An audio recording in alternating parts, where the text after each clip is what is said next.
What's up, everybody? Welcome to Tricky Jim. Thank you so much for tuning in. As you can see, I am experimenting with some new animations and transitions, and I don't quite have my workflow down yet, but it'll look good as the stream goes on and as I learn how to use my new animations. Anyways, production. Welcome to Tricky Jim. Today is the Pitch Black $3,000 standard tournament at Full Grip Games. We've got 154 players in the house today to compete for a piece of that $3,000 prize pool, $1,000 going to first place, and an invite to the coveted $5,000 cash invitational happening this August for our top 8 finishers today. I am joined by longtime Tricky Jim moderator and Tricky Jim lore keeper, Brandon Debes. You may know him as Beelzebozo on Twitch and Discord. But welcome, Brandon. Thanks for being here. Yeah, thanks for having me. It's great to be here. Excited to see some of these cards in Pitch Black played for the first time for big stakes. We've got some top name players in the house. Got some new deck archetypes in the field. Looking forward to it. Yeah, 154 players. This is a huge event for us. It was sold out for attendance, and I think it's easy to see why players are so excited about today's event, because there are no other premier events happening right now. No city championships. Well, no league cups, no regionals, and also, yes, no city championships. Haven't had those for like a decade. But it has been dry as far as competitive outlets for these Pokemon TCG players, especially your standard grinders. And to have an opportunity to play the new format, Pitch Black cards, in a competitive setting is really exciting. We've got a lot of Worlds qualifiers here. I see Austin Charles right there. Gabe Smart is also in the house. Did you see any other players' names you recognized going through the list, Brandon? People who may have qualified for Worlds? A lot of players who I recognize from these 6K weekend events. Jesse Parker has qualified for Worlds a number of times. He's in the house today. For sure. Yeah, it kind of reminds me of the first few of these set release weekends that Full Grip Games held was also during a time when there were no premier championship point awarding events. And we had players like Azul Garcia Griego showing up for these events. It's an exciting time when there isn't anything else really to play for big stakes, and these events are offering players that opportunity to compete, keep sharp. Benny Billinger's here. We got all of our locals. I know that some players have traveled very far to be here. Devin Ramanathan is here. Devin is a Worlds qualifier in the seniors age division, also the winner of our Journey Together 3K. So Devin is here. I think this is his last year as a senior, so excited to see what he's got for us. Yeah, Gabe Smart is here. I know players have traveled from all over. We've got players from Florida. We've got players who made the trip from Montreal.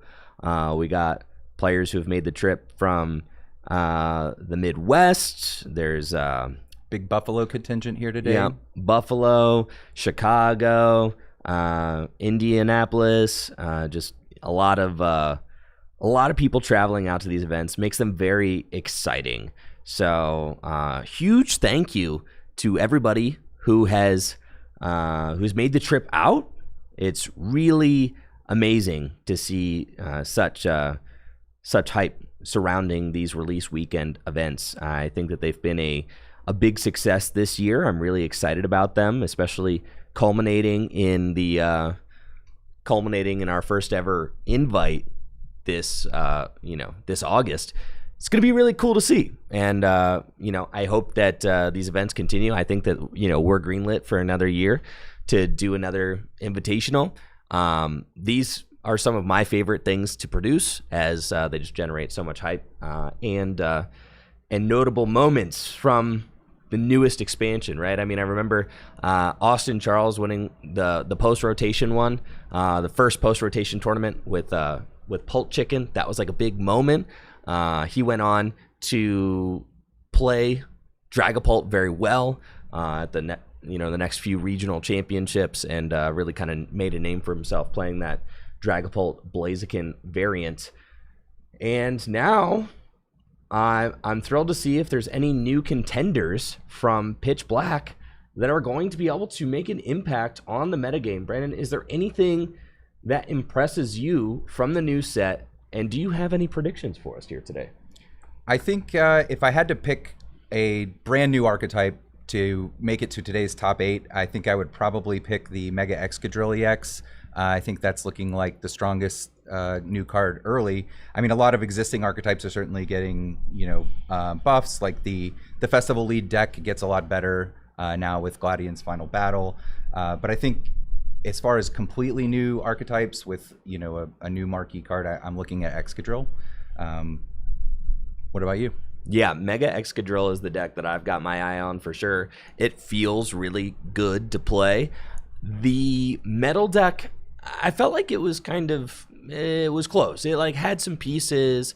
I know I saw Josh Frink chose to play that deck to NAIC. Was featured on stream one round. It didn't go too well for him. He ended up dropping, but like it was a deck worth maybe thinking about, or at least like a deck with some sort of promise.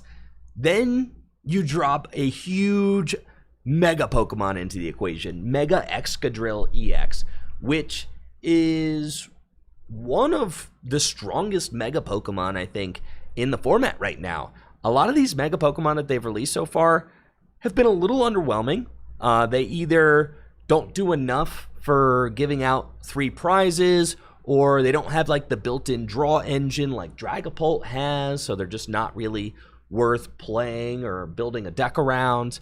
There are, of course, some exceptions. You've got Mega Kangaskhan has really been able to make a name for itself, as it is just a huge, big basic that also adds to your deck's consistency, so that's been the backbone of many big basic decks.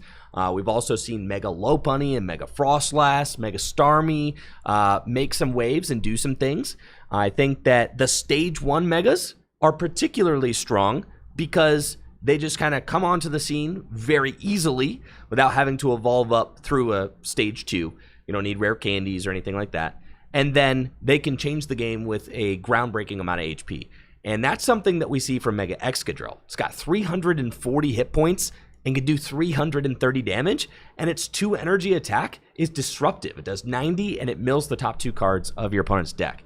And the thing that is most promising about Excadrill to me is that it can get in the games quickly without needing any setup. You just go turn 1 energy drop to Drillbur. You can even call for family if you're going second.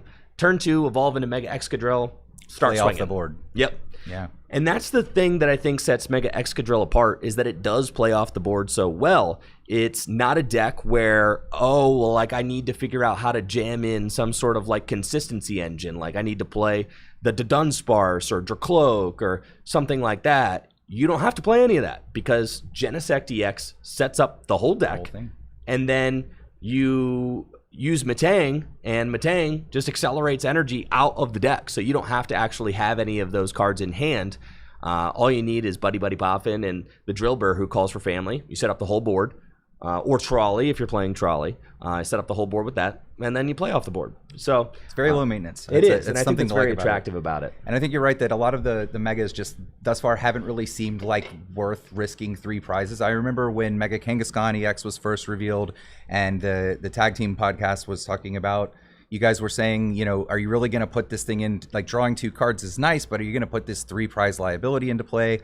And the answer to that has proven to be yes, but that largely is sitting on the bench and not really an attacker very often. I mean, it's kind of like the Cruel Arrow attack from Pheasantipity EX. It gets in there sometimes, but largely that's not its role. And I think that's where Kangaskhan has fallen. But in terms of seeing like new attackers that give up 3 prizes that you're willing to risk that for, I feel like they've printed these for the next rotation when the really good 2 prize attackers have largely left the format, and it's going to be a battle of 3 prizers, and we'll see how that goes. But I think that the Mega Excadrill really has an opportunity to get in there, early now while Dragapult EX is still around and really compete with that.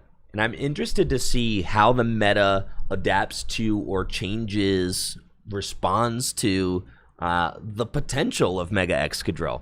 We already saw decks, Dragapult decks, and others would play the Moltres, which does 110 damage to Pokemon EX for 1 fire energy.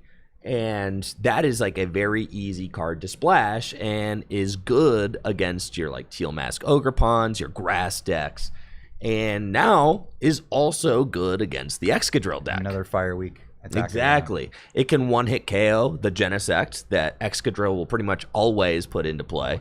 And then it also, in combination with Dusknoir, can one-hit KO a Excadrill.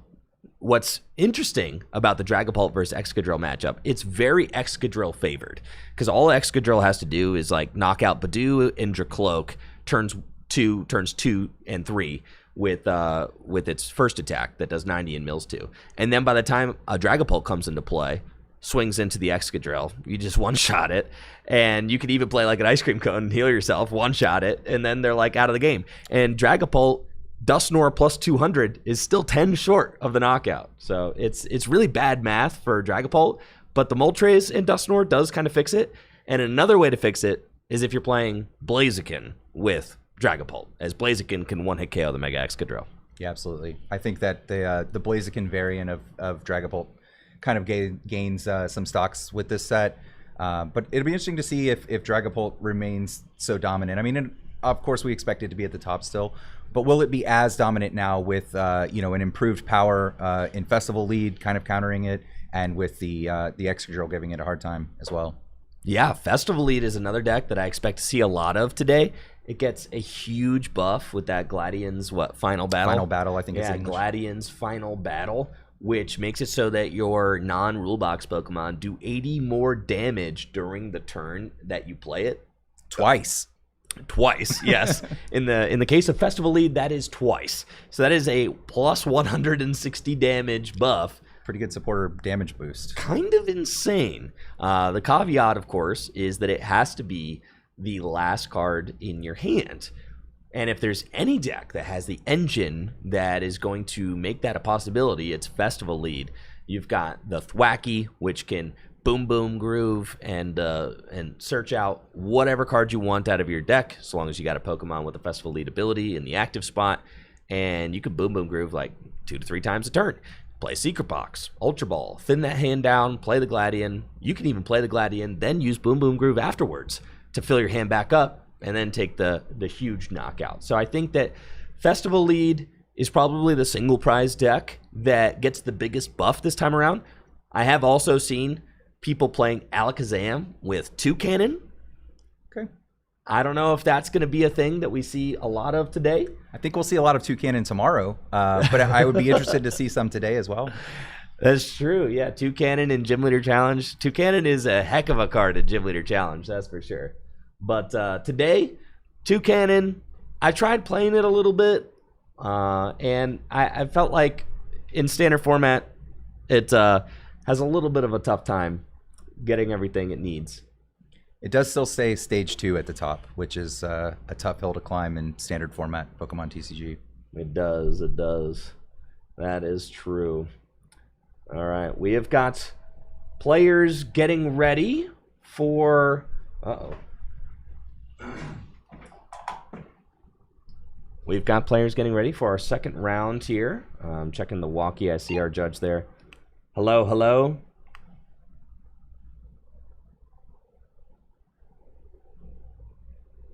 Can you hear me? Can you repeat that, Andrew? I couldn't hear you. I'm just seeing if it works. That's all. Yep, it's working. All right, we've got the walkie-talkies working. Fantastic. All right, here we go. I'm gonna nail this transition without messing it up. But let's see what matchup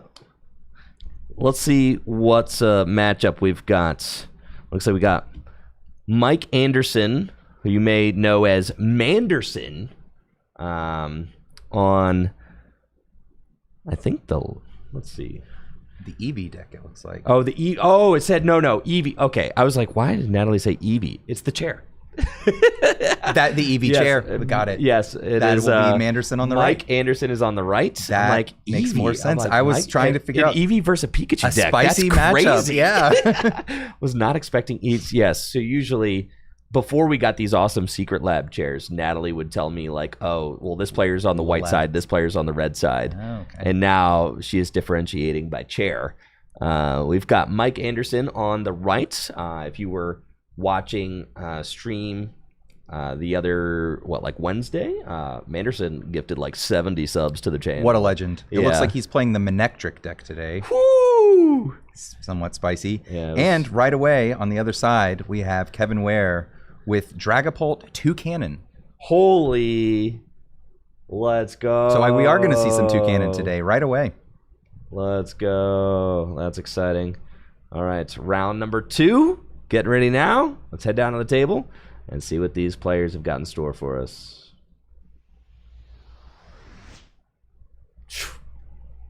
No, dang it. I almost did it. There we go. All right.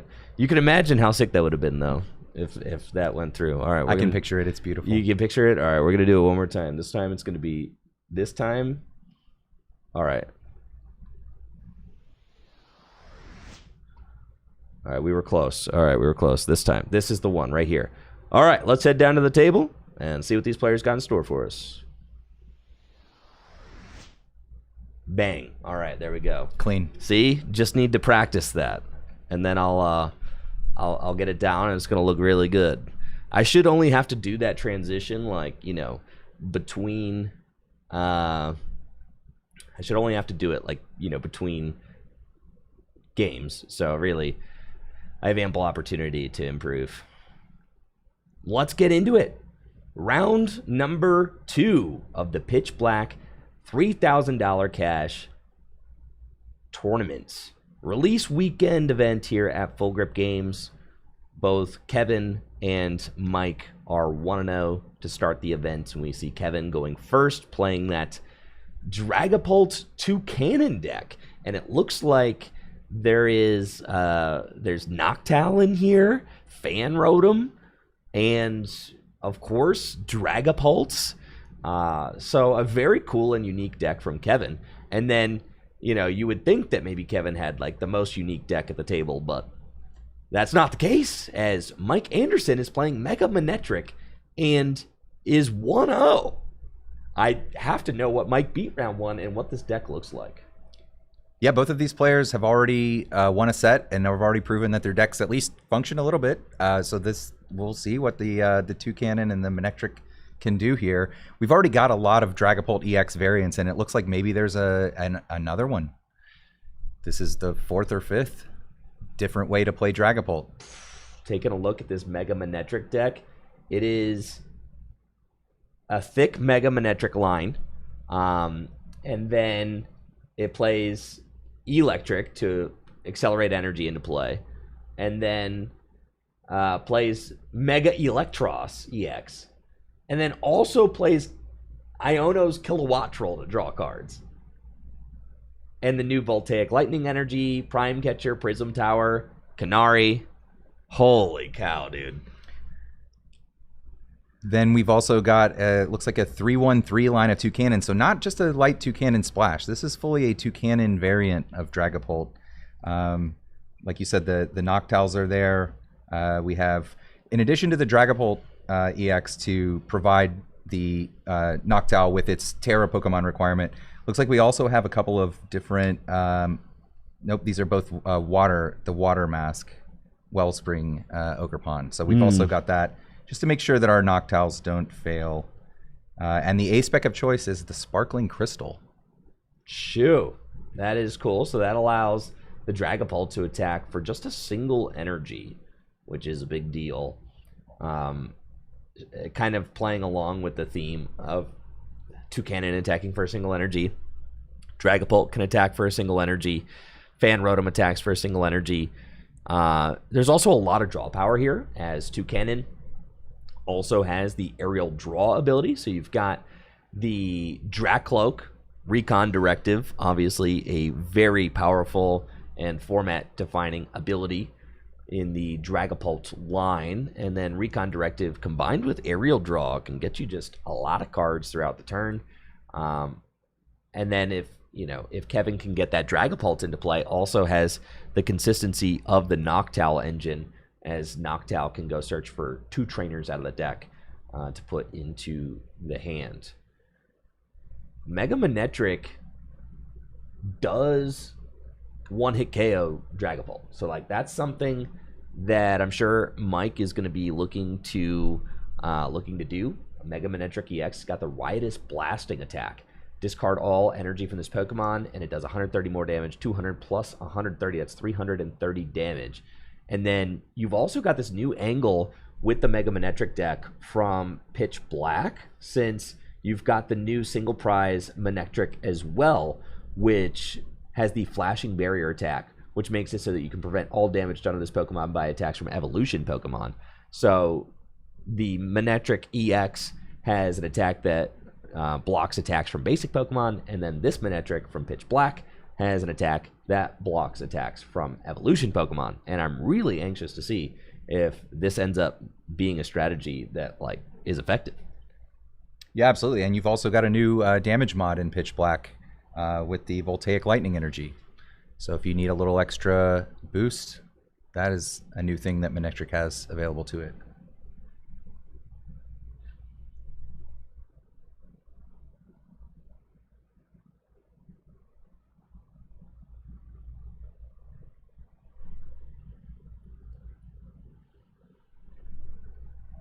Wow, and we've got the attack courtesy of Switch and an energy and crystal on a water pond there on the bench. That is pretty intimidating too. And a prize has been taken. Actual factual Switch.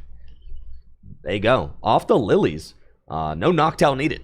Just got the Switch, got the crystal, water pond established. I mean, that's pretty impressive. We lose the area 0. I'll have to discard down to 5 again. And there's a new stadium in play. The Prism Tower allows you to discard and draw 2. No, discard 2 and draw 1. But yes, good for getting things into the discard pile that want to be there.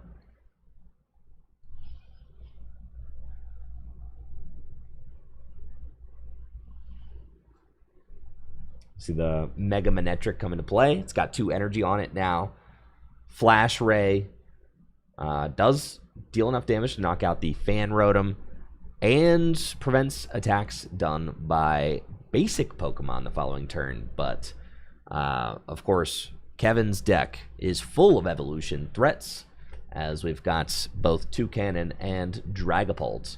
I am interested, though, that that crystal being put on the Ogerpon, I mean, I guess that makes sense, because then you give yourself access to the Water Ogerpon's powerful spread attack, which can take out bench threats, just giving the deck a little bit more flexibility. That's not something that Dragapult usually has access to.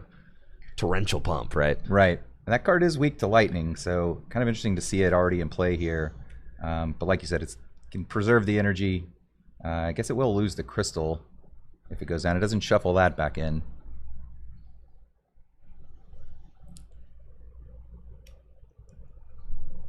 Yeah, and the Manectric used Flash Ray last turn. So it can't be damaged. Yeah, it can't be damaged by this this Wellspring Mask Ogerpon. So really, in order to make most effective use of the Wellspring, you would have to play Boss's Orders this turn, which would be good. I mean, you take out both Tynamo. There it is. Yeah, get rid of both of those guys. Shuffle the energy back in. So you have this list pulled up. There are probably no water energy in here, huh? There is one. There is a single copy of water energy. Single one. But there's also the Sparkling Crystal, as we see here. I was going to say, for the most part, it's probably going to be Crystal that enables this Torrential Pump attack.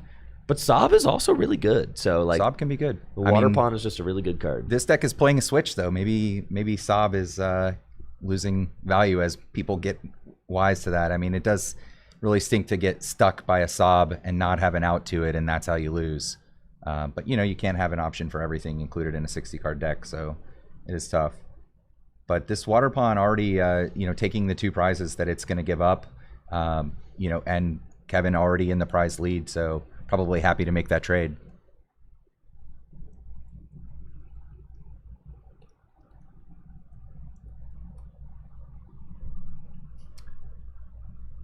Yeah, Mega Manetric. Going to take a big knockout this turn. Riot blasting. Not going to need to discard energy as the water pawn is weak. There are only 3 prizes remaining, yes, for Kevin. That is just the Mega, which is always intimidating, right? Because you've got this Mega Pokemon in the active. If it gets 2-hit KO'd over the course of the next 2 turns, you just lose. So that's really tough, as now Mike Anderson has got 3 prizes remaining, and he'll Kevin have to take also 2 has 3 knockouts prizes. for that, though. Mike will. Yes, for sure. Whereas, you know, if Kevin can knock out this Mega Manetric, that's all he needs. Exactly. Can you fix the damage dice? Yeah, thanks.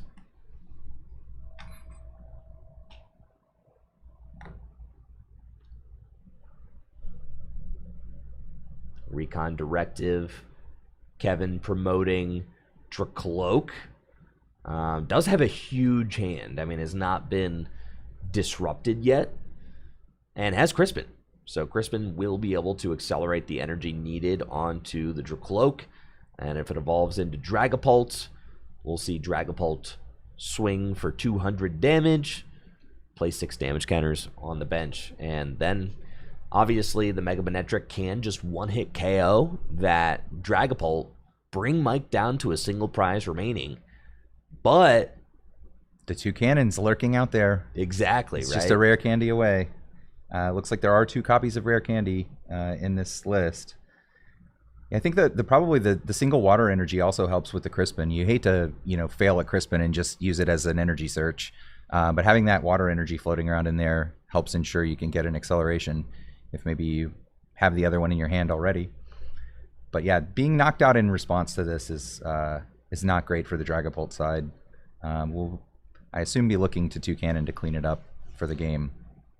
Yeah, the 2 cannon play certainly is the one that'll probably be easiest. But in order to use Noctowl to get rare candy 2 cannon, you're going to need a Terra Pokemon in play. Looks like, you know, obviously with Dragapults, maybe that's what Kevin is looking to do now. If Kevin could just evolve into Noctowl and use its ability now to go get rare candy 2 cannon, it looks like that's what we've got. Noctowl can search for rare candy and Pokepad. There it is. Now, Mike does play 1 copy of the special red card, so if he can find that, maybe he gets to live a turn and swing with the Manectric again, but it looks like all the pieces are in hand for Kevin now. If he can go ahead and get everything into play, then that won't be quite an issue. Yeah, I mean, this is huge. Not only Trumbeak, it's also rare candy 2 cannons. 2 cannons already in hand. So these birds are set up, Brandon. They are ready to roll. And then with the aerial draw too. Yeah, we just need an energy on the 2 cannon, and then we have kind of a checkmate board state here. Big Phantom Dive will clear the Dynamo as well. Kevin at just 2 prizes remaining with a heavily damaged Mega Manetric in the active spots. Taking a look at Mike's list. Let's see, is there anything in here that could stop the impending 2 cannon attack? No, there's no sort of healing shenanigans. I mean, healing is not really an option anyway, because you have to have these energy on the Manetric in order to take this knockout. I mean, you just need it. Need to clear this Dragapult. I guess the one thing that's not guaranteed is that there is not an energy That's it. on the 2 cannon, but you have to imagine that that's going to be easy enough. That is the only route that Mike has in this game, I think, is that Kevin whiffs energy on the next turn. It seems unlikely, but could happen. I think if he had it already, he probably would have put it into play. The Dragapult was already powered up. It's a very large hand. Oh, there's the red card. There's the red card. That may just help Kevin draw into the energy, though. Unless Kevin had the energy already and was bluffing it.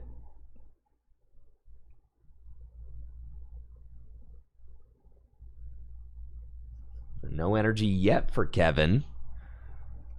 All right. And then here is still have a game. Our huge attack, Riotous Blasting for 330 damage.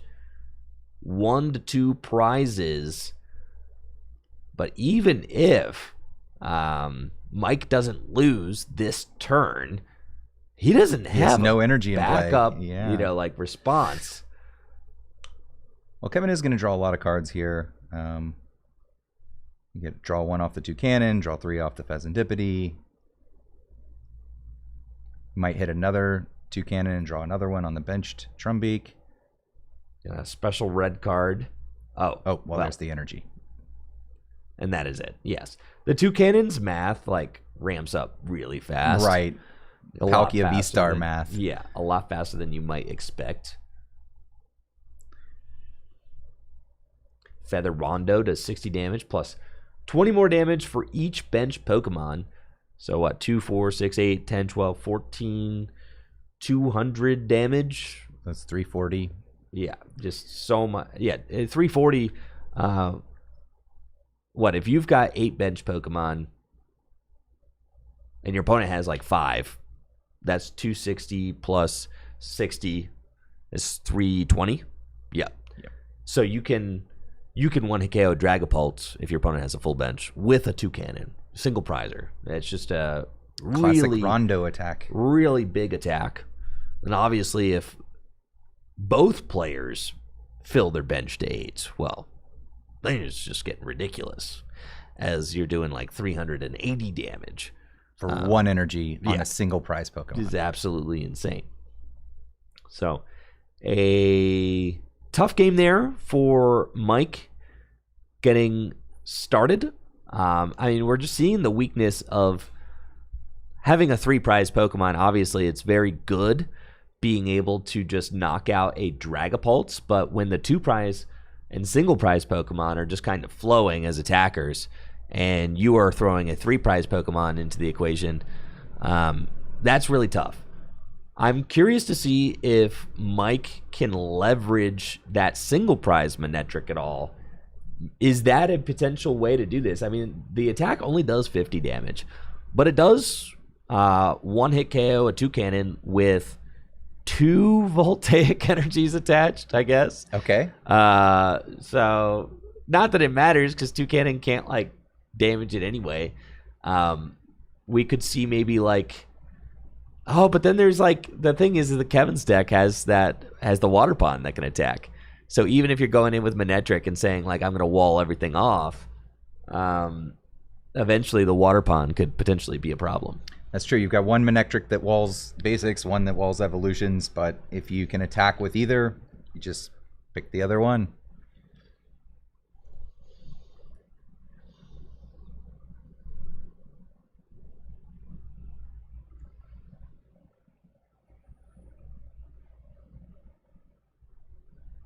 On game number 2, Kevin up. We'll see what Mike has got for us. Does he choose to go first or second? Against Dragapults, I feel like first would probably be quite good. Yes, and that's what he's chosen. I don't know that he's got a Manectric down, though. That's tough. And from the looks of the rest of that hand... Oh, but on Kevin's side, we're seeing a Crispin to a Hoot Hoot. That's not where you want to be. No. Got a lot of Pokemon on Mike's side, but none of them is named Electrike. But then Kevin's side looking worse. Somehow Kevin's side is looking worse. That is crazy. So all Mike has to do is knock out a Hoot Hoot, which is weak to lightning. Let's see what his options are. There's Zeraora, does 20 with Scratch. So that's 40. But a Voltaic on Mike has got air balloon in hand. So like, if he top decks Voltaic, the game is over. That's game. Yes.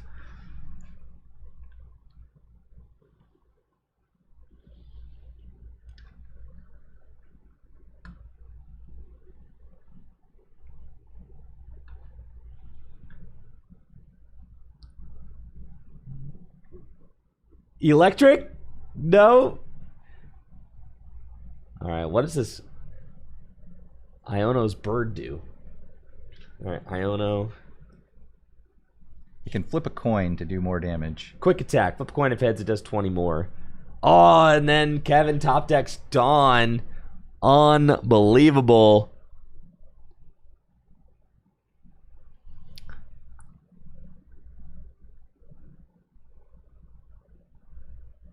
Huge top deck there. And to get him back into this game. He gets to keep playing the game. Which is big. He could go get the Terra Pokemon, Wellspring Mask, Ogerpon. And then with Noctowl, we'll actually be able to Jewel Seeker. Go get 2 more trainers out of the deck. And now we're playing. Yeah, Kevin is moving, and now it is Mike who needs to be very concerned. I like this idea of having a basic Terra Pokemon in as well, just to activate Noctowl without having a Dragapult fully established. Yeah, you gotta have that, I think. Yeah. Noctowl I feel like has been a pretty underplayed support Pokemon in the Pokemon TCG as of late. There's been a healthy amount of Watchtower going around. Dunsparce has actually been a lot more popular than Noctowl has been.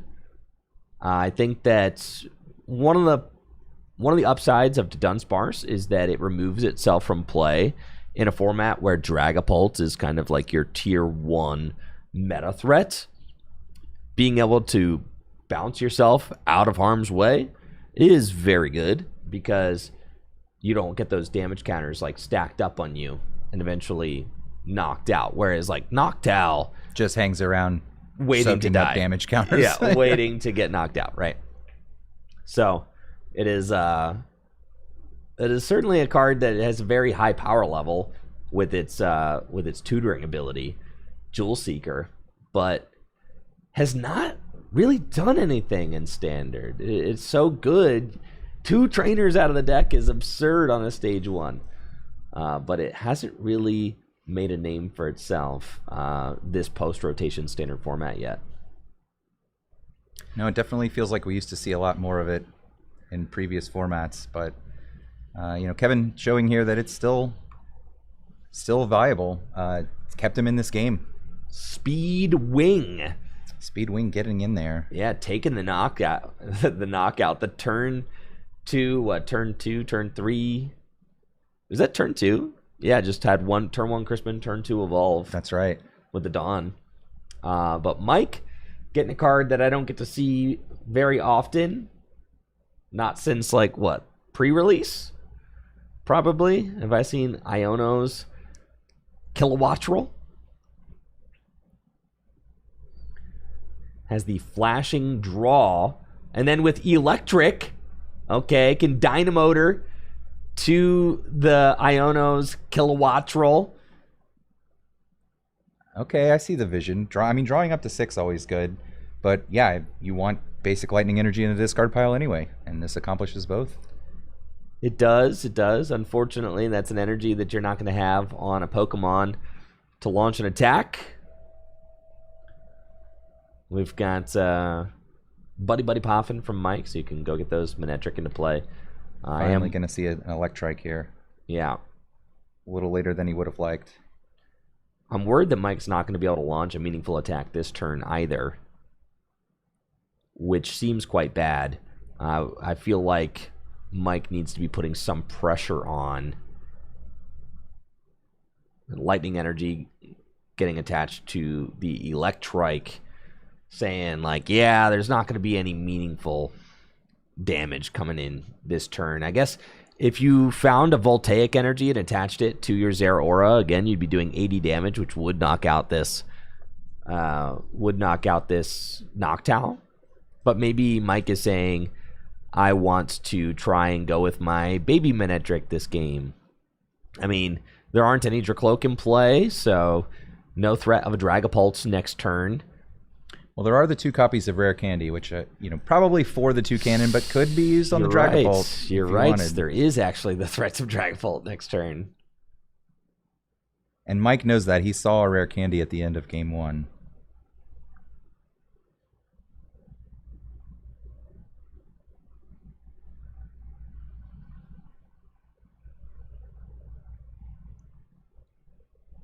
It's going to be a retreat and 40 damage poke with the Zeraora for weakness. I'm curious to see where Kevin's board develops from here. And there's Rare Candy Toucannon. So Toucannon is on the board. We are drawing cards now.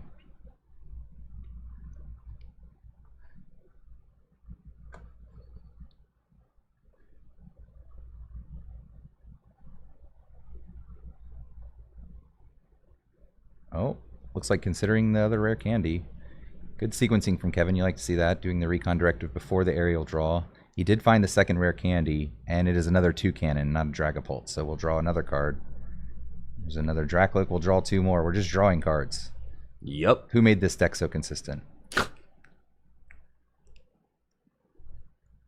Yeah, when all your stage 1s draw cards, it just feels good. You've got a stage 1 that searches 2 trainers, stage 1s that draw cards, stage 2s that draw cards. I mean, the whole deck draws cards. It's your classic roll compression, really. Yes.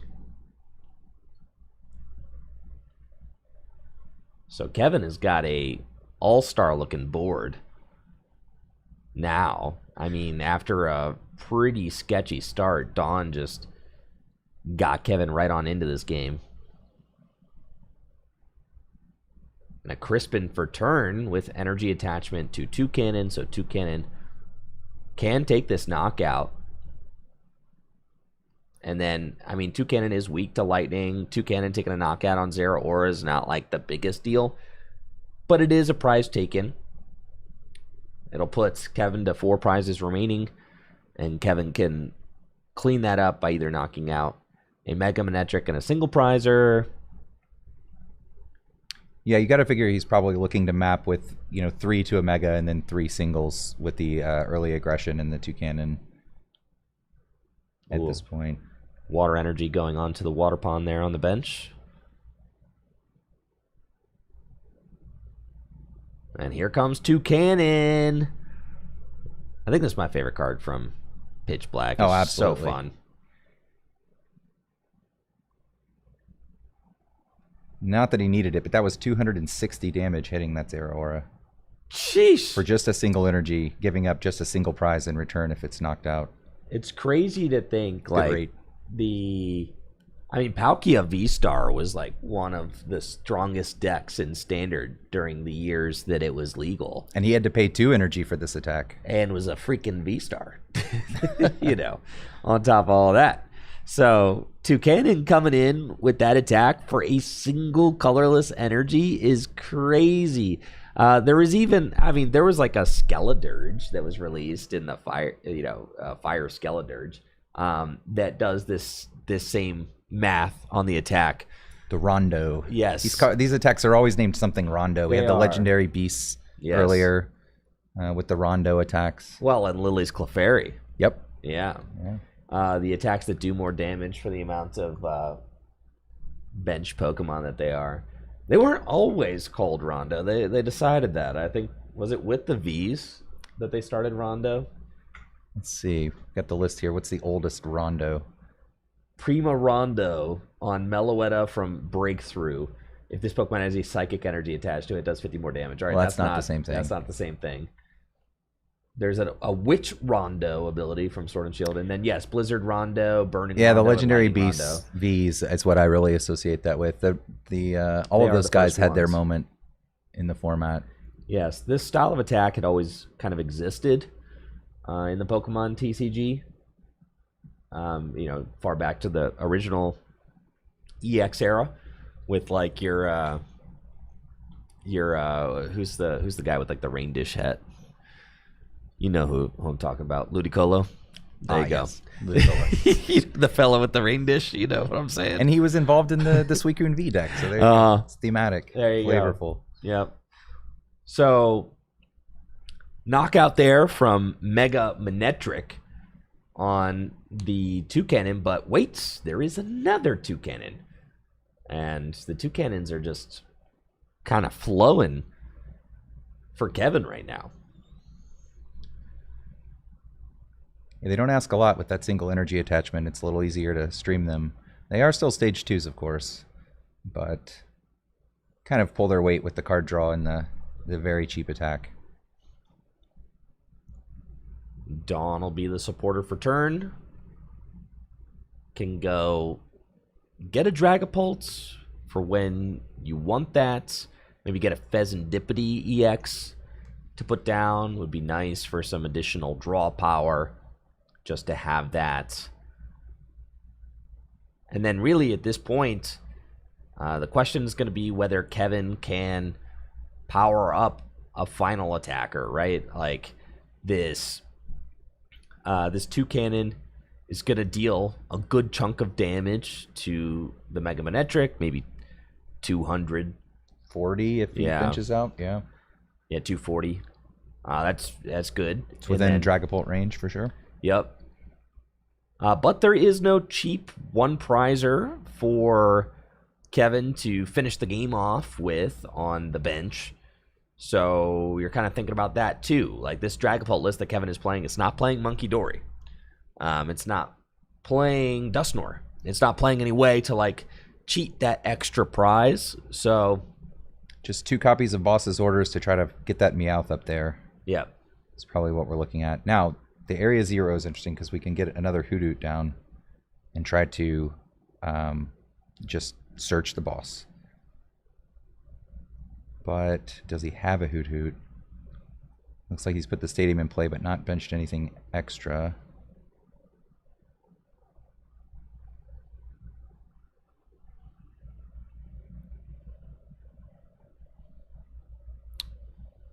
And there's the attack, so we will not be using that stadium just yet. We're putting it into play. Now Mike, once again, finds himself 5 prizes remaining, damaged Mega in the active. And it's like these kinds of board states are just really tough. It's one of the reasons why I do like the Mega Excadrill deck. It's actually very similar to Mega Manectric. You have a stage 1 supporting you. You have a stage 1 Mega with a lot of HP that does 330 damage. But the Mega Excadrill makes very good use of like the cone, the ice cream cone. And you can use the ice cream cone, the jumbo ice, to turn a 2-hit KO into a 3-hit KO. In a lot of situations. And having that extra 10 hit points is also really big in dodging math from Dragapult. It also seems a little easier to get a second Excadrill going. Here we've seen Mike struggle to get another Manectric online after powering one up. But here they are. Here he We've is. got 2 now, and with the boss's orders, Okay. that is going to be a knockout. And Mike Anderson going to just 3 prizes remaining with a fresh Manectric in the active spots. And Kevin with no Hoothoot down to go and get the boss. We'll just have to draw into it. But draw is abundant on this side of the board. As we can see, Kevin evolving into his 3rd Dracloak and Toucannon in the active spots. That is 7 cards you get to see. That's a lot of cards to see. Now, you said Kevin's running 2 boss in the list. That's that is a potential win con. Could be boss. I mean, you have to go boss's orders. Yeah, the second Manectric has made it where we need both bosses to get involved. Yes, because Kevin doesn't have a way to one-hit KO this Mega Manectric unless Mike... I mean, if Mike benches out, Kevin is still short. Because if Mike benches out to 5, the max damage output from Kevin is 320.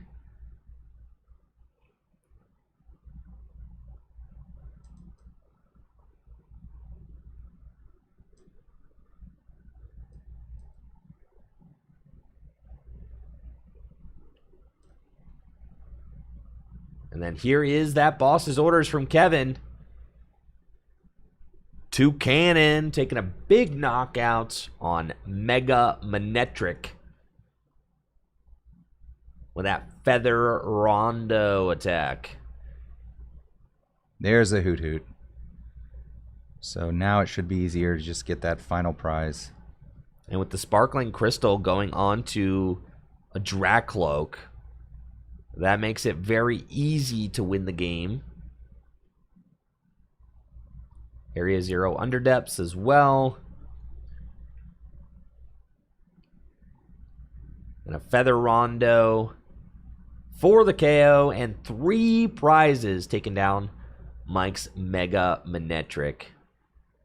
Mike would probably want to get a special red card going now. Taking out this 2 cannon. There are no 2 prizers on the bench, though, for Mike to win this game in 2 turns. And that is something that Dragapult is very good at. It can play from a single prize board. Kevin has multiple turns to be able to win this game, as he's only got 1 prize left to take and can just wait around to find boss's orders for game. Or just, 2-hit KO the Mega Manectric. Probably also fine. Maybe not, though. No, 2-hit KO the Mega Manectric, because that is not a safe play. No. Because 1 energy from Mega Manectric, it'll just knock out a 2-prizer.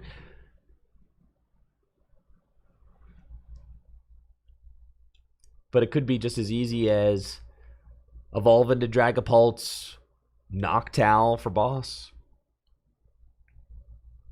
I like that we've got 2 Dracloak ready to go. Whichever one gets knocked out, the other one can step up and evolve. Neither will give up 2 prizes on this turn. Just a very good, checkmate situation set up from Kevin here. Yeah, with the Psychic on one and the Crystal on the other, it makes it so that Kevin just needs 1 energy, either Psychic or Fire, to win with Dragapult and boss. Mike's disruption this turn is Judge. So it's not nothing, but I've had a tough time utilizing Judge to stop my opponent from having what they need to win. Yeah, they get 4, then top deck for 5, then they draw with a bunch of recons. Not as effective as it has been in some formats past, but both players opting for 1 copy of Judge here just to give them some disruption opportunity. It is very good against like Alakazam, being able to just hand check them more than once per game. It is quite good for that. But Judge against Dragapult, that's tough because Dragapult just has so much built-in draw. They can see so many cards.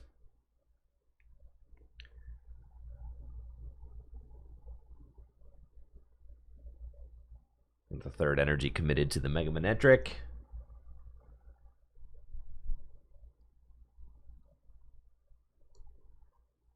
Then some more draw with Iono's Kilowatt Roll, as we see Dynamotor accelerating that energy to it. Mike will get to fill the hand to 6. Benching Dynamo at this point is a death sentence, so you don't want to do that.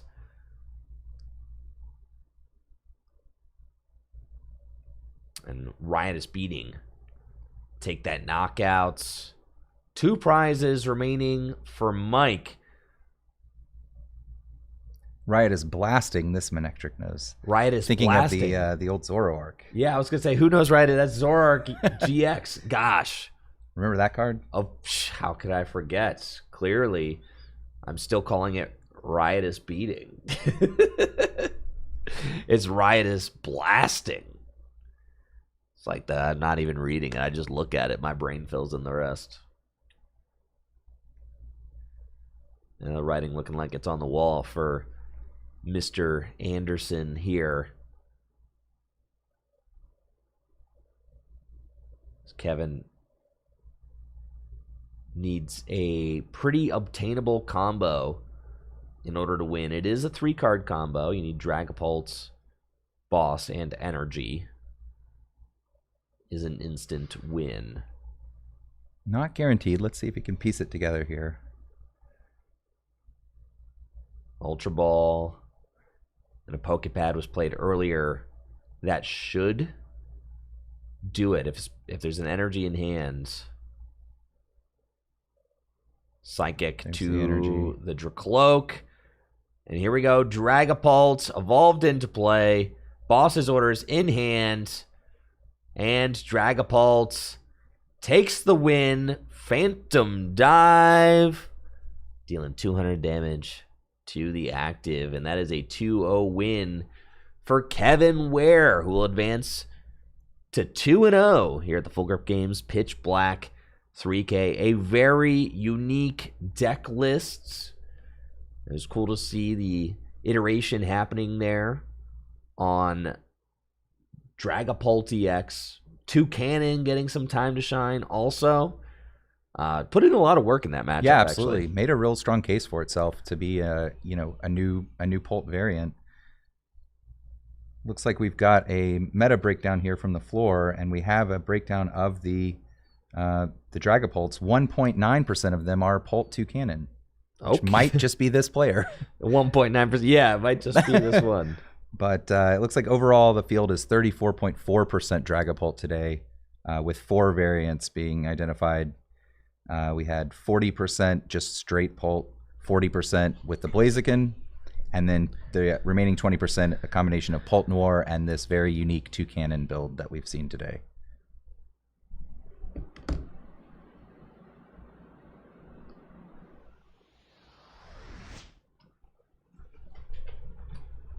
I'm going to get a graphic going for that meta breakdown so that we can all take a look at that. Yep. Photoshop time, baby. Let's go. Well, that was a good first round of the stream. Well played, well played. 154 competitors today competing for that grand prize of $1,000, competing for an invite to the first ever Full Grip Games $5,000 cash invitational. And here to just have fun, play some Pokemon. You'll love to see it.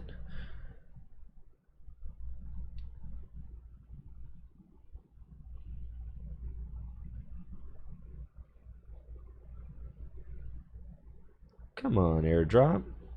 Where's my...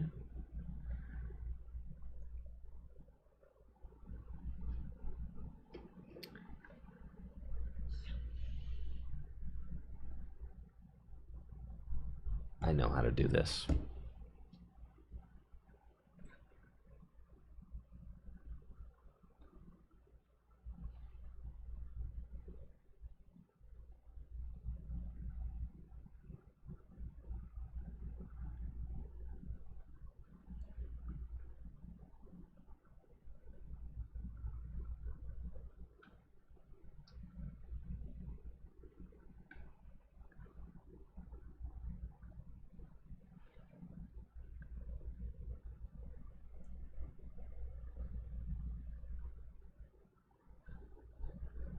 Sorry, the graphic team is hard at work, guys.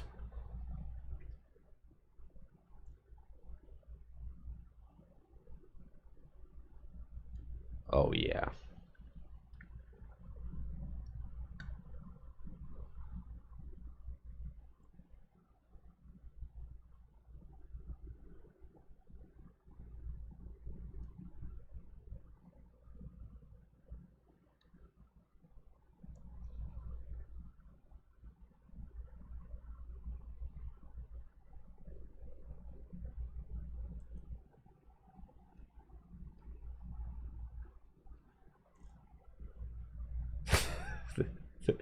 All right. Sorry, it's Photoshop stream for me. Graphic design does seem to be your passion. Well, you know. Of course it is. All right. We're just going to keep it simple. Here we go with the graphic. Bang.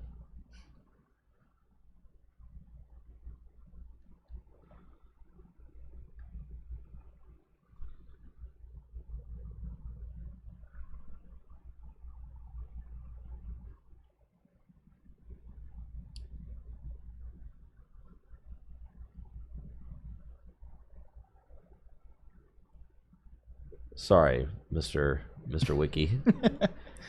Here is our meta breakdown for the Pitch Black event today.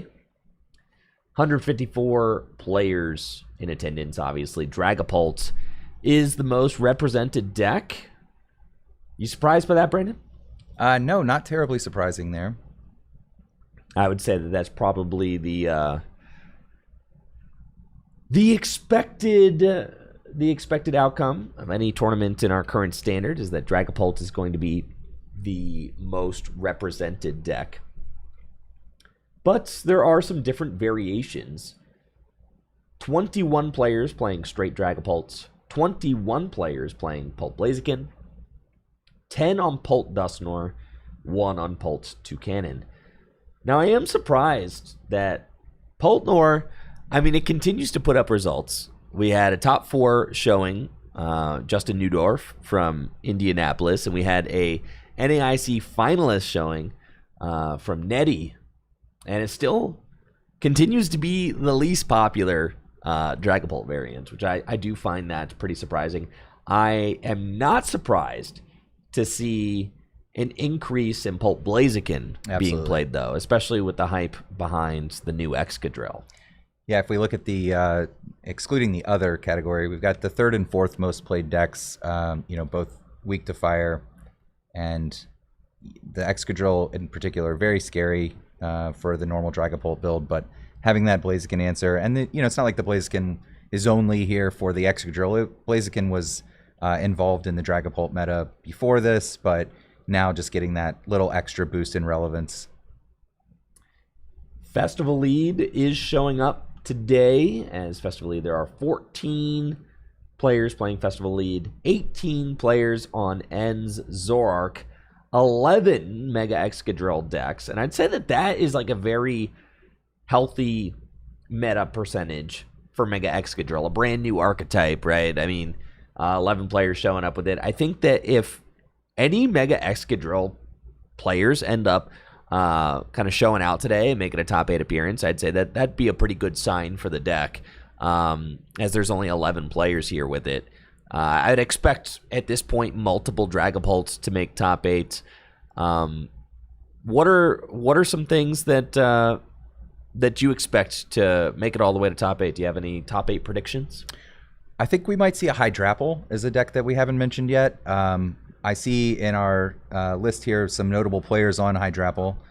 Don't want to maybe name them right now, but no, you can say what players are on. That's Austin fine. Charles is on Hydrapple, so we saw him at table 4 just now in the tournament hall. There looked to be doing well there at high table, and is a strong player. He's on Hydrapple, and I think that Hydrapple has its adherents still. Players still favoring that as just the best way to play grass stuff. Yeah, at this point, the cat's out of the bag with what you're playing. Anybody down there in the tournament hall can walk around and look at someone's board. Fair enough. So like, there's Austin right there. There he is. We can't see through his opponent's head, but those are Hydrapple cards on his playmat. Hydrapple cards, yes. So that's kind of the way it is. Obviously the deck lists are private, so we're not sharing deck lists yet. But the archetypes, anybody walking around can kind of just see what players are playing today. So we have 8 of those in the field, including Austin, and I think that has a good chance to make it into our top 8 today. The 8 hide and sneak, I don't feel as confident in. I think that's neat, but I think that the comparisons to decks that we've seen like Mad Party and United Wings and even Lost March. I wouldn't go as far as to lump Night March in there, of course, but the other non-Night March decks that are of this style have never really kind of panned out in the top competitive level that you would want.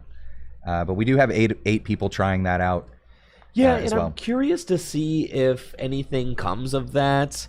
As that deck has not impressed me at all in my testing. The hide and sneak deck, it has seemed a little bit underpowered. It is pretty good at beating Dragapult. If you just get the Delmise going quickly with a Lily's Clefairy, like sure, you're taking 1-hit KOs on Dragapult for 1 energy. But there is a rest of the metagame that you have to deal with, and that can be challenging. And Dragapult has ways to cheat games against anything, even the Delmise hide and sneak deck. So I would be very interested to see if any of those end up making a significant run today. I know Jesse Parker is playing Slowking. He was considering Mega Venusaur. He was considering Excadrill, landed on Slowking, which I think is his comfort play. He loves that deck. He does like that deck a lot. Yeah, he did kind of like play it to NAIC, and it didn't go very well for him. He said he wasn't rehearsed enough with it yet. But obviously seeing Ross Cawthon get top 4 with it does kind of make you feel like, okay, well, there's something there. I think that Slowking was a very anticipated and a kind of known quantity going into NAIC, but for a post Pitch Black meta, maybe the spotlight on Slowking has kind of like faded a little bit, and players will maybe not be teching for Slowking, not be considering Shamans, not be considering how to beat Slowking. As we've kind of seen, a lot of players are playing Blaziken. Maybe they're teching for Excadrill more or Hydrapple. So it could be an opportunity for Slowking to make some moves. And then 7 Slotbox decks. I mean, I'm assuming Slotbox, that is probably stuff that is similar to like what Blitzel, I would think so. James won NAIC with. We also have like the new kind of Petulant Poison Slotbox deck that has been seeing some play as well, and some success. I think it won the Japan Championships. There was like a Petulant Slotbox deck. Yeah, I mean, we were talking about Sob earlier being a good option for just sticking something active and buying yourself some turns. The Petulant does that even better, really. Putting a lot more damage on than just the 20 from Sob and sticking them active, and only giving up 1 prize if they do manage to break out of it. And I'm thinking, well, we saw no Mewtwo? Is there no Rockets? I think Might that's be in the other. other. I've seen some in the full list. So there are some. Let's see. There definitely are some, but not enough to make the graphic today. Looks like Evan Wiki of Turbo Blaze, definitely here this weekend for GLC tomorrow, but is playing in our standard field and is on the Rocket deck. There you go. So at least one. They're out there. Yeah, and pairings. I see a question in the chat about pairings. Pairings are Public. Pairings are public. Yeah, they are being posted in the Full Grip Games Discord. Go to the tournament info channel and you can see the pairings after each round. You can see the previous ones as well in the roster. Yes, the Full Grip Games Discord. If you go to fullgripgames.com, there is a tab that mentions the Discord. You can get a link to the Discord. I think there's... Where is it? Am I lying to you, good people? How do you get to the Full Grip Games Discord, Brandon? Well, there's a QR code on the table when you walk in the door. But I wonder if it's discord.gg/fullgripgames. That would be too easy, huh? yeah, I think you've got to have a lot more members. I mean, we have that for Tricky Gym, of course, but not sure the Full Grip Games Discord is quite large enough to have that. We can get that link into the chat. I'll get it. But if you are in the Full Grip Games Discord, anyone can view the pairings. Yes, but I'll also be like downloading them, and I'll share. I guess it's a lot of pairings. I guess I could pull it up on like the. Yeah, that's something I could do. I could like pull up pairings and scroll through them, so that they're archived on stream. That's like kind of cool. Sure. So like kind of when a new round gets paired. As players are making their ways to the table. Yeah, I can do this. Right. Check this out. Here comes the Ultra Ball. Bang. So that's pretty cool. So here's the pairings, and that way, like, anybody wants to see, we can kind of just talk about certain matchups. Kind of like as the tournament wears on, we'll be doing this more and more, showing off the pairings as players start to drop and things like that.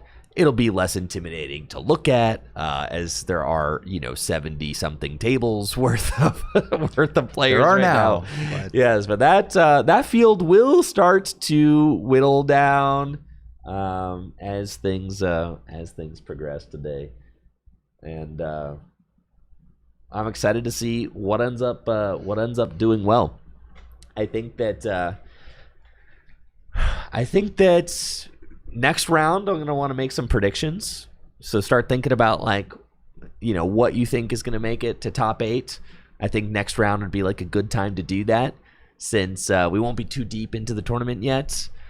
Just 3 rounds, and we can see who ends up being closer to reality with the top 8 predictions.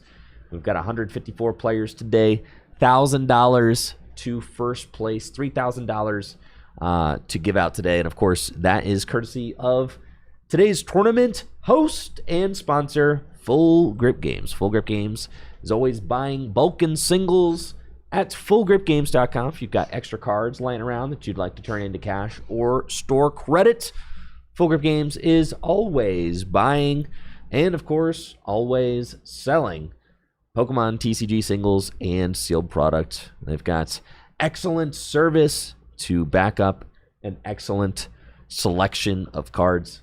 And let's take a look at some upcoming events we've got going on at Full Grip Games. Of course, this weekend is the Pitch Black release weekend, $6,000 cash double header with the standard 3K today and the Gym Leader Challenge 3K tomorrow.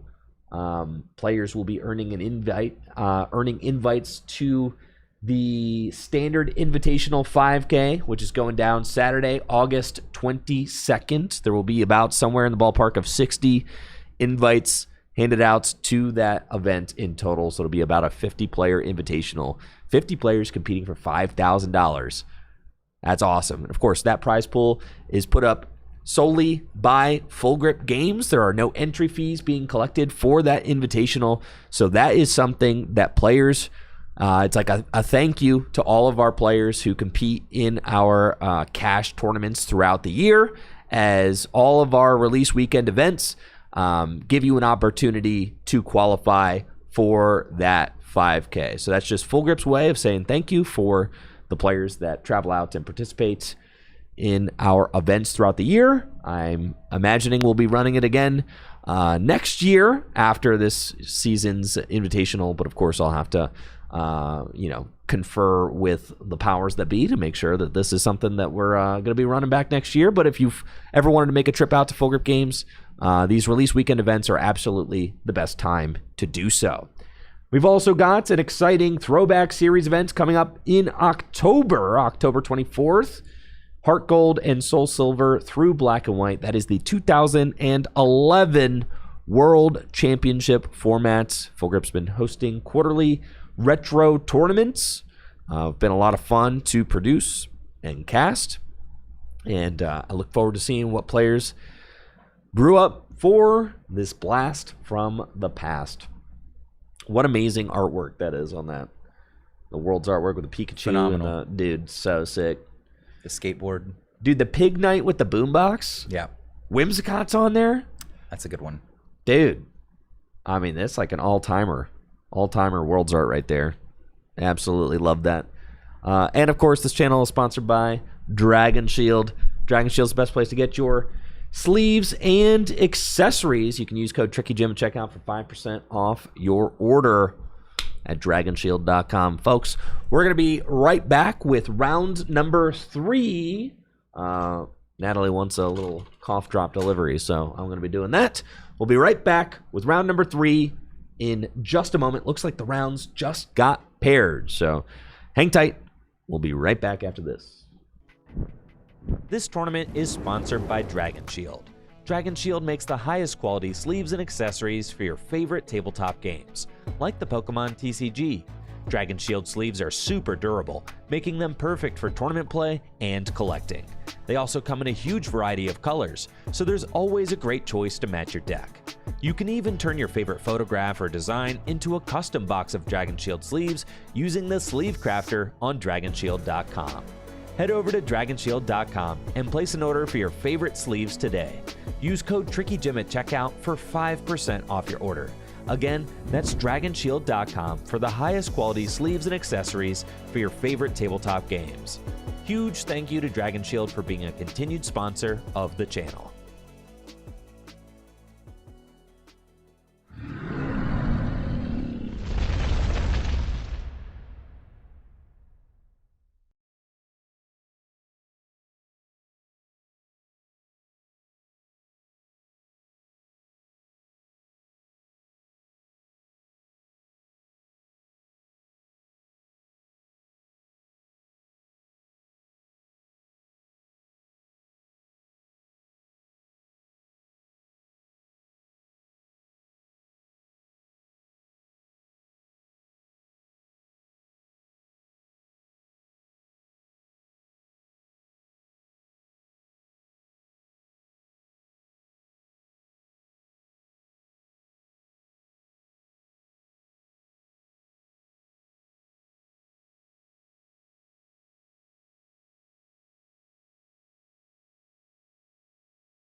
All right, folks, we are back and getting ready for round number 3. We've got a very exciting matchup ahead.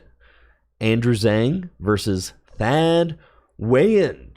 And if you have been watching Deck Busters on YouTube or Twitch, Thad has been my guest for the previous couple weeks before Jesse.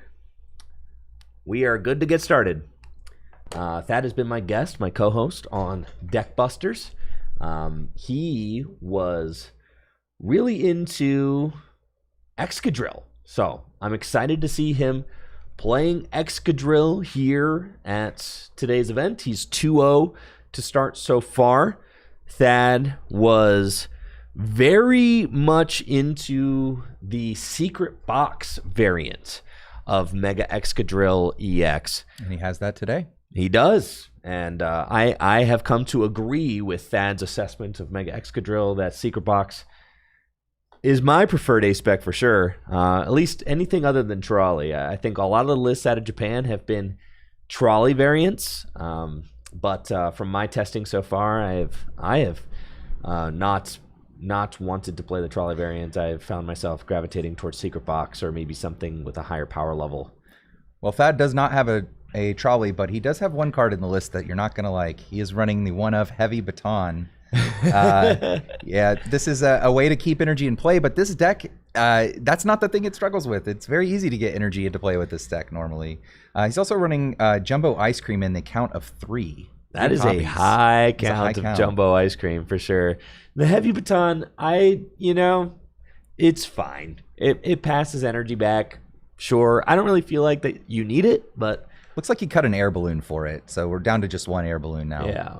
That is interesting. That is interesting. But I trust Thad's testing, and he's been playing this deck quite a bit. So obviously, and here he's 2-0. Yeah, 2-0 so far today. But is cooking with his own deck and doing quite well. Now let's talk about this matchup a little bit. We've got... You see a Slowpoke on the bench for his opponent. Yeah, that is Slowking for Andrew Zhang. Slowking obviously finished in the top 4 of the North American International Championships. It's got the Seek Inspiration attack for 2 energy. Discard the top card of your deck, and if that card is a Pokemon, you may use one of its attacks. Crazy. So you use Seek Inspiration to discard all sorts of crazy Pokemon off the top, whether it's Annihilate, which instantly KOs both active Pokemon, including the Slowking, or Kyurem, which can do 110 damage to 3 Pokemon. We have some very interesting options today in Andrew's list. We have the Kyurem and the Metagross, of course, but also a Drapion, a Cofagrigus, and a Zoroark. Wow. Yeah, so we've got the Drapion with Hazardous Tail, does 100 damage and 70 to itself, and poisons and paralyzes your opponent's active. So this is the no coin flip paralysis option. We've also got the Cofagrigus with its Law of the Underworld attack, can put 6 damage counters on each Pokemon that has an ability. And the Foul Play Zoroark, a classic. Choose one of your opponent's active attacks and use it as this attack. That's pretty cool. That is pretty cool. Now, I remember seeing that Ian Robb was playing this Drapion in his build of the Slowking deck that he played to NAIC. And I think he did do okay with it.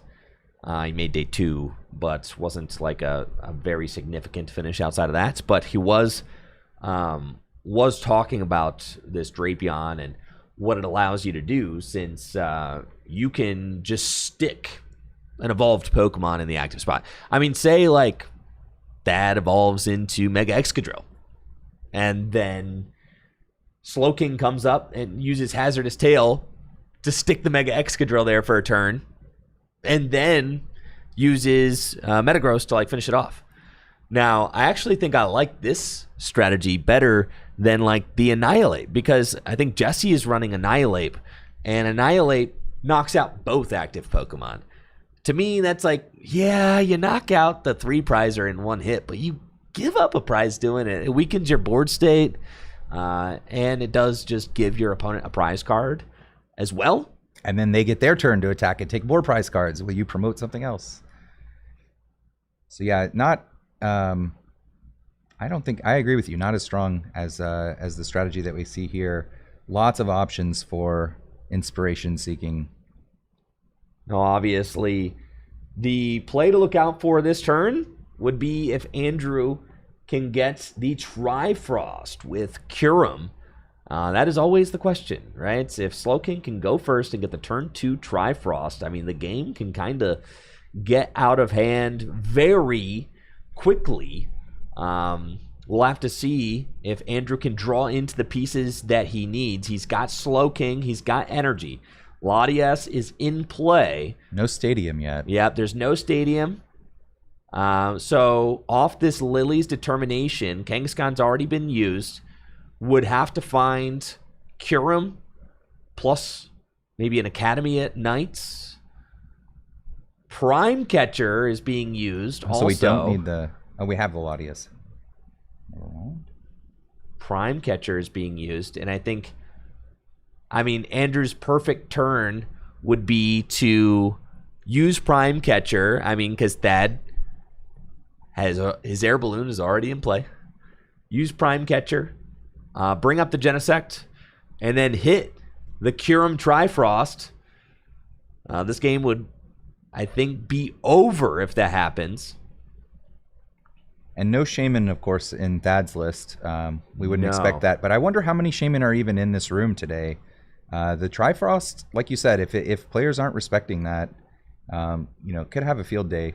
And Andrew whiffs the Academy at Night, so no attack there. And I'm sure Thad is breathing a deep sigh of relief that he did not get his board wiped by a turn 2 Trifrost. Yep, that's a tough thing about this deck, is that you have to play 4 copies of a very bad card and find them when you need them. Academy at Night is like not inherently a good card. No, it's not the kind of card that like helps you to really develop a board or set up. It's a piece of a convoluted puzzle.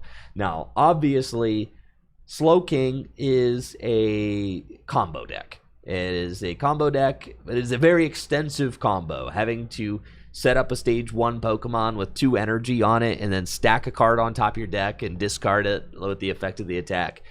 Yeah, there's a lot going on moving there. Parts. But obviously, the upside of being able to use any attack, any single prize Pokemon's attack with a 2 energy Slowking is very high.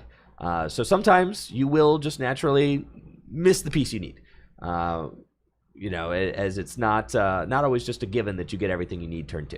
So Andrew kind of acknowledging that. The game is certainly still very much in play. Slowking is one of those decks. It's a single prize deck. It doesn't matter if you miss tempo a turn. That's okay, because you're trying to out-trade your opponent throughout the game with Slowkings. So Thad is going to get an opportunity to evolve things up. One of my biggest questions, though, is going to be if he can he move this Genesect? You said he cut an air balloon. Maybe you're regretting that. The Heavy Baton on the Genesect will not be as effective. No, it won't. And he doesn't play Prime Catcher himself like Andrew, we saw, does play. Now, if he does get that Genesect out of there, though, the Mega Kangaskhan on Andrew's bench is in extra danger. I mean, I feel like that card kind of flies under the radar a little bit. In previous formats, not as many attackers are picking on it, but the Excadrill, not very concerned about wiping that thing off the board and taking 3 prizes. He will need a lot, though, like you said, to move the Genesect and also one of his 3 copies of Boss's Orders.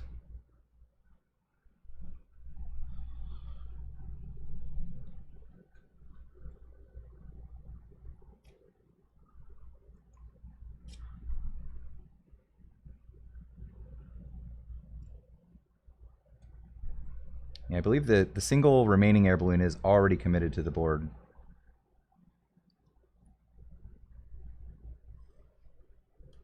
So I guess we'll be trying to Metal Make 2 energy to the Genesect and pay retreat. Now, Not Andrew a great Zhang. plan. Andrew Zhang is one of our 3K winners, actually. That's right, with Gardevoir. Yeah, won the Phantasmal Flames 3K with Guardy back in November of last year. So obviously has had a lot of success at these cash events before.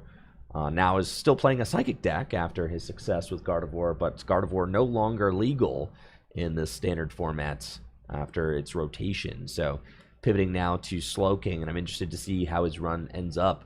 Obviously, it would be very cool to see somebody win multiple of our standard cash events. It would be cool to see Slowking win this event. It would be cool to see Slowking win this event, for sure. No one has ever won 2 of the same event. Grant Manley, of course, was the first player to ever win both in the same weekend, which is maybe arguably more impressive, but still would be a huge accomplishment to win 2 of our cash events. Absolutely.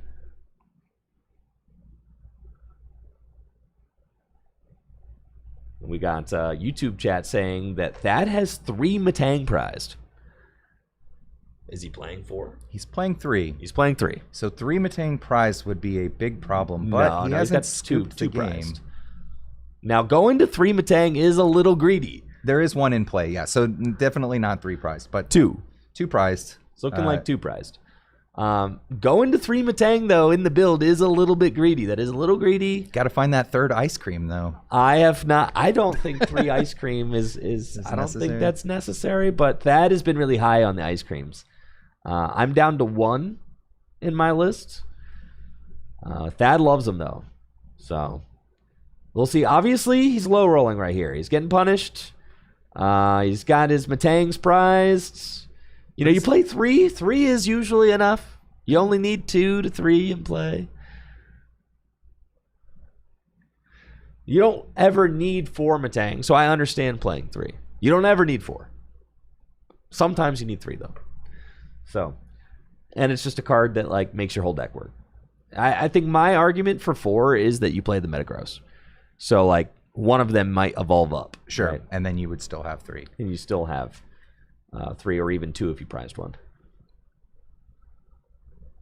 All right, here comes Trifrost from Slowking.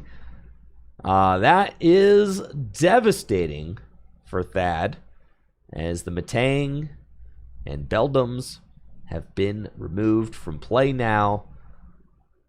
Absolutely terrible. How did Andrew stack that Kyurem? We don't Probably see a Cypher, right? Is there? Yeah, I guess I missed that. Probably a Cypher It's Maniacs. not on top of the. I would have to imagine a Cypher Maniacs code breaking. Yep. Yep. Does play 4 copies of that. That or just ripped it, dude. Ripped it.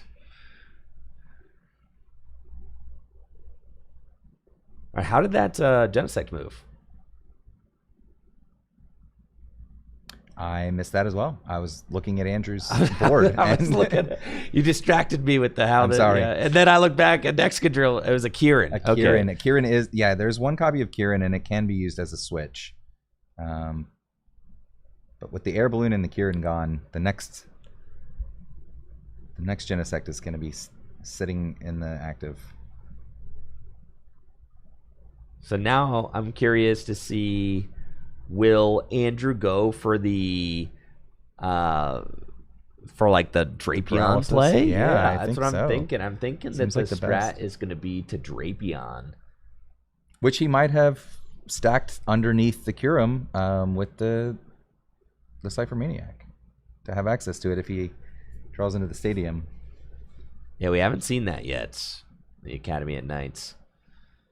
Flip the script from Thad. Get to draw 3. Pheasantipity EX.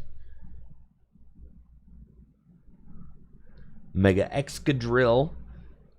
Gonna finally be doing some drilling for us. Maximum drilling. We see an attachment to the Genesect. I think he's scared that it will get stranded again. All right, so Thad is actually just swinging for 90 and discarding 2 with Undermine, saying like, okay, taking this knockout is actually insignificant. I'm better off leaving the Slowking here. So did we see what was discarded with the Underminer? Like a Cypher Maniac. Okay. And something else. So if Andrew played Cypher to stack the Kyurem, he would have gotten to stack an additional card, and Thad knows that. So he knows he's milling something that Andrew wants. Probably the Cypher. Yeah. But it looks like Andrew's got Cypher in hand. The thing is, though, is that Slowking has a retreat cost of 3. So Thad is kind of making a called shot that, like, okay, it doesn't really matter if I knock out this Slowking. It's almost better not to, because it didn't have a Boomerang energy, and Wondrous Patch can only go to the bench. So he knows that it's not going to stream, the same Slowking is not going to stream back-to-back attacks. And it's going to be a red card this turn from Thad. Probably just a red card and another mill. Yeah. And that's about as best time as you can take this knockout. Just hope that Slowking can't stack the necessary Pokemon to answer this Excadrill. And this is what Excadrill brings to the table, is this milling.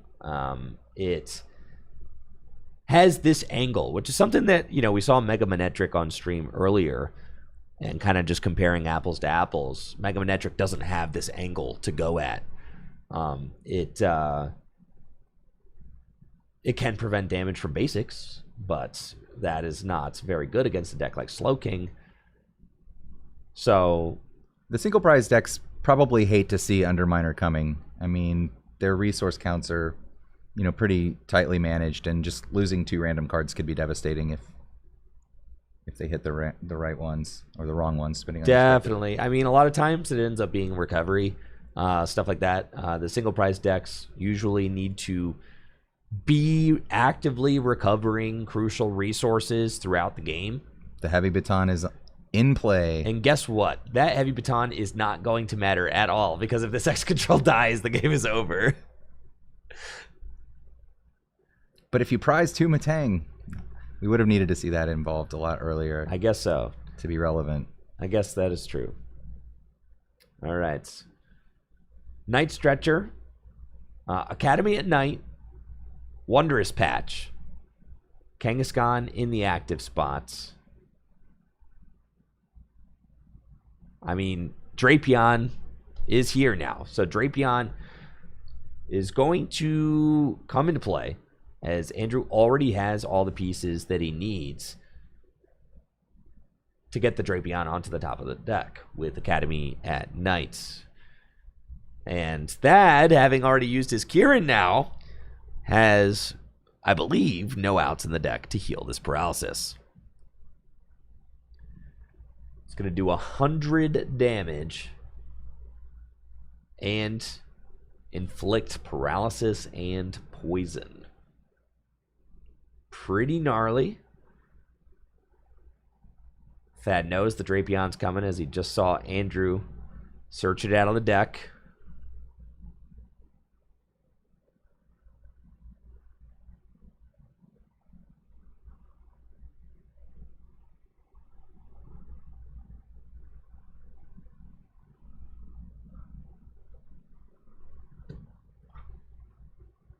Can Thad update his prize counter? Prize counter. The prize counter, Thad. Your die. Thank you.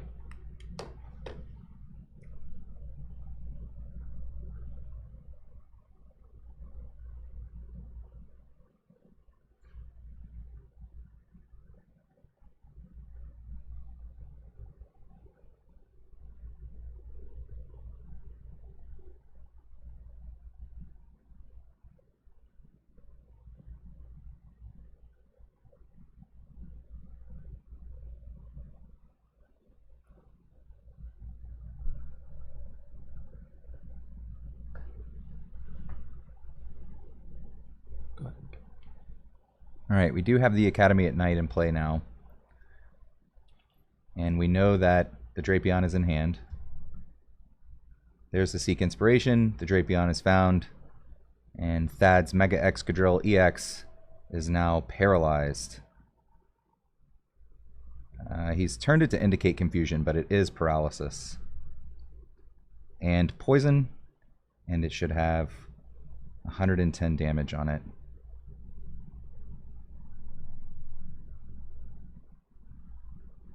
Okay, we need one more damage from the poison tick there. We got the stadium bump. We got the ice cream.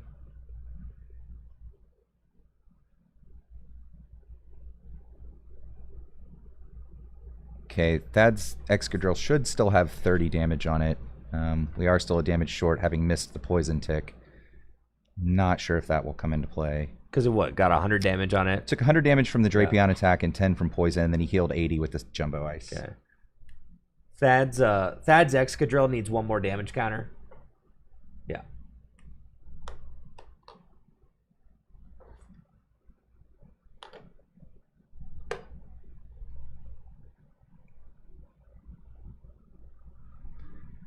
So no more outs to cure the paralysis, but the healing will kind of keep it in play longer there.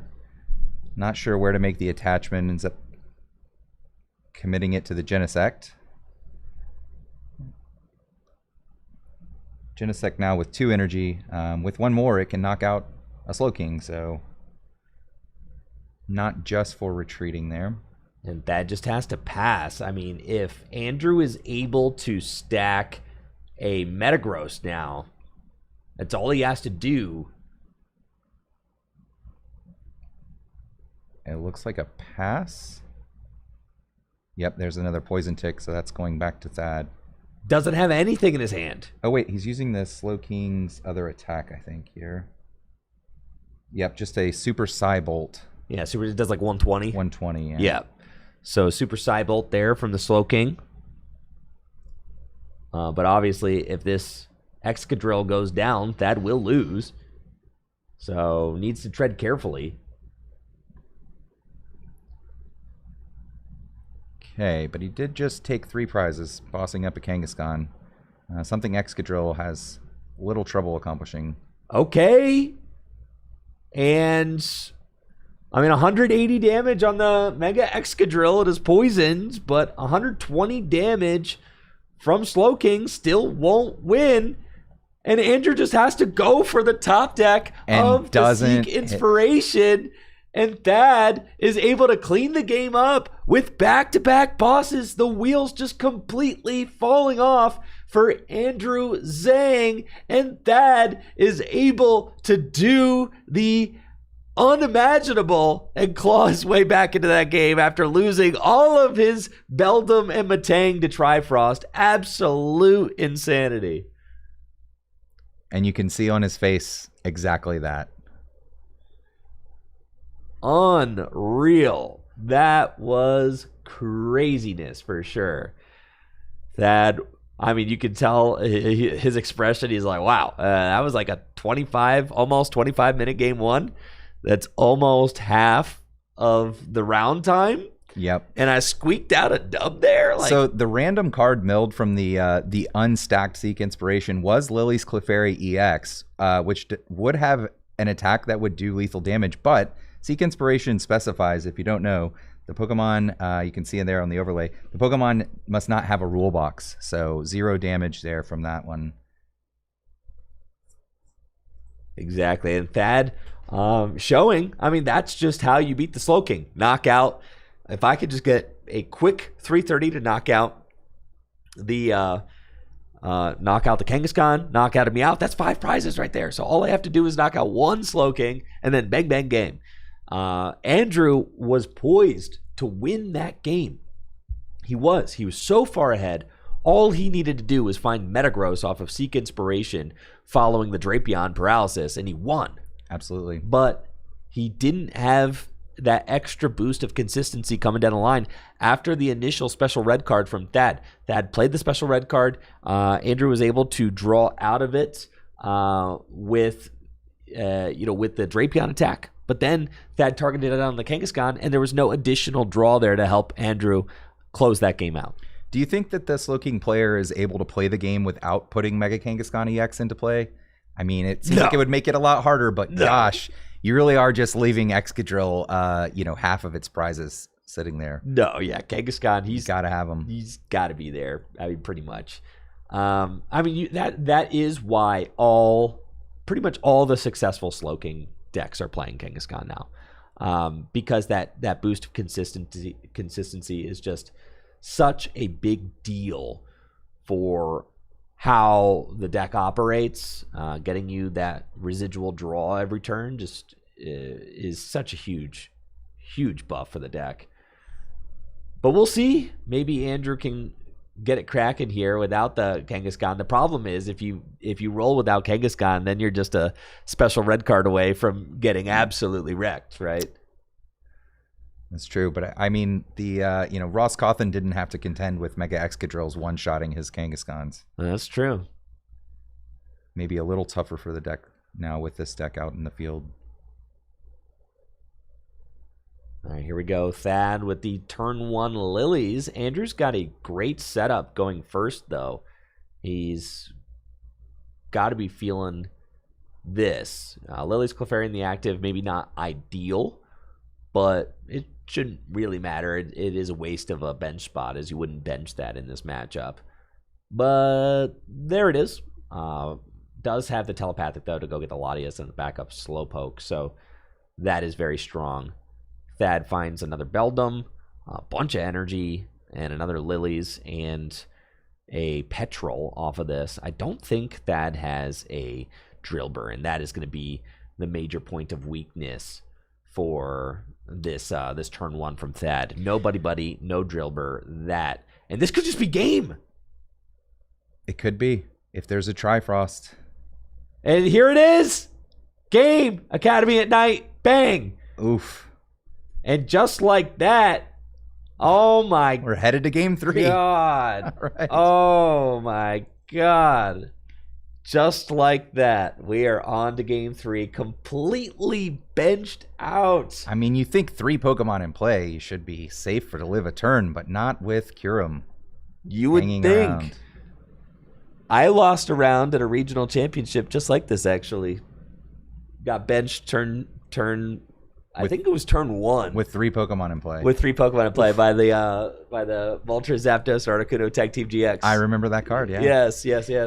So I too have been benched out with 3 Pokemon in play. That's crazy though. Thad, missing the buddies there, obviously devastating. And Andrew did just get all of that without a Kangaskhan. Now I think the most difficult part isn't maybe getting the turn 2 attack with Slowking without Kangaskhan. Like that can certainly happen if you draw the cards in the right order. But it's the streaming attacks like one after another. The Kangaskhan is really going to be helpful with that. It's tough too seeing. I mean, it didn't matter in this game, but that having to just punch for 20 with the Beldum. When the Metal Maker Matang was first introduced, there was still a Beldum that could stack any card from the deck. Oh yeah. Played that at the Indianapolis Regional Championships that you top-8'd, actually. Oh, yeah, I played that Origin Form Dialga V-Star deck that ended up winning the event in the hands of Andrew Hedrick. Oh, I know. I played against him 3 times. The Magnetic Lift Beldum was a lot better than the Beldums that Thad's forced to work with here. Yeah, that's true. That Magnetic Lift Beldum was very good. It does only have 60 hit points, though, which is tough in a Dragapult world. But those suckers would be evolved up. So yeah, get them evolved. All right, here we go. Now, Thad choosing to go first in game 3. And this is huge, right? Because he opens Drillbur. Check. He's got Genesect in play turn 1. Fantastic. Parabeldum's down with a Buddy Poffin. This is your turn 1 going first that you want. Dream start for Thad. Andrew opens with Latias. I mean, that's a great opener as well, as it can easily pivot to whatever, but it's going to come down to what Andrew can find off this Lilies to get established. And now it's up to Andrew. Can Andrew find ample support off the Lilies? He's going to want to find Buddy Poffin. I'm assuming he's playing that with the new 70 hit point Slowpokes. Is that it? No. No Buddy Poffin in the list. We do have 4 telepathic energy, which kind of has the same effect. Yep. And he was able to bench a Monkey Dory before the Lilies. So could always, if he hits telepathic here, but not any Slowpoke, could just attach to the Monkey Dory. Confusion. We've seen Monkey Dory get in there. Doesn't find telepathic? No telepathic. It's just Ultra Ball. Okay, retreat to Kangaskhan. Telepathic. Telepathic. Doesn't Another find Wonder it. Patch. Oh my gosh, having to go Ultra Ball here for a Slowpoke is terrible. I mean, he's seen so many cards. There's a regular attach, no Ultra Ball, no Slowpoke. Okay, we already know that there's going to be 2 Metal Makers online. And Thad now using Metallic Signal again to thin the deck. Give the Metal Makers a little better odds of hitting basic Metal Energy. Should evolve up these 2 Beldum. Looks like first we're going to Ultra Ball. Deciding whether to also thin the Excadrill. I mean, the more cards that you can get out of your deck right now that are not named basic Metal Energy, the higher your odds off of Metal Maker. And that's surely what Thad's considering.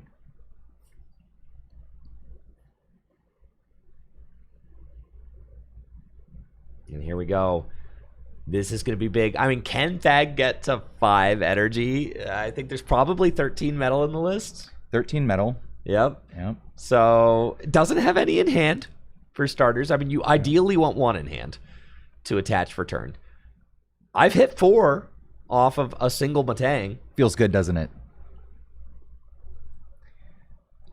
Man, it looks like he might have prized some Metal Energy here. I'm watching Thad thumb through the deck and don't have an exact count, but it looks a little shy of 13. I mean, you would expect to prize some with that high of a count. But these Metal Makers are going to be big here. Slow start from his opponent. Let's see if he can capitalize. We have Meowth, Last Ditch Catching for Lily's Determination.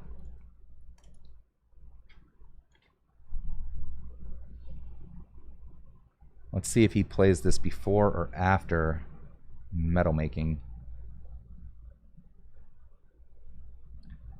He kind of knows the... Looks like before. Okay. Yeah. So shuffling the hand of non-Metal Energy into the deck.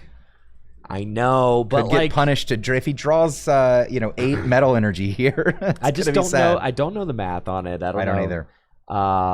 It's like these are like the number crunches where it's just like you kind of have to go with the heart of the cards a little bit. I mean, it feels vibes from here on set release weekend, but I'm sure Jake Gearhart. Somebody, Jake Gearhart, figure this out for us. All right, when do you draw first? Should you Lilies before or after Metal Making? And when do you make her first? Did he not already use Metallic Signal this turn? He did. So that's a second use. So he tapped it. Nobody. I think he used it at the start of the turn as well. No, why would you search out 4 Pokemon? You'd already used it at the end of last turn. He used it at the end of last turn for the 2 Matang. And then used it for 2 more things, and then that was it. Yeah, it wasn't a double use. Oh, did he Ultra Ball for the Yes. Excadrill? That's where the Excadrill came from. It was the Ultra Ball. I mean, so that actually ended up perfect scenario because found the card to thin. So you do Lily first because you could find more cards to thin. Yep. And then found the 1 energy he needed to attach. So perfect draw for Thad off this. Found 1. I mean, you're punished if you draw into a bunch of Metal Energy, but you can't really. All right, here we go. All right. Look at the top 4 cards of the deck. There's 1. You can attach as many energy as you like to your Pokemon in any way you like. As many Metal Energy. And here we go. The moment of truth needs 2. And he's got it. Oh my gosh. And Thad with 5 energy on Mega Excadrill is going to be taking a 1-hit knockout on Mega Kangaskhan with no Slowpoke in play on Andrew's side of the board. An absolutely incredible start from Thad. Yeah, I think the times just got a lot tougher for this Slowking deck. Thad. This Slowking deck absolutely hates to see the Excadrill. Okay, Andrew trying to claw his way back into this is going to Last Ditch Catch for his own Lily's Determination, but does not have a Slowpoke established yet. So we will not be seeing an attack this turn unless he could draw off of the Lily's Determination. He could draw into the Darkness Energy. He does play 2 copies of that. Attach that to Monkey Dory and confuse Thad's Excadrill. We saw in game 1 and that Thad does not have a lot of switch outs. He does play one Kieran, and could, I guess, air balloon off the Excadrill and lose some energy. That is not a darkness energy, so we will get a slow poke, but we'll not have an attack to launch here on this turn for Andrew. Well, there's an attack. Oh, you're right. He can confuse without the darkness. That's, of course. Oh yeah, mind bend. The darkness is only relevant for the ability. That's right. Correct. We're bending. We're gonna be bending. We're bending like Beckham over here. Is that a thing? That was a thing. Bend it like Beckham. Yes. You well, soccer fans. You're on the Unk cast. We're gonna let that go. Yo, it's World Cup time. We can make soccer references. Is that a Monster Energy rehab? No, actually, I just cracked a Monster Energy Zero Ultra. It is not a sponsor, just a good product. Just a good product. My third of the day, actually. Oh, no. I know. We didn't get a lot of sleep last night. Our toddler was up every hour or so, just randomly. I mean, just usually sleeps through the night, but they do that. Not last night. So like, Natalie looks at me this morning in bed and is like, "Do you think my heart will give out if I have 3 monster rehabs today? Just 3, like, and she doesn't drink energy drinks. Just one day. She doesn't drink energy drinks every day. But she's like, "What do you think? You think my heart can handle it?" I'm like, "Oh my God, Natalie!" Like, and then here I am on my third. I'm like, yeah, I could use a little boost again. All right, so Thad's got the ice cream cone, the jumbo ice, to heal the Mega Excadrill. But it is still confusion in the active spots. Still confused. We did not get enough attachments to the Genesect to retreat into an attack. Oh, no, there's a third Metal Maker, but it whiffs as well. That would have been an option with some luckier metal making, but I don't see an energy in Thad's hand. You just go for it? I mean, you're up so much. Just flip. Got more ice cream. You like win if you flip heads. Oh, you could retreat. But if you're retreating to not attack, I disagree. Yeah, that's tough. I think if you hit one more Metal Maker onto the Genesect and you can knock this monkey out, then sure, but just presenting another Pokemon to soak this damage. Yeah, Biggie. Oh, the Philippe. Sure. So that we Philippe can attack. We got to put 2 on the Genesect. Let's go. Biggie D giving me the professional caffeine expert's opinion in the chats. 600 milligrams should be the max limit for caffeine. I think I'm Mayo Clinic just says under it. 400? Mayo Clinic does say 4, which is the number I've always floated around in my head. Probably depends on your heart health and other factors. It does. I ran 3 miles last night, so the 550 today should probably be okay. Natalie is fighting back, cracking her second right now. Chaos says, "I'm pretty sure the FDA says 400, right?" Well, yeah. Does the FDA even exist anymore? I don't know. Depends on what you mean by exist. Pretty sure that thing's been gutted. Anyways.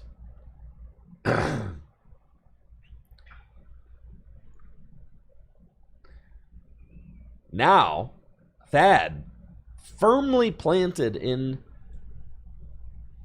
the driver's seats of this series. I can't believe it. After an insanely unlikely Game 1 comeback and win, Game 2 lasting all of 2 turns,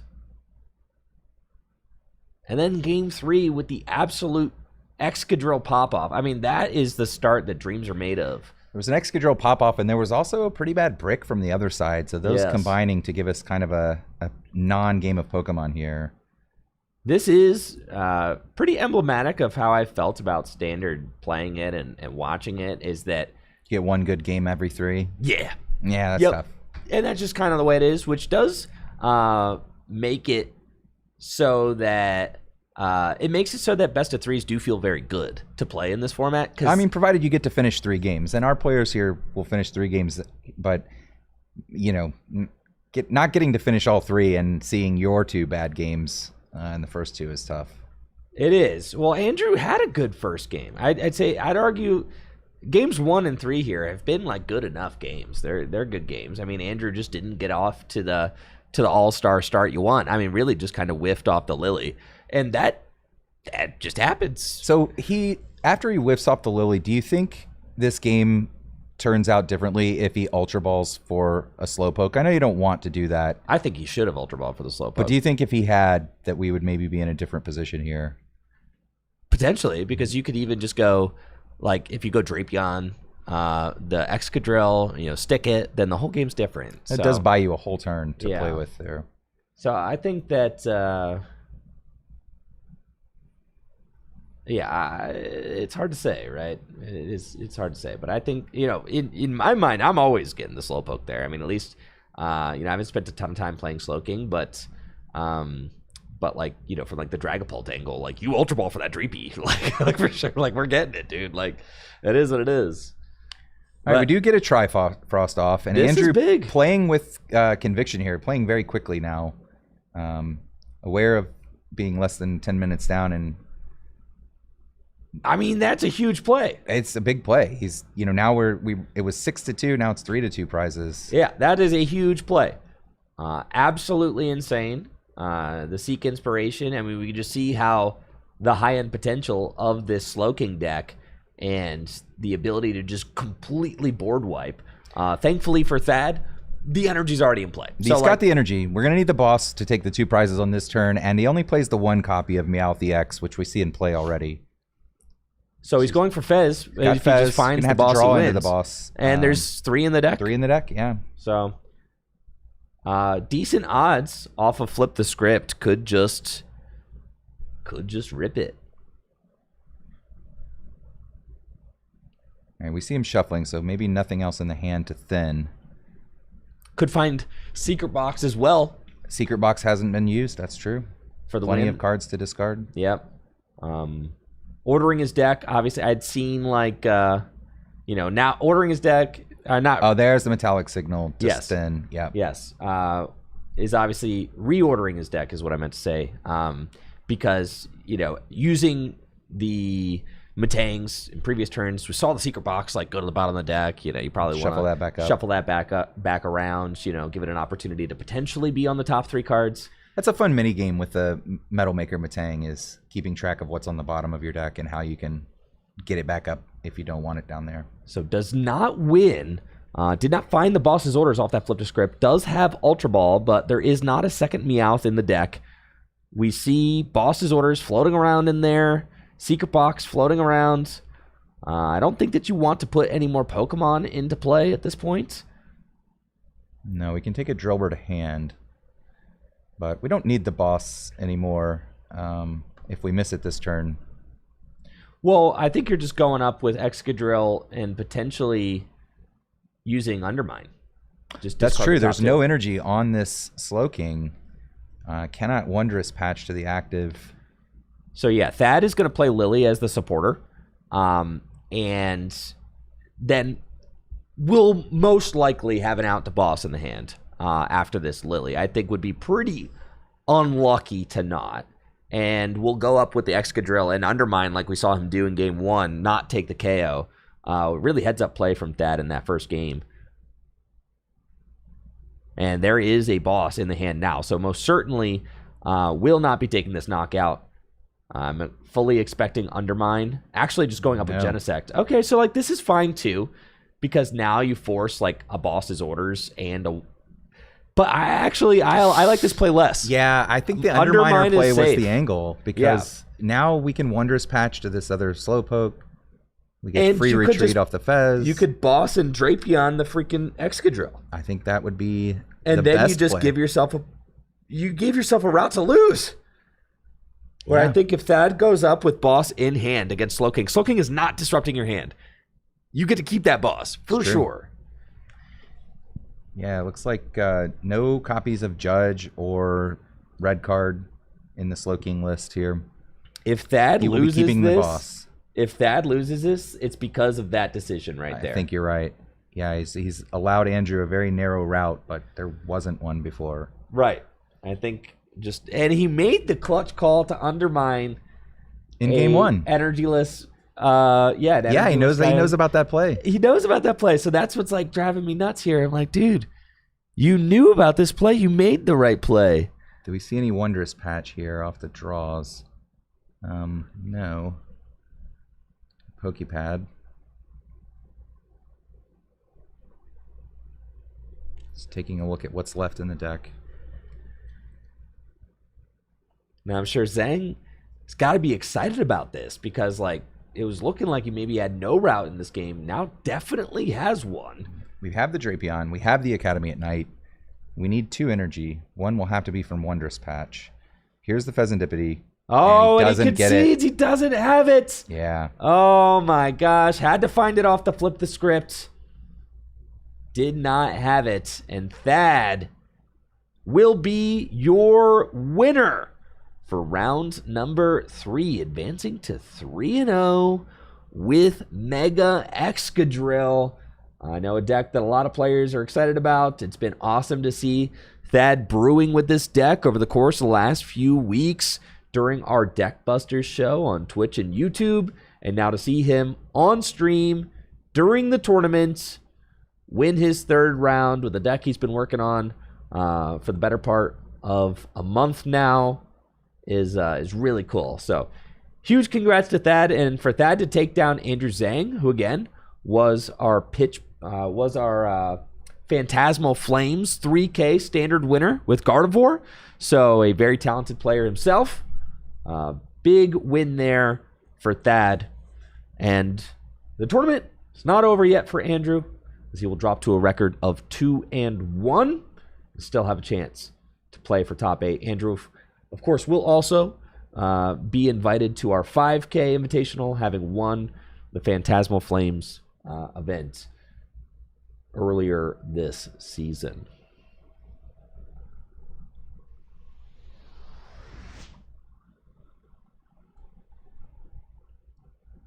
We see Gabe Smart there. Let's see if we've got any other matches we can zoom in on. Enhance.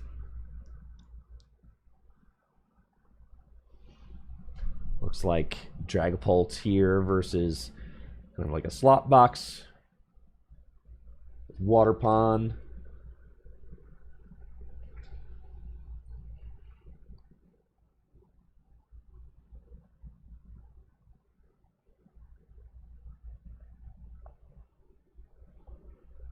Very cool. Mega Excadrill.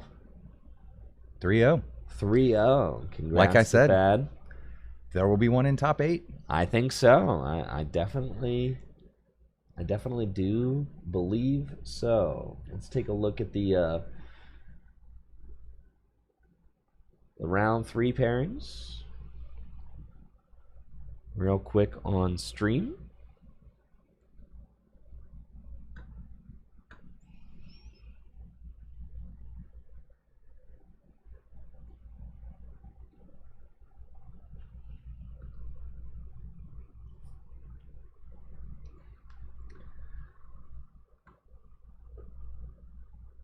Alex Lexon was 2-0. Gabe Smart was 2-0. Thad, we know, is improved to 3-0. Austin Charles starting off with 1-0-1 so far today. Benny Billinger was also 1-1. Carter Malnick, 2-0. Oh, yeah, Carter Malnick. Yep. 2-0. Brooke English, record of 1-1 to get started. Chucky Davis, our Destined Rivals GLC winner. Jesse Parker at 2-0. Starting with the 2-0. Slowking. Hey, Jesse Parker. Maybe not having Excadrill problems yet. Maybe not. Maybe Dodging not. them. Well, I feel confident that Jesse maybe has enough reps with Slowking now, whereas at NAIC he was feeling like maybe he didn't. Okay. So, another month of testing can go a long way. Ethan Whitney's GLC players, 2-0. So far, of course, this isn't updated with like the 3rd round results yet, as those are still coming in. Holden Cheeks works at full grip. Started off 2-0. He is our bulk commander.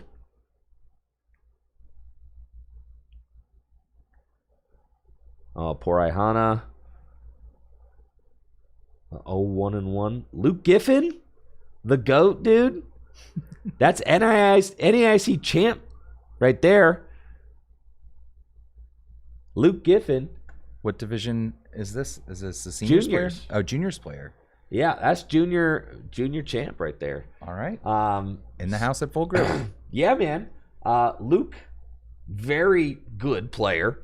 Top forward our Chaos Rising event. And then during top 4 of the Chaos Rising event, I was casting with Jesse Parker.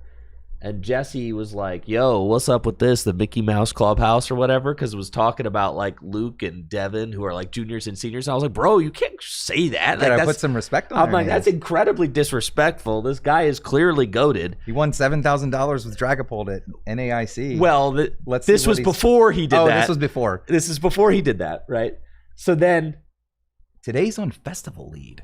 here's who's on Festival Lead. Luke? Yeah. Luke is on Festival Luke Lead. G on Festival Lead today. So I'd like to say thank you to my parents. yeah. So what's hilarious is that Luke, in reference to Jesse's, Oh, no. I haven't like, seen this. you haven't seen, yeah, No. well, you're about to. All right. Okay.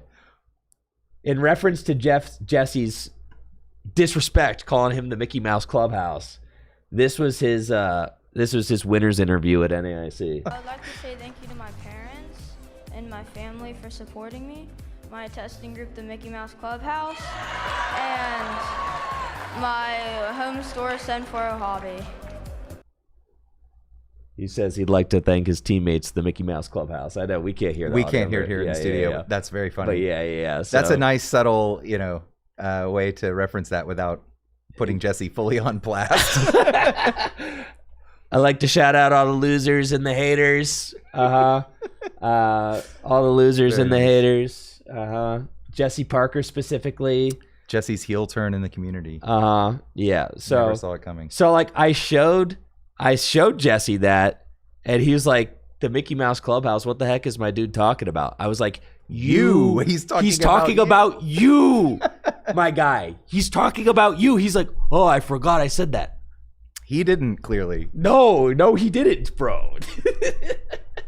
That's great. I love that. Yeah, dude. So shouts out to Luke Giffen, literally the NAIC junior champion.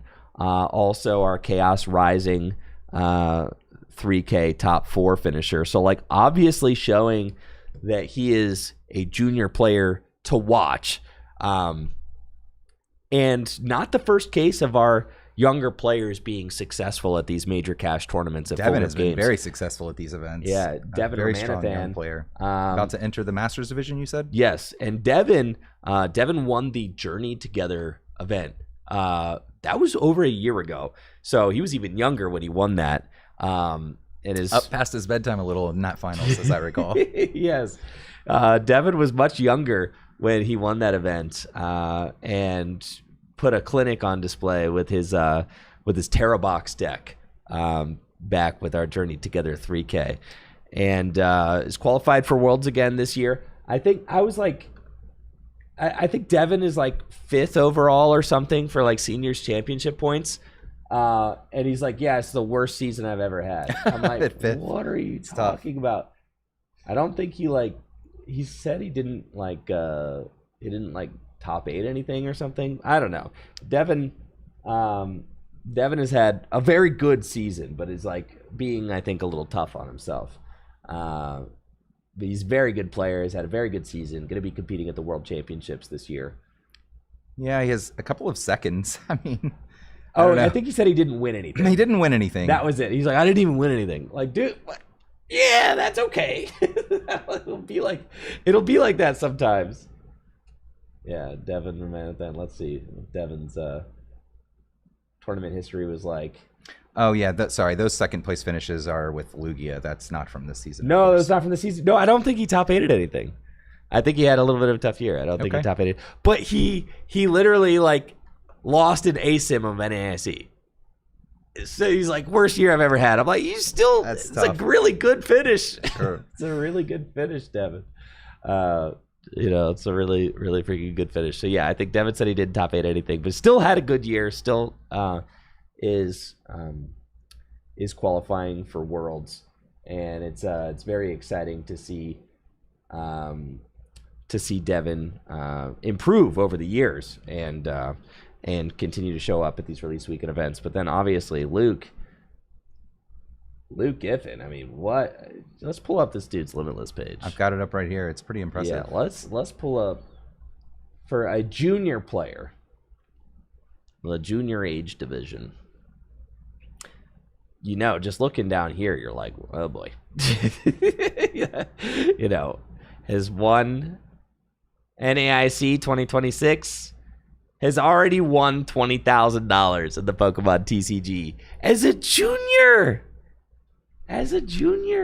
Looks like he's been playing Dragapult since before it was the only deck, certainly. Maybe not before it was cool, but before it was so dominant. Very experienced Dragapult head.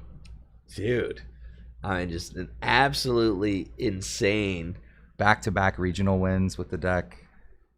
Yup. Oh. Absolutely an amazing run this year. It's just been incredible.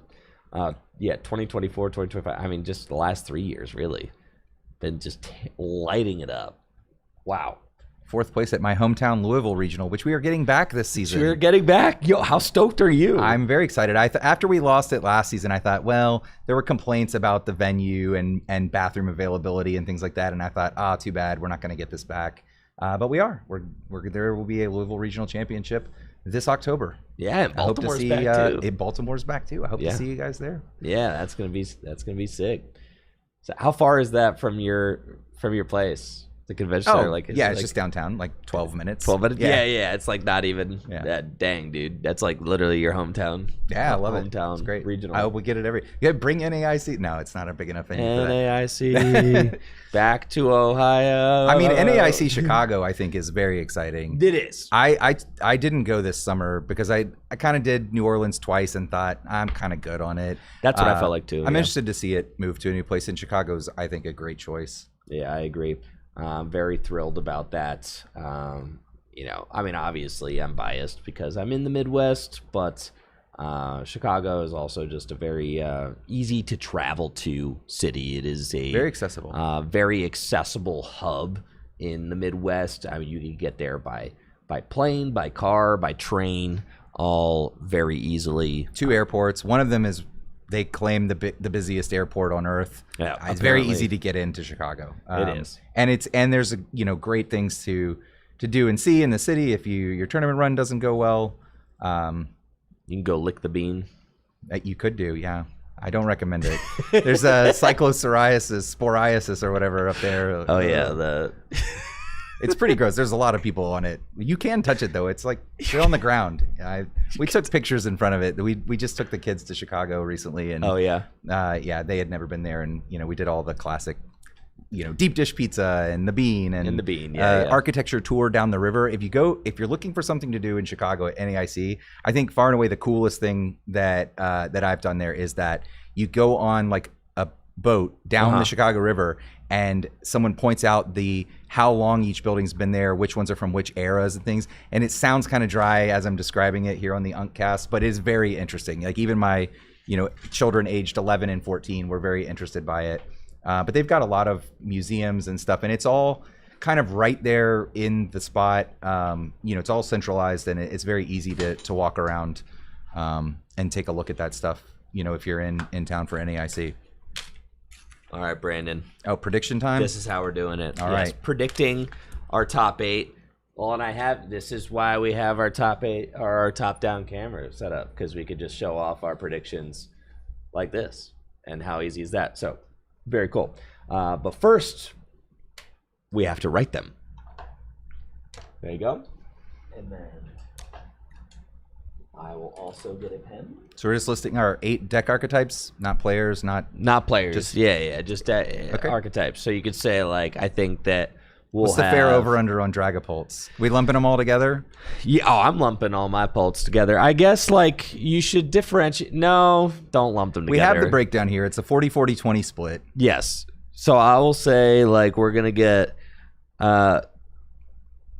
like 2 pult chicken. I was just writing that. Don't copy off my paper. I'm not checking your work, dude. I think it's 2 pult chicken.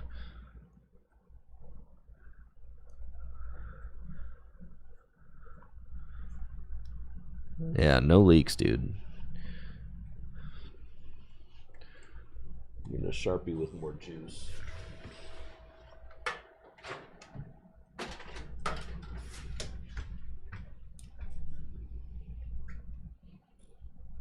Oh, yeah.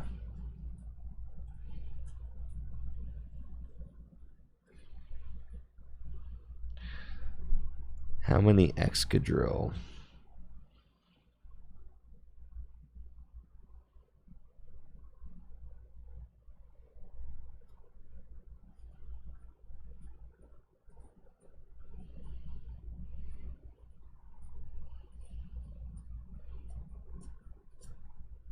One, two, three, 4, 5, 6.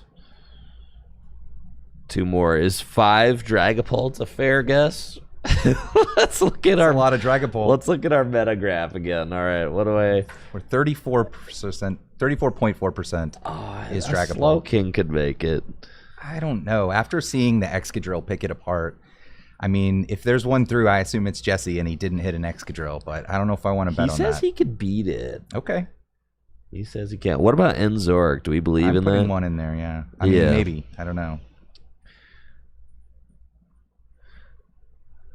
I think I have a coward's prediction. 1, 2, 3, 4, 5, 6, 7, 8. I've got 7 so far. I'm trying to decide on a final entry here. I don't know if I believe in Slowking.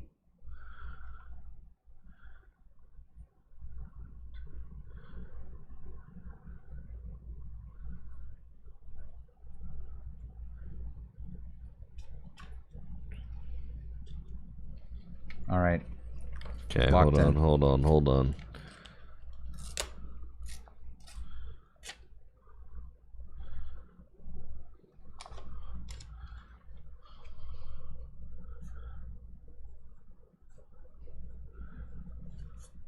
There you go.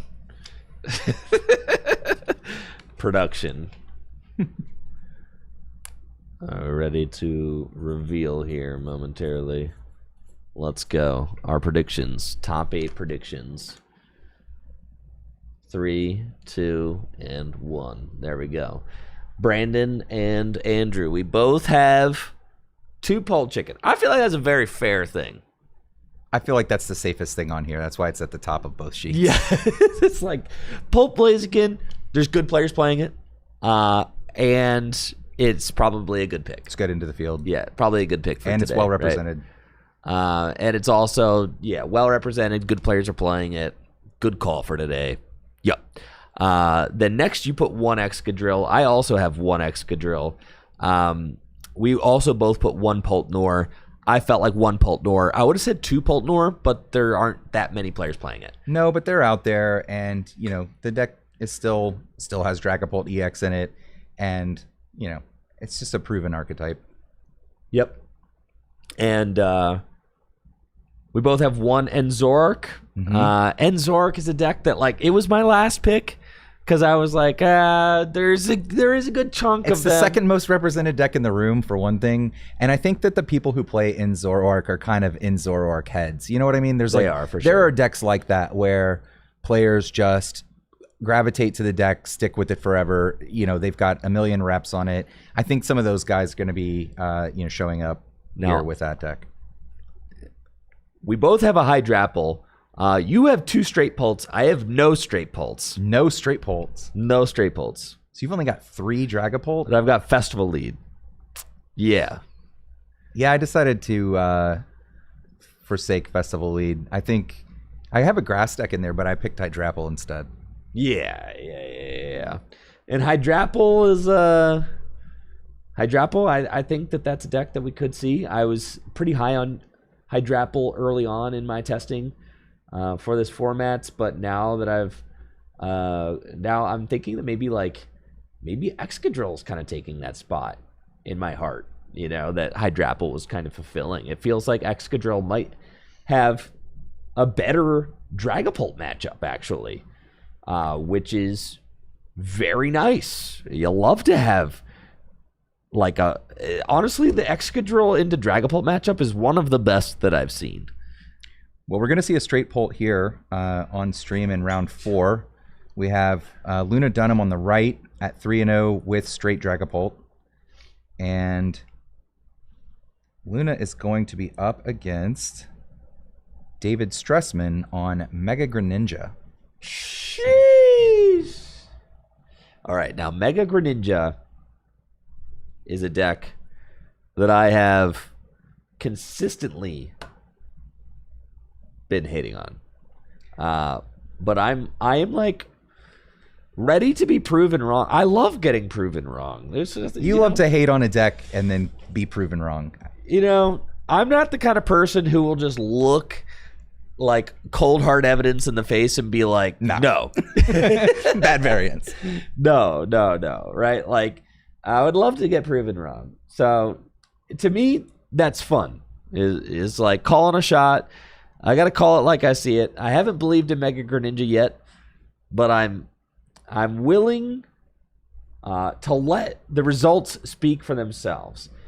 So let's see if David can overtake Dragapult. I mean, and this is kind of the matchup that I want to see. Is like, can Mega Greninja even consistently beat like the most straightforward Dragapult decks? Sure. I mean, this is the big bad. If this deck looks like it has some play into Luna's Dragapult deck, then maybe it's real.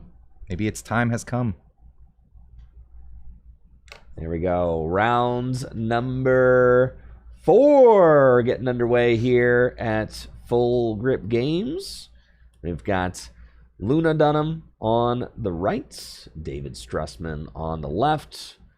Going to be a Mega Greninja versus Straight Pult. And Luna with a very quick turn 1, just energy to Fez, Monkey Dory pass, where David is opening Badoo and going to have a very strong start with Buddy Buddy Poffin in hand. Don't we all just wish we could open Buddy Buddy Poffin with Lily's Determination? Wouldn't that be nice? Would be. Did we see who won the coin flip here?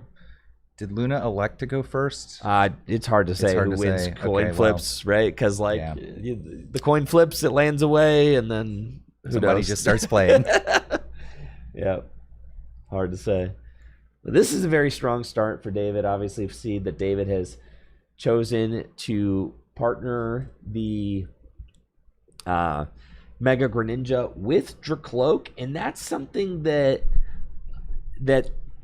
is something that kind of is made me question the Mega Greninja deck as an archetype. Is that it doesn't have that roll compression that Dragapult has, right? Like Dragapult can just take the Dracloak line, and then you evolve up into Dragapults, and your engine is built in. But with the Mega Greninja, you've got these Frogadiers in the deck that just don't really do anything, and so you have to play Dracloak or maybe Enzorark to like draw cards so that you can make your deck strategy work. Now, one interesting part to that 3/3 Dracloak line is that we do see David is also playing one of Dragapult EX, and the A spec is Neo Upper Energy.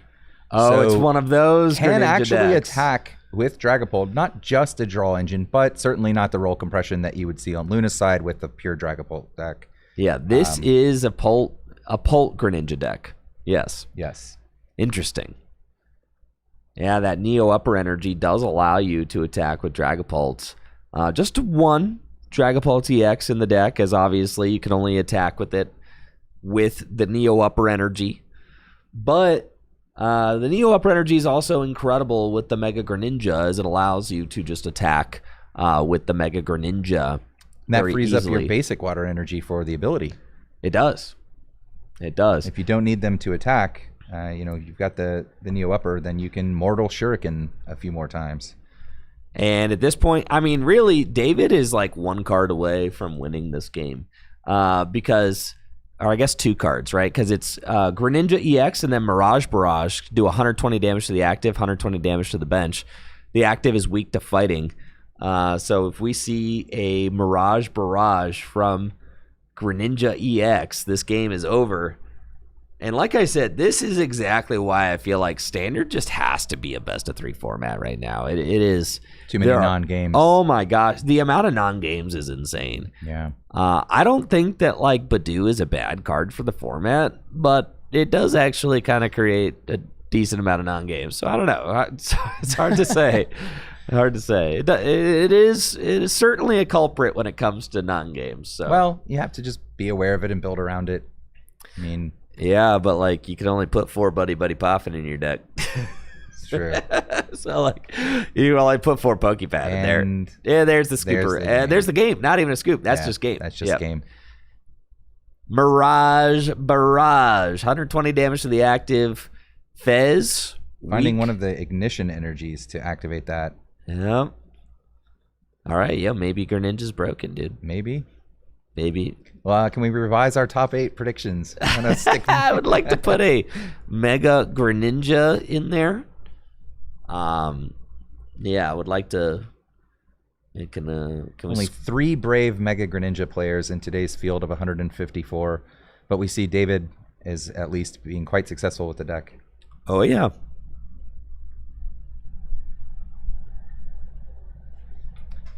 It's all right, Luna. Brush this one off.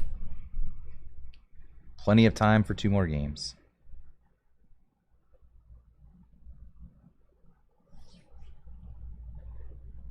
Yeah, I mean 4 minutes. Yeah, that's all.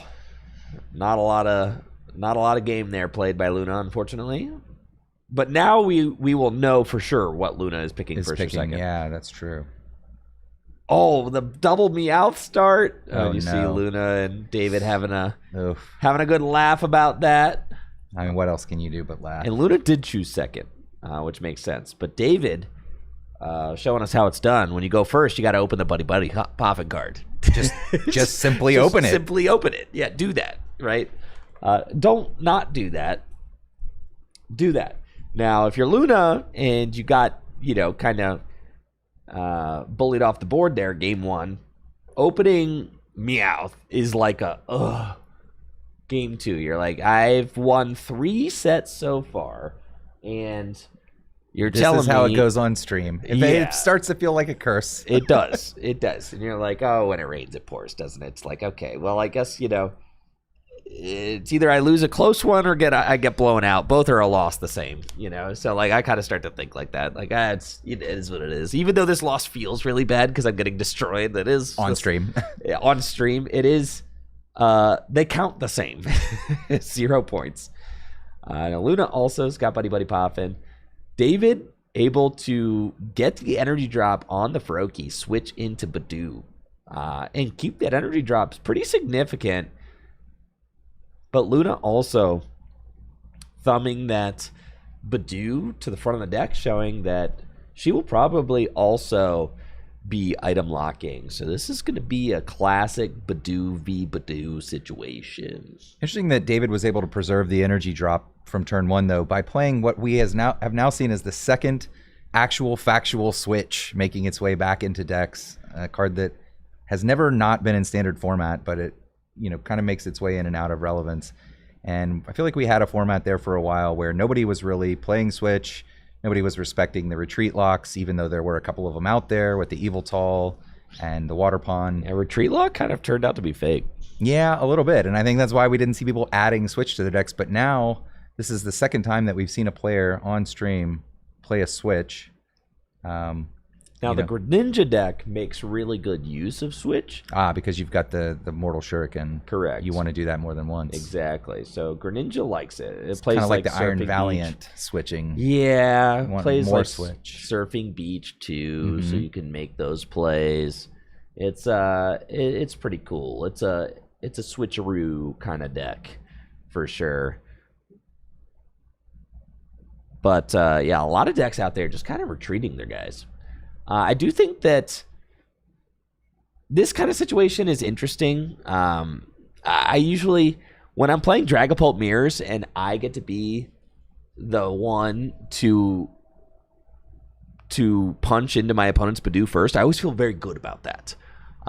This feels very strong because you put yourself in this situation where, like, if David, like, Itchy Pollens you and you find a monkey with a dark, then you can Adrenabrain and Itchy that Badoo for knockout. And then that puts you in, like, a dominant position in the Badoo Wars to be able to do that. And it's not that hard to do. I mean, really, it's like Crispin kind of gets you there, right? And even if Luna doesn't get that play this turn, which we see that she's not, she's got the energy drop on Dracloak and a Lily, I mean, and another Dracloak, so that's like about as good as it gets. But even if she gets it next turn, it's still very significant because she can knock out the Badoo, and then David would have to promote something else. And then Luna is still inflicting item lock while taking knockouts. It prevents those kind of pop-off turns. So I do think that being the first person to punch into Badoo is pretty significant. It almost makes me think that, like, was David's switch there worth it? Because if you keep the Froakie active, let that soak 10 damage, then you just retreat it into the Badoo. Then you are the one that is going to win that Badoo war. Yeah. So that's interesting. Yeah. The more that I've played it, the more that I've found, like, getting your Badoo smacked first is pretty bad. Getting your Badoo monkeyed and knocked out is also really bad. That's the kind of thing that just comes with experience on the archetype. And I think there was a lot of sentiment when we first rotated standard format this year, and it was clear that Dragapult was going to be the last good deck standing from the previous guard. And then you started thinking, wow, the people who have been on Dragapult this whole time have such a leg up against everybody else scrambling to learn Dragapult and learn things like, you know, what you've just been describing. You just had to go to Dragapult school. That's absolutely true. You just had to sign up for Dragapult class and study it like it was a textbook. That's on Metafy, right? That's so you could just play it a lot. And that's the thing, is that I think that there was me in, like, past iterations of myself, I would have been intimidated to kind of hop on a deck like that's been played for so long. But now I'm like, okay, well, you know, like, I'm not the only one trying to learn this deck. We're all out here trying to learn this deck. Like, you know, I've been playing enough Pokemon cards in my life. Like, I'm probably all right. I'll you know, just put my mind to it and see what we could do. And that kind of attitude has been nice. It's been a nice change. I used to be more intimidated by decks that, like, I didn't feel like I had as much reps with, but now I find it more of like a challenge that excites me. Like, well, let's just jump in the deep end and kind of, like, dive in, see what it's about, right? Now, Luna does have Dark Monkey in her hand, so she can make this play where she knocks out the Badoo with item lock. But you do kind of have that Frogadier over there looming. So I think, like, the dream play is boss knock out the Frogadier. Well, sure. That is the dream play. That's the play you want. But a good backup play in hand. All right. And we do have the monkey getting placed down with the Risky Ruins. Yeah, Risky Ruins. Big deal, because you give yourself 20 more damage to move. But obviously things could get incredibly sus if David is able to go Greninja EX and then knock out the bench Dracloak. But we see Luna does find Lilies and can shuffle draw 6. I'm sure she would want to find a Dragapult EX to maybe protect that energy drop, because the sniping ability, the Mirage Barrage, could be pretty bad. She does find the Dragapult Fire Energy too, Obviously can't attach the fire energy this turn since it is the energy attachment for turn is already gone to Monkey, the Darkness. And going to be another Itchy Pollen from Luna. What does David have? It's Mega Greninja. Holy cow. And we'll use that. Mortal Shuriken. There you go. Mortal Shuriken. Knockouts. Now something else has to be promoted here. And a Lily. So And going to will be a die. double knockout from David.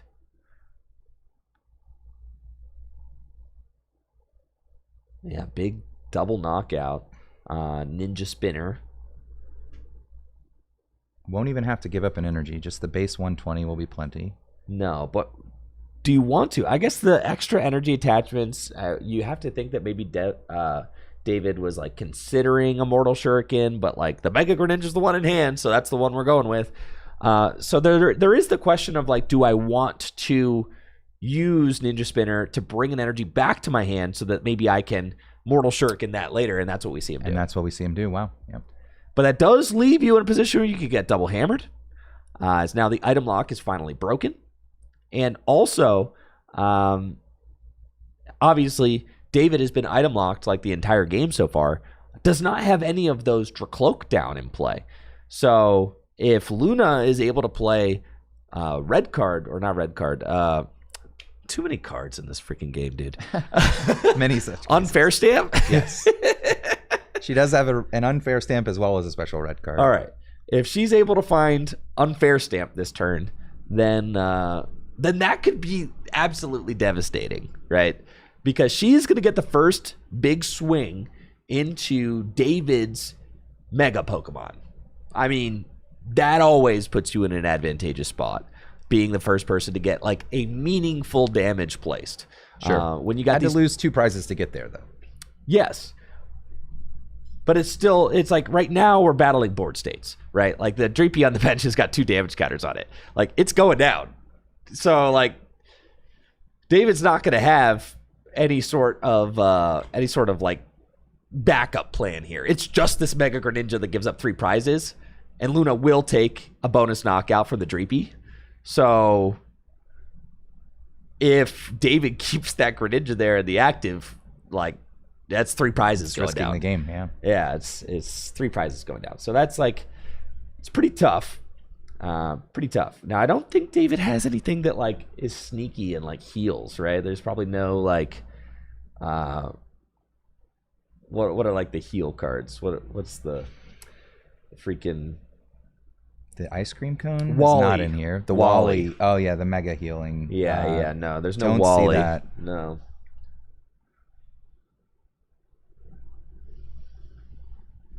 All right, it's looking like no unfair stamp from Luna, but still, like, it doesn't really matter if you're taking out that Dreepy, because, like, well, like, you know, I'm still attacking the board.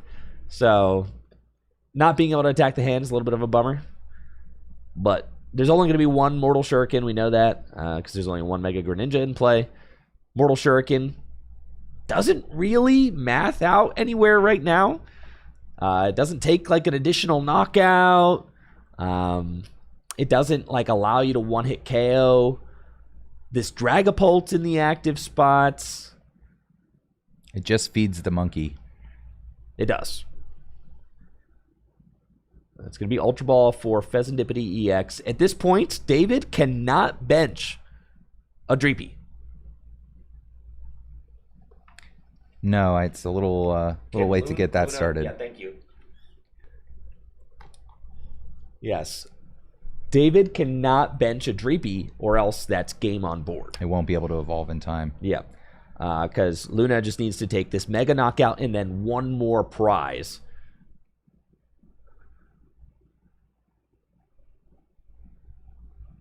I mean, Wally would have gone pretty crazy here if there was a Neo Upper, but the Neo Upper would have had to be in hand, because you could Wally all these energy back up to hand and then Neo Upper and still attack. Yeah, are you surprised not to see Wally in this deck list, given that Neo Upper is here? It's hard. It's hard because it's hard to justify You've got so much else going on in this list. That's true. There are so many different. There are 3 different stage 2s, right? Only one of which is a mega. Yeah. Yeah, it's 3 different stage 2 Pokemon. So I think the thought is that the Mega Greninja isn't necessarily like up here leading the charge like this solo dolo, like, you know, like it is in maybe the Mega Lopunny deck. It's not the same thing. Looks like it's going to be Hilda as the supporter for turn. And this is just game. So I don't know. David decided to just bench all these dudes out. They all took 2 from the Risky Ruins. That's just game on board, though, for Luna. So I don't really see what the line is here from David, because by benching these single-price Pokemon, you make it so Luna just has to go Phantom Dive, place 6, game over. That's 4 prizes. Yeah, Ninja Spinner not able to take the active out here, so the Dragapult will live to Phantom Dive again next turn. I don't see a route for David.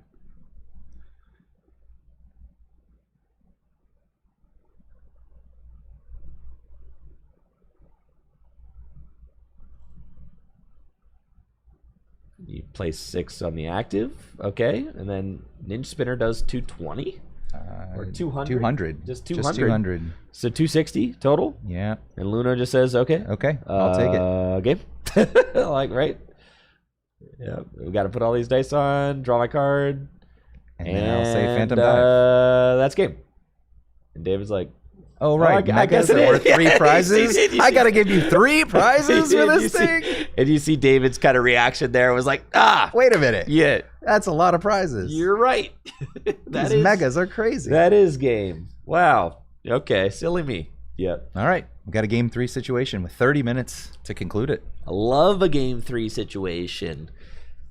That was a very solid setup from Luna. Obviously, game 1, just a non-game, right? I mean, item lock played a part. Luna didn't have anything going first, and honestly didn't have anything the next turn either to back it up. So just a tough opening. Even the most consistent decks can just fall apart at the seams, especially when you are being item locked from turn 1 onward. That has certainly been a theme of both Game 1 and Game 2, the Badoo item lock, and has been a consistent theme of the Pokemon Trading Card game ever since this card was released. A very powerful and impactful card with just 30 hit points. Such a big impact on the Pokemon TCG. I'm sure there are many players who will be happy to see this thing go, but I'm curious to hear in the chat, is there anybody out there who will miss Badoo when it's gone? Anybody at all? Let me know. It's a testament to the strength of that effect that this card is so played in a world with Monkey Dory. Yeah. I mean, you're just giving away a prize, but item lock, very powerful effect. Go game number 3. David choosing to go second. Okay. And Luna doing what you're supposed to do and opening Buddy Buddy Poffin if you go first. That's what you're supposed to do. That's the correct play. That's the correct play. You have Buddy Buddy Poppin', you should place it down. You should put that card onto the table and play it. And you should actually always open it in your opening hand as well.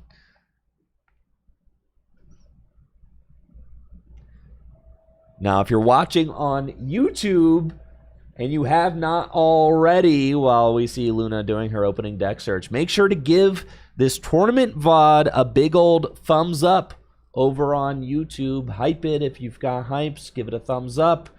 Help the tournaments to stand out on YouTube. Obviously, it's a huge production for us over here at Full Grip Games, so really appreciate all the love. If you're enjoying today's production, enjoying the broadcast, give the video a like over on YouTube. That would be massively appreciated. Also, huge thank you to everybody who has subbed over on Twitch, getting the hype going throughout the stream. It has been awesome to see. I know I can't thank everybody while I'm broadcasting today, but just want you to know that I see you, and I am very grateful for all of the subs and the love that we have seen so far during the stream. So thank you all so much, and let's see how this round 4 concludes.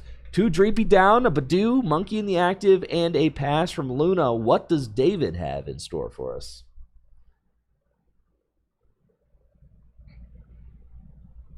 It's one of those Ultra Ball turn ones, isn't it? Ugh. No, David, you were supposed to open the Buddy Buddy Poffin. What are you thinking? Yes. Ultra. Oh, it's just one of those. They're like, this is just so cringe, right? Turn 1 Ultra Balls are the worst somehow. You don't know what resources you don't need yet.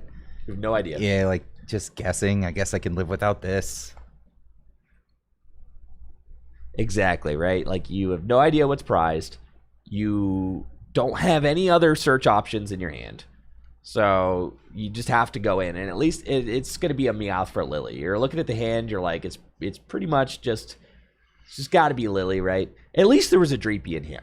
That's good. So, like, it makes it feel like a little less bad. But the Ultra Ball for Meowth, that's why Meowth is in here. Because otherwise this hand was dead. So being able to use that last-ditch catch, grab the Lily's Determination, go to 8 cards, very big, and David will be hoping for one of those Buddy Buddy Poffin off of this Lily's. And we see, like, this is the play I was talking about. I really like that, like, Luna saves the Monkey in the active here to take that potential damage from Badoo, just right? the chip damage, give it back. Exactly. You don't want, like, the Badoo to take the damage. You want the Monkey to take the damage, and then you kind of save that for later. Sure. Now, David does find that Buddy Buddy Poffin, and Badoo. That's what happens when you see 8 new cards. You know, maybe the Badoo is controversial, but I tell you, I really do like formats that have a support navigation Pokemon in them. We've seen a lot of these over the years, Meowth being the latest one, but just the ability to turn an Ultra Ball into a draw supporter and get to play the game is, I think, really positive. And I think it's a fair trade that you have to leave a weak 2-price Pokemon in play in order to do that. Oh, yeah. I like it. To me, being able to turn all those, like, Ultra Balls in your deck into a potential support out, it just, like, always feels good in the Pokemon TCG to be able to do that. So something that I like. We see Luna finds the Darkness off the Recon, decides to put it to the bottom of the deck. It's because she's got Crispin in hand. Good reason to do that. Yes, which is very big. You can Crispin, get a Darkness energy onto the Monkey. But then do you want to retreat that Darkness off? Not really, right? So you probably go Darkness and an additional energy on the Monkey so that then you can retreat the Psychic off. And it looks like she's chosen Darkness Psychic. I would probably go both of those to the Monkey, retreat the Psychic. You've already got a energy on your Dracloak there on the bench, and I think that's why she chose Darkness Psychic, is probably because the Dracloak already has a Psychic on it. It does, yeah. So she's saying, all right, I'm going to leave more fire in the deck. Yep. Yeah. And that's exactly what we're seeing here. Yep.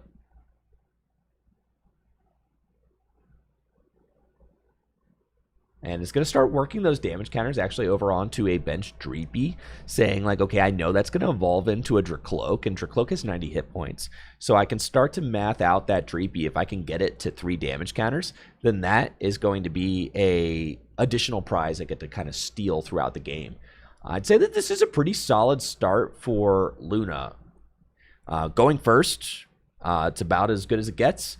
Obviously, she's item locked. She's got a Dracloak turn 2. And an energy on it. Monkey with the Darkness, extremely good to have. But I think a lot of play on David's side as well. 2 recon directives are already in effect. We have a Froakie with energy. We have a Badoo in the active, item locking. Certainly not a foregone conclusion yet. Yeah, the Hilda play here from David with the double recon directive under item lock. It was a very strong start as well. So strong starts from both players. David's board's probably looking a little better, actually. Obviously, you won't be able to make any like explosive rare candy plays under item lock or anything like that, but are there rare candy in the list? I was just looking at that. There are 2 copies of rare candy. So no explosive plays or anything with item lock active. But Luna can make the play where she goes. Psychic going on a Monkey, and Luna doesn't have anything else. Okay, so we're not going to knock out the Frogadier with the energy. No, and this is really bad for Luna, actually, because now you see David promoting this Frogadier, and you have to think that it's going to be Greninja EX. Obviously, has to have it under item lock, but has 2 recon directives, and there are 2 copies of Greninja EX in the deck. We need to be Greninja EX with an energy. And then we could see Greninja EX snipe that Dracloak on the bench. That would be massive. Mirage Barrage. And it's another Hilda. That will do it. How many Hilda are in this list? 2? 2, and we've seen them on back-to-back turns here. Able to search any turns. evolution Pokemon and an energy, so you can have plenty to throw away with Mortal Shuriken. And it's probably just going to be Mirage Barrage. Knockout, what? Probably Monkey and Dracloak. Yeah, at 120 to 2, you can take your pick here. Anything on this board on Luna's side will go down to the Mirage Barrage.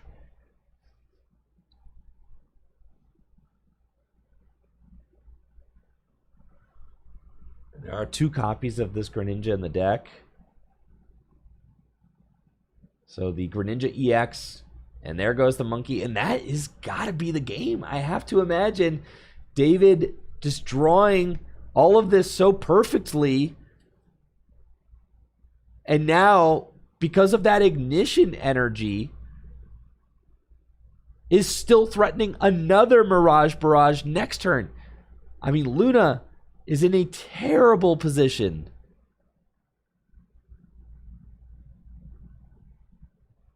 Having to build back up from Drapey is tough. Oh my gosh. In a deck with no rare candy. No rare candy in Luna's deck, so Just we'll just have to go to Dracloaks and probably watch them go down unless David is not able to find any energy card from his deck. Luna needs something crazy. I mean, and Polt can pull off crazy. It doesn't look like Luna has got that here, though. It's looking really, really bad. I mean, it would need to be like unfair stamp double hammer, right? That would be a good start for sure. That'd be a good start, but that still doesn't even do anything because there's 2 Dracloak on the board, right? Right, and just another ignition energy from David would still be an out, and there it is. Bang. It I mean, just it. like he's just saying, like, I ain't even going to play with you. It's the hammers wouldn't have mattered, he immediately shows. The ignition energy is right here, just so that there's no question about where this game is going. Luna down to just a Badoo in play. And there is the Lilies for 6 now. Just feels so bad. As Mirage Barrage is just picking her board apart. Oh, devastated Luna's board.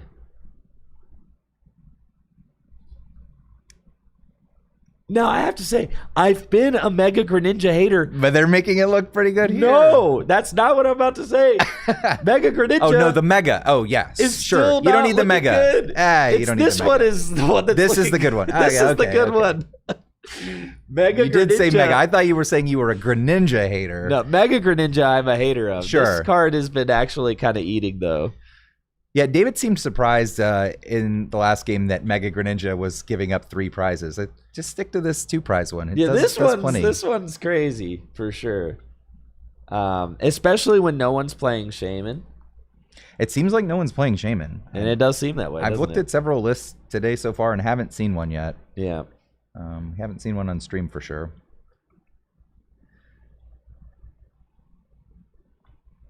And there's the stamp. Finally a reset stamp. Maybe too late.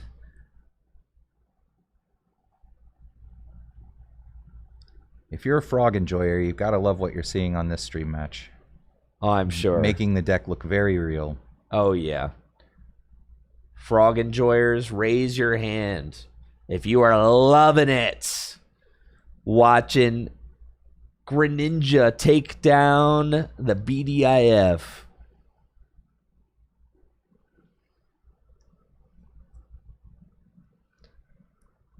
No hammers there for Luna off the stamp. You're just saying, like, hope that you don't Have an energy do somehow? anything. I mean, like, even so, look at Shinobi Blade. Shinobi like, Blade would just take gets you half the whatever you remaining want. prizes and get anything. And the stamp has already been used. So whatever you get off Shinobi Blade, you get to Sticking. keep. Yeah, it's bad.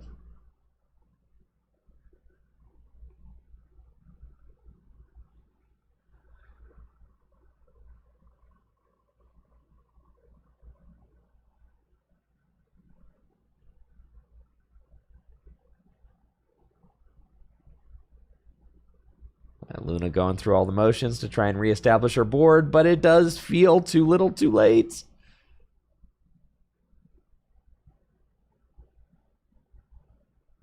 Monkey Dory back to the bench and item lock. Chupala, And there's the there we energy go. right off the top deck. There we go. David Stressman, top deck. And that is just 3 Mirage Barrages for 6 prizes. I mean, just how he drew it up. Right? Item lock, Mirage Barrage, Mirage Barrage, Mirage Barrage. Game. Didn't put that stinky Mega into play this game and Nope. didn't need it. Nope. And Luna not able to ever see a Dragapult in game 3. Not the way you want that to go down if you are Luna there, but we see David having a great time, happy about his stream win, happy about the deck's performance there in game 3, and I would be too, Brandon. That was a fantastic showing from David Stressman, who will advance to 4-0 here at the Pitch Black 3K.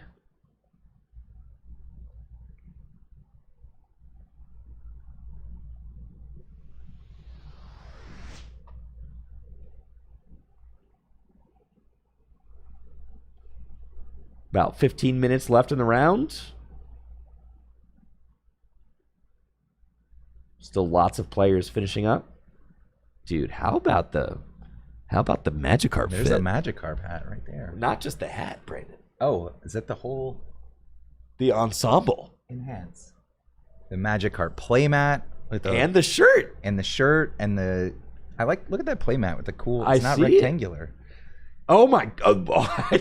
It's not so rectangular. whimsical. It is not rectangular. Holy cow. Whimsy No, it is maxing. not. Yeah, that is whimsy maxing for sure. All right, your opponent sits across from you. Table 2, Table 2. round 4, 3-0. 3-0. Yep. What do you do? Yeah. All right, and what deck? Now I have to know what deck this player is playing. Claude Gyarados. What do you I don't play? know. What do you play in such an outfit? You know, surely your deck has to You know match what? the fit. We can Orange solve sleeves this. too. We have the information. This is table This is table 2. 2, Yeah, round 4. got to be Misty. What if it's just Pult? I think it's just Pult. I think it's Pult.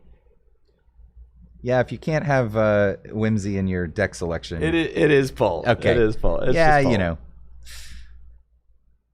Just waiting for a good Gyarados to come back into format. It's just Pult, guys. I'm still handing it to them. You got to. I think you do. Yeah, dude, that shirt goes hard. Yeah, Holden is cooking. 3-0 so far.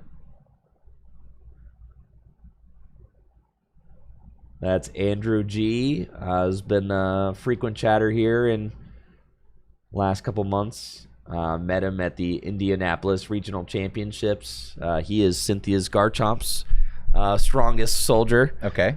He's been one of the chatters who's been talking about Cynthia's Garchomp, pretty much everything in relation to Cynthia's Garchomp. Loves that deck. So shouts out to Andrew G. I think that's Devin right there. Ramanathan. Senior. See, Gabe Smart actually playing against Jesse right now. So that's interesting. That's going to be Pult versus Slowking. Slowking. Mm-hmm. And it's going to be, can Jesse just fry it up with some quick Trifrosts. Going to be the major question.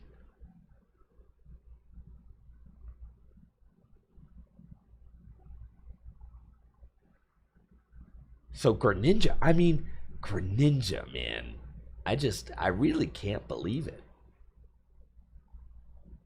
Still a hater? Or have you seen... I haven't seen enough.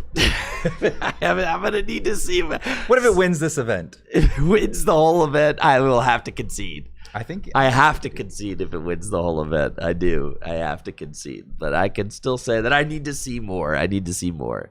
First, it's got to make top 8. I don't see... Neither of us had any of the 3 frog players in our top 8 predictions. No, we did not. So we'll be wrong. And we've got one 4-0.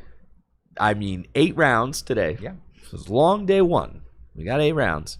4-0, though. Solid start. You go 6-0. Then you could ID your last 2.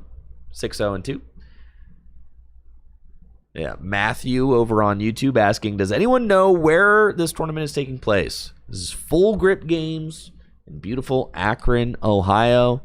It is our release weekend event for Pitch Black. We actually run these major cash tournaments for every main set release. So not for like mini sets, like we won't do one for Celebrations, the 30th anniversary set, but for the Rayquaza set that's going to be coming out, we'll do a release weekend events for that one. So our next one will be in November, which is a little bit of a wait, but that's okay because there are a lot of exciting events coming up this fall as the regional circuit will be getting started again, and then we'll be one of the shops that will allow you to play with the newest cards from the recently released set. Matthew, if you didn't notice from that last round, we didn't see any new cards there, but cards from the newest set, Pitch Black, which just released yesterday, are already legal for play in this $3,000 cash tournament, as well as another tomorrow. So I think these set release weekends are always an exciting event, whether there are championship points events around or not, which right now there aren't any. Exactly. So it's extra exciting, but it's always a neat chance to get to take a look at the newest cards before they could be played in official events. For sure. Wanted to take a look at some new cards that were revealed. I feel like I'm kind of behind on the new cards. I don't know if that's true or not. There's Mega Tatsugiri. I guess I don't know what this thing does. Is it any good? Well, Triple Crown Headbutt. If you like flipping coins, 150X is a nice X. When you see a number in front of X, you get excited if it's a big number, and that is one. But that's like on average, you're doing like either 300 or 150. Like it's just like a weird flip, right? Like you can't say it's not like 4 flips where you say like 225 damage. 220, yeah. For water. On a 260 hit point basic, like no. No. Aqua Patch is not in format. No. I don't know how we're powering this up. Well, I do, Brandon. Oh, there you have it. Lita is a supporter you can only play if one of your Mega Evolution Pokemon so EX literally was once out. Per game. Yep, once maximum, per game. Up to once per game. Yes. Can you once resolve per this? game you can play this card. Not a good card. Nah, probably not. But once per game you can play this. Somebody's going to open both of these cards in their pre-release kit and have a great time, and that's going to be the end of it. I guess, okay, that's true, right? Like if you get the Tatsugiri and the Lida. I guess, okay, in a world with like Meowth EX, playing one of these cards in your Mega deck is like it's not a bad card.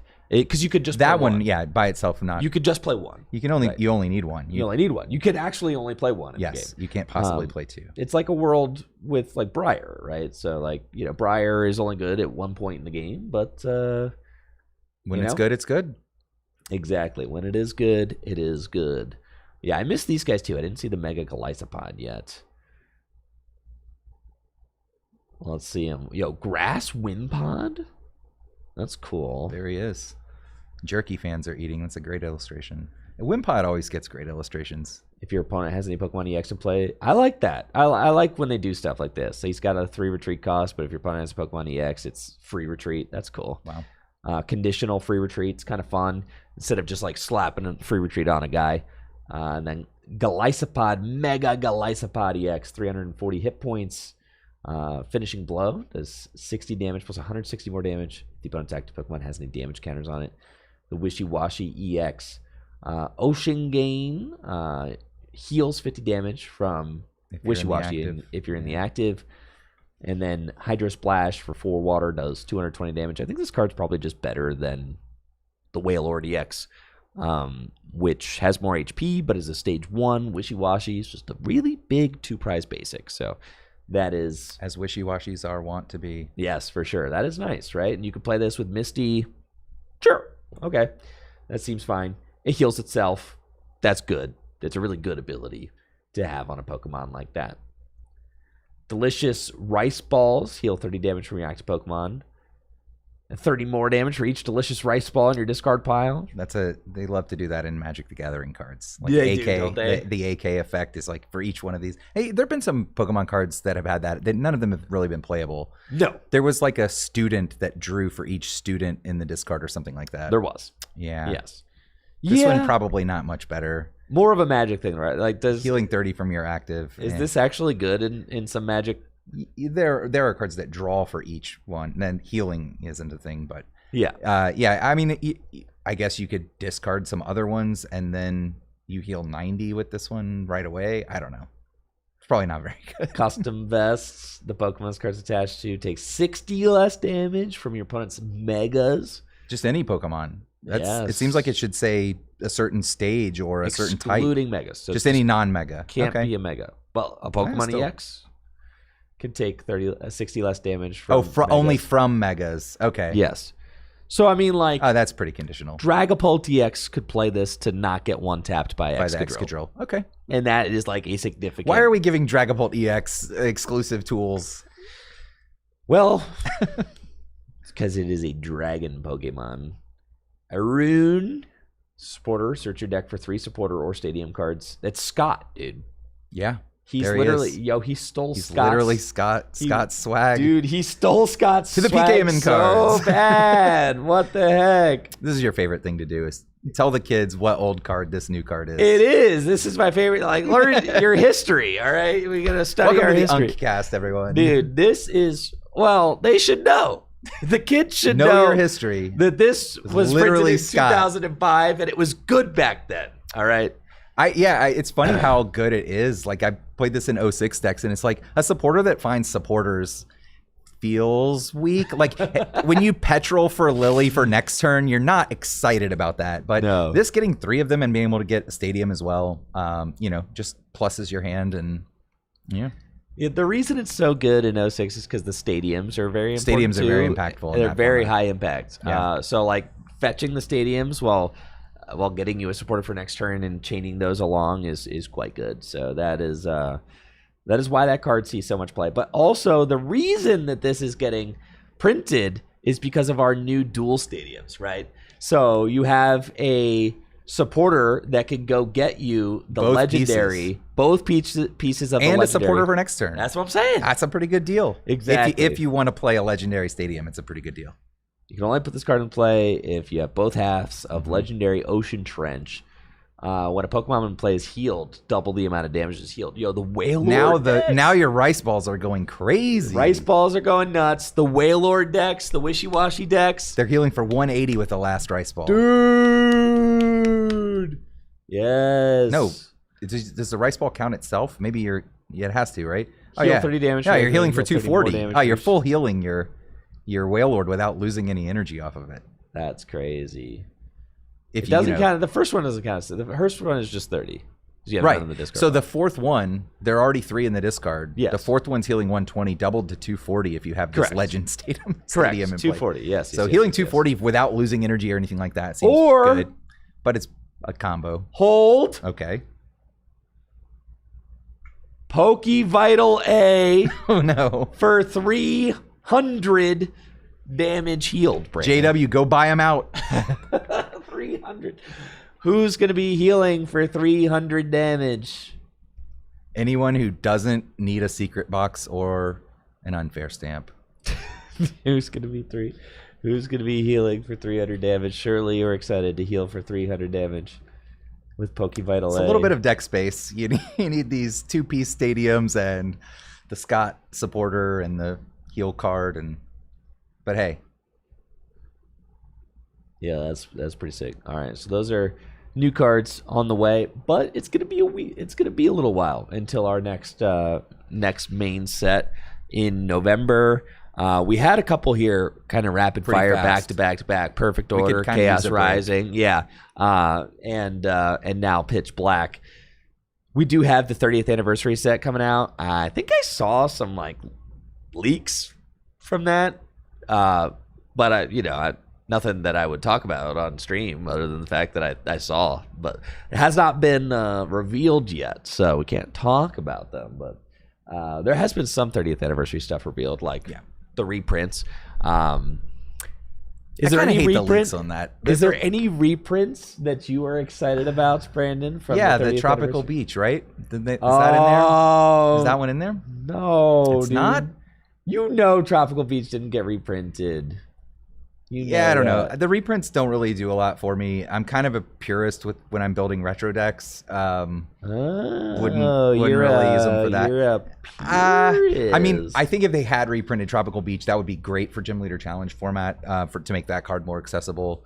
But otherwise, I don't know. The reprints are fun. I mean, like, it's exciting to see what they pick just from a honoring the history of the game perspective. But in terms of like having the cards for use, I don't really mind one way or the other. I will say that the spoilers, like the leaks or whatever, they kind of ruined the 25th anniversary set for me. I was like really excited. I was trying to stay away from them, and they were like unavoidable. So I'm trying again. You just got to log off, Brandon. I only want to see official reveals with the 30th. So I'm not clicking on that stuff. Log off. All right, so you haven't seen the leaks I haven't, yet. no. No, I poked around, but I didn't really see any. They're all blurry pictures of like, Yeah, of course, crap. with thumbs in them. Thumbs in. Why is there always the biggest? It's got to be a thumb. The largest thumb you've ever seen. It's like a producer watermark. Yeah. DJ Cal. It's just like, that's my thumb That's right my there. thumb there, dude. That's my signature That's thumbnail my paint freaking color. Thumb right there, I don't dude. know. It's my freaking thumb, dude. All right. So yeah, for our 30th anniversary set, which is going to be coming out, that's going to be our next expansion. No set release weekend tournament for that. No. We'll see you again in November. Yep. So our next set release doubleheader is going to be in November. Yes. Dark And- T-Tar is in this. Fine. You want me to answer your question? It's Dark Tyranitar. I love Thank that you. card. I did want you to answer my question. I love that card. Me too. Yes. I had to see it again to remember. Oh, right. That's right. That's It's right. definitely We're Dark really excited Tyranitar. about him. Yeah. He's right, cool. Right. I'm an 06 enjoyer. Dude, when the 25th anniversary set was around, I don't really think that the game was more hype than it's ever been as far as collectors go at that time, but it's still nowhere near where it is now. I think now it's even more hype. Somehow it just keeps going up. And like the collecting is even more, I don't know what the word. Frenzied. Frenzied is a good word. Overinflated? Yeah, I don't know. Frenzied. I'm curious, like what like the Crystal Lugia will go for. Like I'm curious. I mean, I guess it depends on pull rates. A lot of my confusion over the market pricing of modern Pokemon cards, when you dig into it, just comes down to quantity, like just supply. Like if they're not printing very many of that Lugia, then it will be worth a lot, even though it's a reprint and all that.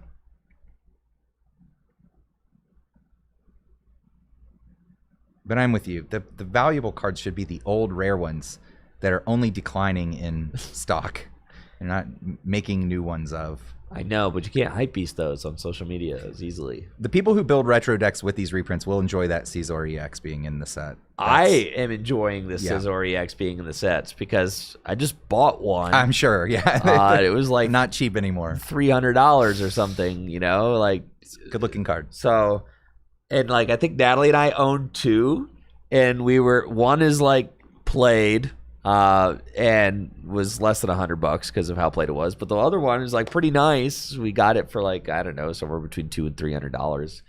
And it's like, okay, we're kind of just slowly like, you know, if we see one and we're out and it like makes sense, scoop it up. we're slowly putting that deck together. And then they announced that like this is coming out. We're like, wahoo! Like we get to just like, cool, we'll put our nice one in the binder. Like we'll put the Play these reprints in the retro deck. decks. You Yeah, know, like, sure. whatever. Set up Yuxi, another good retro staple. Yeah. That's cool. There's some cool stuff in here, but There is. there should have been a Tropical Beach.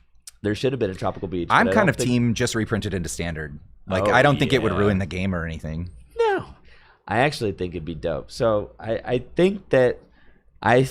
suspect that there are reasons why the Pokemon Company does not want to reprint Tropical Beach. Like a reserved list type thing where they Yes, just like want to an keep internal- it special for the Yes. people who have it. Yes, like an internal reserve list. Yeah. Magic has a public Yes. reserve list. Like they will not reprint these cards. Which is very annoying for people trying to build the pre-modern format. Yeah, Which is supposed to be a casual, fun fan format, and it's actually really expensive because of the reserved list.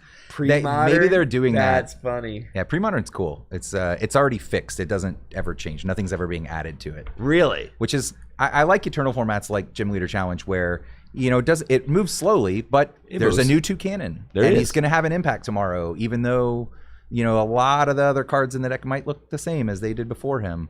But yeah, pre-modern is just fixed. Oh, that's interesting. But there's a lot of really expensive cards in it because WotC have agreed not to reprint them. So if you're correct and they will not reprint Tropical Beach because they want it to stay special for those people who earned it at their World's Invitation. So I don't think that Pokemon will ever reprint Tropical Beach. I think that they have it on. I suspect they have it on some sort of like internal reserve list and are just like it needs to stay special for the people who earned it or whatever.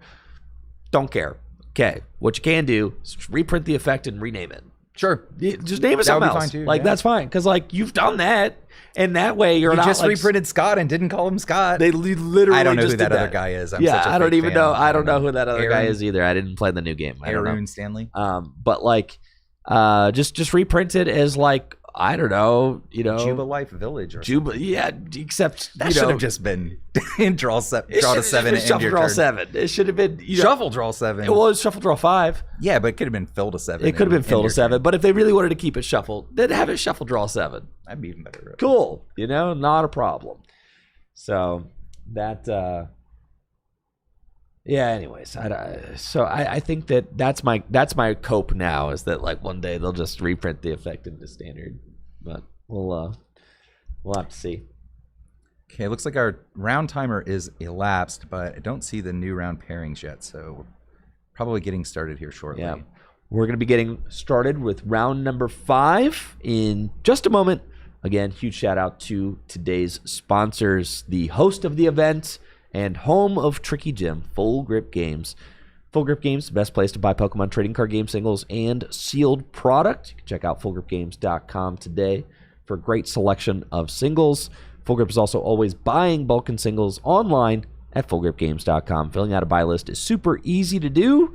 Allows you to trade your unwanted bulk and singles for cash or store credit online at fullgripgames.com.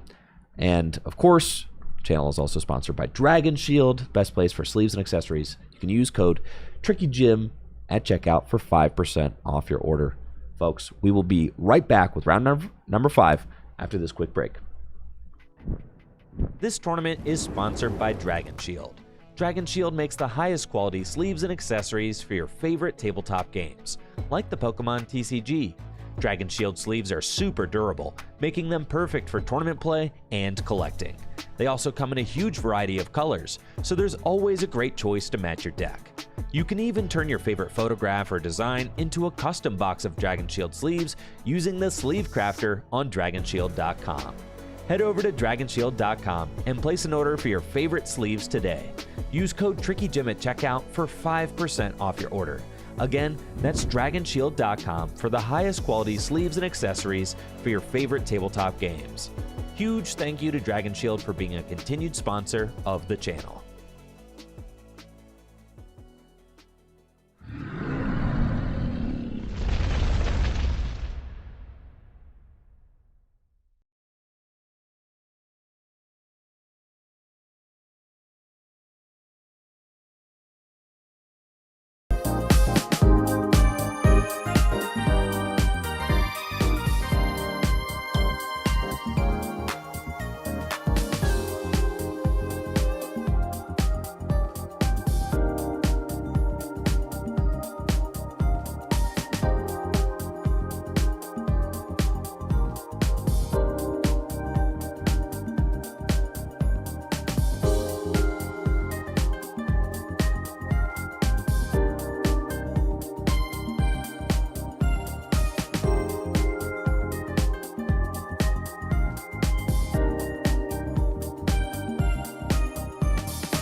All right, y'all. We are getting ready for the 5th round today of 8. We got 8 Swiss rounds, 154 players for today's event. An exciting matchup ahead. Full Grip's own Holden Sheiks in the Eevee chair and Carter Malnack in the Pikachu chair. Going to be Mega Lucario versus Alakazam. Wow.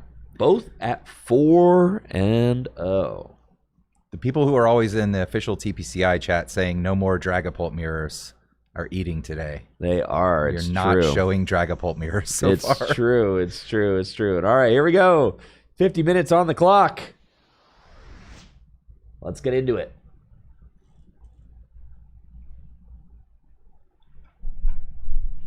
Now, this matchup should be pretty tough for Mega Lucario. I have to imagine that Mega Lucario does not want to see the Alakazam, single prize Alakazam deck, just swinging for like an obscene amount of damage. No mist energy in this list. No, well, is there and no?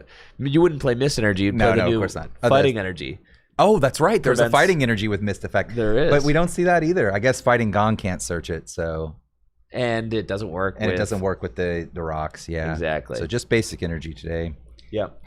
Now, if Lucario is going to win, it's going to win like this. Go Soul Rock Lunatone, start mowing these things down quick, right? Get out the gates fast, and Be a Soul Rock deck. yeah, be a Soul Rock deck, right?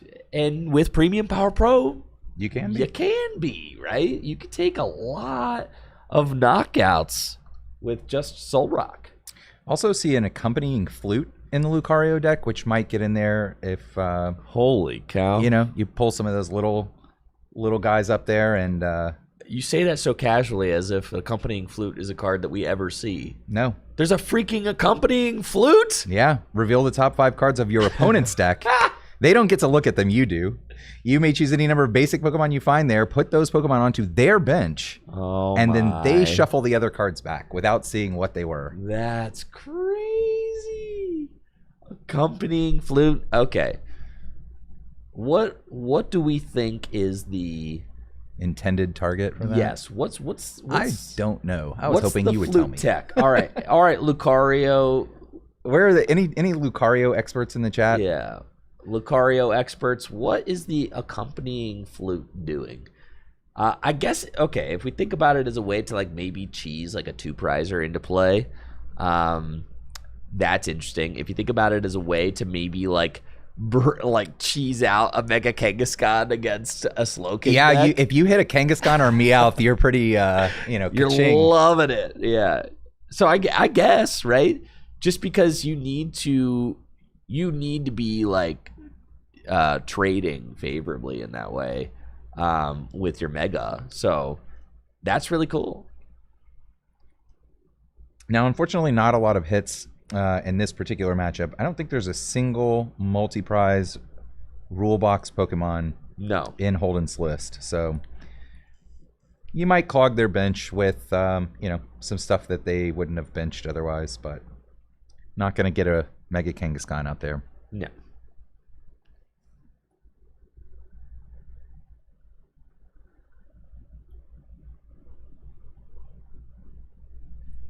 Looks like both players are setting up and, doing the thing that their deck is trying to do. Holden drawing more cards, building up that large hand size. It's got the rare candy Alakazam. Yeah, won't need a very large hand size to knock out rocks.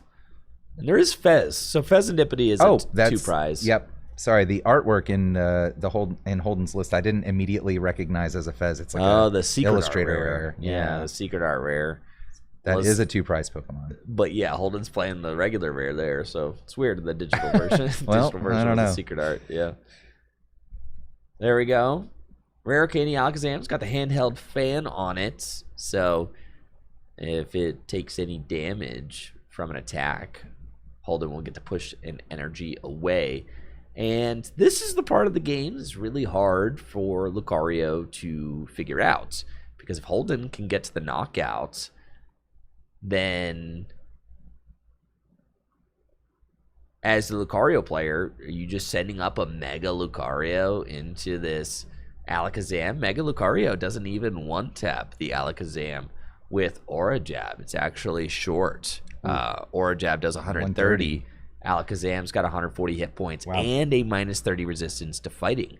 So in order to topple the Alakazam, you need to do 170 damage, which means that you need to double Premium Power Pro with... That's tough. with the Aura Jab. That is a lot. Yeah. Where are you pushing this energy with this handheld fan that doesn't get used somewhere? Lunatone. Sure, yeah, I guess that's the answer. Yeah, 50 for 2. Okay, fair enough. Lunatone. Game on. I was looking at the bench thinking, wait, but no, Lunatone is definitely a fair. For sure, that's the biggest idiot on the bench by a lot. Yeah. And you know what? Okay, and this is what Lucario wants to do. We're going to... There's one dead Fez, probably. Well, yeah, it's fight week. It's definitely dead. So, Judge gonna be big. There's two... You see a Judge now. This Alakazam wants a large hand, and 2 copies of Judge in the Lucario deck will reset that. Yeah, the Heave-Ho Catcher. How about that? Yeah, this is a huge turn from Carter. The Heave-Ho Catcher on the Hariyama to bring the Pheasantipity into the active spot, comboed with Judge to disrupt Alakazam's hand. I mean, this is really how you want to win this game, right? I mean, you're already tied on prizes, getting to take a 2-prize knockout here and decrease the odds that Holden will be able to draw out of this by playing Judge. And we see Holden's 4-card hand is really bad. He's got a Buddy Buddy Poffin, a Sacred Ash. It's not great. So a huge turn there from Carter. And with Holden's top deck, I don't think that Holden has a play.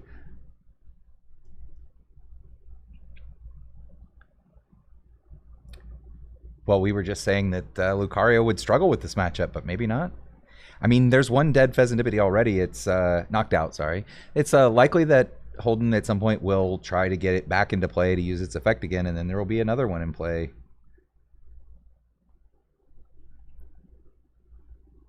Looks like one Night Stretcher and a Sacred Ash.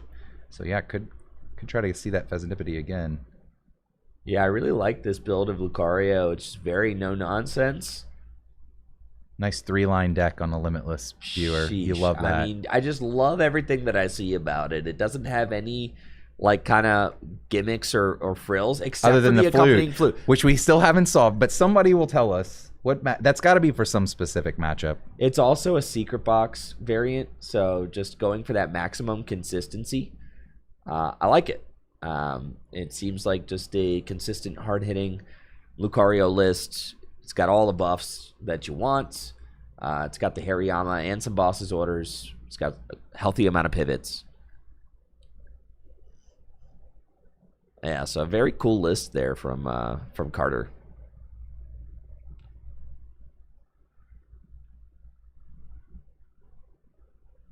And at this point, I feel like Carter is just going to run away with it. Holden has to just deal 80 damage with Alakazam after that untimely Judge. Yeah, and one more Judge coming. Not what you're hoping. And, you know, Judge is not a card that's played in every deck. You're hoping not to see it as Alakazam. And here you're up against a 4-0 opponent with 2 copies. Dude. All right, and check this out. With the single Premium Power Pro and Gravity Mountain. Gravity Mountain can actually take the knockout on Alakazam because... a Stage 2 Pokemon. Yep. The Gravity Mountain makes it so that the Stage 2 Pokemon's HP is 30 less. And Holden's saying, yeah, I'm a Scoop go next. This is not the making of a game-winning board right here. A bunch of... Abra staring down a Mega Lucario. So a really tough Judge there for Holden.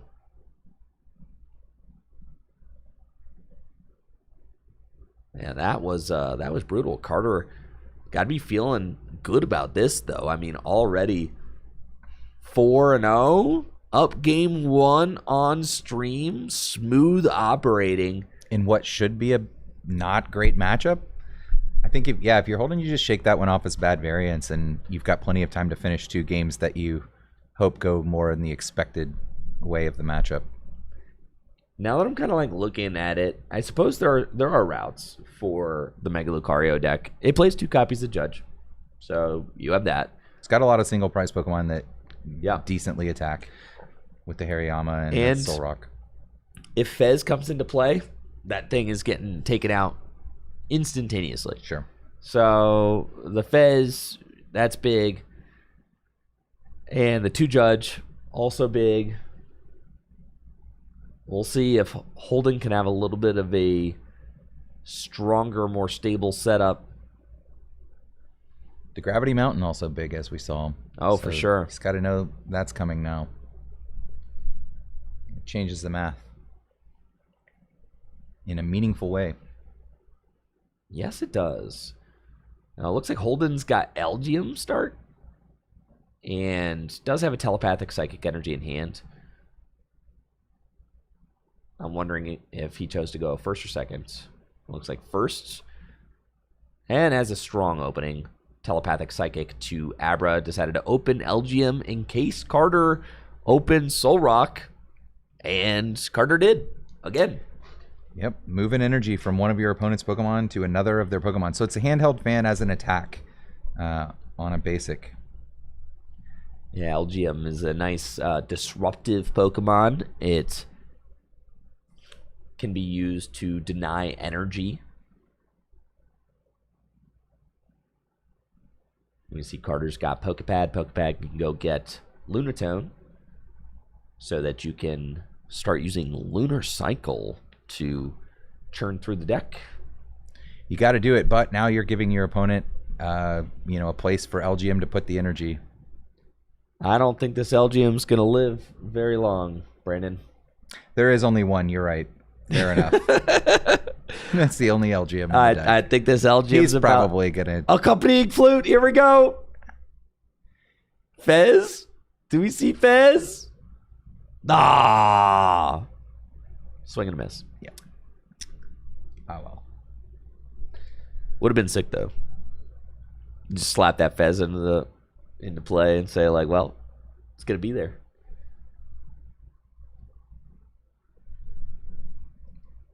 Yeah, LGM, I think, has 60 hit points. It does. Yeah, so this thing gets one-tapped by the Solrock, which does not apply weakness and resistance with its Cosmic Beam attack. Yeah, I guess I was thinking that the Solrock player was going first, but there's an energy on the bench for Holden already, so he clearly went first. And that makes sense that he would choose to go first. Holden went first. Yeah, for sure. Telepathic, got set up. Yep. Carter will take turn 1 knockout, though, and that is big. And then I think something that's going to help Holden's board out a little bit, like Holden had the quick Alakazam knockout. Oof. Actually, it's a boss knockout on the energy Abra. Yeah, that's aggressive. Saying that LGM can stay in play. It doesn't really matter. Weakens your board staying in play. But yeah, Holden does have Kadabra here. I don't see a rare candy, though. Having a rare candy Alakazam knockout would be big. Mm-hmm. If Holden misses this, and it does look like Holden will probably miss this knockout. Has to attach telepathic to the active. Another tough start. Yeah, for sure. It's a tough start.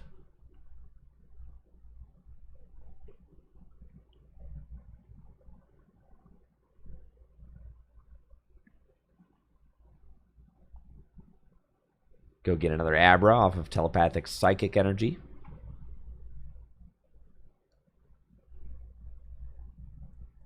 And it might be Hilda as the supporter for turn.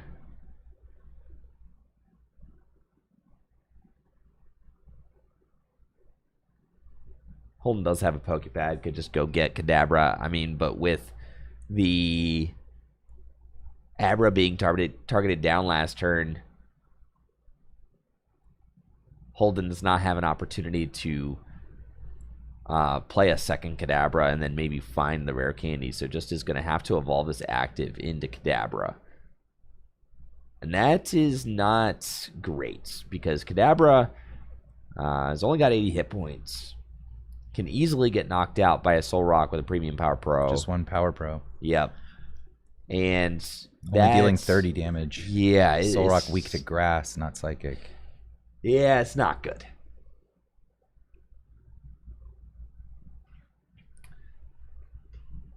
And this is where Lucario can really kind of shine in this matchup, is that you just take those quick first couple knockouts with Soul Rock, establish a 2-prize lead. Then you'll lose a Mega along the way, right? Like, eventually. And you might not if you're able to, like, stall.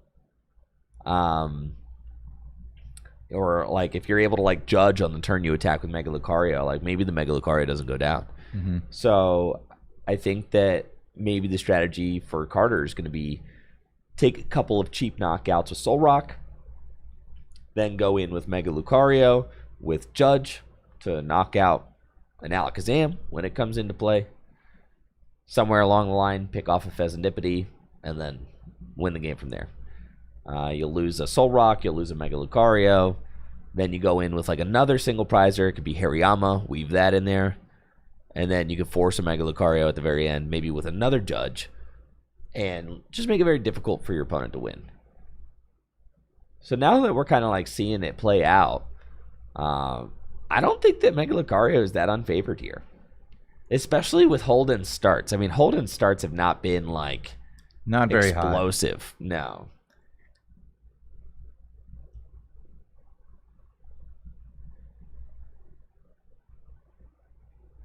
It's going to be a Lilies from Carter. Shuffle, draw 8.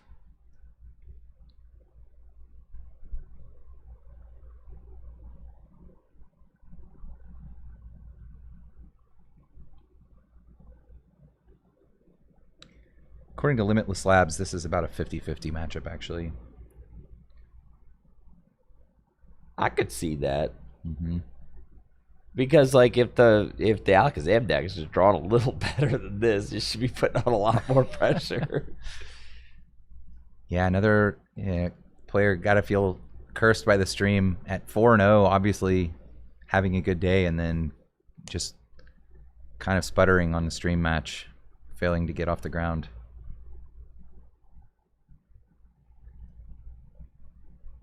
Yeah, this is tough. There's a Mega Pokemon in play now, though. I do not think that Holden will be able to... Ah, well, this is interesting. Retreating into Mega Lucario to accelerate some energy into play. With Aura Jab.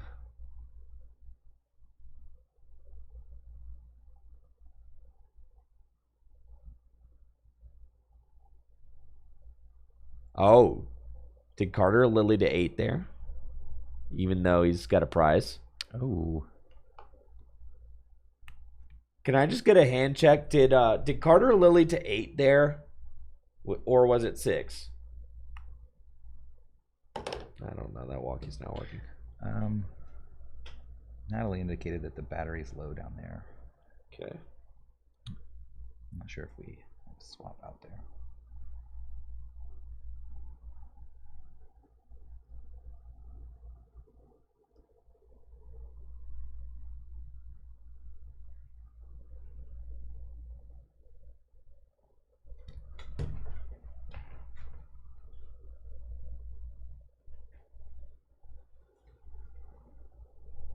All right, anyways, we'll try to get that sorted. I didn't get a good look at the hand. I'm just to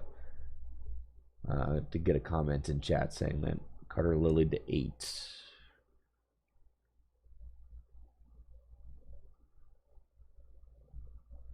So I think Carter is maybe checking that now. Judges are checking it. Did Carter Lily to 8, despite having taken a prize? That would be obviously pretty largely problematic. So I just want to make sure that did not happen. as a major cash event. So just want to make sure that that is not what occurred.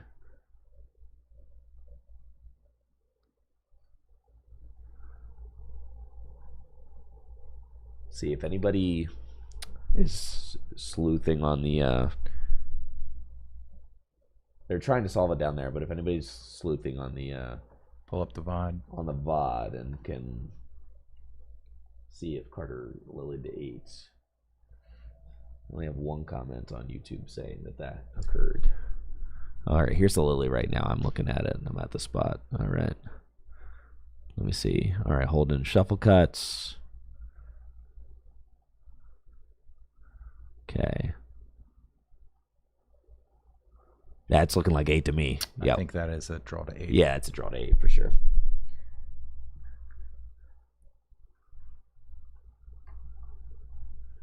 Yeah.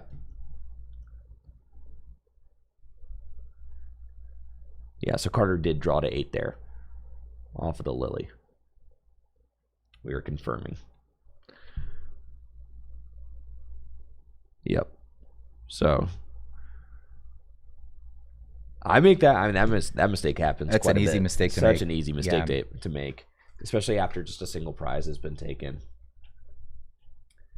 It is tough to tell because he draws it off of. But you could tell like he gets 6, sets out 4, and then or like Drew's 5. Yeah, he draws 4. He draws way too many to be 6. Yeah, it's like it's definitely not 6. He sets out 2 sets of 4. Judges are asking if we can tell what the extra cards are. We cannot from here, and we'll let them know that.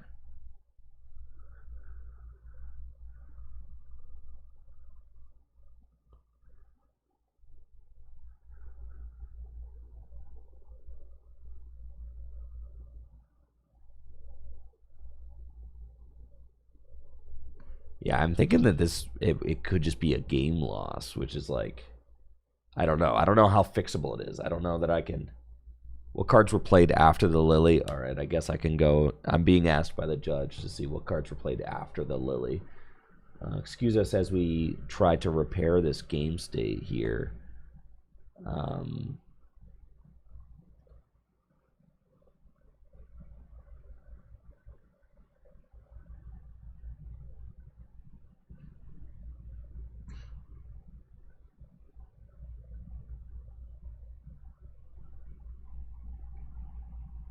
Is tough, obviously. Is dealing with like a multiple hours long VOD at this point. All right, here's the shuffle cuts. All right, so we've got 8 coming down off the lily.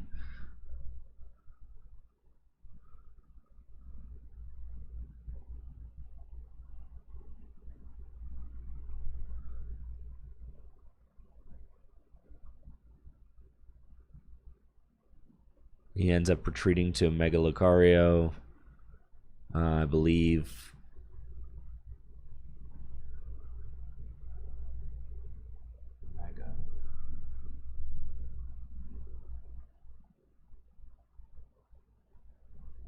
Retreats to Mega Lucario and just takes a knockout. Yeah.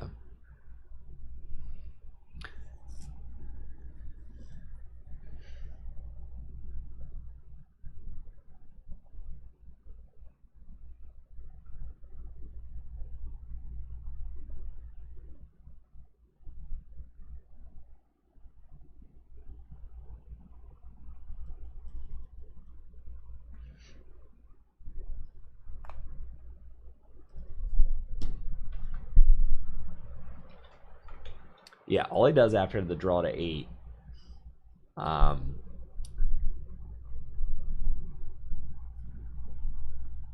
think it's a game loss. I mean, like, I think it's a game loss. I mean, but they're trying to repair the game state. Like, obviously, they want to see if they can repair the game state after the lily to 6 with a prize taken.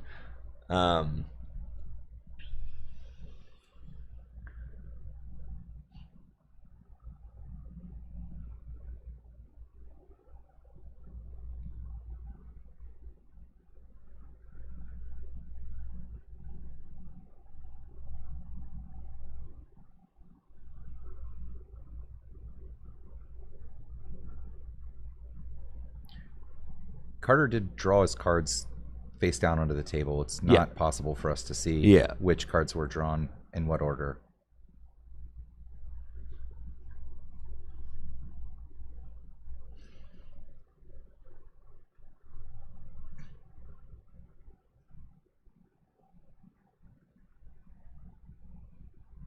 Exactly. So the judges here just, again, trying to resolve and repair the game. It is very difficult with the way that things were drawn there, and with the angles that we had. We cannot completely recreate Carter's hand.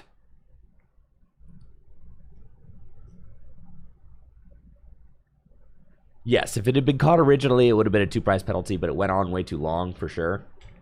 So I think that probably is a game loss at this point. But we are going to have to wait for the judge to weigh in, obviously. So that is what we've got going on here.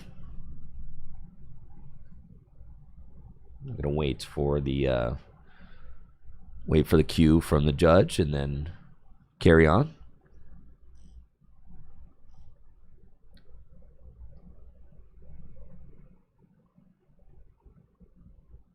So it looks like our judges are conferring.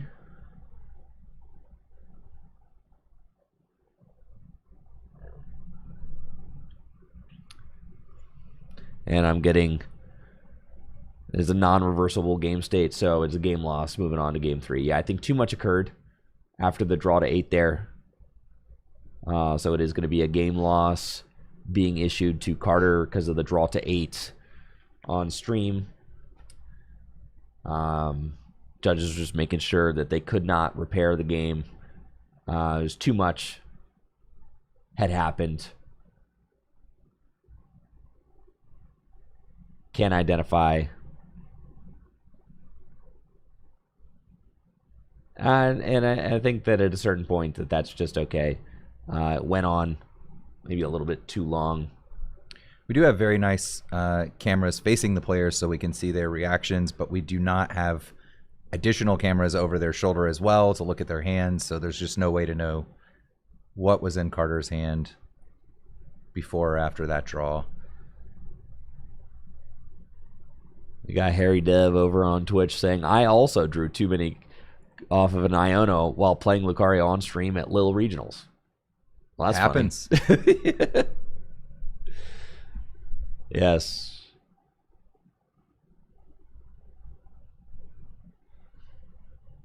So it's looking like it will move on to game 3.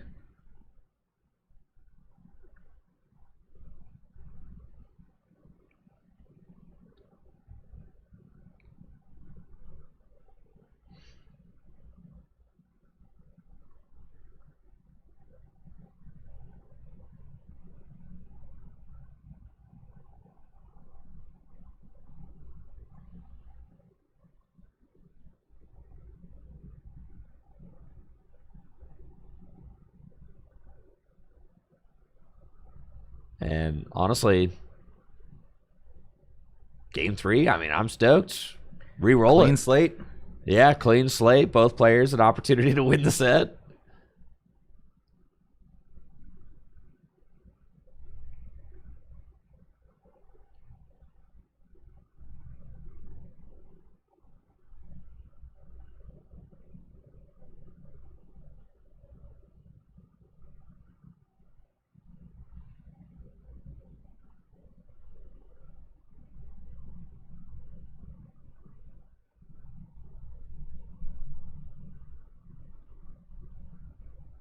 It looks like they're doing more than just issuing a game loss. It looks, I mean, a game loss would be pretty easy to issue, so maybe there's more discussion happening than we know. Natalie says in the chat that he's appealing the decision. So we have the head judge taking a second look. Okay. Yeah, so Carter appealed the decision. So that is the holdup. A decision was made, and Carter is appealing. As is a player's right to do. For sure.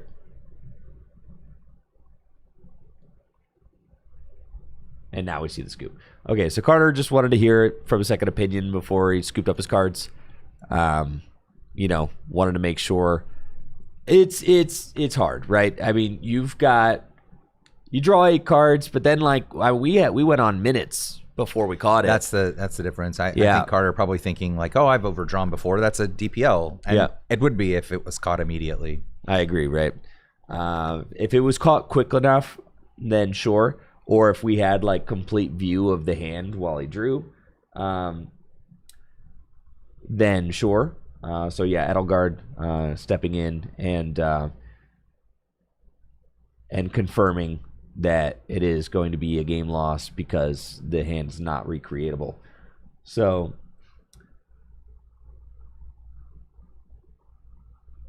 yeah, I mean, at the end of the day, we just can't know because like the prize card was taken too, right? Yep. We can't don't know what the prize card was. We can't know that the Lucario was found off the first 6 cards, and like a retreat happened.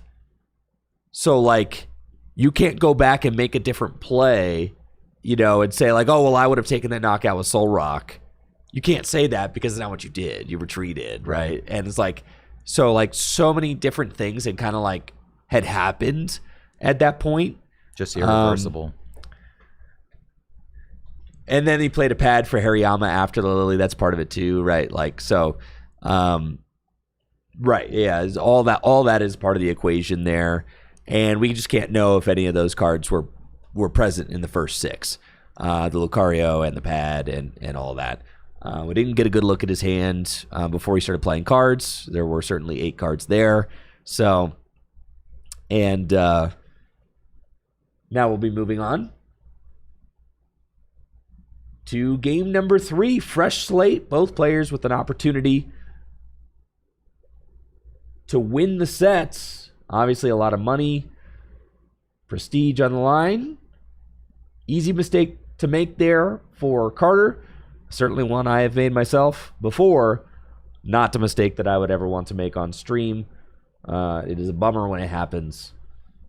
So let's wish these players some good luck as they prepare for game number 3 of round 5. So 18 minutes left on the round timer approximately, and it looks like we will be receiving a 7-minute time extension if that is needed for the time that was taken by the judge call.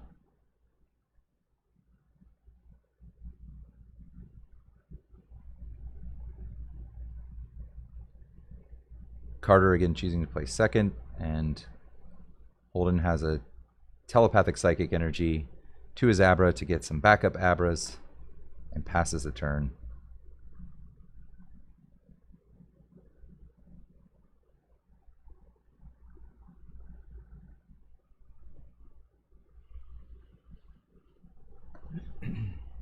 All right, after all that, I had to go back and I had to check myself one more time to like confirm it was 8. He sets out 4 and then 4 again. No, he sets out 4, then 2, then 2.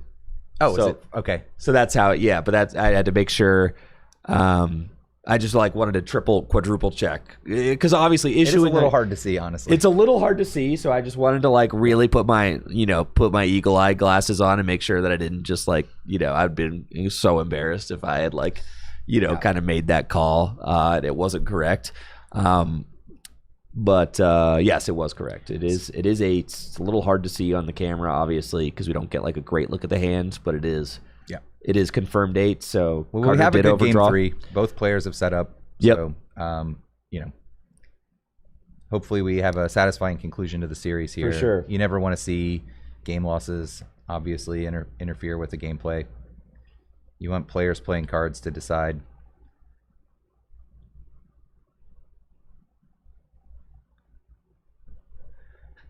Yeah, rewatching the stream replay, and I even said he's lilying to 8. It's true. I forgot. It should have been 6. It's an easy mistake to make. It's a very easy mistake to make. It's a supporter that sometimes does one and sometimes does the other. Like it's easy to see now that we've been discussing it, but I mean, those in chat who were saying like, did the judge just not see that? Like, no, they didn't. Neither did either player or us. Yeah. When we've got 400 or 500 viewers looking at it, it's one person will notice it, but it is very difficult to see these things over the board. sometimes. So a little sympathy for our players here. They're human. For sure.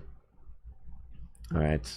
Quick knockout here from the Soul Rock. It's going to put Carter to 5 prizes. Notably, cannot Lily to 8 now. Devaluing his lilies slightly. Yes.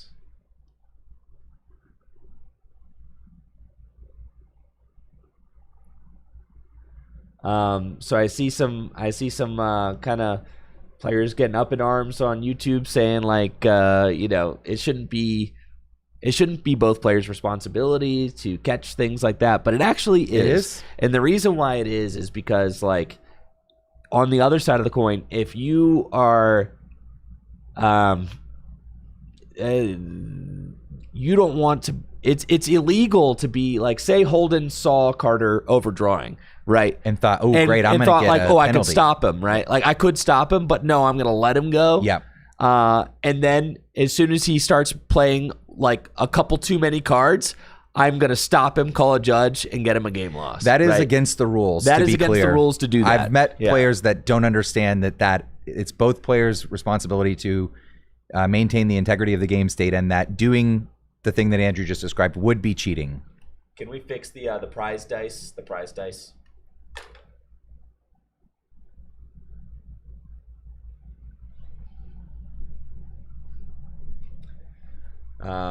So that's why you'll see warnings issued to the player who did not make the mistake, because they also didn't catch it.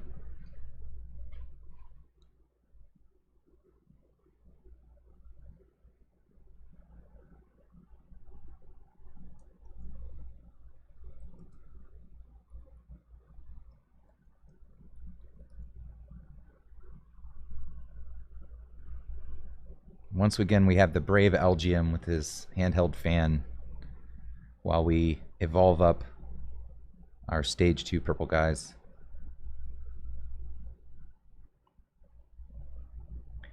Carter knocks it out. The energy gets moved from the fan and back over to Holden. Let's see if he can find some evolution Pokemon. A Hilda off the top deck will find an evolution Pokemon, which will draw some more cards. Oh, that's a Dawn, actually. That finds even more Pokemon.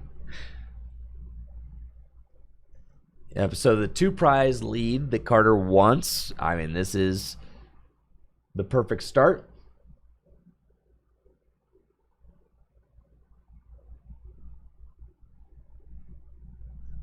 Rare Candy into Alakazam now. We have to draw 3 off of that.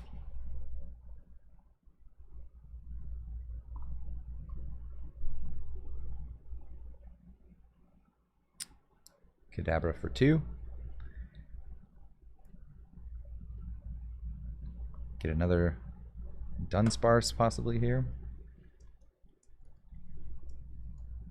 Yes, we do.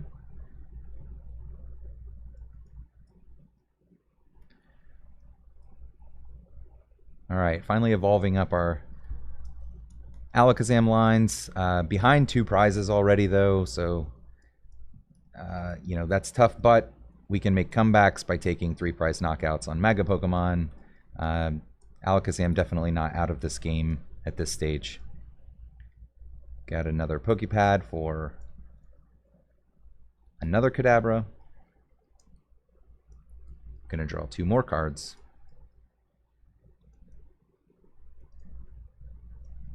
And now the hand size is growing, which is what you're trying to do as the Alakazam deck.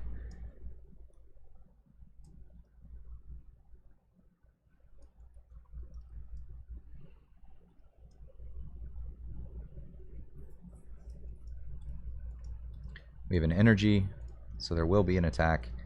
And the Soul Rock is knocked out, Holden taking his first prize. Okay, Carter does evolve into a Mega, so there are 3 prizes available there, which Holden can use to erase this prize deficit over time. Obviously, the hand not quite big enough yet. But we have a benched Kadabra with an energy ready to step up and take the next swing.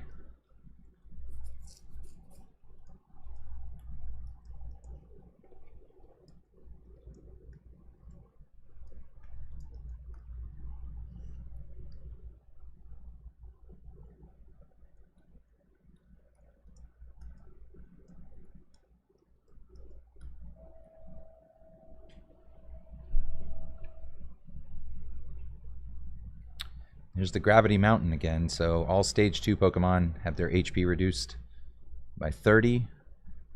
Helps with your math a little bit into those Alakazams.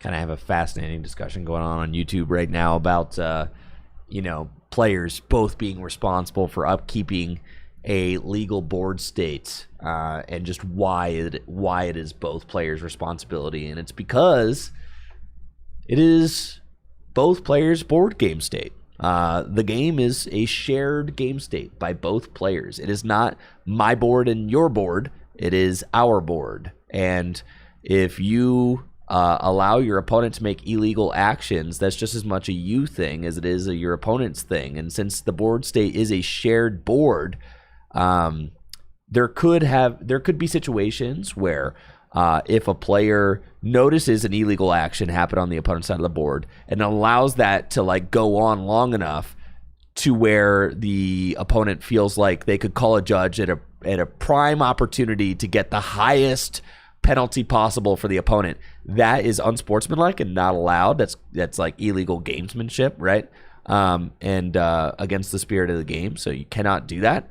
And that is why both players get warnings when a game state is failed to be upheld, because it is obviously the player who made the infraction is going to get the heavier penalty, but both players get a warning, because if you are a player who is consistently allowing your opponent to break the game state and then try to profit off of those little errors over and over again by waiting until the prime opportunity to call a judge to get the maximum penalty, then you are going to eventually get red flagged as someone who consistently allows their opponents to do that and doesn't upkeep a clean board yourself and lets the board get to a confusing game state, with gameplay errors. And then you will eventually get flagged as someone who also doesn't help create a clean and clear board state, right?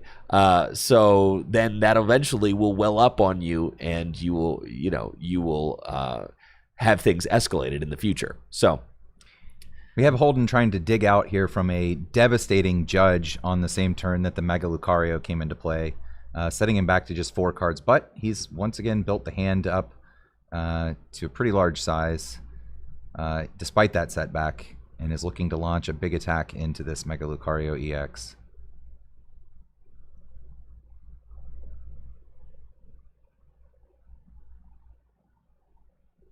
Counting the hand, gonna draw 3 more with runaway draw.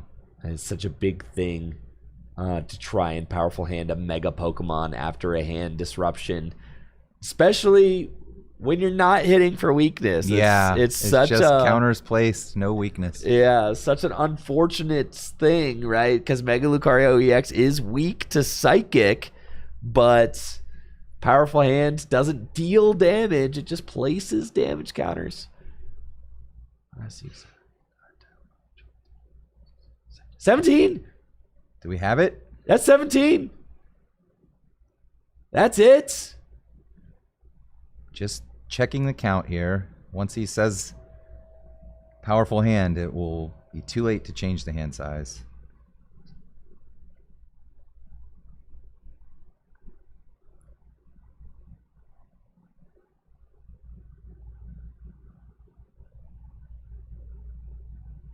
I guess looking to see if we can afford to play another card. Looks like That's a Buddy Buddy Poffin that we'd like to play. Can you play the Buddy Buddy Poffin? 16? That had to be 17.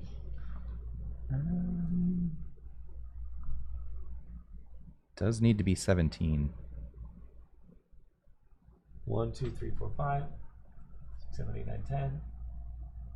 Okay, I miscounted. Okay, so he did have 17. Was able to play the Buddy Buddy Poffin. Yep. going down to 2 prizes, taking the lead in the game. Yeah. All right. Yeah. Very I impressive miscounted. to build back up to 17 after the judge to 4. That's crazy. But Holden had a very powerful looking bench. Yes. At that time. Right. Plenty of evolvable Pokemon in play. Now, what's crazy about this game is like Carter still very much in it. Yep. As he's got a Hariyama with 3 energy on it, can evolve, or got a Makuhita with 3 energy on it. Even better. If he finds Hariyama, Just pull up the Fez. Heave Ho Catcher, bring up Fez, take the 2 prizes, go to 1 prize remaining, don't have a 2 prizer in play, and There it is. That's game, right? So like Holden taking this huge knockout, but this is exactly how you play this as the Lucario player, and this is all possible because of the fact that Carter was able to take a quick 2 prize lead. The script is being flipped right back toward Holden, who had to bench that to get to the 17 hand size.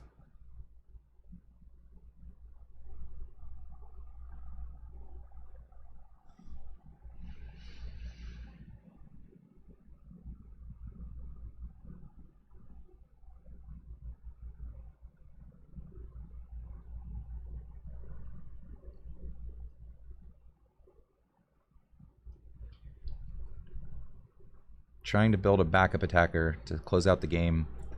Will need that, expecting this Hariyama to go down.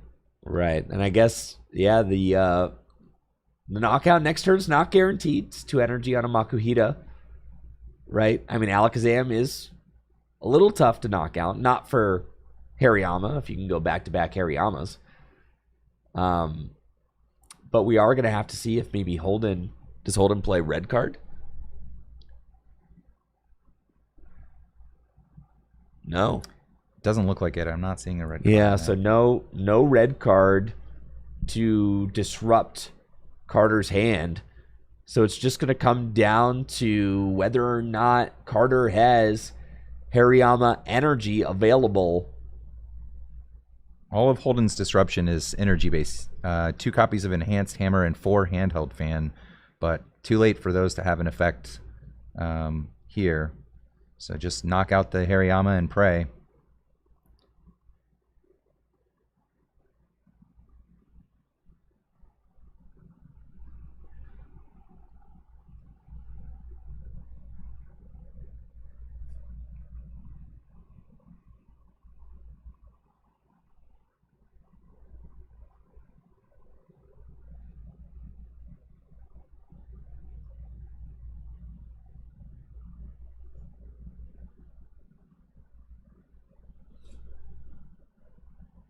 That is looking like it is going to be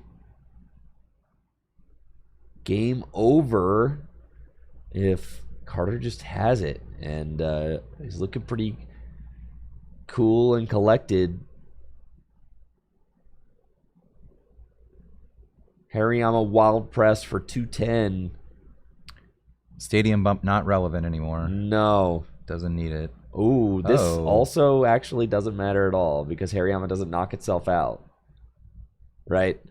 So, like, kind of a misplay even from Holden. Yeah. Maybe thinking that, like, and Carter's just like, yeah.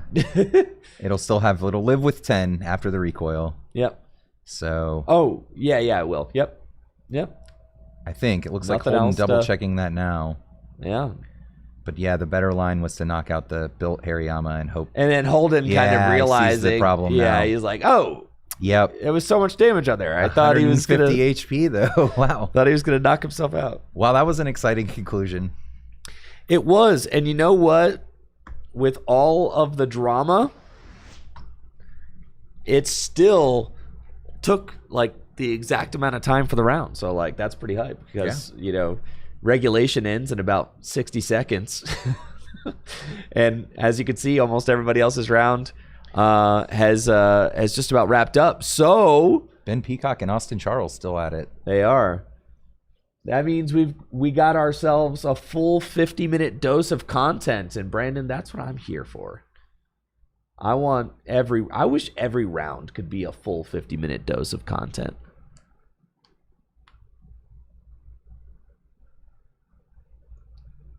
So let's take a look at the standings real quick. See who is doing well.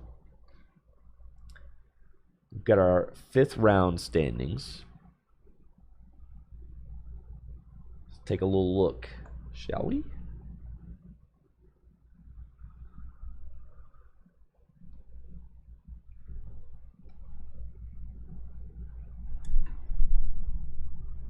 Who do we got? How is my dude Devin doing? Devin is 3-1. Got paired against Alex Lexon last round. Devin, of course, the Journey Together 3K winner. Austin Charles, record of 3-0-1. Played against Ben Peacock. Still playing against. Still playing at the 301. Ben Peacock, actually. 204. Yes, we see they are still out there. Did you see what Ben Peacock is playing? I'll take a look. I think he likes Dragapult. Pretty sure. He's on Pulp Blaziken. Pulp Blaziken, nice. Yeah, Brooke English, 3-1.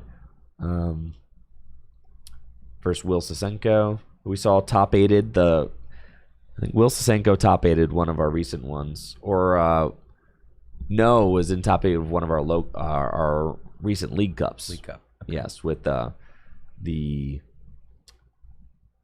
Raging Bolt deck. Local Chase Juicy at 3-1. Oh, yeah, Chase. Yeah. Full grip player. Cool, cool, cool. I want to see how's my dude Jesse doing. Gabe Smart 2-1-1. Mr. Parker 4-0. 4-0. What a Against that. beast! Ooh, he hit the Excadrill. I told He you did. he would. Who won? I'm interested to see the outcome of that match. Yes. After what we saw on stream, I kind of expect that Thad might have won that one. I feel like it's tough times for the Slowking deck into that.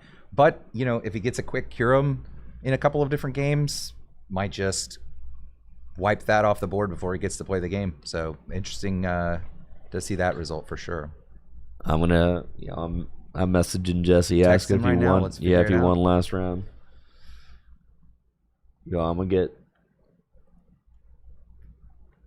Could do.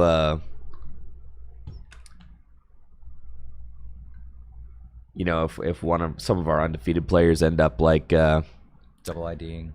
IDing or whatever, and we have time between rounds, like maybe I could pull Jesse up to chat about his run so far. Sure. That would be cool. Succeeding with Slowking. I know, I'm sure right? chat wants to hear about that. I texted him. He's looking like Jesse is kind of locked into in the on Austin Ben Peacock game right now.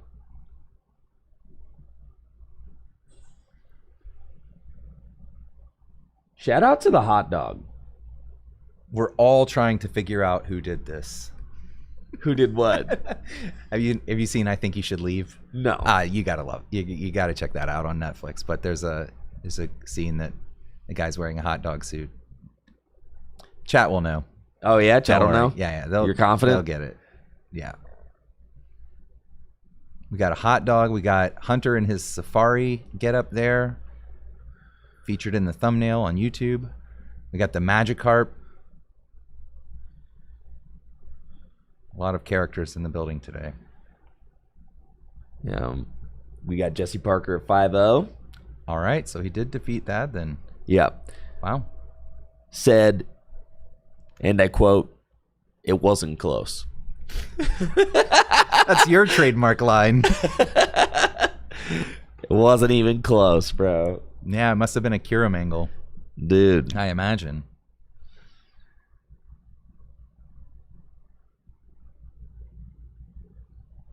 He said, I do not need the Fighting Annihilate. That should get cut for a second Metagross back in. Is what Jesse's telling me right now. There you go. Find out more Wednesdays on Deckbusters.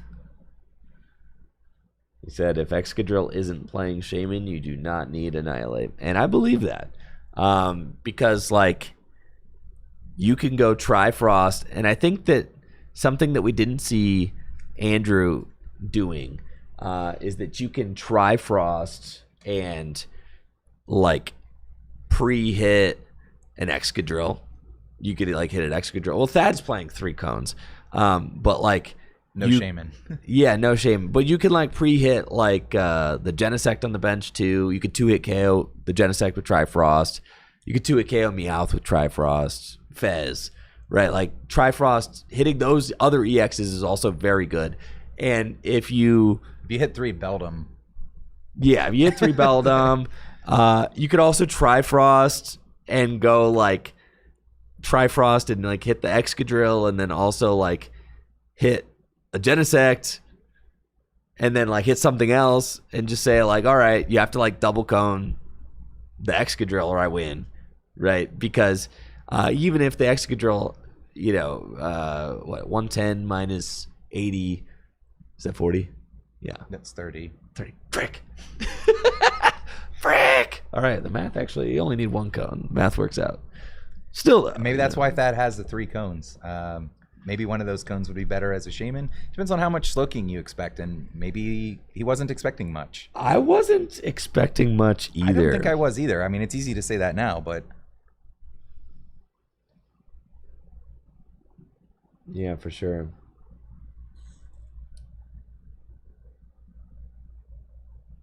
Dang, this match is like going to time. Yeah, it is a pulp mirror.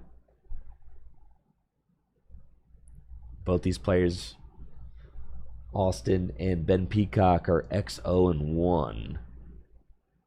So, a win here would really put them on a smooth path to a top 8 finish or top 8 spot. Mm-hmm. Thad dropping to 4-1. Still in it. With Excadrill still in it. Well, let's see what some of these other top players are kind of like playing so far. And once we start to like really narrow the field down, then I'll work on like a graphic of like kind of the top 16 or so players and like what their decks are.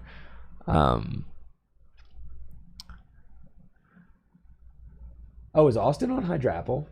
Yes. Oh, so it's not a pulp It's not a pulp mirror. Yeah. I missed Ben both. is on Pulp Blaziken, but Austin is playing Hydrapple today. That's right. I forgot that. I put him Austin in my was top 8. When I wrote Hydrapple, what I meant was Austin Charles.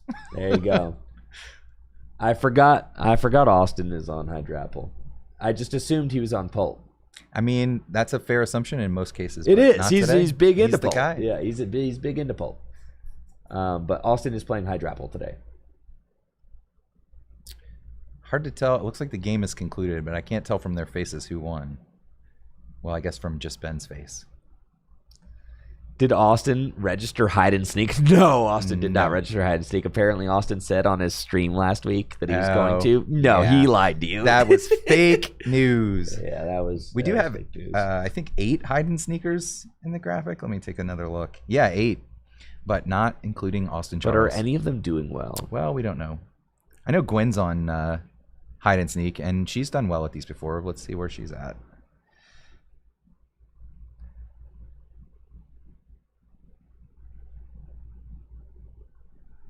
Can we scroll this down to the G? I just want to see if my goat. Nope, not on the list anymore. Must have dropped. That's 1 hide and sneaker down. Did Austin win that one?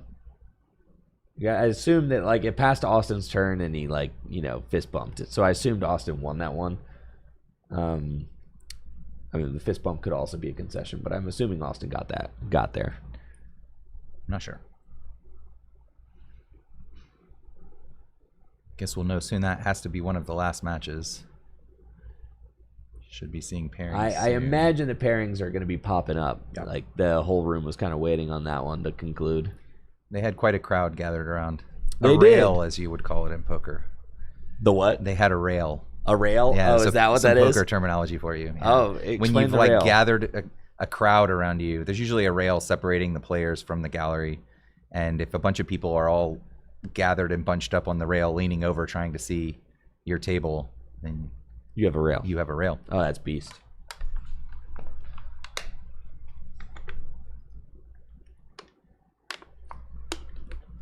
It does feel beast to accumulate a rail. Yes, It does. Cody, if you're listening, that one was for you. Uh-huh. Yeah. It It feels beast. It's cooler. Getting a rail is like cooler than being on stream, in my opinion. A little bit. Because like being on stream is cool, but like there's a disconnect. It's like there's hundreds of people watching, but you can't see them somewhere. Having a rail is beast. You're like, oh yeah, it's when all, you it's all win going around you right hear the freaking cheers here. right behind Yes, you. All yes, right, dude, it's going down right freaking here. So true. Yeah, but what's dope is they have actually a pretty good viewing situation down here because the broadcast is put up on this TV. Mm-hmm. So, I love seeing the crowds gathered around the TV at the end of the round. Exactly. So when these players are playing their feature match on the table here, players gather around this TV right there, as you can see, and get to watch the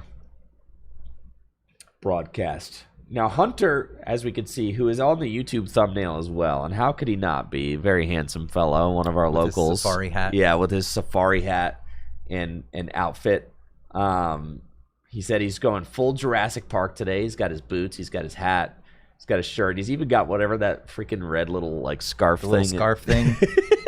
He is playing Bastiodon Rampardos. As he told me he would. Oh, okay. Yeah, Hunter. Love Hunter. He the type of dude to like roll up to GLC League and we're all just sitting there like talking about our decks before League starts, right? And Hunter slams 3 boxes of Pitch Black, the Japanese one, Japanese Pitch Black on the table. And is like, I need to find the fossil cards for my 3K deck. Gotta get 'em. He's just gonna rip 3 boxes of the Japanese Pitch Black set.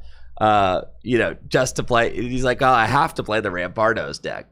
I'm gonna play it. And I'm like, well, it's maybe not that good. I've been trying it on stream. Like, I don't know that it's that good, Hunter. He's like, no, I'm playing it, Yeah, he's always got something. Well, I hit him in an early round of one of these 3Ks during Standard Day, and he benched an Iron Boulder. And I, for a brief second, was like, literally, wait, am I supposed to be setting up my GLC deck?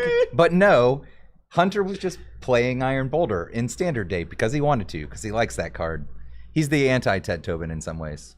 All right. Yes, he thinks Iron Boulder is maybe good in Standard. Now, Yeah. Unfortunately for Hunter, he's 1-3 today. Well, all right. I am going to text Hunter and ask what he beat. looks like we have Jesse Parker on stream next round at 5-0. Oh, yeah. The Jesse Parker fans in the chat are going to be eating against Sean Burke, who is playing Dragapult. Jesse Parker, 5-0. The Slow King himself. Slow King. Dude, we got both Deckbusters co-hosts on stream. That's hype. They just hit each other. Got to see, and they just hit each other last Had round. to That was a cannibalize grudge the match. That was the XOs. grudge match right there. Yeah, who deserves to be on Deckbusters The more? Deckbusters co-host grudge match. I can't believe we missed it. That's I know. crazy. Should have had that on stream. I heard Jesse Parker is playing Miraidon Iron Thorns. My kid. Someone is playing Iron Thorns, by the way. Huh? I did see in the list there is an Iron Thorns player today. Oh, Iron Thorns. Yeah, not Yeah. Miraidon. Yeah, Iron Thorns. Iron Thorns with Bastiodon. Yeah, that deck is not very good. Well, I don't know how they're doing with it, but Yeah. All right. Now these players are 5-0. Which still is not enough to guarantee you a spot in top 8. 154 players. This is not just any old tournament, folks. 154 players here. 8 rounds. So these players got to grind 8 Swiss rounds and then cut to a top 8 all today. Single day event. This really is what state championships used to feel like in the Pokemon TCG. They were a one-day affair, one huge long one-day affair. They usually had about 100. Well, the Midwest ones would have like 100, 150, especially Ohio. Ohio's was always huge. Both these players are 5-0.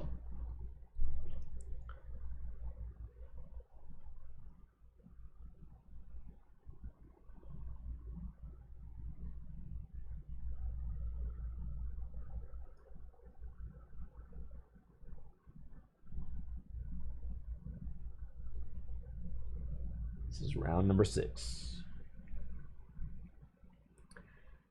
All right, Brandon, what I'm going to do is we're going to get this round started, and then I'm going to run downstairs and work the walkie. So you're going to be up here solo casting for a minute. I got it. I know you do. But I'll get you started, and I'll get us transitioned to the table and get the timer. Yeah, I'll do all the hard stuff. All right, we're... What's up? Yeah. Yeah. So we got Sean Burke on the right, and do you have Sean Burke's list pulled up? I do. God, Brandon, your iPad has been so beast. I know. I got to have my own. You're a pro, I need to dude. look Brandon's up- a freaking pro, man. I need information. He's such a pro at this, dude. You came prepared. You're the only one who's ever done his homework, okay? Yeah. That's not true. Other people have done their homework. But this, I mean, you're making a good first impression, Brandon. Will I be invited back? Chat, let them know. He's pulling up the list on the. Yeah, it's dope. It's dope. You know, Jesse be over here be like, hey, bro, pull up this over there, bro. Like, hey, on your screen. I'm like, dude, I'm doing stuff, man. Yeah. You're pushing enough buttons. I need my own list. Yeah. Big dub, Brandon. Big dub. All right. What kind of list does Sean have? Sean has a pretty standard looking straightforward Dragapult. He's got the 1/1 to Dunsparce line. He's using Unfair Stamp as the A spec. Playing the new Dark Bell card as a one of. This confuses both active Pokemon. I heard some If some they're stuff not about dark. this. It confuses both active non-dark Pokemon are now confused. But of course you can evolve out of your own confusion. Here we go. Round number 6 is underway. Dark Bell. You were saying Dark Bell, dude. Pretty It's a crazy. new card from Pitch Black, which is legal today. I think it Only could be at very good in the Pulp full Mirror. It could be. Yeah, once they have a fully evolved Dragapult and you evolve it, or you evolve out of your confusion, you leave theirs confused. Yeah. I mean, it's kind of like we've seen how many TPCI stream games come down to monkey flips on confusion. Exactly right. You know, it's another one of those, except you don't have to attack with the monkey. You just have an item. There we go. We've got Jesse Parker on the left, 2024 World semifinalist, and Maridon aficionado. Jesse Parker playing his Slowking deck, 5-0 so far. I know Jesse is really amped up about the 2027 season, and is looking to get things started off right here with a deep run at today's Pitch Black 3K. Sean Burke also having a great tournament so far with 5-0 record. And his Dragapult deck. I'm going to go fix the walkie downstairs, make sure that's all good to go. Brandon will bring you the rest of the match until I get back. All right, Sean with just a lone Badoo. I'll take this Hariyama out of here first. Okay. Purdue seems like He'll be relevant. that's probably fine. In case you don't know what Badoo does, you can check that out on the screen now. Jesse has the telepathic psychic energy on turn 1 going first is a great way to get your board rolling, get your extra Slowpoke, and maybe a free retreat Latias.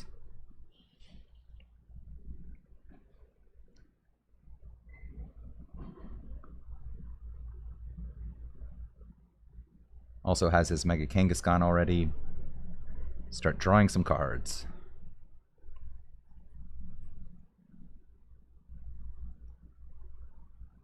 And he's going to do that now. Retreat into the Kangaskhan, run an errand, get 2 new cards off the top of the deck, find another Slowpoke,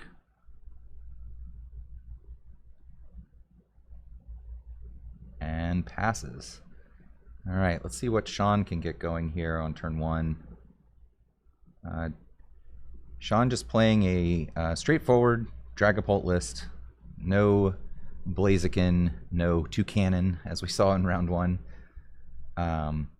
Just your tried and true BDIF with the 4 Crushing Hammer. Does have, as we said, the Dark Bell as a new card. Just trying that out in a count of 1. See how it does.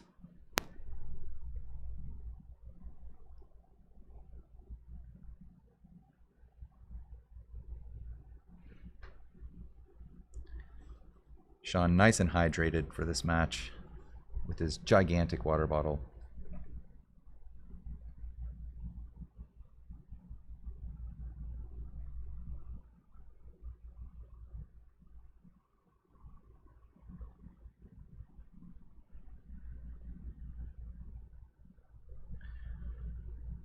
Turn 1 Buddy Buddy Poffin, as all good players have. Go ahead and search for 2 more basics. Slam them right down onto the bench. Looks like Sean just checking the deck as well. Try to see what he's working with prize-wise here.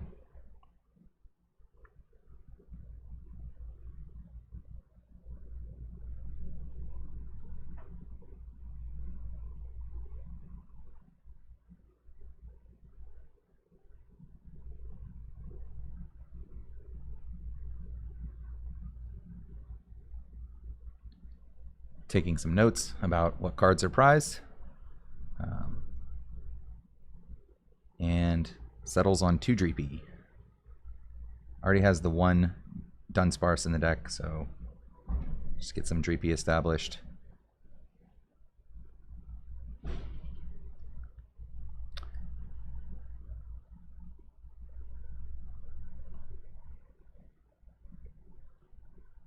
Energy for turn down onto a Dreepy and item lock.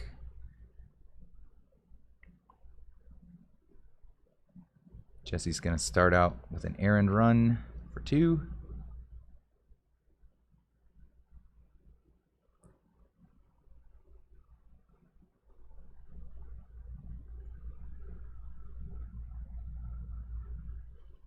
Looks like that's a boomerang energy attachment.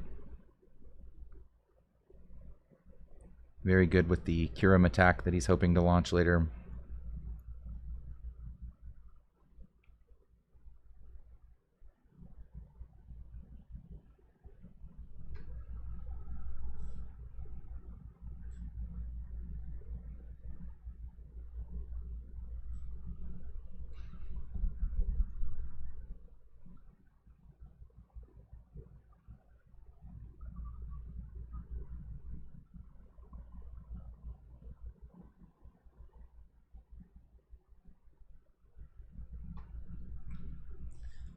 Jesse deciding what to stack here with the Cypher Maniac's code breaking. Just to get his board established and ready to swing.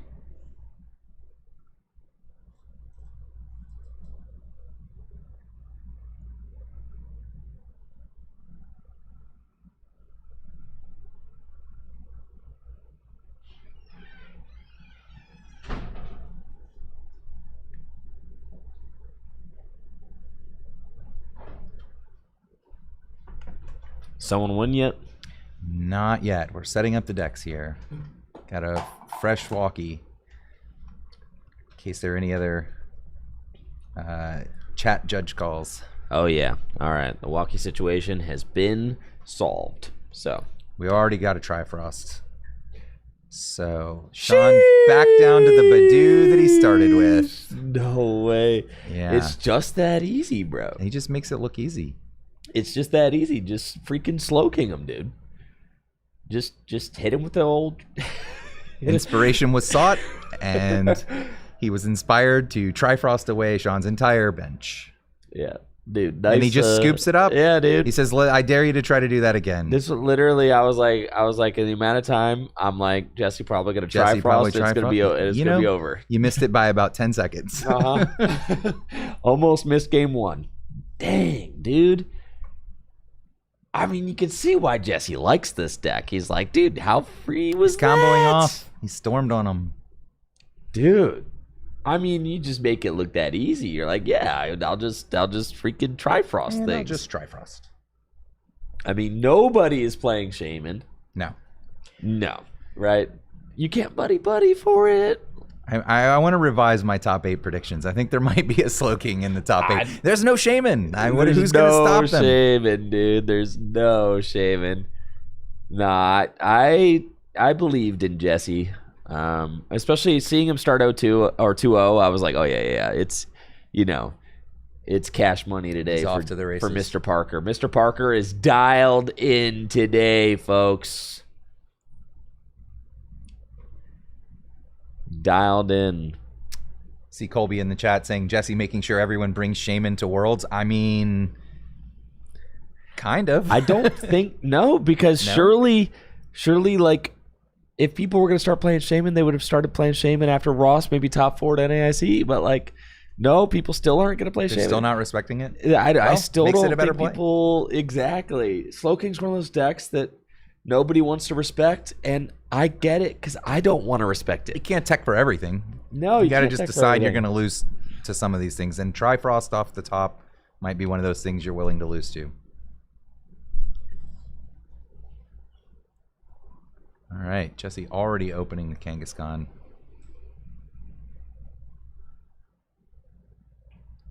You know, what does Slowking do about Shaman? Question in the YouTube chat. Well, you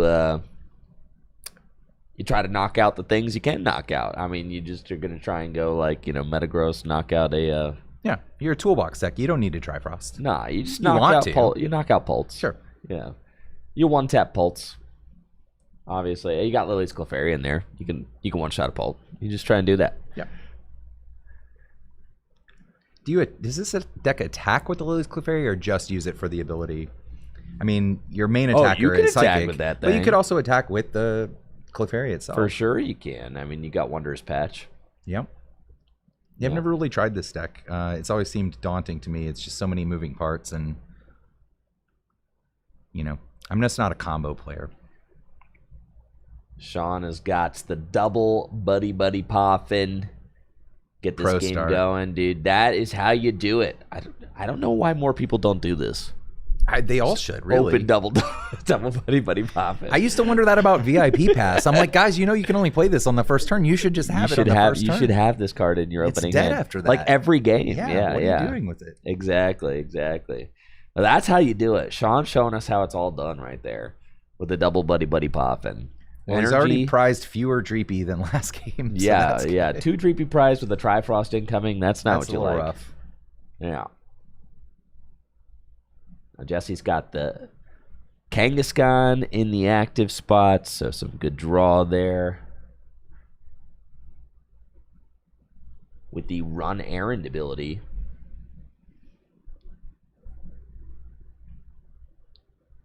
Let's see where he moves.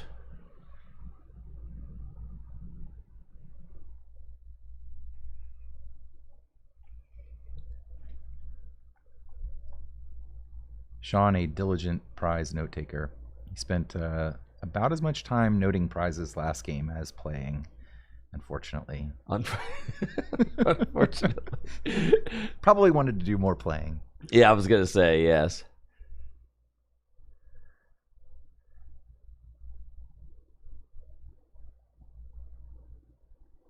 He's got Cypher Maniac. And these are always tough, right? Because you're like, I get 2, like exactly 2 cards, and I can run Aaron directly into them. Yep. Does need to shuffle the rest of his deck, but obviously is going to be going in, I think, because he's got Ultra Ball. Ultra Ball right away. And can go get maybe a Slowpoke, and then Telepathic is probably like the other grab. Yep. There you go. And we'll just get the second Latias. So before you Ultra Ball away that Latias, you want to make sure that the other Latias is in there. 2 Latias, that's a must-have. I think Jesse was like, Jesse was at a point with this deck at AIC where I don't think he'd really played it enough, and greedily cut to 1 Latias. Ooh. And that, I think, was like that is like not something that you can ever do with the Slowking deck. Or any deck that's relying on that. These guys all have big retreats. God, imagine you start to cure them. Cure him? Like any, yeah. So I think like Jesse kind of realized the error of his ways with that. You're going to prize 1 too often. You don't really get to play at all if you prize it. No, right. All right, the Hammerheads gets hit for Sean. And it's certainly a winnable matchup for Pult. It is not like a guaranteed win for Slowking by any stretch of the imagination. The Hammers can certainly play a big part.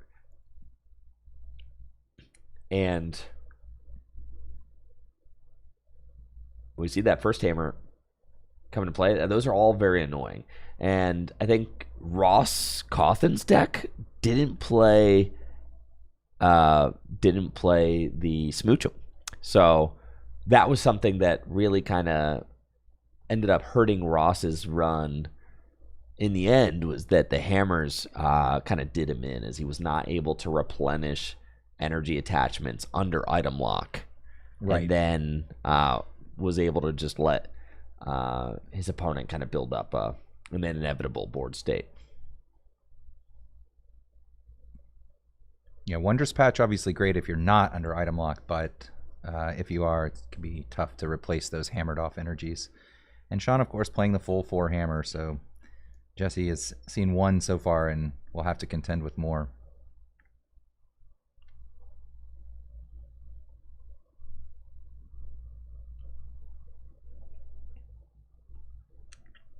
Yeah, Sean doesn't have a whole lot going on in his hand right now. Just the 1 Dracloak.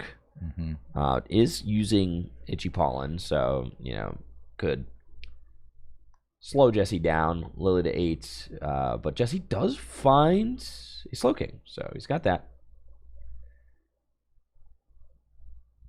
But now has to find the pieces for a Trifrost under item lock. There's one piece. Does he just have it? I think he has the Academy at Night. Let's see if he has an attacker in hand to stack.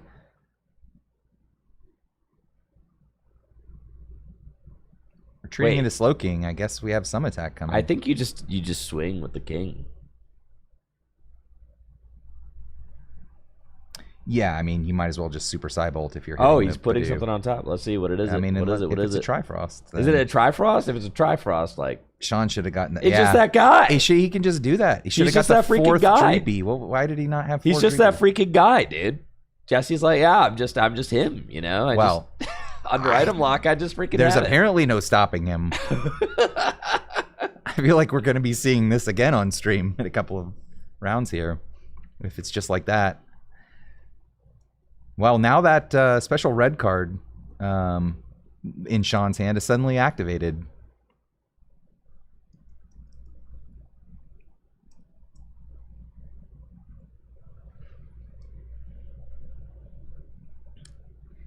Yeah, sheesh. Just like that. He just replenishes a couple Dreepies, red cards Jesse, and says, go back at it. I mean, obviously things slow to a crawl here. Sure. You've got a Slowking. No more energy on board. No energy on it, right? And the Slowking's got a retreat cost of 3. And you don't get to have Kangaskhan in the active to draw.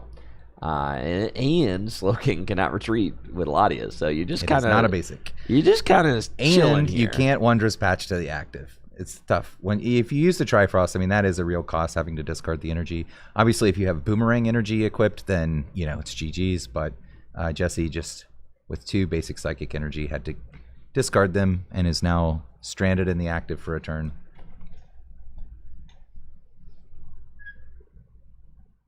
And we saw this kind of happen to Ross a couple times at NASE as well, where you take a big knockout with Slowking and then you sit there for a little bit, wait for the next thing to happen. Got to replenish those energies. It's just the rhythm of the deck, I guess. Is Jesse playing the energies that bounce back or whatever? Yes, he's got 3 copies of the Boomerang energy. That's it. Yeah. 4 telepathic and 4 basic. It does play the Boomerang energies, but obviously was not able to Trifrost with that. It looks like Cypher Maniac was played, so Jesse just going to stack the deck, and that's fine. Yeah, set up for next time. Yeah, just go for next turn.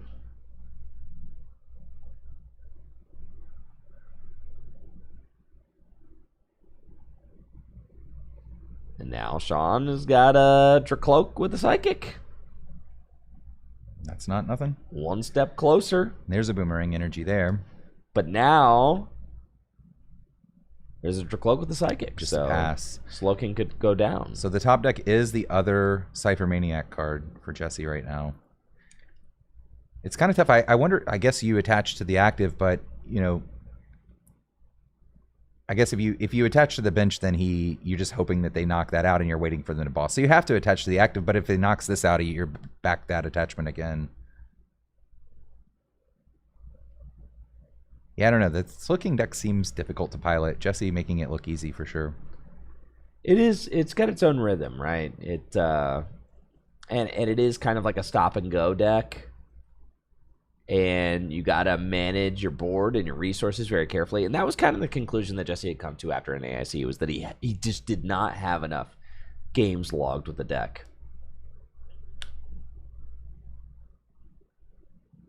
And you could see the payoff of getting those games grinded is that the lines all become much more clear. I love these face cams. We see our players here bantering with each other. I know, right? You can tell how much fun everybody's having on stream. For sure. These events are just so much fun. Yeah, absolutely. The face cams have been awesome to have included. And I think it just brings so much character and personality to the productions. Absolutely. All right, we've got the Dracloak, Dunsparce, Dunsparce.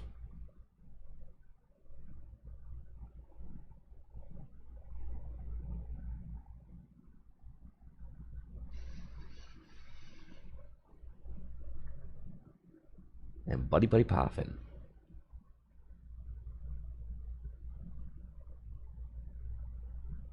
And get the Dunsparce right back. These decks only run a 1/1 line of this Pokemon, and they seem to find it a lot. Oh, yeah. He gets in there and draws cards. It does. It does for sure. Now, will Sean go in with Pulse? There's the Fire Energy and the Dragapult, so it is a possibility. The Dragapult. It's evolving into play. And like I said, if Jesse will lose the energy attachment and be back where he started. Now he can promote the Kangaskhan and Wondrous Patch to the bench Slowpoke. But yeah. All that. 3 prizes remaining. And there are 3 targets that could be Trifrosted. Could be a Trifrost for so game. So was benching the Dunsparce again correct? Ooh, that's a good point. Yeah, I think like Sean may be making a critical error by benching another low HP target, because now Jesse very well could end up taking the win this turn. So it looks like the other Cypher Maniac card was the other Slowking. It's got Telepathic and thin the deck a little bit. Yep. We need to run Errand into a Wondrous Patch here.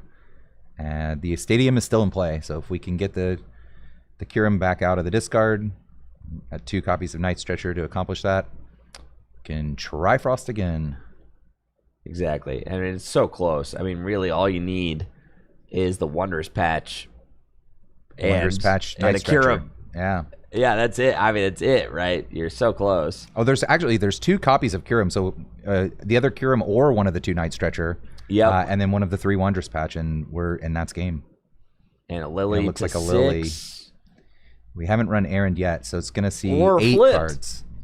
Or flip the script. That's right. Yeah, we're going to see 11 cards. And we need to hit 3 pieces. It's 2 pieces.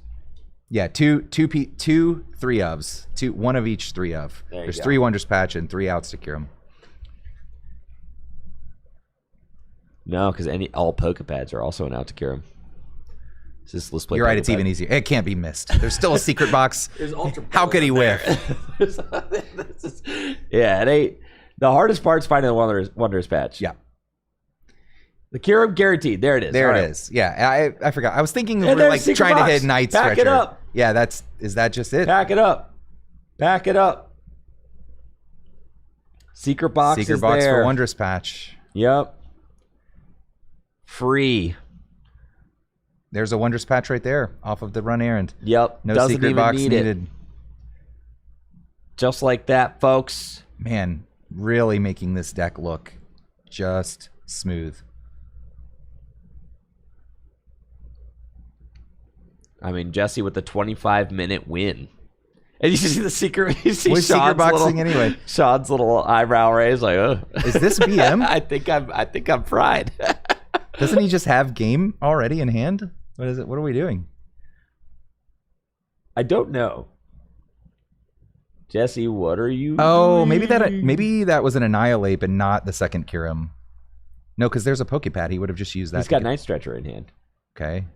Oh yeah, Night I think Stretcher he's realizing that he just has game. Yeah, he just has game. He's like, oh, I'm an idiot. The Night Stretcher is just game. I mean, if the other Kyurem was prized, then the Pokepad is no good. But yeah, Night Stretcher here. Is Jesse BMing, dude? I think he might be. Yeah, Jesse's BMing for sure. Okay, didn't get a Night Stretcher off the secret box. He's got one in hand. So he knows that he has it in hand. So I'm not sure what we're looking for. He's tunnel visioned on something. Yeah. I've been there a lot. I think he's tunnel visioned on trying to knock out this Pult. Yeah. Ooh. He is tunnel visioned on that.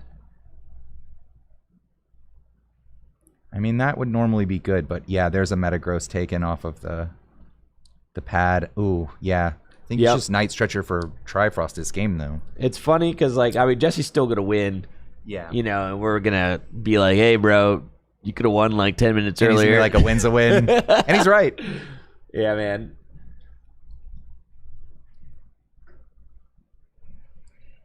Yeah, maybe he'll realize it now. There's still time to realize it, Jesse. You could realize it right this very second. Just look at your opponent's board. Look at it, Jesse. Stop it. Stop it. Stop it. Stop it. Stop it. There's a Dunsparce. Oh, we've already stacked it. Yeah. Okay, well. You could have stopped it, bro. The tunnel is too strong. And the wind is just sitting there staring you in the face, and Sean's like, really, dude? You just like, really? I mean, I guess. All right. 600 damage to the Dragapult. Yep. Down to one prize. I mean, there's a world where this falls apart. No, there isn't. No, Jesse there just isn't. wins. Yeah, no, Oh, down. No, the Sean is realization. like telling him, "Oh, Jesse." All right. All right. At least he never realized punished. it. Shake it off. At least I don't have to be the one who tells him. There like, you go. Thank God. All right. Again, this face cam's so clutch that we So get to know clutch, bro. the He's moment. so mad. We see the Yeah. moment. We'll go back and clip it. We could see exactly when it dawns on Jesse. Hey, Twitch, clip that. Apparently, you can do that now. Oh, really? Yeah, Just it AI does it. stuff? It does it. Yeah, Yeah, great. AI crap. Oh, that's nice. Yeah. There was no way to clip things before that. I know, right? I did finally. I bet my clips are better than the AI's. Oh, they definitely are. I turned off the freaking. I turned off the freaking Twitch AI summaries. Thank you. I didn't They know were that- wrong a lot. I didn't know that you could. Whenever I would join stream, it would tell me something, and I'd be like, wait, that's not. Oh, so stupid. Yeah. Oh, man. I know. You really did the voice thing. Look at it there in the. I told you, dude. Okay. All right, everybody go check out that clip. Grok. Grok, clip me something good, Grok. Grok, did Jesse have game?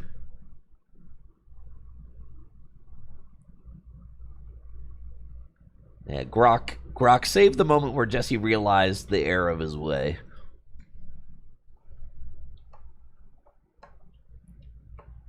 I remember a stream that you did when the LLMs first hit, where you asked ChatGPT to make you a deck list, and it was like hilariously illegal and full of like rotated cards and Yeah. didn't have 60.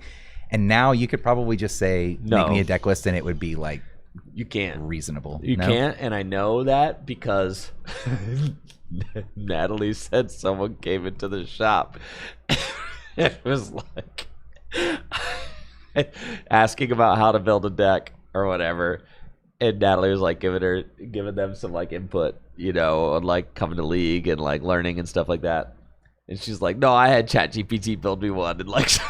And had Marnie in it and some shit. No, it not only had like not legal cards, it had not real cards. Oh, like made up cards? made up cards in it. Yes, like Flying Pikachu GX and stuff. You know, like Oh, Flying just stuff- Pikachu GX would be just like stuff that doesn't exist. powerful, I imagine. Oh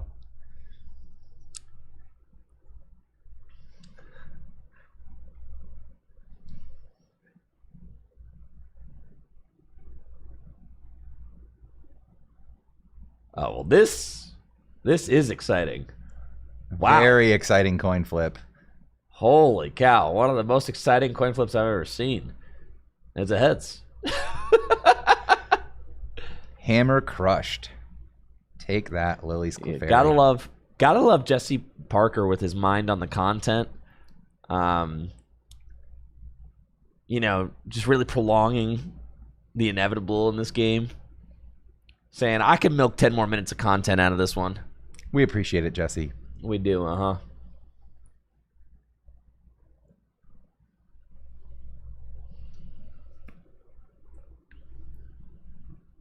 We didn't get to see Jesse's lucky helmet interplay. He's got a lucky helmet. No, we did not.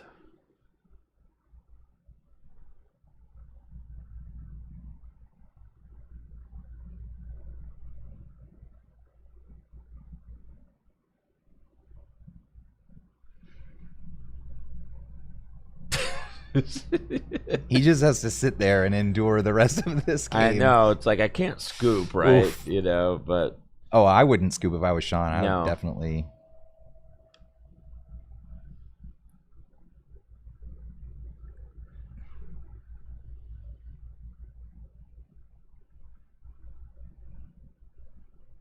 Okay, looks like a double attach, but we caught it this time.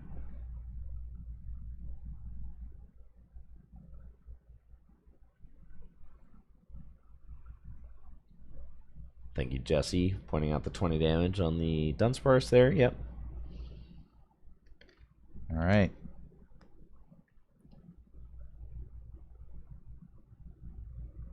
And if Jesse can just attack, he'll win.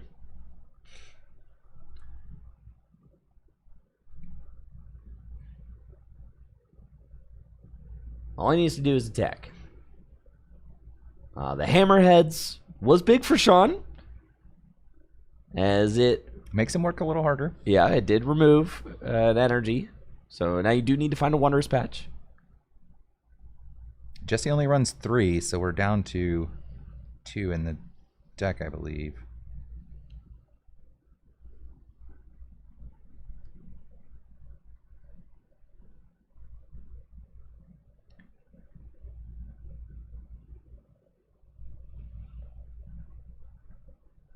Yeah, Lily to 6. Jesse just has to launch an attack. Boomerang energy there. Psychic. Flip the script for 3. There's a lucky helmet. There's your lucky helmet, Brandon. I wanted to see it. I'm excited. There's still time. And Sean's got 4 prizes left. Dude, if Jesse loses this game somehow... He's going to be on tilt with 18 minutes left to win the third game. It's not good, bro. Yeah, and we burned the secret box out. Oh, yeah, dude. Oh, yeah. That's tough. Yeah, Jesse lit this game on fire for sure. It was kind of beast. But it was all worth it for the realization. Maybe not in his eyes. No, it's good content. It was great content. Yeah, I'm here for the content. Listen, people win games every day. Not everybody realizes their misplay on stream. On stream. Yeah, their game winning or lack thereof play. You don't always get to catch that happen in real time. Getting to watch that happen in real time is a real treat.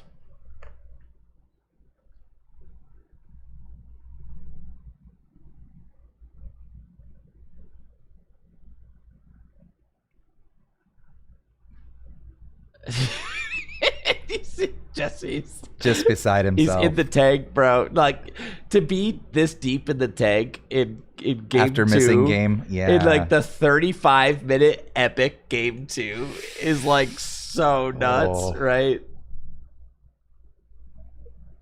Sean's like, I lost game 1 after 4 minutes. I was like ready to, throw in the towel this game, but things just keep happening. So imagine the roller coaster if you're Sean. I mean, like you said, the quick game 1, and then to get all 3 Dreepy, Dracloak, Trifrosted at the beginning of game 2 and just think, welp. Mm-hmm. And then here we are, lots of minutes later, still sitting at this table. Oh, yeah. That's what I'm saying. It was really nice of Jesse to consider the contents.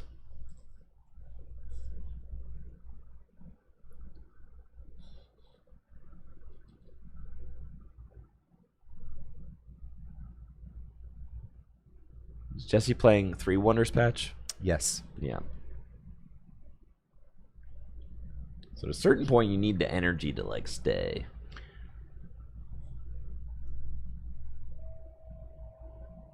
And I'm wondering, is Jesse's probably not playing Smoochum, right? No He Smoochum. cut it. Yeah, he cut it. I know he was nervous about cutting Smoochum and was kind of fixated on the fact that Ross wasn't playing it. And it looks like he's kind of come around to not playing it either.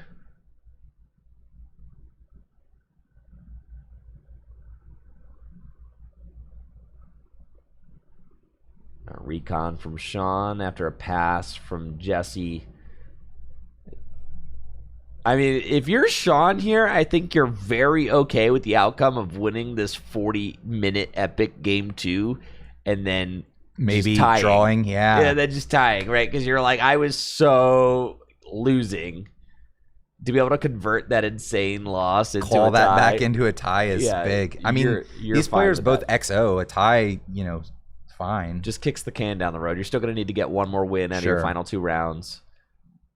Even like an X1-1, yeah, but you still need one more win. 154 players and a hard cut to top 8 is tough.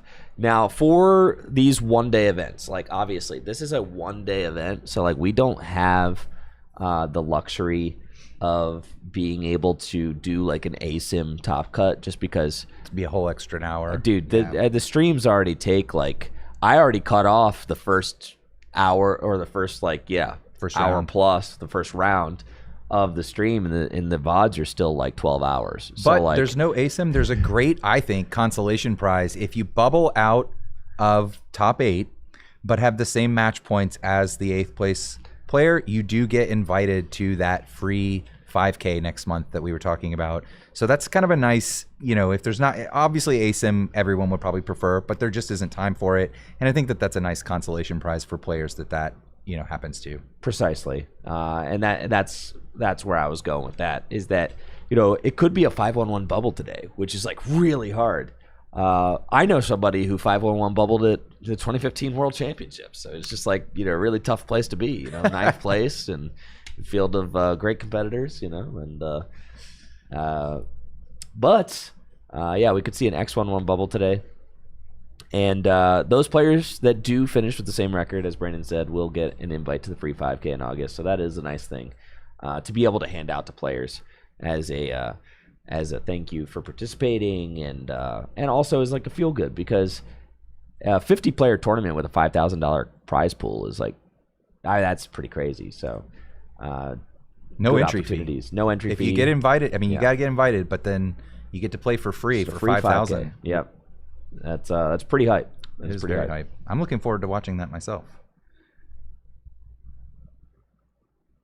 So it's looking like Jesse may have to flip for game. Many such cases. How Oh, many he found times? Switch. Does he play a Switch? Yes. One actual factual Switch. Well, in here it the is. Deck list. It's pretty good against the monkey. Yeah. He got to draw 2 off that lucky helmet. Because when now he when the gets to monkey hit win. him. Instead of flipping, he just has it. He just got the Switch, and now he'll try Frost as he should have done. Many minutes ago. He's like, yeah. Some targets over there. I don't know. Okay. All Never right. punished. There we go. Jesse Parker with the win. 6-0 with the Slow King deck. Yep.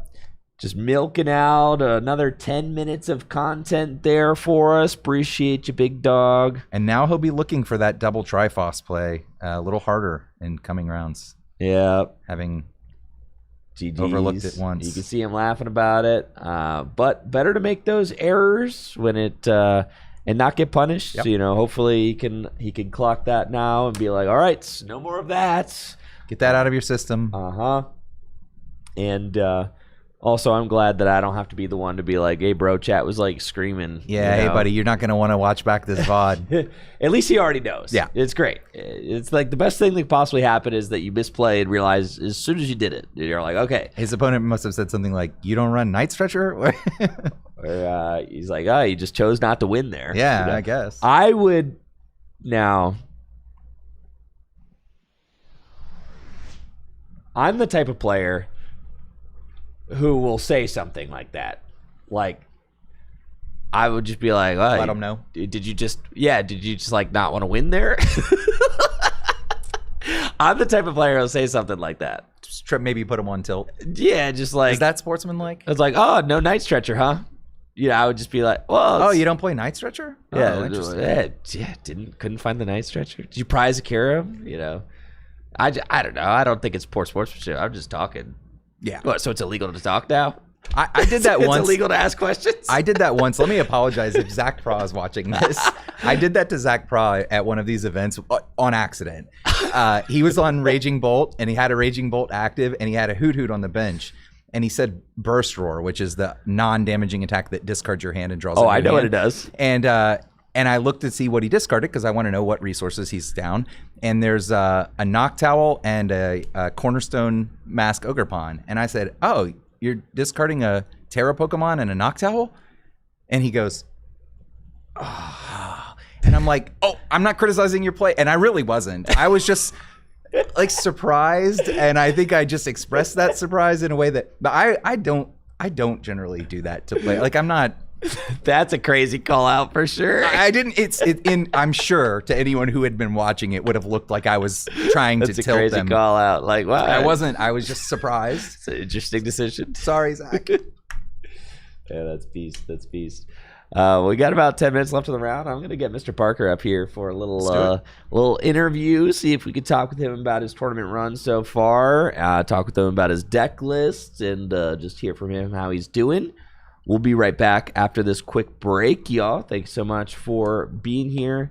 Again, today's event is sponsored by and hosted by Full Grip Games, best place to buy Pokemon Trading Card game singles and sealed products. Shopping at fullgripgames.com directly supports the content that I create here on Tricky Gym, and dragonshield.com. For all the best sleeves and accessories, go to dragonshield.com. You can use code TrickyGym at checkout for 5% off your order. Be right back after this.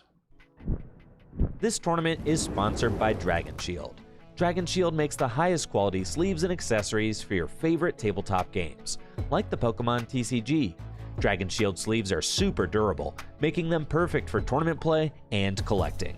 They also come in a huge variety of colors, so there's always a great choice to match your deck. You can even turn your favorite photograph or design into a custom box of Dragon Shield sleeves using the Sleeve Crafter on dragonshield.com. Head over to dragonshield.com and place an order for your favorite sleeves today.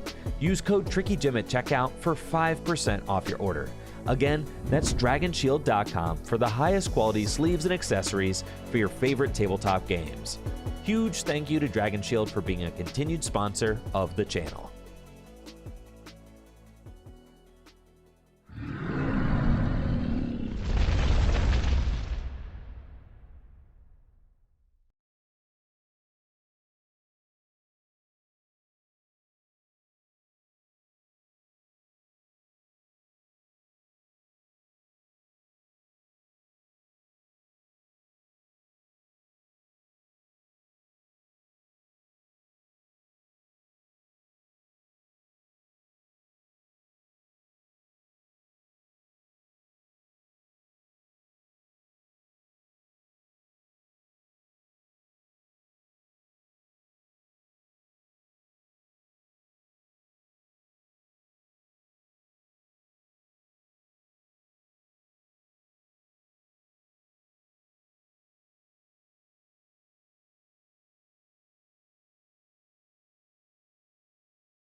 I'm here with Mr. Jesse Parker, 6-0 here at the Pitch Black $3,000 tournament. Congratulations, Jesse.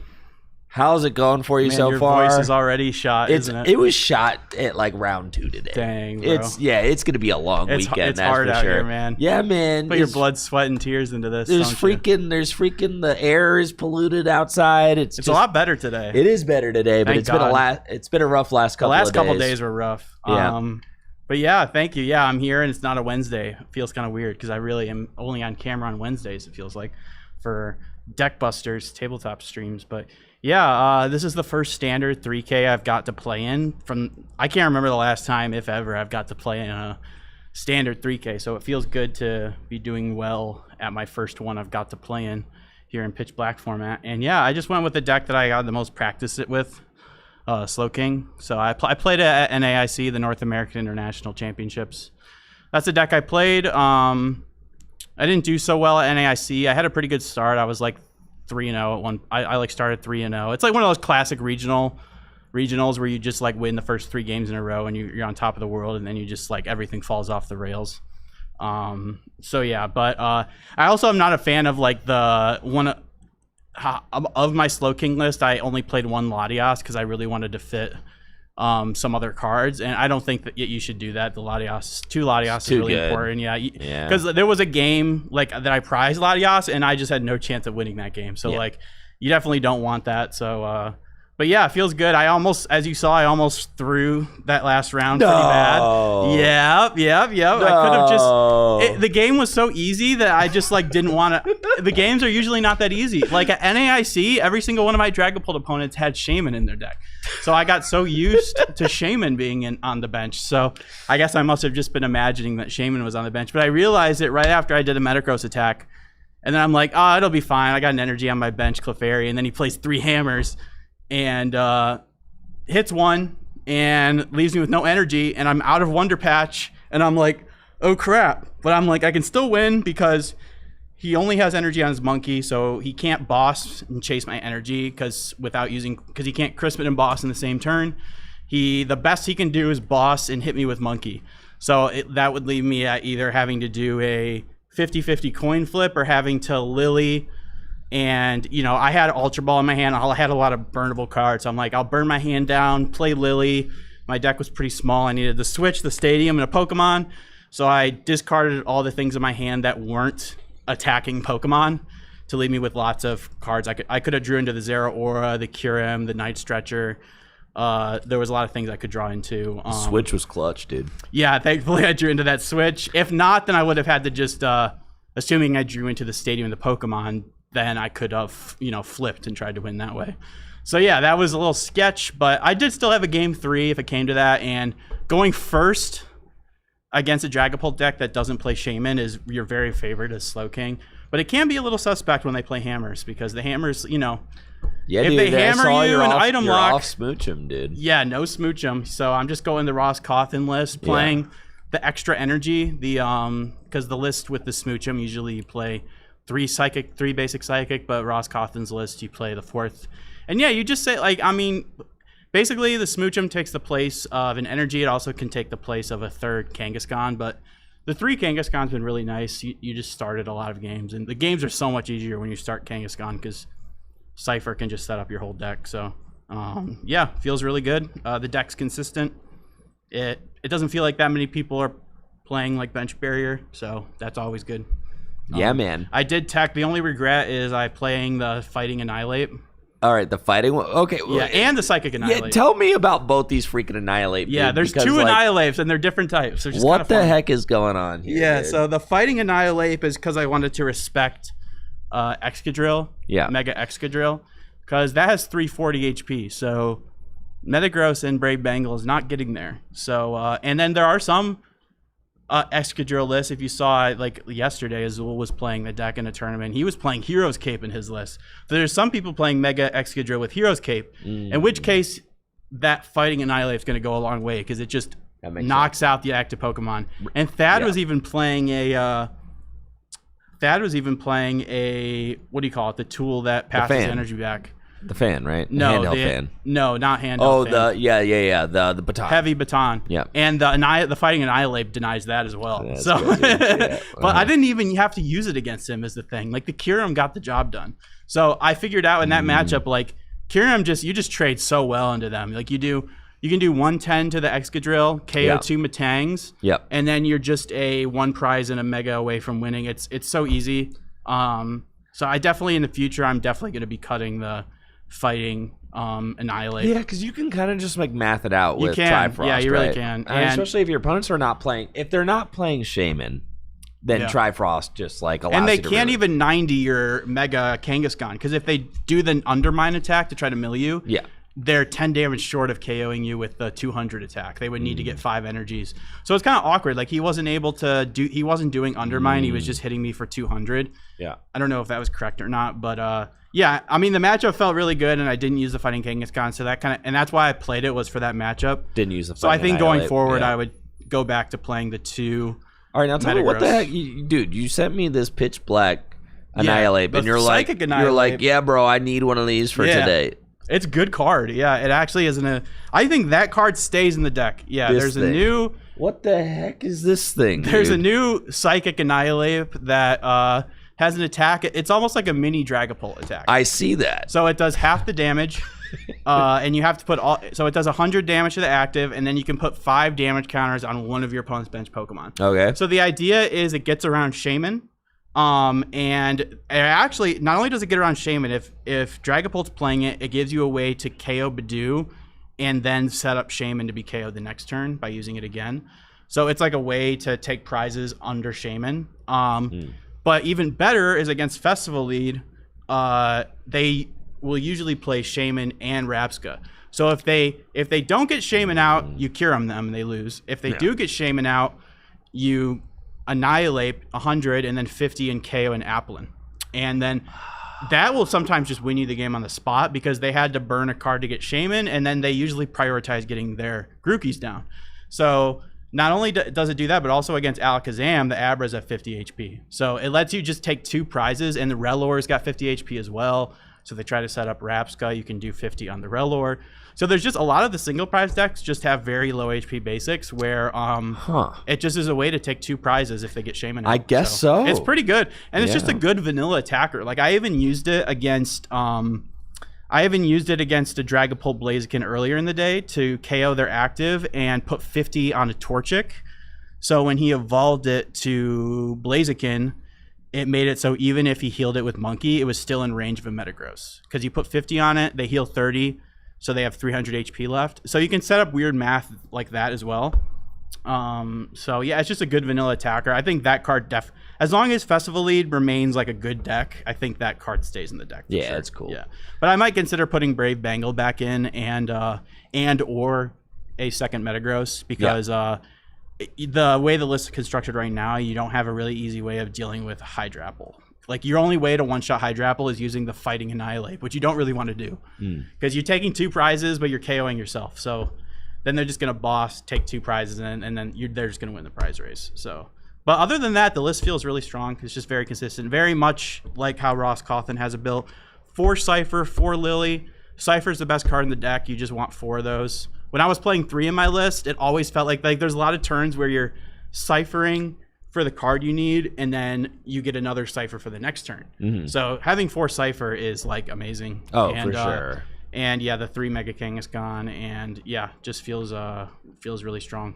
That's awesome, dude. What was your so 6-0? Obviously, we saw that win against Dragapult. You said you played against Thad. So that's cool. It's kind of like the Deckbusters co-host showdown. You know, that was hype. You know, we got to see Thad win on stream. We got to see he said he V'd a Slowking before, and I'm like, really? It was sus. So I'm like, wow. Like, did he just like undermine and discard like important resources? Like, what happened? So like, what happened in that matchup? Like, how did he end up? It was crazy. He was getting just like walloped game 1, and then Thad was getting just destroyed, right? And then it like was just a weird, like Thad did the special red card and undermined an active with like no energy on it because it had just Trifrosted. And then like the opponent like just didn't really have anything that turn, He and just then couldn't reestablish his couldn't board. reestablish his board after that, and then it And was just disruption can be gnarly for sure. and then it was just like a boss Kang, one hit KO, boss Meowth, one hit KO game. Okay. Yeah, so it was just like that. I guess if you miss like, because when your Slow King gets KO'd, it forces you obviously need to get your Wonder Patch energy, and if you miss that, then things can fall apart. Get really out of quickly. hand, right? And so like Thad needed the boss game, and he ended up pulling that He just out. hit it. Okay. And then in game 2, he just got like Trifrosted turn 2 and lost, actually, because he only had 3 Pokemon to play, and actually they all got knocked out. Yeah. And then like game 3, just went turn 2, 5 energy knockout Kangaskhan. Oh my gosh. Going first. It was like crazy. Yeah, and because he if they're chose to not go playing the first. Fighting Annihilate, they don't have a good way to KO the Excadrill. Oh no, the Excadrill, a 5 energy Excadrill coming in and knocking quick out one, the yeah. Kangaskhan turn 2 going first is like, yeah, he almost bruh. had that against me in game 1. He was 1 energy short. yeah. He like used a Metang, hit none, used another one, hit 2. Yeah. But he needed 3 energies off the Metang. So Yeah, he was yeah. very close. But yeah, that's crazy. Yeah, so like that's how he won game 3. okay. Right. All So right. it was like he certainly like it looked like he was gonna lose game 1, but like clawed back. Game 2 he got destroyed, and then game 3 was So Okay, like it's so it was close. possible. Yeah. If you get the turn 2 Excadrill going first to knock out Kang, I mean that's Sure, insane. yeah. Sure, you're nuts, right? So Yeah. Anybody could lose that. Oh yeah. Now, you're 6-0. What was your what's your tournament been like so far? Do you have any close matchups? Were they all like kind of convincing, like the one we just saw on stream? Yeah, they've all been pretty convincing, except I'm trying to think if there was any that were close. Like I beat a Dragapult Blaziken. That was Gabe Smart. Okay. He's not playing Shaman. Yeah. And there's no hammers in that list. So no hammers, no Shaman. You can just run over them completely. Yeah. So that was not close at all. I played against a Zoroark. We went to game 3, but I don't know. The game I lost, I just drew like really terrible. So that series didn't really feel that close. And then pretty much everybody else I was able just to beat Excadrill, beat shoot, what else did I play against? Yeah, I can't even remember the other 3 rounds, but it's just like ramps. Oh yeah, I beat a Monkey Dory. I guess the closest game I had was actually against a Frostlass Monkey Dory deck. Okay. And it was a really weird list. He was playing the Mega Frostlass, he was playing Wellspring, which I don't know if that deck usually plays Wellspring, but he was able to he just kept saw blocking me, which was really annoying. Yeah, and I I'm only sure. play the one switch. Right. But that deck also just felt like it was a pile. So the game 1 and game 2 were both really close, and then game 3 his deck just kind of fell apart. I was able to just KO he solved me, but then I was able to Seeker Box, get my switch, my stadium, get everything I needed, switched Metagross, KO'd his Wellspring, and then he just had a bunch of snow runs in play and just couldn't do anything. So and then the game 2 that I won against him was very, very close. I had a Meowth, a Fez, a Latias, all 30 damage away from getting KO'd. They was very close. He could have just taken all his prizes at once, but I was able to just if I had given him one more turn, he would have been able to win. Dang. But it was very close. But thankfully he was playing Shaman, but Dang. yeah, but sometimes they just can't get it out quick, or sometimes they do get it out and they use the card to get that out. So then you just KO their active, and they just that could have been another Frostlass instead of it being a Shaman, because it's 80 HP, so you can't Poffin for it. You have to play Pokepad to get it. So if they're Pokepadding for that means they're not Pokepadding for a Frostlass or something else. So those are kind of the decks I played against. I played against a good mix of the meta, pretty much everything in the top 4. Nice. So yeah, everything. Is feels there any pretty good. deck that you don't feel confident against? Hydrapple, I think. Yeah. Because of the way my list is constructed, I'm not playing the Brave Bengal. And I've just never been a big fan of the Brave Bengal, because it's even if you do play it, I played against a Hydrapple at NAIC, and I was able to get everything I needed to attack, but I missed the tool. Just didn't have So the then I was bangles, I can't KO it. So it's it's almost like you need to Cypher for Secret Box to hit it. And so the only tool in the deck is a Lucky Helmet, which is super clutch. Lucky Helmet's great. I'm even considering adding a second one, honestly, because that card is just incredible. Yeah. So Hydrapple I don't want to see, and then I just don't want to see any decks that are playing Shaman, basically. That makes sense. That makes sense. Well, Jesse, congratulations on the 6-0 start here at the Pitch Black 3K. I think Austin Charles is playing Hydrapple, so I'm gonna have to watch out for him. You are. Yes, he's also having a deep run today. So he is. I saw he just beat Ben Peacock. Oh, and yeah. Ben Peacock was playing Dragapult Blaziken. Yes. Which you would think is a good matchup for Dragapult Blaziken, but he was able to win in like turn 3 of time. It was really close. That's crazy. Yeah, I saw you watching that game. I was watching that game. So yeah, and I was thinking I've never actually gotten to a top cut since they changed the rules about you get to choose to go first. So there's actually a reason to not just play, dude? There's actually a reason not to double ID, right? Because you can just go in at. But if you're 602, doesn't that put you in like the top 4? You're gonna be like. So I feel like it just makes sense to like guarantee it. I think so. Yeah, because Double ID. But if you get that 7th win, I'm gonna be. Dude, there could choosing to be go first every X11. round. There could be X11 bubbles. Dude, what? I think so. So, but 602, that's like guaranteed. Right? It is guaranteed. Okay. So we'll look. We'll see what I'm playing as next round. Yeah. I might come hang out over there because it's nice up here, bro. It's nice and AC. You know how to get here. Dude, Yeah, I might have to because it's hot down there, and I hate the hot. I'm not gonna have the fire escape down the whole time, but you know how to get here. Yeah, I know how to get here. All right. Excellent. Well, thank you so much thanks for your for having time, Mr. Parker. Congratulations on the strong start so far. We've got round 7 of the Pitch Black 3K here at Full Grip Games coming up after this quick break. We'll be back in a minute. This tournament is sponsored by Dragon Shield. Dragon Shield makes the highest quality sleeves and accessories for your favorite tabletop games, like the Pokémon TCG. Dragon Shield sleeves are super durable, making them perfect for tournament play and collecting. They also come in a huge variety of colors, so there's always a great choice to match your deck. You can even turn your favorite photograph or design into a custom box of Dragon Shield sleeves using the Sleeve Crafter on DragonShield.com. Head over to DragonShield.com and place an order for your favorite sleeves today. Use code TrickyJim at checkout for 5% off your order. Again, that's DragonShield.com for the highest quality sleeves and accessories for your favorite tabletop games. Huge thank you to Dragon Shield for being a continued sponsor of the channel.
Getting right on into it, folks. We've got round number 7 of 8 getting underway here at Full Grip Games. Both of these players are 5-1, vying for a spot in top 8 of our $3,000 tournament here at Full Grip Games. We've got Kyle on the left.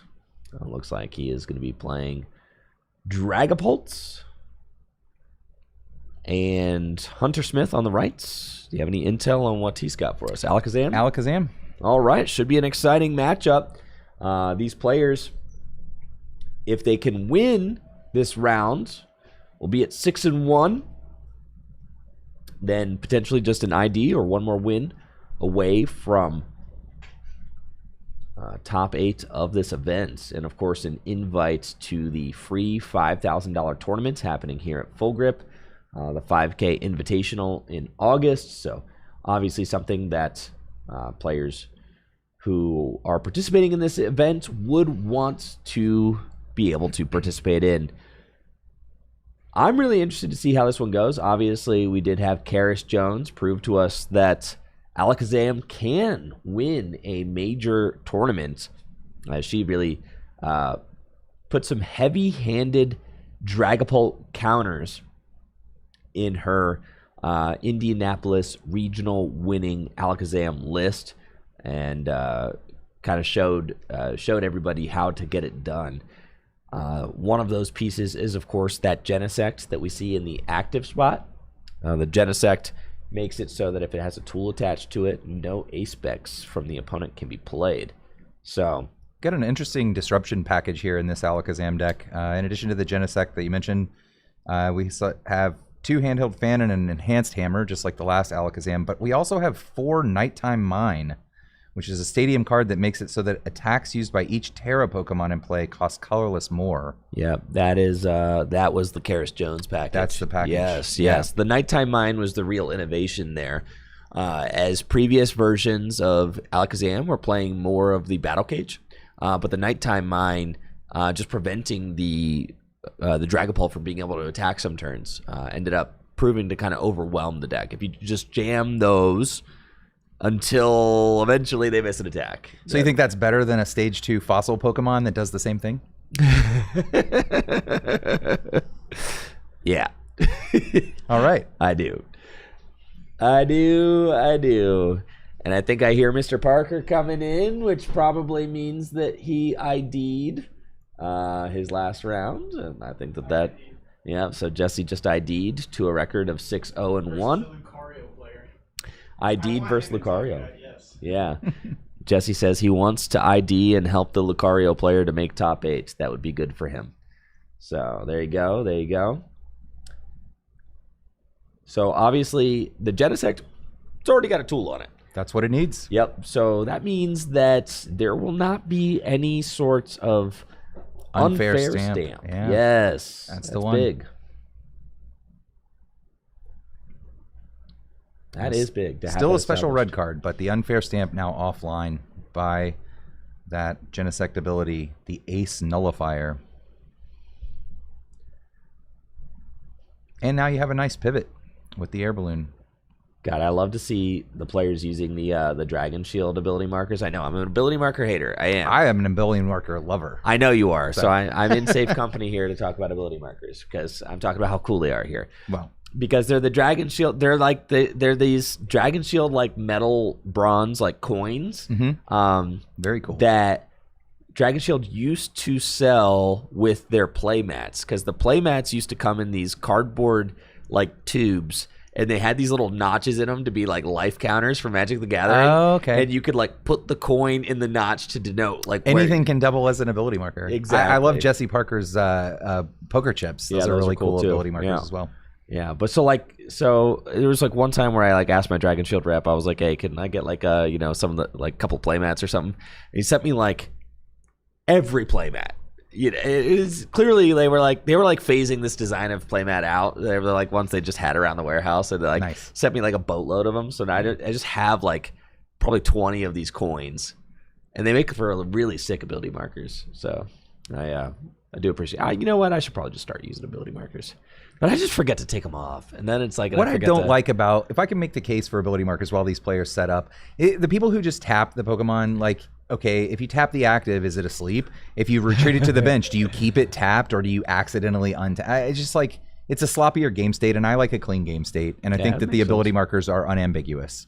And I think that the main argument against them is that they waste time, but I think if you're an experienced user, you're not actually taking any extra time with them, you know, fishing them out of a dice box or whatever. Cumbersome is my biggest thing. I mean, that's fair, but I think I play snappy with them, and I like the unambiguous clean game state that they leave.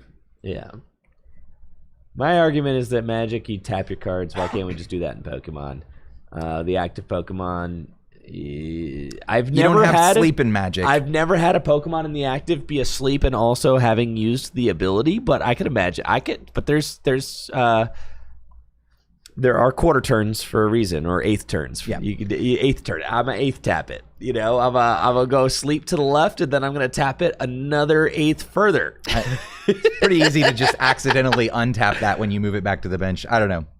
Can be sloppy. These players, once again, having a great time as we see both players on their face cams laughing and enjoying the day. Even here at the high stakes 5-1 table trying to make their way into Top Cut. You love to see that. For sure. It looks like Kyle is setting up pretty beautifully. He's got a very nice board. Bunch of Tricloak now. Recon Directive being fired off. And... both players just kind of gearing up for the next portion of this match. And Kyle is item locking Hunter here. Yes, for sure. The Genesect resists grass by 30, so that's why you don't see any damage counters accumulating, but he is announcing Itchy Pollen. Oh, yeah. Yep, no damage counters. The grass resistance preventing that. But Hunter's still setting up well. He's got an Alakazam online now. Would like to see a Kadabra. You do not want to just, like, let your Abra on the bench get knocked out by Phantom Dive. Also, if Hunter doesn't set up further from here, it's like a boss clear both Alakazam and Abra type danger zone type deal, all right, which could be really one. Bad. Here's Dedenne. No, that's not. Oh, that's Dedenne. That's another purple guy. That brings a trainer back from the discard pile. All right, control card. Yes, could be good for getting enhanced hammers back. Oh, actually, it does 30. I did not realize it actually. Wait, that thing actually can knock out a Badoo. What the heck? It can gnaw for 30 or get back a trainer card. Little did I know. One or the other. You learn something new every day. All right. So I didn't get to watch Karis win NAIC. I was playing and then driving home, so I didn't watch this. Well, that's pretty cool. Or did I say NAIC? I meant Indy. Yes. Yeah. I didn't get to watch Karis. You famously did watch all of NAIC. I did watch all of NAIC. I did not get to watch Karis win Indy. Indy and NAIC, they rhyme. Yes, I was playing there. This is the first time I've seen a Shaman in a deck list. This Alakazam player does have a Shaman. Yeah, the single prize decks are much more likely to play Shaman. Sure. Many of them still not doing so, though. Yeah, like your Festival Lead is going to play like Shaman, or at least Rabska.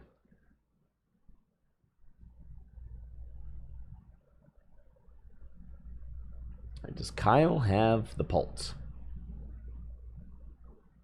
I don't know that I see it. Very large hand without a Dragapult. There's the Dark Bell. This is a new item card from Pitch Black that confuses both. It's going to confuse an item lock? You got to be kidding me. Yep. So Kyle does not have the Pult. Dark Bell is a card we're seeing played in these Dragapult decks. This is pretty interesting. Yeah, I think it's an interesting addition. This deck playing two of them. Last player we saw only had one. Well, it's something else to do while item locking. Sure. You know, if your goal is to slow the opponent down, why not inflict a status condition and also item lock? Like, because item lock is certainly good, but confusion in item lock, that's even better. You know what would be even better is if they were also asleep. Or if something. Kyle could find a Rocket's Poison. Watchtower and stop the runaway draws. Oh, there you go. It would be even better is if we could they could be asleep and poisoned. Sure. With a hypnotoxic laser. Hypnotoxic laser. There you No, go. I think the dark belt, like low key, is probably even better than hypnotoxic laser because you're getting the confusion guaranteed instead of No coin flip. sleep on a flip.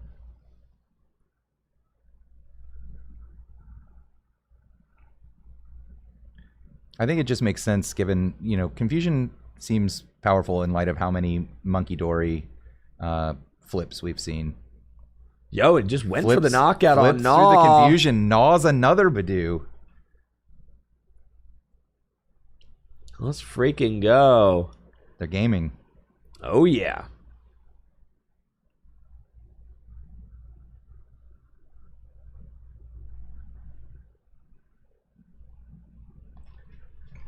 Okay, hold up.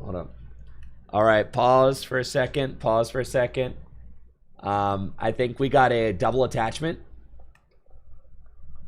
from Kyle. Attached and retreated, and then Crispin 2 energy on. So I think this second energy just shouldn't be there. Something like that.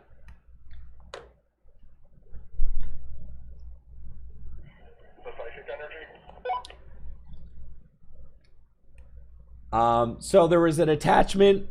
There was an attachment to retreat, and then there was a Crispin. So the energy that got placed with the effective Crispin stays, but then the second one that got attached has to go. Psychic thrown back down. Cool. All right. Thanks, chat. Appreciate Game that. on. The beautiful Holland Phantom's fire energy gets to stay. Love those. And then there's another attachment. This one is legal. This one is legal. Yes. See, we got the walkies fixed, so now fresh things are turn. very easy to Catch in time. catch in time, yes. And also that one, I had like 6 people in chat saying it, so I'm like, I know that's real. Sometimes if I get like one person in chat, sometimes they're wrong. Sometimes So then 5 people just repeat what that one person said. No, and no, they're no, all that doesn't wrong. happen, bro. No, okay. No. All right, take it back. No, so for the 8 draw that we had earlier on stream off of Lily that should have been 6, I had one person in chat say it, and then nobody else said it because it was kind of hard to see. Yeah, 'cause it was was. like slightly off camera. So I Shout had out to to go. that chatter. Yeah, was shout a out to great that chatter catch. because you caught that. You know, yeah, that was beast. So.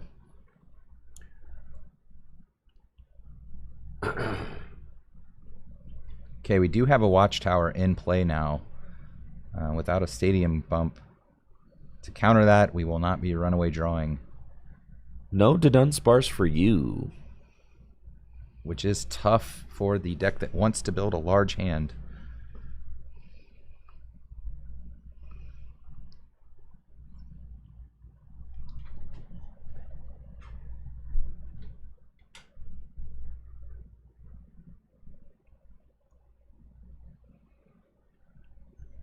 See a couple people asking in chat if Hunter's Alakazam deck features the 2 cannon from Pitch Black. It does not. Just a Alakazam deck in the style of the Karis Jones indie deck. Yes. Yeah, that's tough. Here, all the Alakazam getting cleared. That is brutal, right? I mean, that's with the Watchtower in play. Yep. Looks like it might be an LGM angle. Push one of those energies off of the Dragapult. Yep. Exactly, and just going to try and go the disruption angle here, but obviously with the Abra's only got what, like 50 hit points or something. That thing is fried. If Kyle can just launch, Just find another fire energy. launch an attack with Dragapult, it's going to get ugly. Well, that could be tough. It looks like there's a fire energy.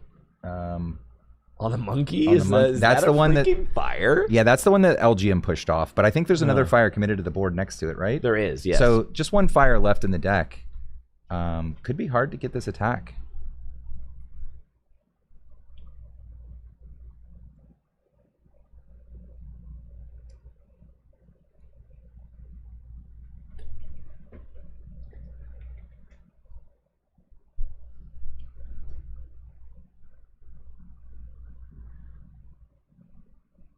Yeah, I love these energies on this Dragapult list. Man, they look so good. I'm a big fan of the old foil energies. It's unfortunate the condition that most of them are found in these days. Yeah, they're curly. A lot of them are not tournament legal, including a lot of the ones that I have. I just put them in casual retro decks, but they are beautiful. Yeah.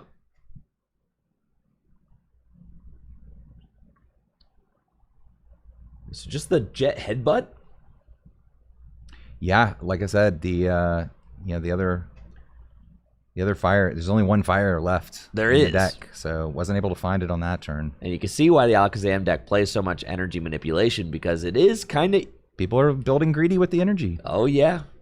You can game the Pulp players. If you can push all their energy around, keep them from using that Phantom Dive, get your Stadium to stick. And here's a Rare Candy Alakazam. So wait. Okay, Hunter actually... There's some play here. Potentially back in this game, has to flip the script in order to draw a little bit more.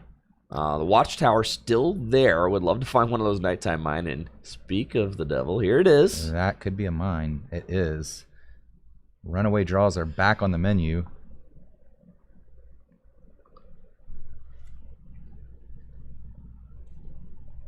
And then here's a Dunsparce. We'll get to Runaway Draw. And I think ideally Hunter wants to find another Abra or two as well. Get those down. Because you're going to need a backup attacker. I mean, so you have to have an Abra live through this next turn. You could hypothetically... Dragapult could knock out an Abra and an Alakazam in one turn if Kyle can find a Phantom Dive. So use the one of Sacred Ash to shuffle 5 Pokemon back into the deck. Gonna use the Buddy Buddy Poffin to immediately pull that LGM back out. Further disruption. I mean, just saying, actually, I'm just going deeper on the energy denial and getting you further away from a Phantom Dive. And I like this angle. I think Hunter just going the full control route here and saying, no, if I'm trying to just go tit for tat and trade with you, it's not going to happen. So I need to deny your ability to attack first. And it's a weird situation for Kyle to be in, because when you're Kyle, you're like, okay, is the game still is it within grasp still, right? Am I still in a place where there's enough resources in this game to win? And we see that Psychic Energy just get kicked back to the Pheasantipity. Such a huge hand for Kyle, right? It's crazy to imagine a route to victory not being in that hand. But the energy is a finite resource in these decks.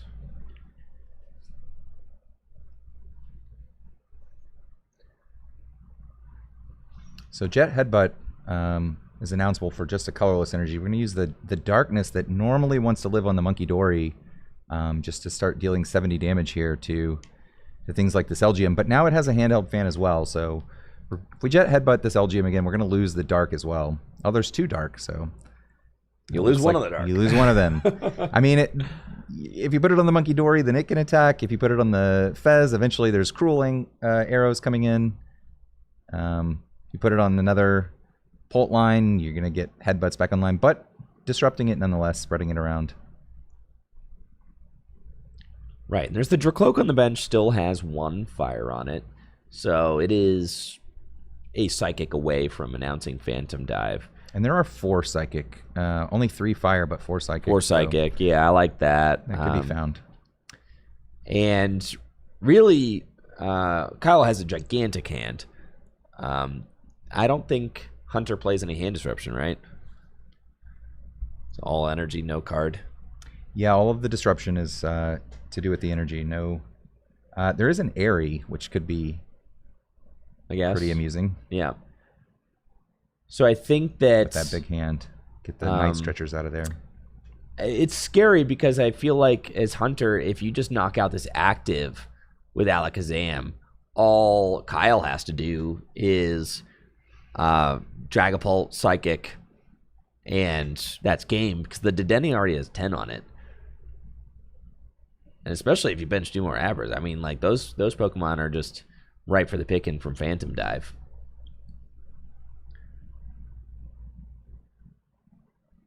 And 2 more Abras getting benched here.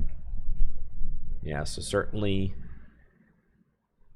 tough. I mean, the Nighttime Mine does make it so that you need an extra energy to announce the attack. So I guess actually you would also need the Stadium counter as Kyle. So it's got to be Stadium counter, Psychic Energy, Dragon Ball EX. It's a 3-card combo. There's and one. here it is. There's bang, 2. bang, bang.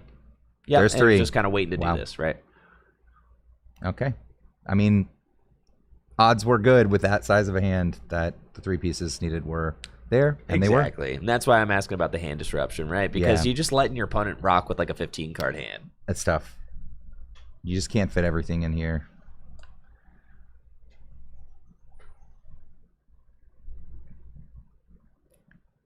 So game 1 is going to go to Kyle. And we still have 30 minutes left in the round. Kyle's got to be feeling good about that, though. Able to keep his cool in that game and chart out the win. We saw Hunter go down the rabbit hole of disruption, but it wasn't enough after a strong start from Kyle. All Kyle needed to do was just announce Phantom Dive for game, and that ended up being too much to deny, I think, from the Alakazam deck.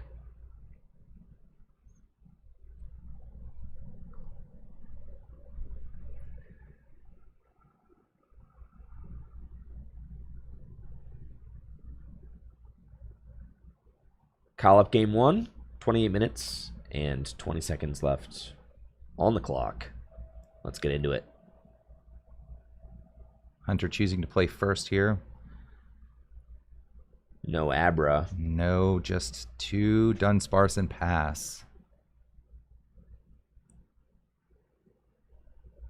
You see Kyle's got a Pokepad as he does a little deck search. Can go find a Dreepy to get this game going. Monkey Dory in the active. The beautiful Halloween hollows. Love that. Andrew, what do you think about bringing back the turn 1 going first supporter like we had up until the beginning of the Sword and Shield? I feel like that Marnie could have just said you can't play this turn 1 going first instead of them having to change the rule. But Hunter, obviously, if able to play a supporter there, would be in such a better position to play this game. What do you think about that? Yeah, I do feel like the discrepancy between first and second is a little weird right now with regards to supporters. It seems like that the Pokemon Creatures design team philosophy has been to either rarely print supporters that have the text to say you could play this going first, or to print extraordinarily powerful search items like Buddy Buddy Poffin, which you can play turn 1 going first. That's like an okay way to go about it. I don't feel like just having cards like Buddy Buddy Poffin in format is a permanent solution. So I would say that the permanent solution should be to either allow supporters to get played going first again, or to be way more liberal with the amount of supporters you print with the text that say that they cannot be played, or they can't. Yeah, anything that disrupts the opponent, like a Marnie or an INO, should probably say that. But I would love to see back like the Bridget, style supporter. I think all of those setup supporters should be able to be played going first, right? Like, right. I mean, they're all so bad if you can't play them going first. Like Dawn should be able to be played going first. Why the heck not? You know, like, why the heck can't Dawn be played going first? Why the heck can't Brock Scouting be played going first? Yeah, I mean, Carmine and Dancer are just like not it. No, right? You really want to play like a Dawn or something. Like those kinds of supporters should be allowed to be played going first from a design perspective. But that's kind of like my idea of it, is that I do think it ought to be adjusted a little bit or tweaked a little bit. Or they just got to keep printing more Battle VIP passes forever. Yeah, Battle VIP pass or Buddy Buddy Pop. And that's clearly what they've been doing, like, since making that rule change, that they're just making, like, the most obscene items that they can, which is kind of neat for Gym Leader Challenge, because Gym Leader Challenge just keeps getting really broken items. And, that's true. And so now GLC decks don't even play, like, Bridget anymore. Nah. because they're only good going second. And Battle VIP Pass and Buddy Buddy Poppin' and stuff can be played going first. And you've got so many ball search cards now that you could just play items. Ooh, the Airy. Ooh, All right. Pokepad Ultra Ball. Dark But Bell's Hunter still in doesn't there. have anything else going on, right? Yeah. Oh, this is a Another Buddy Buddy Pokemon might be Poppin'. good. Oh, okay. Oh, we're chilling. We're chilling. Just get a look at the hand first.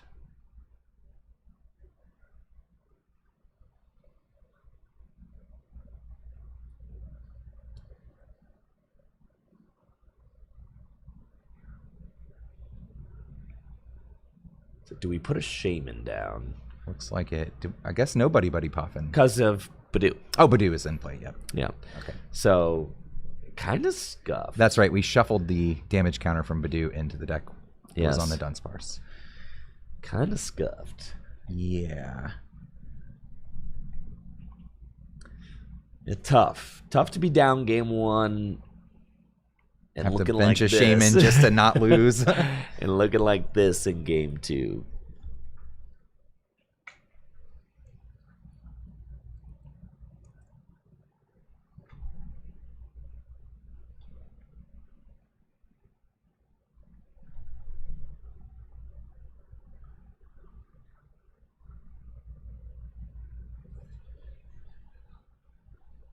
On the Pokepad.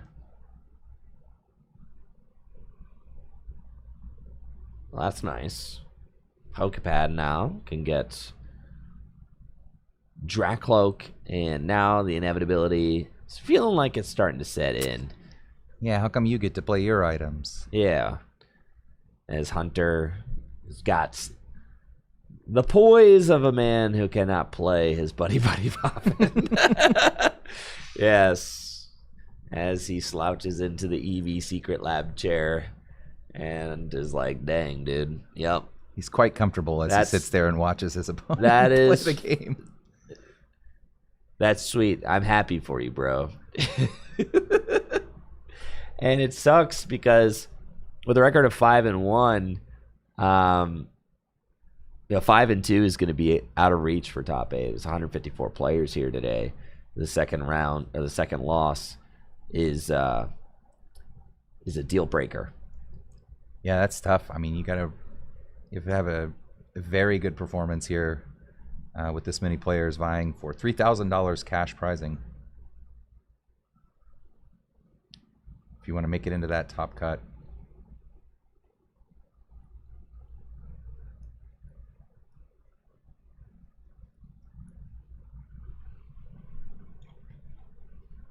Okay, back over to Hunter, but still item locked. Just going to boss stall and pass. Yep. When you don't have anything good in the hands, Yeah. usually boss's orders is in the hand. Because you're Yeah. like, you got to have like Gotta have something. 7 dead cards, Right. right? They got to be cards that Probably are one not of them. drawing cards. It's usually boss. Yep. It's like boss, recovery cards. Yeah. Those are the things I have.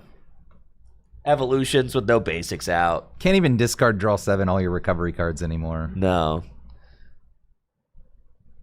No, I can't. Yeah, my voice feeling a little froggy today, but I'm still confident. We're good. The night is young as we are in round 7 of 8, and then we will cut to top 8. But And then do it all day again tomorrow. and I'm gonna do it all day again tomorrow. It's a lot of talking. If you have Amazon Prime over on Twitch, go ahead and sub up to the channel. Dude, my goat farming prime subs. Let's freaking go. This man is out here ruining his voice for you to bring you competitive Pokemon content during the championship point off season. It's true. And it's free to click Jeff Bezos's money. It's true. Thankfully, the voice hasn't gone yet. It's just a little froggy, so we're all right. We have a Dragon Bolt EX in play. This is starting to look worse for Hunter. That could be it. That's it. That's it. And it's over. Oof. The flipping over of the prize cards generally indicates Oh, yeah. that you just got BDIF'd. 20 minutes left in the round. Not much to show there for game number 2. Game 1, had some interesting stuff going on, but Kyle got to be feeling good about that as he advances to 6-1 here at the Full Grip Games Pitch Black 3K.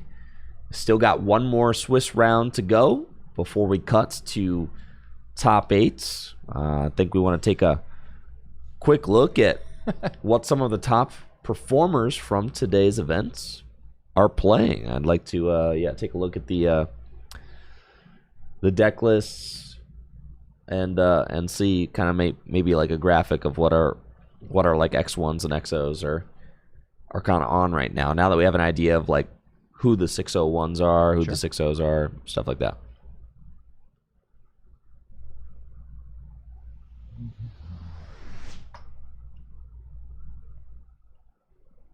GG's.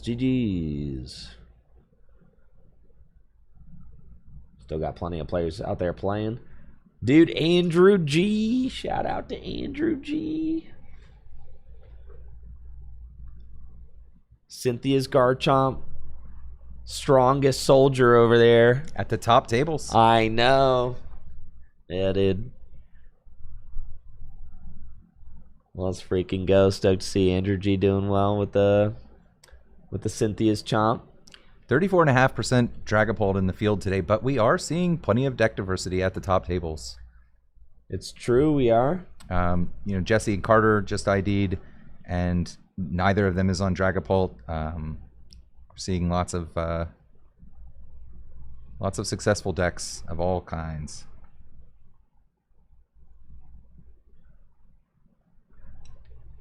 I did ask Hunter. I asked Hunter what he did defeat with his fossil deck, right? Because Hunter's got the Jurassic Park outfit on and is playing the fossil outfit. He said he beat Dragapult. I asked him this like 2 hours ago when his record was 1-3. He's like, I beat Dragapult, and then he just sent me a text update. 2 of them. Sure enough, there he is at 2 and 4. 2 Pults. Yep. My dude's got two Pults. Okay. So table 1 was Carter and Jesse. That's 601 Lucario. Let's pull it up. All right. Hold on. Yeah. Sorry, I'm jumping ahead. No, I've got it open already. You're good. Well, I appreciate that. Thank you. So cool. And then that's table 1. That's table 1. All right. Hold on. There we go. Great ball. Bang. All right. That's an Ultra Ball. Ultra Ball. Thanks, Brandon. I don't know a lot about Pokemon, but I do know that, huh? Got that one. So table 1. How do you see where table? Oh, I guess we just look. It's this number here. Yeah. I'm just looking at the table. Yeah, I'm just looking through the low table numbers. It's the one with the 1. Yeah. I mean, you can look at the records, but it's just faster to assume they're at the top. Yeah. So table 3 up there is Andrew Girdwood and Miguel Ruiz. Let me see what they're on.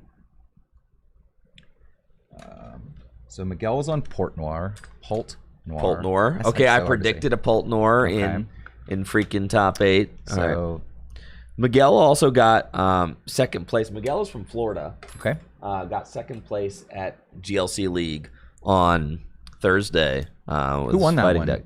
That was me. Let's freaking go.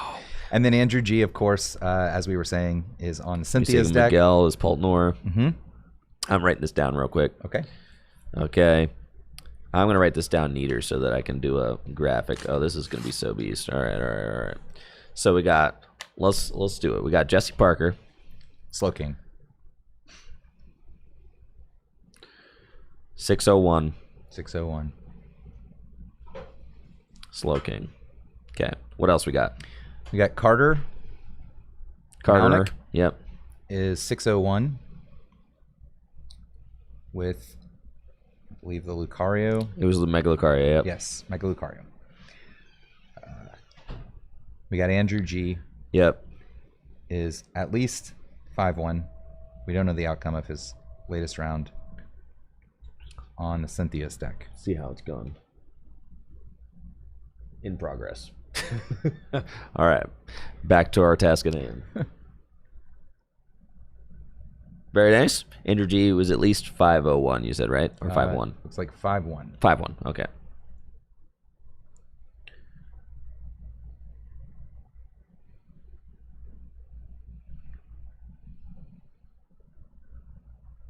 Okay.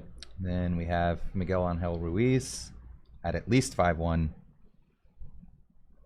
with his Dragapult Dusknoir. Yeah, Poltnor. Okay. Huh. Table 2 was Hunter Smith and Kyle Pickenen. We just saw that on stream. Yep. So Kyle won Yes. with just straight Polt. Straight Polt. Yep. Advancing to 6-0-1. Which I think means we don't need to write down Hunter Smith, unfortunately. No. With 2 losses. Now is out Not of be able it. to. Out of contention. Yep. Okay, table 4 is Chris Kavanaugh and Sean Burke. Chris Kavanaugh is on Hydrapple Ooh. at least 5-1.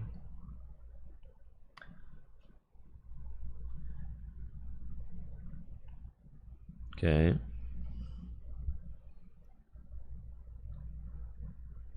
Sean Sweet. Burke we saw earlier on stream with his straight Dragapult. That's right. Maybe I was a fool for not predicting any straight Polt in top 8. I think I was a fool for that. Yep. Yep. You know, there were 20 of them in the room. It's just not a good bet. I know you're the betting guy. You know, I'm just- I'm you're the just odds maker. I Playing know. the fair market value of straight Polt. He's the odds guy. All right, he knows. He knows these things. He knows how they work. He doesn't make My mountain of 8 million channel points on oh Tricky my Gem God, it's true. would demonstrate. So we want to look at one more table. Was table 5? Let's keep scrolling. Oh no, it is right here. It's Lucas Nichols and David Stressman. We saw Stressman. We saw Stressman. What was David playing? I'm reminding myself of that now. It was the Mega Greninja deck, of course. Yeah. David Stressman on Frogs is at least 5-1. Lucas Nichols, also at least 5-1, is on the Polt Blaziken.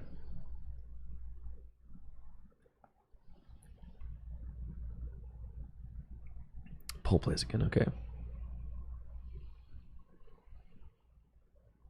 And then table 6 has a 5-1 down paired into Austin Charles at 4-1-1. Okay. Let's take a look at that 5-1. That is Ryan Mooney. And Ryan is on Excadrill. Ooh, is that our first Excadrill? That Ryan is Mooney our- and Austin Charles. Yep. Yeah. So I think we're both rooting for Ryan. We both predicted an Excadrill. That looks like our best hope. Yeah. Where's that at? Yeah, we don't. 4-1-1. 4-1-1. Okay. Okay. Versus Luke Giffen. Dad's about to get Luke Giffen, dude. Could be. Yeah, that's crazy. Yep.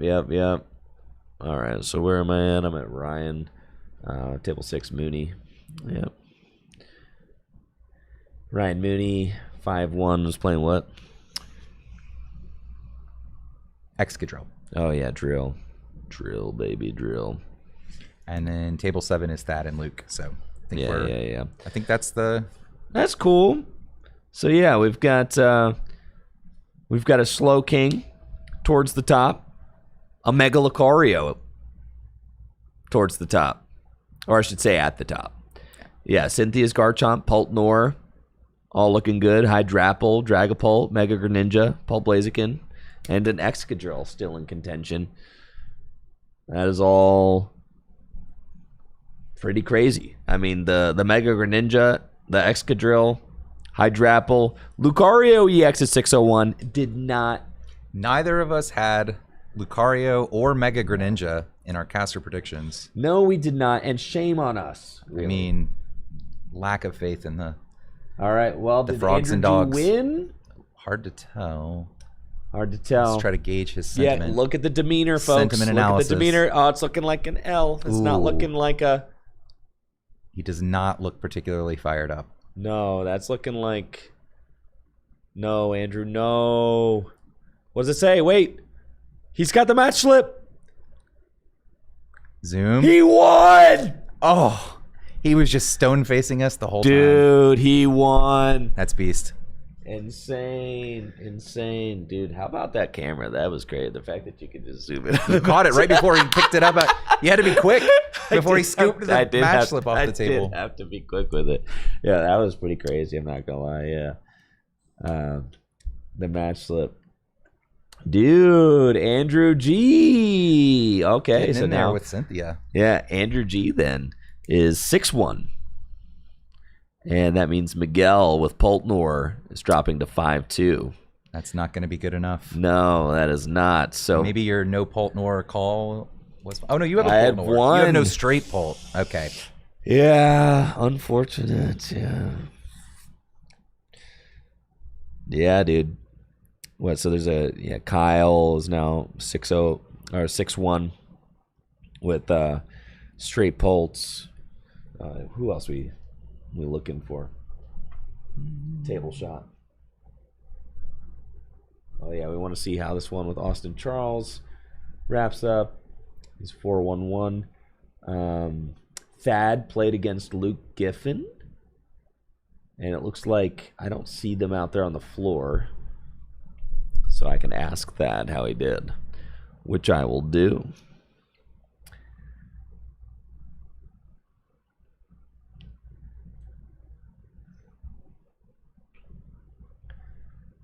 I'm gonna ask him, did you beat Junior NAIC champ? Well phrased. Make him feel better. What if is he Luke didn't. Giffen playing? We've looked this up before, but I can't remember. Festival lead. Holy cow, dude. Yep. One of us had a festival lead, and it was not me. Is me, Luke Giffen. Predicted the festival. Luke Giffen. I guess Luke is your goat there. Dude, for so that. yeah, Luke Giffen. Let's see. If he's 5-1-1 with the lead, Winning in. yeah, that would be hype. I gotta know if Thad won. Write us back, Thad. We're trying to figure out the top 8 here. Be interested to. I do. I have that information. 8 minutes. 8 minutes. Left in the round. Until I get the ID again.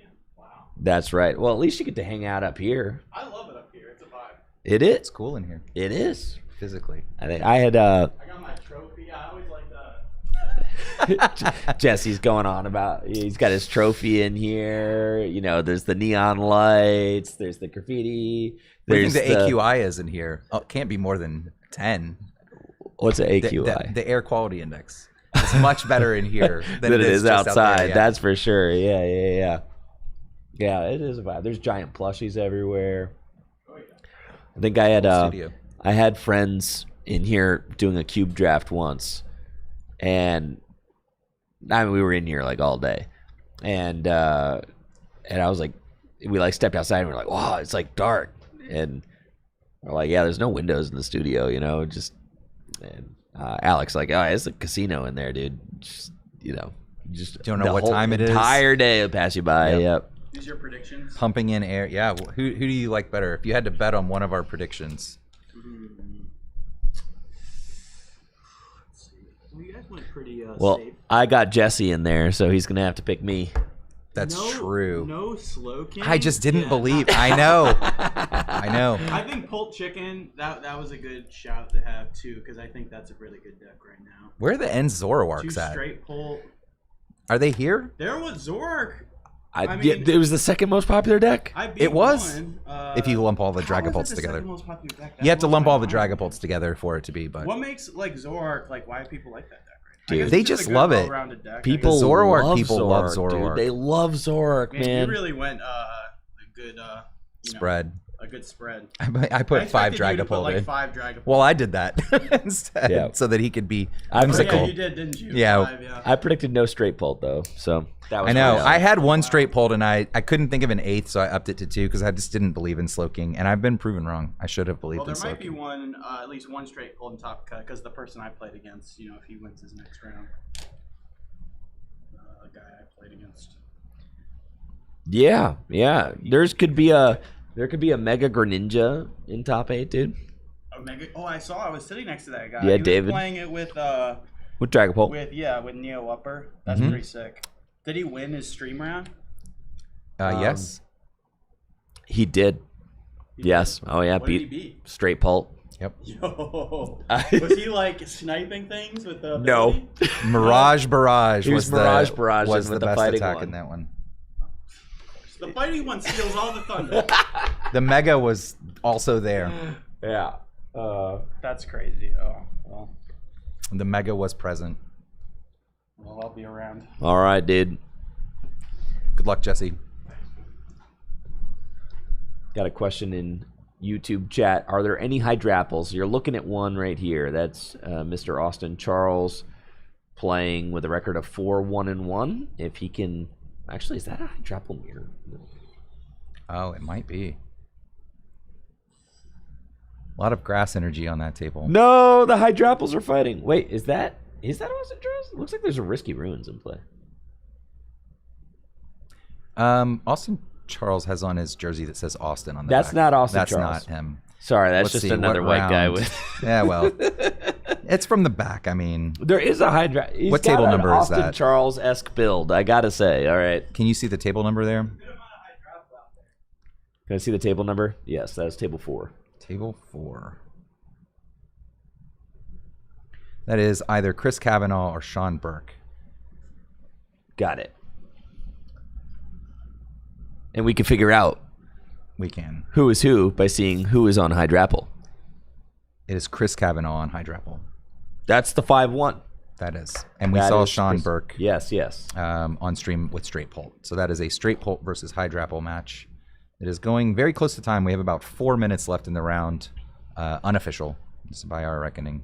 Yes. No, dude, the Magikarp fit. Nobody having more fun than this player. The Magikarp fit. That's a good thumbnail right there. Was it table 1? Or at least, you know, a higher table. The Magikarp fit does go hard. Still wearing it. Still committed to the bit of the knit cap You have in to. 95-degree weather. I respect it. You definitely have to. Oh, I wonder if Thad got back to me. Ah. Let's check in.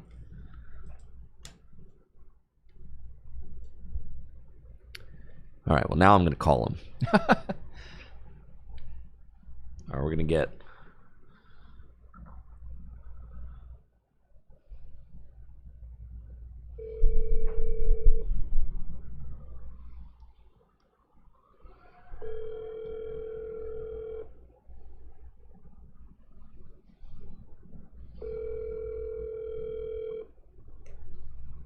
Thad. Hello? Thad. Yeah, what up, dog? You're live, dude. I'm live? That's what I'm telling you right now. You're live, yes. On the stream. On the stream, yes. I'm live on the stream. How's that? Oh, How's that going for me? via speakerphone is how you're live. Dang, that sucks. So Yeah. I just wanted to know if you how your match versus the junior NAIC champ went. You right here? Yeah, I'm on the phone. I'm talking to Austin right now. Sorry. No, it was not great. He plays the growing grass energy, not to give too much away, but that is just like, if I can't undermine for knockouts, that's just like GG's, it's over. Shh, So- Nikes. That's an Yeah, interaction. dude, you just don't really come back from that when you can't undermine and start milling resources. It's so cooked. The growing Tough, grass dude. energy. Tough, dude. Yeah. That is, dude. I got played by that on TCG Live. I saw that. On Friday. I got freaking played. Yeah, dude. I didn't look at the energy, and it was a grower, and I freaking missed the knockout. Plus 20 HP. Yeah, I see. The problem is I cut the handout fan. I wanted more energy retention in play, so Yeah. I have the baton instead of the fan. So I'm like, The fan would have been good. What do you think of the the baton? fan would have been great. Brandon wants to Fan know is what you think of the baton. Still a fan? I like it because I play less energy now. I'm on 13. Yeah.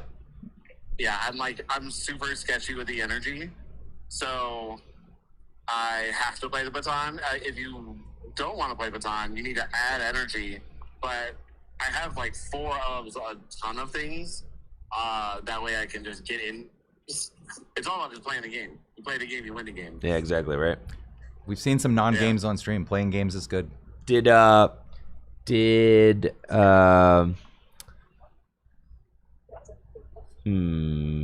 Austin win his last round?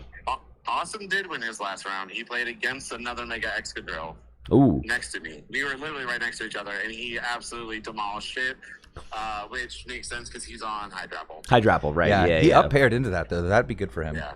All right, so that means Austin is record of 5-1-1 now, right? Yep. He's on a winning in. Yep. Cool. All right. I dropped, so it is what it is. Excadrill did well, just came across some things I couldn't overcome, which is fine. It happens. It does, Thad. Well, I wanted to congratulate you for your stream win. Also wanted to just check in with you, see how it went, get some word from the floor. So I appreciate the update. Thanks, man. Yeah, I got you. Yeah, dude. See ya. Yeah, appreciate it. Bye. Tough.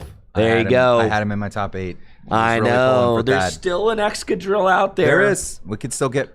We could still get an Excadrill. Ryan I'd like to see that. That's my favorite Pitch Black deck, as we said at the beginning of the stream. I really think it would be neat to see one of those in Top Cut, but we might get to see a Hydrapple on stream for our final Swiss round in the winning in. Might be an Austin Charles angle. We'll see who the TO gives us. I think I'm gonna request the Austin Charles. I would like to see that one if we can make requests. Yeah, but dude. I don't know. We They can have to make pl- requests. They have to play, so We can make requests for sure. Yeah, let's I know the woman to ask. true. Yeah, I got her number. Let's get Austin Charles on stream for the win and in Beast. See some Hydrapple gameplay on stream for the first time all day. Yeah, Thad got junior NAIC champs, dude. Nats champ diffed. Happens.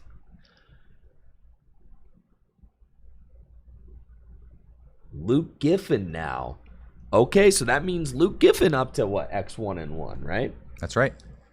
So Luke Giffen also on a win and in. Okay. With festival lead. Or Luke Giffen. If they get paired together. If they get paired against each other, that would be perfect. You get to see both of those decks for the first time. Yeah. High stakes. The grass off.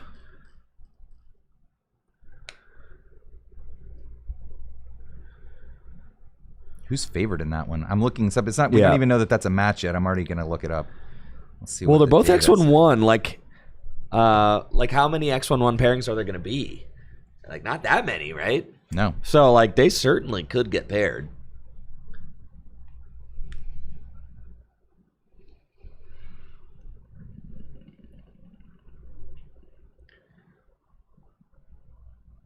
Now I'm wondering if Hydrapple is slightly favored into festival lead according to the available data. Really? It's about a 65-45. Really? 55-45, of course. Sorry. Okay, well, there's a couple things playing into that. First of all, I'm wondering if there's no data on Gladion's final battle. I mean, we're kind of, we're breaking new ground here at these what I'm saying. Full Grip Games set release weekends. We don't know what the actual there's zero data. So exactly exciting. We're generating it here live in front of you. Exactly.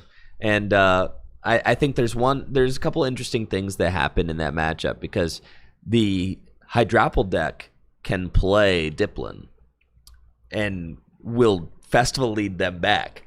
So the Hydrapple versus festival lead matchup's actually kind of cool. Let's see it. Yeah, that's what I'm saying. Pair them. Come on, Tom. Help us out. We actually saw some Hydrapple lists will even go as far as to play a festival grounds. The stadium themselves. Okay. Yes. But I think that the festival lead, it probably takes back that ground that it had lost versus Hydrapple previously, with the Gladion just being able to so easily answer things. And then also something that you could do before was that you could if you were getting a Diplin like knocked out, you could promote like an EX to just soak a hit, right? Like a Ogerpon or something, Sure. and then retreat it into like another Diplin or something. But now with Gladion and Bangle, you could actually like make this play where you like knock out a Diplin, and then you're doing 210. So To like something else. if They can't promote an Ogerpon. if they promote an Ogerpon, Yeah. it will get knocked out, which is like a no-go, right? So Not what they're looking for. oh, okay. I got some word from Natalie. 162 might make cut, Okay. and a That's few a big bubble then. a few invites are going to pass down as well potentially. The bubble gets an invite So- to the invitational, as we said. Well, what? No, because what? Oh, you can't Grinch them. Yes. Yeah, okay. So like Jesse is in top 8, but Jesse already has an invite. So it gets inherited down. It to does get inherited. Wow. Okay, that's Yeah, a nice. so, like, it is They didn't nice. have to do that. They didn't have to do that. That's nice. So yeah, the invites get passed down. So like so that's like incentive to keep playing if you're in like top 16 range, right? Like because you could get an invite passed down to you for finishing in the top 16 of one. It's very of these. valuable. I mean, For sure. what's your equity in that? If you're, assuming there's what 60 players and it's a free roll and you might win your share of 5K. Like, yeah, I'd keep Oh playing for yeah, that. dude. Oh yeah, for sure. Especially like next month, like it's before premier events kick back in. Right, what Like- else are you doing? Like, Come yeah, play dude. more Pokemon. Yeah, Full group yeah. games. Come win more money. Heck yeah. So, yeah, Luke and Austin could get paired. That would be hype. I would Get be to hype. see- I I would would like like to see to that. get to watch match. that one. Yeah, I would like to see that match for sure. That would be a good one. I'll be back unless I get down here. Yeah, Jesse gonna be back going down to ID again. All right, Jesse. Have fun. This is something cool that we got going on here at Full Grip Games is that all of the rounds actually get posted to, like, the pairings all get posted to the TV.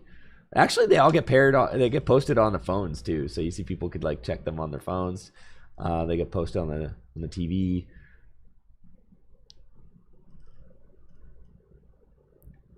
Players making their way to tables now. It looks like it is Austin Charles on stream, but against Benedict Brenner. Cool. Let us take a look at that player. I don't believe I've looked them up before. They are on straight Dragapult. So this is going to be Hydrapple EX versus straight Dragapult. There's Austin making his way to the feature table. Yep, and then looks like Luke is getting dude. It looks like maybe a junior and a senior player getting paired. You love to see that. Yeah, dude. That's beast. Cool.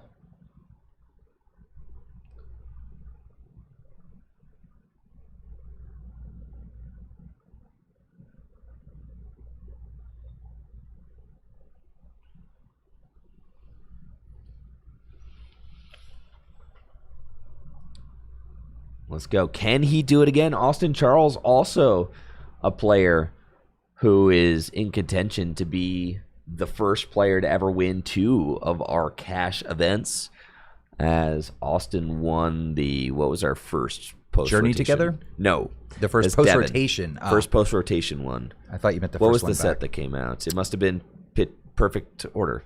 Perfect Order. Yes. So Austin won the Perfect Order 3K.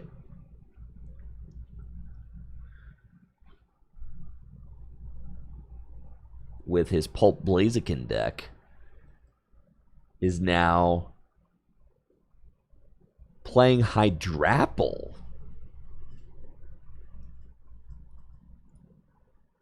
Hydrapple would have been one of my top picks for the World Championships right now. Is JW still testing that heavily, or has he kind of moved away from it? I think you said. I know he was on it for a while. He should definitely least. still be testing it. Yeah, It is. he's definitely The considering meta ain't it. changing that much between now and Worlds, man. You should keep grinding. I told him 1,000 games, bro. Get 1,000 games. 1,000 games. Get 1,000 games in.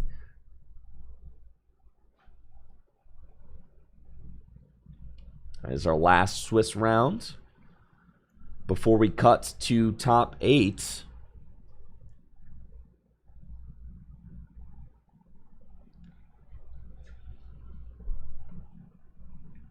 Benedict Brenner on the left, Austin Charles on the right.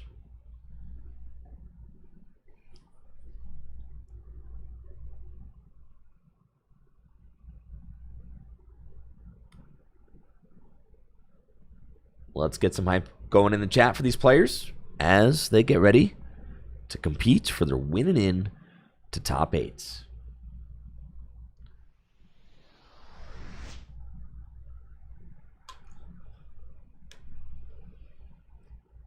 Again, if you're watching on YouTube, make sure to hit that thumbs up button. Help the VOD. Give the VOD a like if you're enjoying today's stream. Much appreciate that. Again, today's tournament is hosted by Full Grip Games. Best place to buy Pokemon Trading Card game singles and sealed products, fullgripgames.com. Always buying bulk and singles here at the shop. Full Grip has done an awesome thing hosting these grassroots events for players to compete in, win some cash. Now with the whole invite structure as well for the August Invitational, which is a really cool thing. That's going to be hype. What a cool idea. Really cool thing to be a part of. And an amazing thing for the players in this region and beyond to be able to, participate in. I like to see the reward for players who consistently attend these set release weekend events. You see a lot of familiar faces at these, and they've got something to come back for time after time. Yeah, for sure. Secure that invite. Exactly. And for a lot of players, it's just been an opportunity for people to meet up with friends, especially Gym Leader Challenge players in the GLC community, as these are the largest, most prestigious Gym Leader Challenge tournaments hosted anywhere in the world. So really cool to see the turnout for those. We've got over 100 players registered for tomorrow's Gym Leader Challenge event, which is sure to be a ton of fun. I am excited to see what sort of things take place tomorrow. But for now, we've got a top 8 spot to earn, chat. Round number 8 getting underway. Looks like the 5-1-1 record extends from 7th through 11th place, and from 12th to 26th place we have 5-2s. So big winning in round here as these players try to secure a spot in the top 8 to play for that cash. Austin Charles starting out with the bug catching set, 2 hits. We're off to the races. And Celebi in the active spot, that's who you want to see. Yep. Just the one of Celebi just started it. Yep. Like a goat would do. There you go. Fantastic starts. Double bug catching nets in the opening hand. Would like to see a teal mask if there's not already one in hand. 2 energy instead. Yeah. Now you need those 2. Often relying on those bug catching sets to find the teal mask Ogerpon to start churning through the deck with the teal dance ability, since there is no nest ball or anything like that in the deck. Just the bug catching sets. No Ogerpon yet. Looks like just Applin Energy Go. Yep. We'll see what Benedict has in their hands. Ultra Ball, one of those hands. The old first search Ultra Ball. Ultra Ball for Dreepy type situation. It's a legal play. Oh, yeah. Looks like they have also opted to include the new Dark Bell from Pitch Black. Everybody's playing it. The Dragapult heads are onto that thing. I saw the Dark Bell in a YouTube thumbnail this week. I don't know what channel it was, but I saw some YouTube channel yapping about the Dark Bell and the Dragapult deck. And it was like the Dragapult was on the thumbnail and the Dark Bell. I was like, oh, that's a thing. The word is out. The word is out. And sure enough, it is. Yeah, the Pult heads, they're playing it. And I think if you're not playing Dusknoir, like absolutely. I mean, the Got all straight kinds of space. For the straight activities. Pult variants have all sorts of room to play with, so they might as well play it. All right, we got Dreepy down via Ultra Ball, Dunsparce, and Lily. Obviously, Benedict could have not played that Ultra Ball, but the amount of times that I've Lilied to 8 and like not found a Dreepy or Buddy, Happens. oh yeah, it does. Don't risk it. No, it certainly does, right? So even just getting that one extra feels really good. Benedict did find a pair of Crushing Hammers and a Buddy Poffin, so might be going for an item lock, but also might not. Celebi does just kind of handle the Badoo very easily. Back-to-back Crushing Hammers, trying to get that energy off the Celebi, force another one down, but not this time. Tails and tails. The old timer ball maneuver. But when those hammers hit, they hit, dude. About half the time. Dude, when they hit, they hit.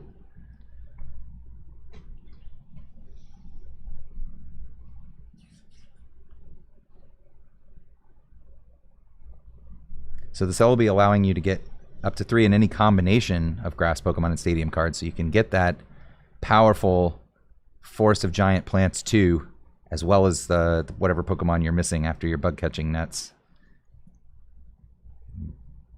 Back over to Austin. A number of Dreepy have hit the bench.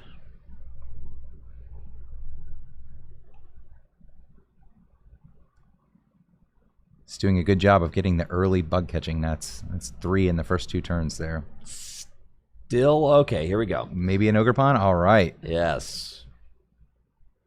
And an Applin.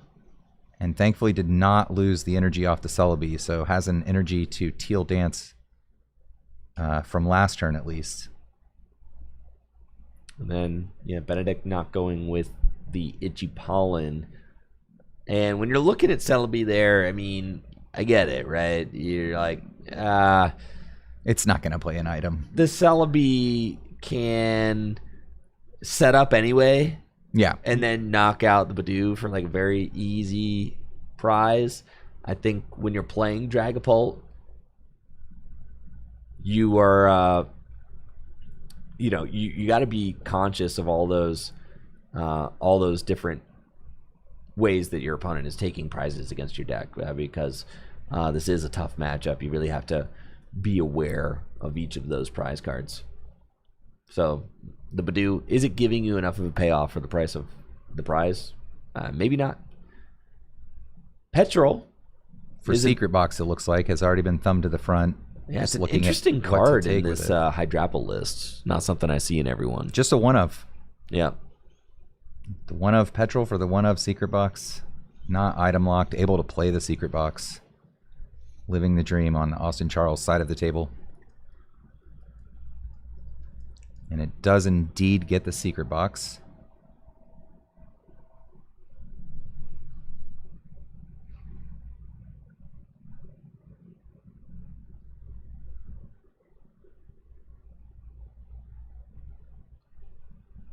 Just eyeing up what to take here.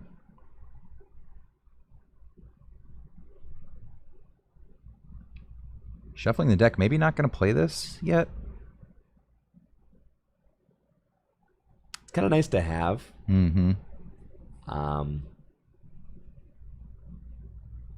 Okay, already has the Stadium. Doesn't need Celebi for that. Because at this point, Celebi can just traverse time, set up Meganium, and then Austin can kind of use the Secret Box as like a wild card to decide what to do next turn if he doesn't get item locked.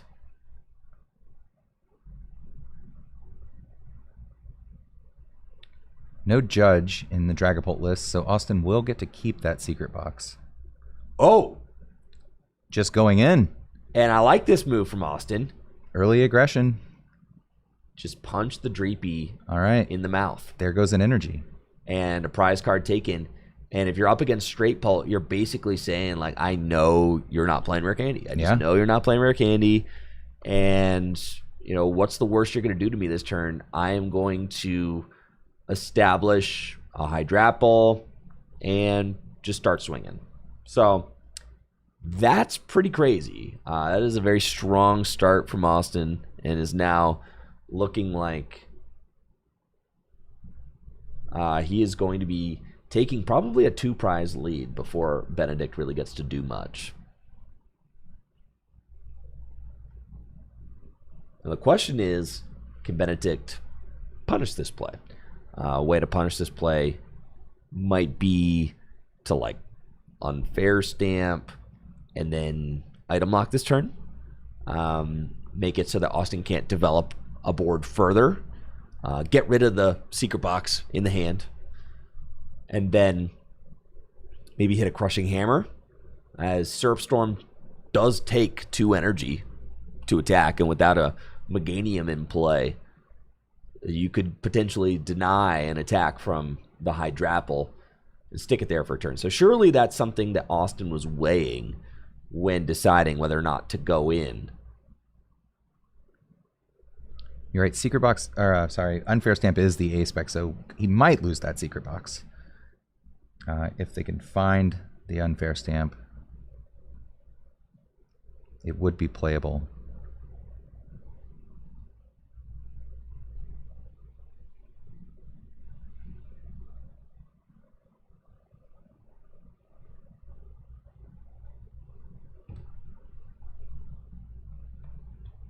One more recon directive.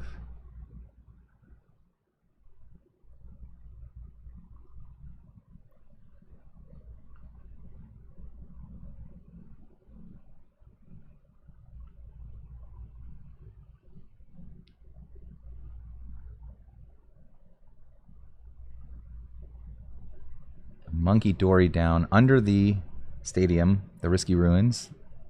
2 damage counters to work with. Draw 3, still digging for the unfair stamp. I don't yet see any pink cards in their hand. Gonna promote the Monkey Dory. Maybe the Badoo is prize. Must be, we would have to think. It is a 1 of. You do sometimes prize those.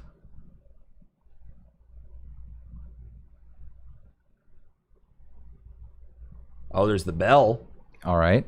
Confuse the Hydrapple. It's got a retreat cost of 3. I mean... Right? It's like mind bending for 0 energy. Next level. It's like a free mind bend. A free mind bend? Value. And honestly, the more I think about and see the Dark Bell being played in the Pult list, just the more sense it makes. This is the 4th bug catching. 4th bug catching set has come down onto the table. Looking at the top 7. Grass There's Pokemon, Chikorita. Grass Energy.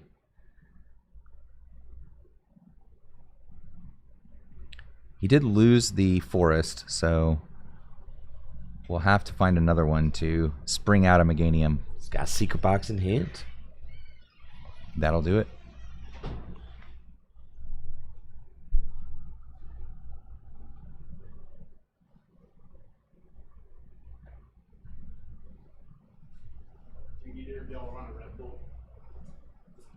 I'm doing all right now. Thanks. Do we think Austin is going to flip through this confusion? Might as well, right? It's 30 damage. It's not breaking anything. I don't think that Austin plays any switch cards. Yes, Just he an does. air balloon. Oh, where's the switch? Oh, there is just a switch. A literal switch. Everybody just has a literal switch these days. Yeah. There it is right there. Yes, he does. He plays Okay. a literal switch. Yep. Now for top 8, these players will be playing open deck lists in top 8, I believe. I think that that's something that we've been doing at our big cash tournaments. Go Benedict, go Benedict.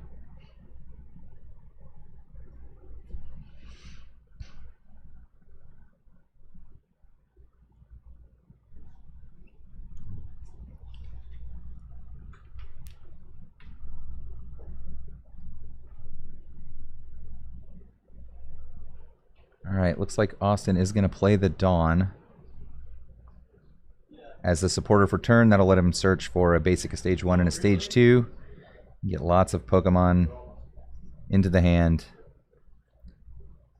Some Meganium pieces. Maybe a whole Meganium line, I guess. No, another Hydrapple.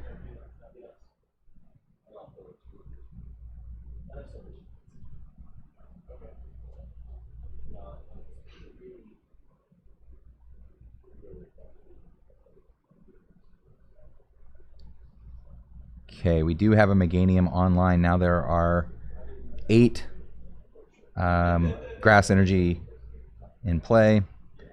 We see the hard switch come down. And the retreat back into the Hydrapple. It's now no longer confused. And will knock out the Monkey Dory. Austin down to 4 prizes now. Back over to Ben.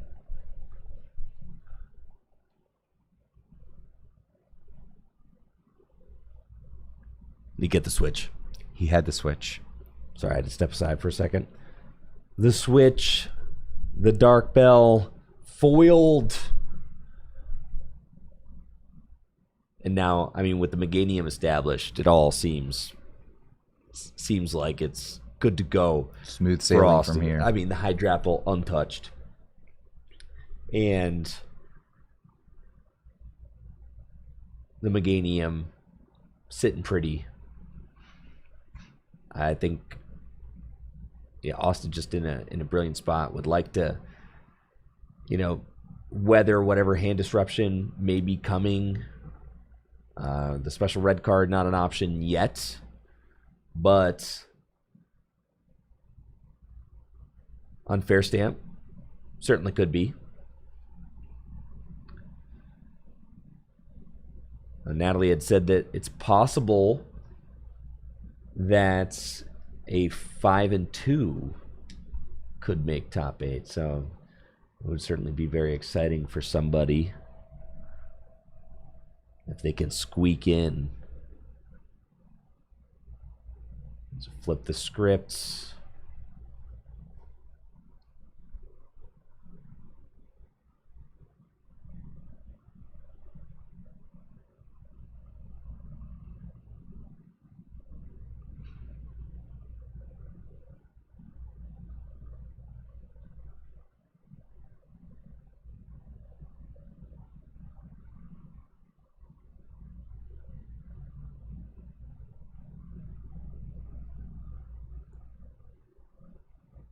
Ultra Ball, discard Buddy Buddy Poffins.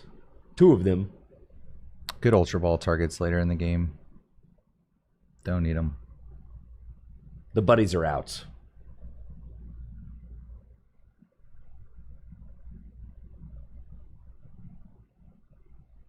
And I mean, what? You swing into this? I guess for so. 200? Out of its 330 hit points? Just doesn't feel good, right? Especially if we're not disrupting or anything. It's looking like maybe it's Meowth for Crispin just to get more energies in play. I mean, Austin doesn't have knockout on board yet, but you have to imagine it's Needs one more Teal Dancer would be good. 5 energy will do it, yeah. So 5 energy with the Meganium. With the Meganium in play, as it is. There is the Crispin. Yeah, Meowth, Crispin. Get those 2 energy attachments.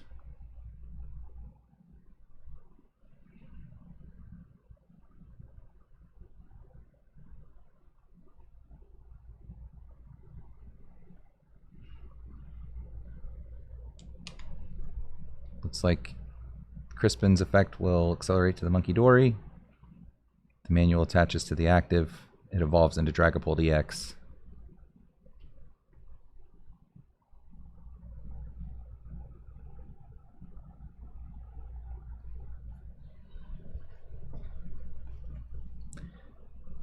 Looks like Benedict's got a Adrenabrain to move to. Can place 2 damage counters. Those are going to the Meganium. Start whittling down this Meganium. 160 hit points. And there we go. Big Phantom Dive. 200 damage to the active. 6 to the Meganium. If there was a route out of this game, clearing the Meganium certainly be a part of it. Big thanks to Thad over there on Twitch for the gifted sub. And for the sub. Thanks, Thad.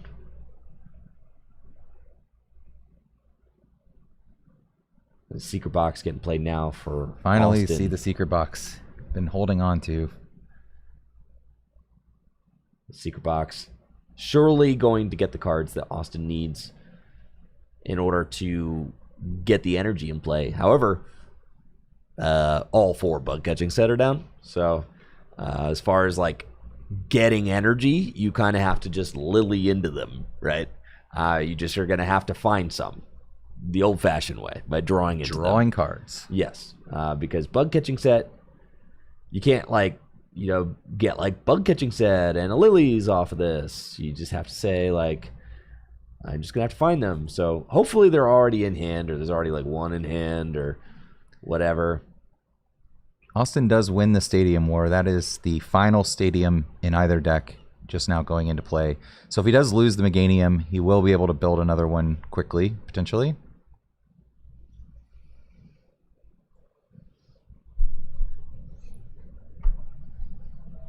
Air Balloon to the active, bringing that Hydrapple's retreat cost down to 1. Air balloon. Oh, maybe to not. Celebi. Okay. Repositioning that. And yeah, I think Austin just is a little dry right now. There's 2 energy in the discard pile, and it's just gonna be a Lily to 6. Austin needs 2 energy. Needs off this some list. energy here. Like, needs them. A third of this draw needs to be energy, or at least 1, and Teal Dance into the other. So this has to be it. Austin has not had energy in hand. Can't fez or anything. Oh no! It just 1. All right. No. None. He's got Night Stretcher. Well, that's an energy. Okay. Okay, so there's Teal Dance 1. into another one. And it's got to be number 2 right here. Teal Dance. Does he find it? He knows the stakes. I mean, there's no grass in this hand other than the 1. Is this it? Teal Dance? Yes! Top deck. And there it is.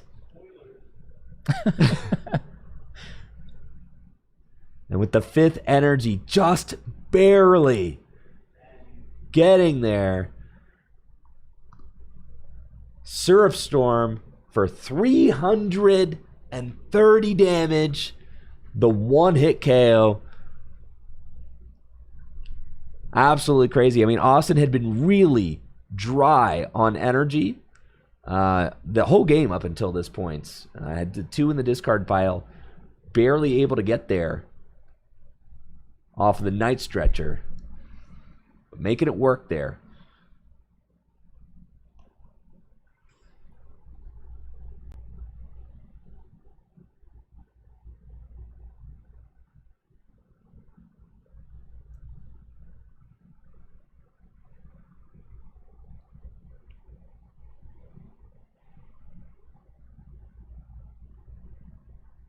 All right, it's a little late, but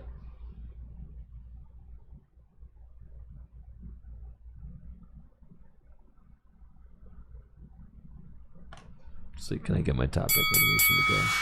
There it is. Oh, there it is. There you go, Heck yeah. Rinky. There you go. Top deck. Ding ding. Heck yeah, dude. We got it. Sorry. For some reason, the animations weren't on my freaking weren't on my scene. So I had to import them.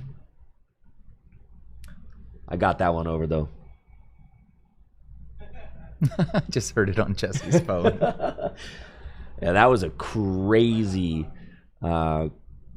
crazy sequence there from Austin. I definitely needed that. Hitting the pult for not a knockout. That felt like things could really... I mean, it's like, do you even swing? It's such a weird spot if you miss that. Yeah. Because anytime you hit into Pult, you're just like feeding the monkey. The monkey is already set up with the darkness energy. It's just like it feels waiting for counters. It feels like you can't, right? No. It's knockout or nothing.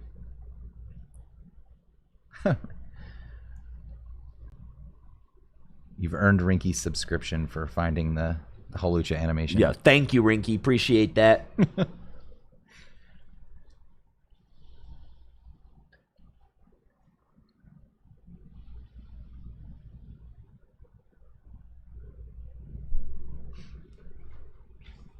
right, special red card, going to reset Austin's hand. Another fully loaded Pult in the active spot now.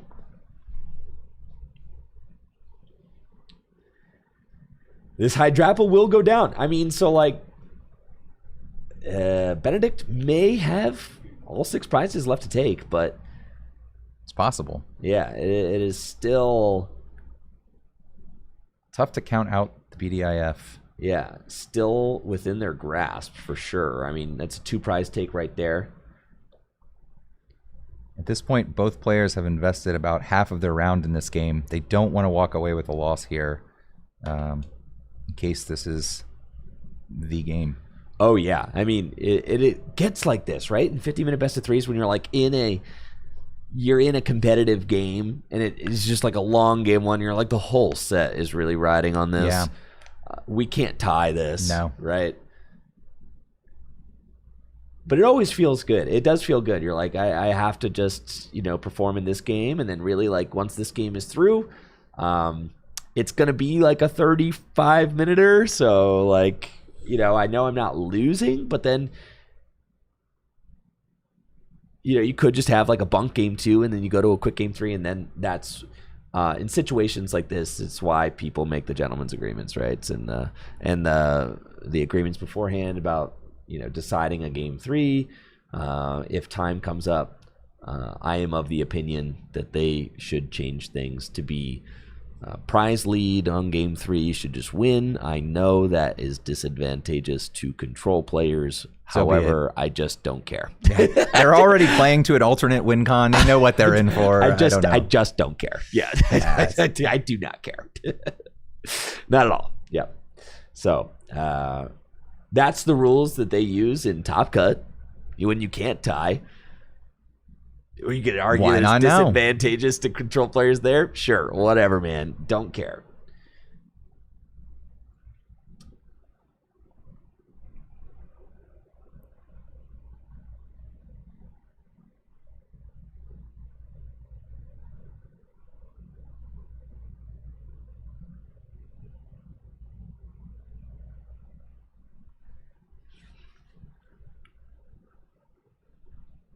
Now, when Jason Klaczynski beat Wailord Stahl in U.S. National Finals in 2015, they rewrote the rules after that because he won against Control without ever taking 6 prizes in a game. But that was because back then, like, game 2 was concluded. Wow, Austin just wins. There you go. Dang. There it is. Just got it. Here's your animation, chat. There you go. A 25-minute game 1. Ends in a win for the Hydrapple deck. Players now frantically setting up game 2. Yeah, right. Austin able to piece it all together after the red card. That was big. Got another Hydrapple going. But yeah, when Jason won 2015 U.S. Nationals, it was a set where he never took all 6 prizes. Like game 1, he lost, and then game 2. He like took 4 prizes or something, and like the rules back then were like if you took 4 prizes in a game that went uncompleted, that count. Yeah, that was good enough. So like he took 4 prizes, which was good enough to get him into sudden death, and then he won in sudden death, right? So like all they have to do is not that. Like just make it so that like, all right, if game 2 isn't complete, then it's still whoever won game 1 wins. But like if game 3 is incomplete, then it's prize lead. That's all. That's the only thing they have to do. It feels like the Pokemon Company overcorrected after that. Yeah, and then never went back. Never went back. Yes. Yeah. Thank you, Griffy Griff, for that sub. Appreciate it. The Electrode animation's worth the sub. You'll appreciate that. Thanks. Each of your beautifully hand cardboard construction paper made animations have earned a sub. Thank you. Yes, that's right. No AI here. Freaking blood, sweat, and tears and construction paper. Scissors. Tape. Like the early days of South Park. Yep. All right. Benedict gonna have to play with some urgency. 22 minutes left on the clock going first. Austin able to navigate into a win. Still counting the energies on first deck search. Gotta go quick. Wouldn't be me. I'm flying. Just take 2 Dreepy and go next. Can't afford to tie. I mean, you can't afford to tie or lose. I mean, obviously, you know, if you take another 20-minute game here, like, what's game 3 going to look like for you? So. Hurried. Yeah. Well, it's all hurried from here, right? The careful game went out the window. These are the ones where we're shooting from the hip. That's right. The careful game went down in flames. We don't know what agreements the players may have made before the match. So we're just assuming everybody's playing to win here. Now, with Austin opening the Applin, obviously it could be tough to get a turn 1 Celebi, but you said there's a switch. There's a switch and an air balloon, one of each. Yeah, I like that a lot. I really like that a lot. Gives you the potential to get into a Celebi turn 1, even when you don't open Teal Mask, which is not something that this deck could always do with previous iterations of the list. So I do like that. Austin only 1 turn 1 bug catching set this game. What the heck?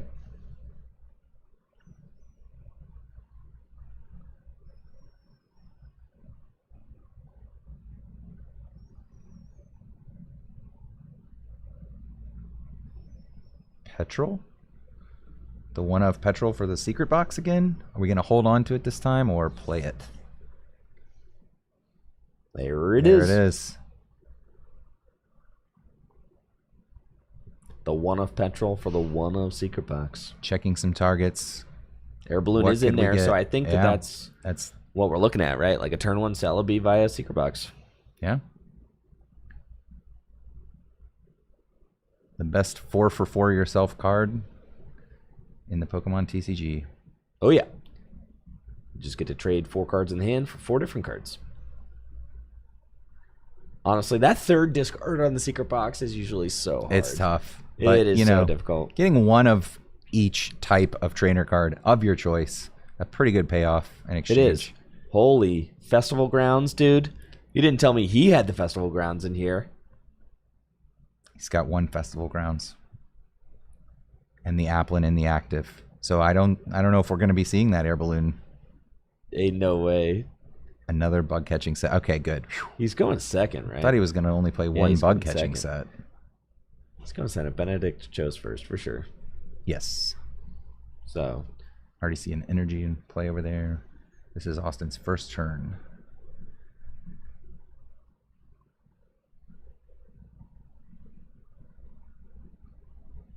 Yeah, air balloon. It's going to be a Celebi for sure. And here it is. Just wanted to have that Festival Grounds for later, I guess. Probably already has a forest in hand. There we go. Traverse time. Or getting one here, maybe. Go get the cards needed to set up Hydrapple, Meganium. Celebi is so crucial to getting these Stage 2 Pokemon established. I really like the inclusion of the switch and the air balloon in this deck. Help consistently get into that. Celebi, the Petrol, we've also seen just be incredibly useful for forcing out the secret box. The secret box kind of forces out the Stage 2 as well. The fact that the secret box is just another out to the stadiums. Yep. You got 1 Meowth for your 1 Petrol for your 1 secret box, turning all your Ultra Balls into pretty much whatever you want. Exactly. Although right. Austin not needing the Meowth in this set just having the petrol. Yeah, Pretty good. it is pretty good. And it looks like Benedict may be saying, all right, I'll item lock this game. Okay. We have to assume it was prized last game. Yeah, I think so.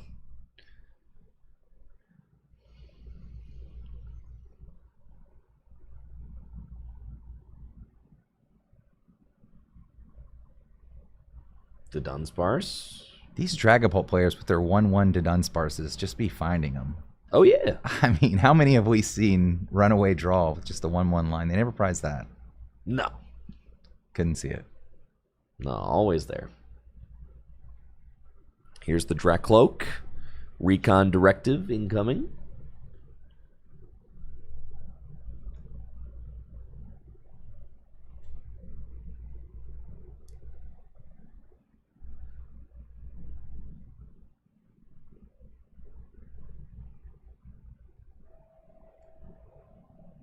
Would like to find more where that came from.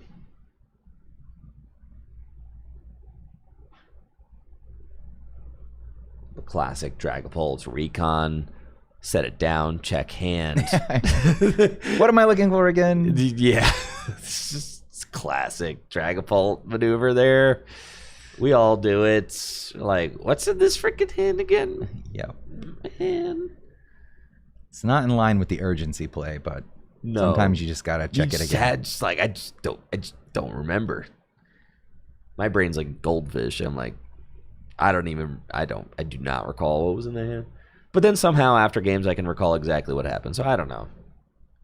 You're telling me in the moment I can't remember what was in my hand a second ago, but after the game I can recite like everything that occurred. Different kinds of memory, I You're guess. under a different mental load after the game. Yeah.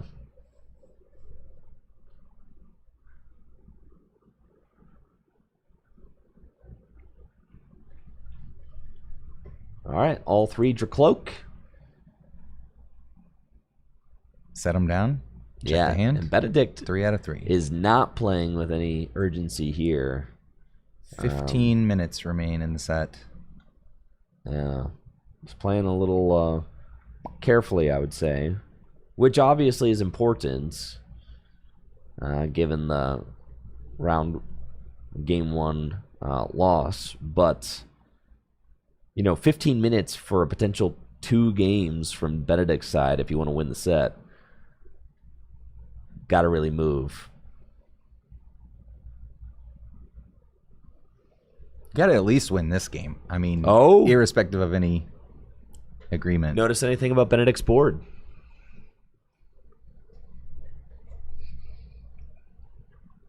What's wrong, Brandon? This is a quiz. This is a quiz. So Festival Grounds going into play. Yeah. That's going to allow... Austin's taking 2 because there's no monkey down. There's not... Yep. No monkey. And so Austin just saw the line. I mean, Benedict saw the grab of the Festival Grounds. Has to promote the Benedict Pokemon with needs less to have than a 108 monkey hit down points. there. Just to have something that can tank the second hit. Yeah, Benedict needs to have a monkey. You have to have the monkey down. So Austin, with the Festival Grounds, is saying, okay, I'm going in Diplin style, dude. I'm going to freaking do the wave for 2. Take out the Badoo.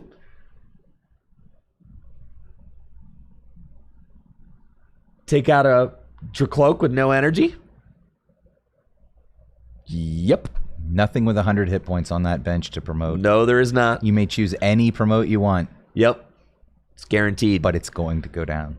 And this is brilliant. I mean, this doesn't always happen because usually there's like a monkey, which Something would prevent that it, could right? tank And it. you would never make this play into a board with a monkey. But the double do the wave, 100 damage to 2 Pokemon, Badoo down. You see Benedict laughing about it, like, this sucks. Caught me slipping.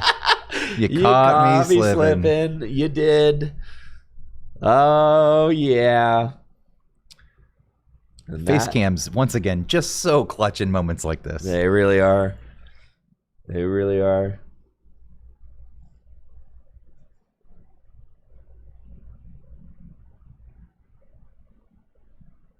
Yeah, and now, I mean, Austin, just exactly where he wants to be in this game. 2 Diplin established. Energy on board, not parched, totally dry like he was last game. Is looking poised and ready to go. I mean, Benedict is going to swing into this, obviously. Dragapult, there is an unfair stamp coming. So that's going to be part of this equation too. Pheasantipity, Blammo, stamp. Get 5 new cards for yourself and then flip the script, and you get to see a whole bunch of cards while leaving Austin with only 2.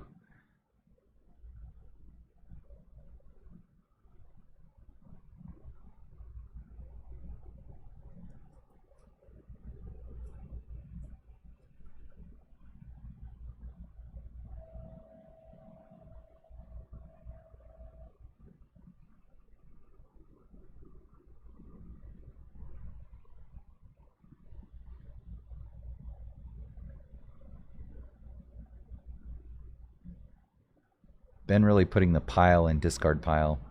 That's when I asked to see my opponents discard and straighten it up for them. True.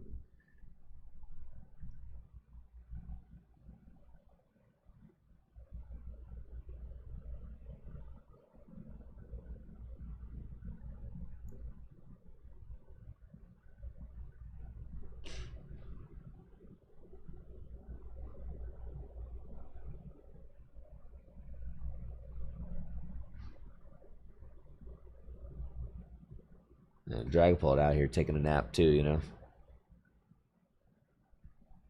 Looks like it. He'll wake up.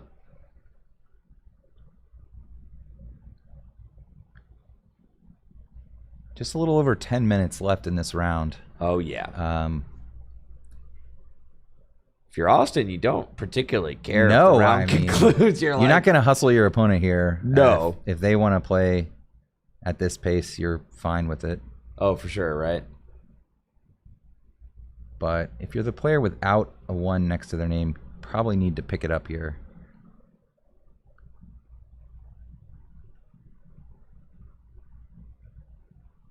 Yeah, Benedict is going to knock out this Diplin and then 6 damage counters to the bench. Probably going to Chikorita, maybe? Chikorita, like maybe 2 on Diplin and then 4 on Chikorita, something like that. I can never figure that part out. That's why I hate playing Dragapult. I don't know where to put the counters.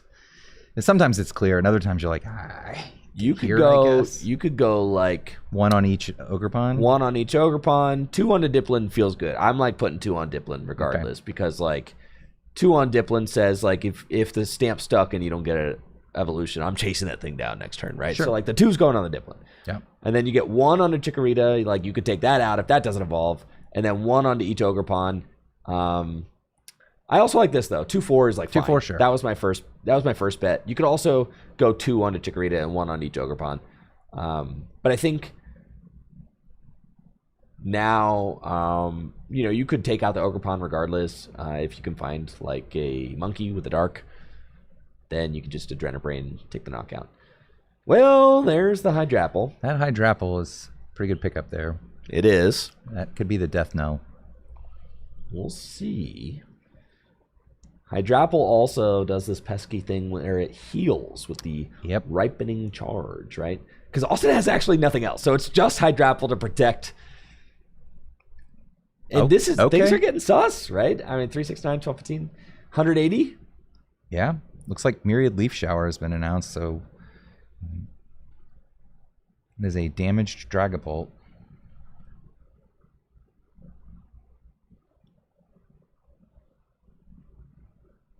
Oh, had I think Benedict had forgotten to take a prize there. Ah. Yeah, our judge is fixing That's that. That's fine. Judge caught it. Yep, cool. And it had no effect on the game because it was a knockout last turn. So same cards in the hand that would have been there. Yep. Game on. Yeah, I mean it got caught before Benedict even drew for turn. So.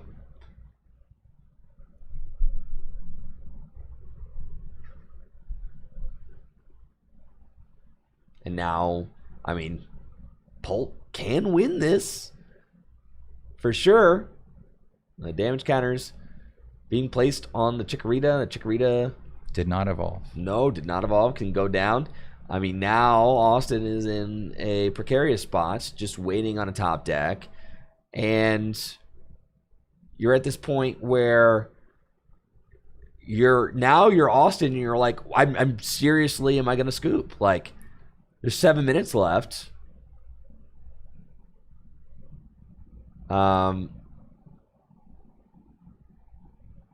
So, Benedict's not playing terribly fast.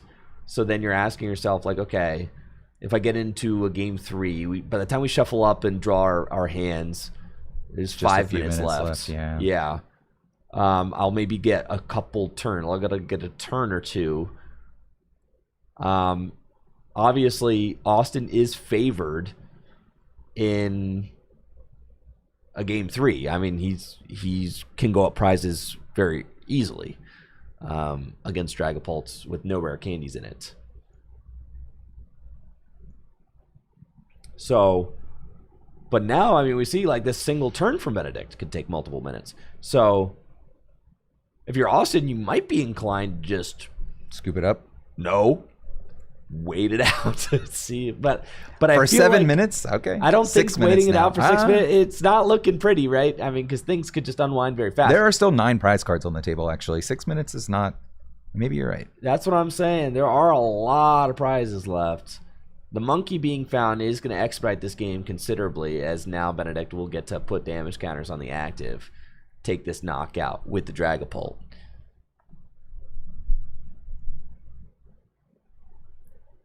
And clear the Chikorita. Yeah, so that's a 3 prize turn. I mean, And there's no energy in play. right. So now you're Austin, right? And you're just saying like, okay, I wonder if a decision was made on how this would conclude if it ends up being a tie.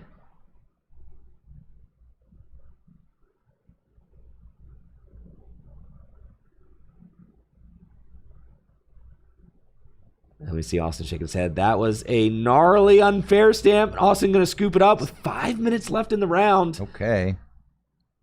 All right, Benedict getting that win.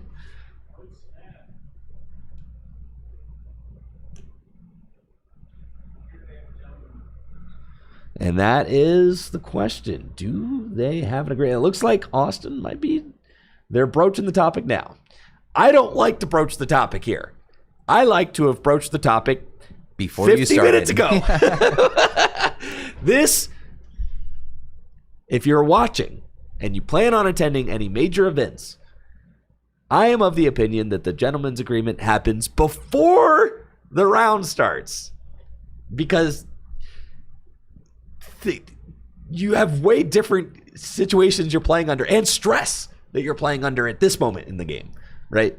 There's literally 4 minutes left. You want both players to not have any stress when you're like making that, not any extra stress when you're making that, those potentially tournament deciding decisions, right?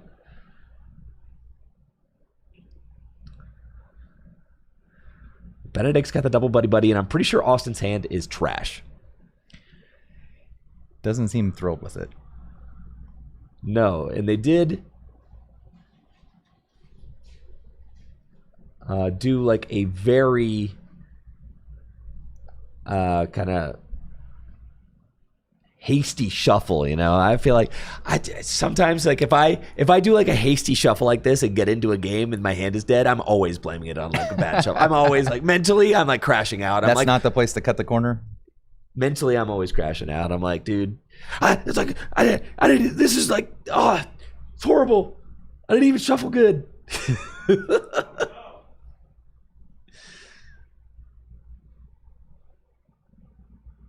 Like I just rushed. I rushed into this, and I shouldn't have. Oh, and this is so gnarly. I think Benedict's running away with this. Oh, no. It's so bad. Okay, this thing actually knocks this out. Wait. Okay. Bayleaf, go my Bayleaf. Push down for 50?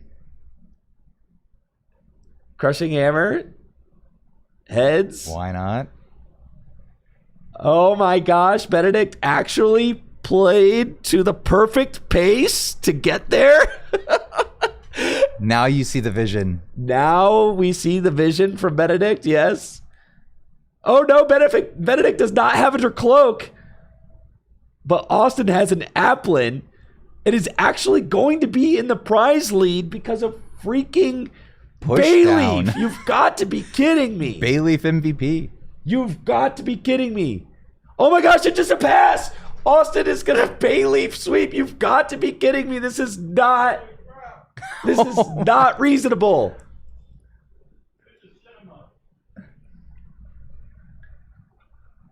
I can't believe it. The Bayleaf push down.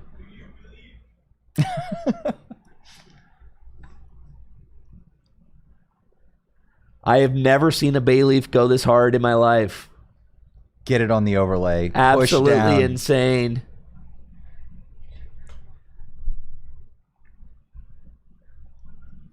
Benedict had the double buddy hand. When you see that as Austin, you're like, it's over. It's over. I dude. can't believe it's it. So I can't believe dude. it. Now he's so back. Oh, Austin is now fine because if they made an agreement based on prizes, Yeah. I mean, There's anything. no prize change, lead change going to happen in this last 90 seconds. No, this is it. I still think Austin should speed it up a little bit because, I mean, I guess if they've made an agreement, then it is what it is. But Austin could very easily get this to a point where he can take all six prizes in this game, which is insane because there's no resistance coming or cards being played from Benedict's side of the board.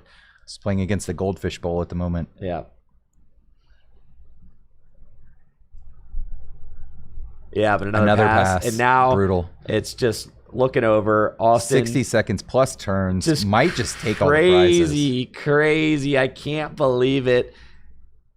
What looked like it was going to be a dead draw sweep. and loss for Austin. Solar beaming. And that's it. There Benedict it is. extending the fist. Oh, no. And Austin Charles. The set concludes. With a win. So close. And time left on the clock. Absolutely insane. Congratulations to Austin Charles. Well done. Got another ticket to top 8. As each of us predicted. True. One Hydrapple in the top 8. We did predict a Hydrapple in top 8. Yeah, that was exciting, folks.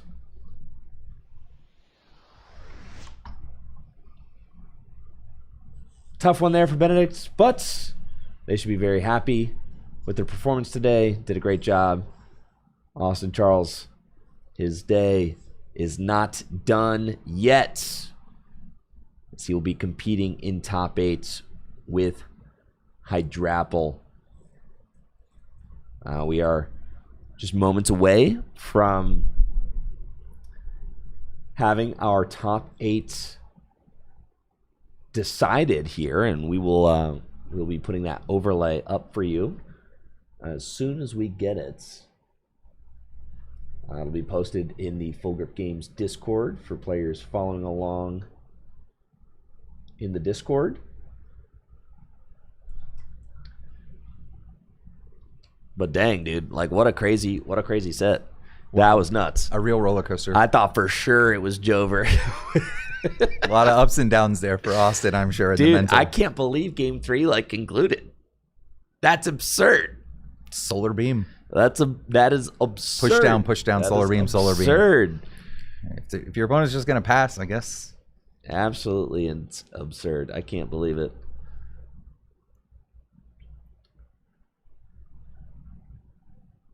Apparently Benedict traveled from Michigan to be here. That's awesome. I saw that. We got a big contingent of Michiganders here. Oh, yeah, we do. Appreciate all the players from Michigan who made the trip out. Appreciate all the players who made the trip out from out of state to play in today's event. It has been extremely hype. A lot of great Pokemon TCG action so far. And dare I say, we've got good variety competing for the top spot today. Hydrapple, this could be a big Hydrapple win if Austin's able to take it. If Austin takes this win with Hydrapple, he will have won 2 of our last 3. It's a good run. 3Ks. That would be incredibly impressive. He won the perfect order 3K, which is the first post-rotation 3K that we ran this year. With Pulp Blaziken kind of before its glow up. Yeah. I mean, Pulp Blaziken, obviously, big stocks now with the proliferation of Fire Week Pokemon in the metagame, but, Austin been on that. Yeah, Austin was able to, kind of convert that Pulp Blaziken win into some like successful Metafy classes and good for him. All that. Oh yeah, I'm all about it. That's great. I think that's so sick that exists now for players as an outlet to share their experience with decks, and that there is a market for that. In that there are players out there that want to learn from the most experienced players with specific archetypes. Previously in the Pokemon TCG, that was not a thing. I mean, not even a little bit. There was, I guess, there was article writing. That was a thing. But it's a brave new world out there. My son is 14, is a very competitive Valorant player. Really? And has asked me if he could get some coaching. He's hit a plateau where each season he makes it to like Platinum 2 rank, and he feels like he's kind of hit the wall. He's like, I need a coach to tell me what. And I'm like, this is just what his friends are talking about. They're all going into high school next year. And they're like, I spend so many hours on this game. I want to be good at it. And, we see now, like, as you always say, the kids are cracked. The kids are so good. Yeah. We got a couple of children on this list here that are about to win some real money if they can they have. put together a couple more sets. Yeah, that's for sure. We saw Luke Giffen. I mean, we checked his Limitless page earlier. Limitless checked, bro. Yeah, that dude has won 20 G's from Pokemon in his life. That's a lot of money. It's a lot of money for a person very young man under the age of 14 to have made in their life. It's pretty freaking impressive. That's for sure. Yeah, we're not giving out scholarships here. These kids are going to walk out of Full Grip games with cash. Yeah, for sure. Yeah, they're. When like Devin won his $1,000, it's just like $1,000 to go into a 14-year-old. Like my mind would have exploded. Right? I mean, with that much money. In 2000 and I don't know. Well, $1,000 in 2003 would have been a lot more valuable. It would have, yes. And I would have gone to the local card store and bought Skyridge booster boxes. Well, if you still had those, they would be worth much more than $1,000. That's what I would. Yes. Time machine, please take me back. Take me back to 2003 so I could buy Skyridge booster boxes. Easy to say now. It is easy to say now. Oh, the anticipation is killing me. It's killing me. Who will our top 8 be today?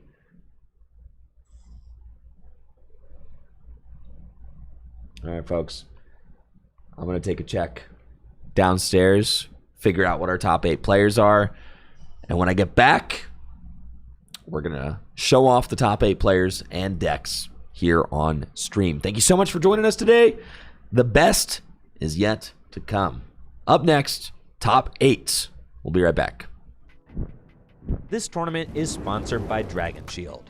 Dragon Shield makes the highest quality sleeves and accessories for your favorite tabletop games, like the Pokémon TCG. Dragon Shield sleeves are super durable, making them perfect for tournament play and collecting. They also come in a huge variety of colors, so there's always a great choice to match your deck. You can even turn your favorite photograph or design into a custom box of Dragon Shield sleeves using the Sleeve Crafter on DragonShield.com. Head over to DragonShield.com and place an order for your favorite sleeves today. Use code TrickyJim at checkout for 5% off your order. Again, that's DragonShield.com for the highest quality sleeves and accessories for your favorite tabletop games. Huge thank you to Dragon Shield for being a continued sponsor of the channel.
We're back, y'all.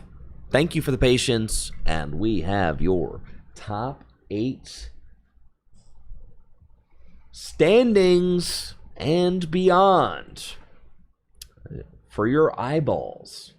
Let's freaking go.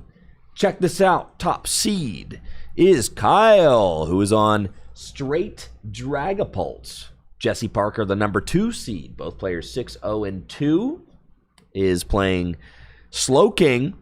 The 3rd seed, Carter, we saw, is on the Mega Lucario. Caleb on straight Dragapults. Austin Charles playing the Hydrapple we saw. And Chris Kavanaugh also on Hydrapple. So 2 Hydrapple, Gabe Smart, Pulp Blaziken, and Lucas Nichols also Pulp Blaziken. So 2 Pulp Blaziken. I had that. I had that as well. Correct. 2 straight Pulp. I did not have that. I had that. Frick. A Slow King. I had that. You had that one. And I did not had believe. a Hydrapple. We each had 1 Hydrapple, but there's 2. So All right, so we I get plus undershot 1. that. All right, you get 1 there. You get 1 for Pult Noir. So just how many corrects did we have? Yeah.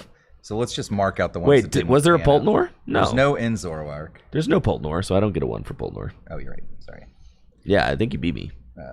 No in Zoroark. No Excadrill. but No we both had Excadrill. that. No Festival Lead. Frick. Luke Giffen. So you got 4, and I got 5. Ah, Brandon got me. Got you. This is my lack of straight pulse predicting. Frick me. Anyways, I've requested that Jesse Parker and Gabe Smart be our stream match. Gabe traveled out here for the event and ended up making top 8. So he's a Worlds qualifier this year. And I think top 16 NA, I'm pretty sure. Yep. I think so. So anyways, yeah, obviously a top player in the Pokemon TCG. And I look forward to getting to watch him play on stream. He's playing Dragapult Blaziken. And Jesse Parker, obviously a World semifinalist. So should be a pretty hype top 8 match for us to enjoy here. So again, if you want to see the...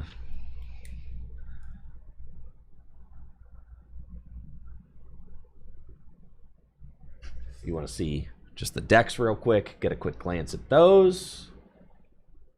Here we are. Production value. Yes.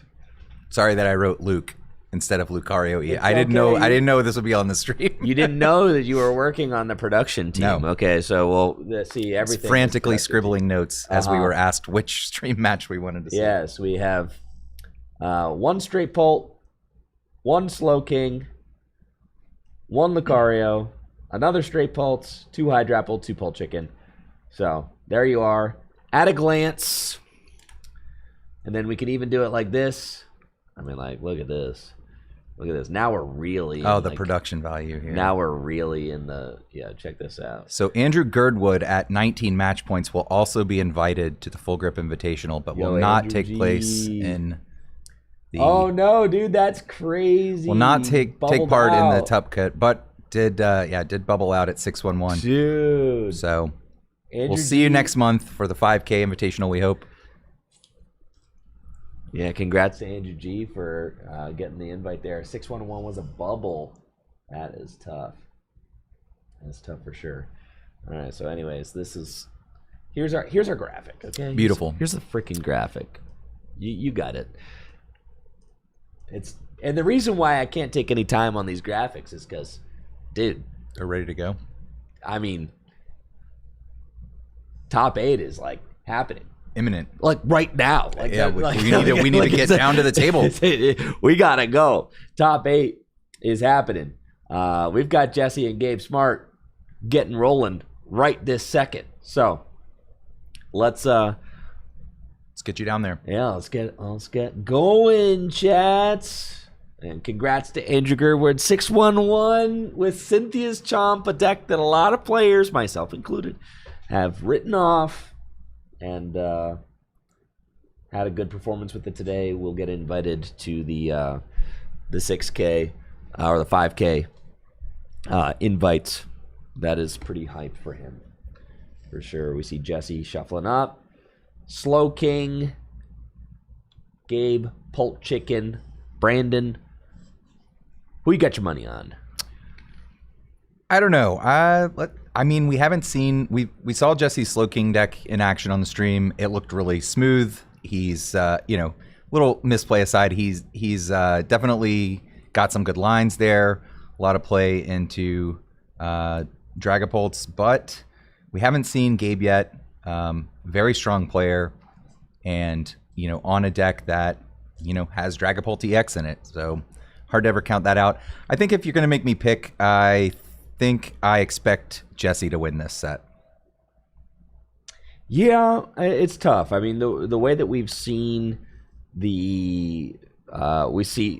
seen him pick apart Pults that doesn't play Shaman. Yeah, there's no Shaman. It gets ugly, right? I mean, it gets ugly quick if if a quick Trifrost comes into play. Ugh. What are you going to do about that? Exactly, yeah. Right. So it does get out of hand quickly. I think that you would expect Jesse to be favored here. But anything can happen. I mean, Gabe's obviously a very good player. Gabe is at the top of his game right now. We saw Jesse make a misplay earlier on stream. So I would expect that if there is a weakness or a crack to be able to finesse or to be able to kind of make himself a win con in the game, I expect Gabe to be able to find it. And it should be an exciting watch for sure. On paper, I think Jesse has the upper hand. We're going to have to see if he can deliver when the lights are shining the brightest. And that was his kind of weakness this year. At the regional level, he just wasn't able to convert any of those big moments. He had this one opportunity. I think it was at Toronto, maybe. He was like a winning into top 8. Was it Toronto regional? He was like a winning into top 8 with Miraidon. Like made a crucial blunder on stream. Didn't end up converting there. I think the loss put him in top 64. It's like those situations where like a win top 8, a loss top 64. You're like 40th. We see the players reviewing each other's deck lists. This top cut is open deck list, so Jesse will have the information that Gabe doesn't play Shaman, and Gabe will be able to see the counts of cards in Jesse's deck and the attackers that he has access to seek inspiration from. Yeah, let's do what they're doing, dude. I am doing that. Let's pull up these lists, dude. You guys were interested in deck lists. They're doing open deck lists, so let's pull it up. Mr. Parker, get your screen caps ready, folks. And Mr. Gabe Smarts, get your screen caps ready. Here we go. You want the deck lists? Ask and you shall receive, chat. Here we are. This is Mr. Jesse Parker's deck list. He's got the Psychic Annihilate, the Fighting Annihilate, Metagross. He said he would probably cut this Fighting Annihilate for a second Metagross again. He's got the Secret Box, Lucky Helmet. Very consistent list. Borrowing a lot of ideas from Mr. Ross Cawthon's deck. And then Gabe Smarts, the Pulp Blaziken, is playing the Chi Yu as a tech for Festival Lead. That's interesting. Decided to respect the Festival Lead deck with this deck construction.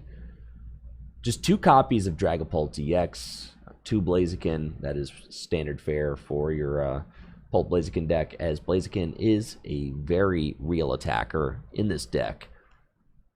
3 rare candy, a healthy count of rare candy. That 3 is That's a lot of rare candy. I mean, you've got 2 stage 2s, so yeah, spread between them. But this deck, I mean, so the thing about 3 rare candy, and I will say, the thing about 3 rare candy is that you give yourself an option to play around Slow King, Trifrost by doing a rare candy Pulp, angle, right? And Dragapult has built-in protection from Smite because it's a Terra Pokemon.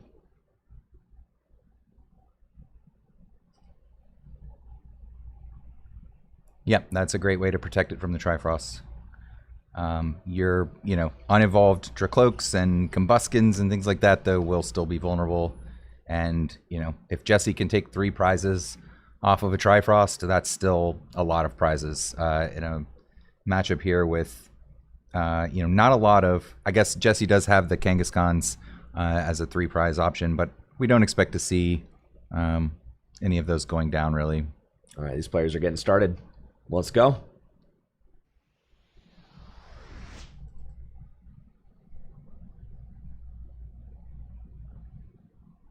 Looks like Jesse is playing first. Has got the Telepathic Psychic Energy on Clefairy.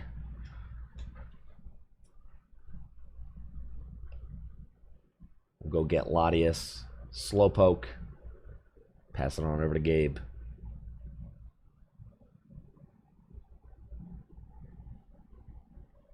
Gabe's got Chi-Yu in the active spot. And Ultra Ball. So Ultra Ball is a nice bailout there. Ultra Ball can go get Meowth, get this game going, as there is not much of note in this hand. A Boss, a Stretcher. See, Boss is featured in every dead hand. Yeah, every opening hand that you're Ultra Balling stuff away, you've got Boss sitting there. Boss is there, but that's like a gotta play it card, so like it's got to be in there. But all the bad hands, Boss is a crucial feature of all the bad hands.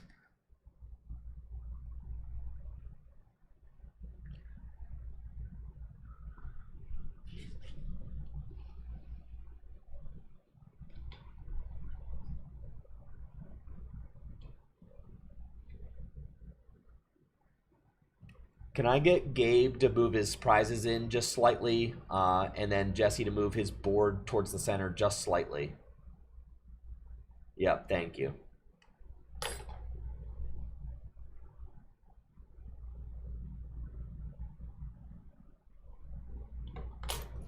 Perfect, thanks.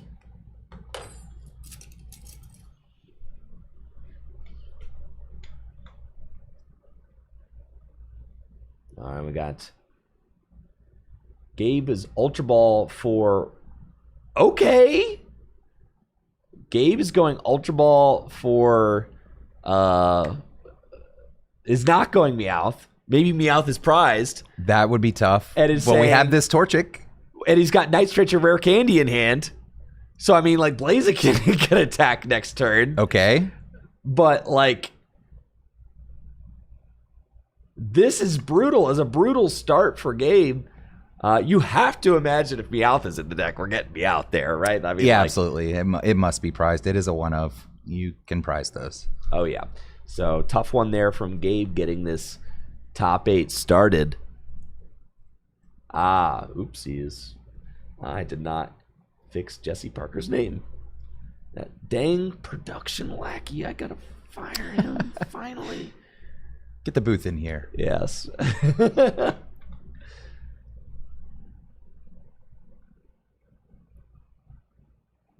Jesse's got another Telepathic Psychic Energy to the Slowpoke.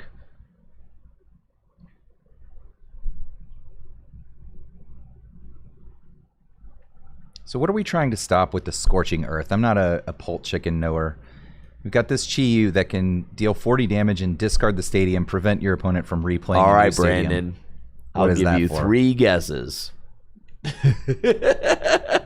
3 guesses. The festival grounds? Yes, that is correct. Okay. Ding, ding, ding, ding, you don't ding. want them to replace that. Oh, I mean, well, 40 knocks out the apple. It's a fire type, so yeah. Yeah. So it does 80, and then they can't replay the festival grounds. Okay, yeah, that seems like a good idea. It's definitely not for dealing 40 damage to Mega Kangaskhan EX. No, that is not. Yes. The fish is mad clutch in this matchup. Okay, so the fish actually the Academy at Night, another good target. The fish is kind of relevant here. Yeah, okay, I got it. Got it. I should have used one of my 3 guesses on Academy at Night. There you go. And then you would have covered all your bases.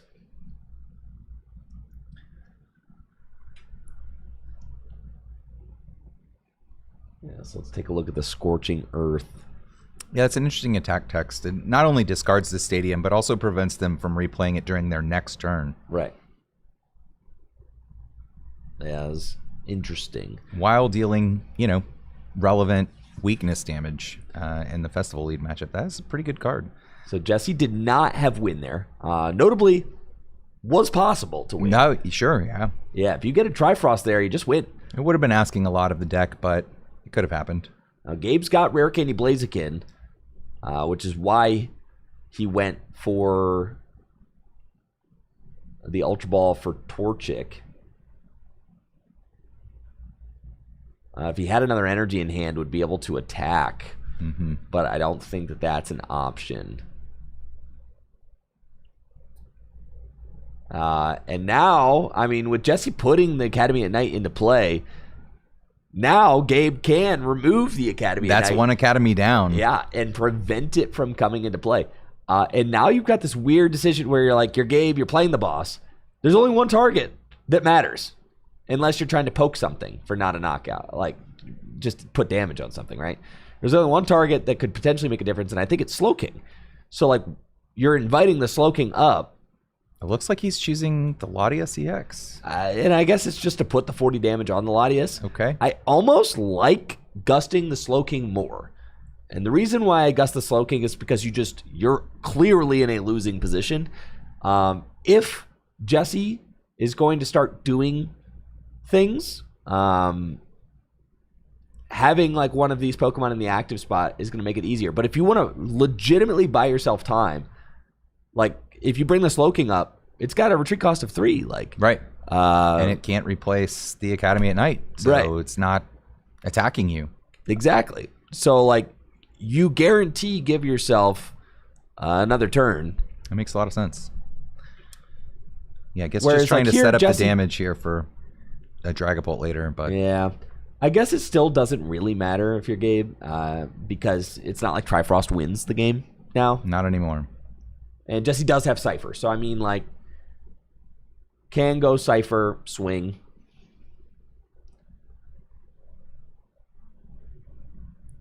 And that'll do it for him.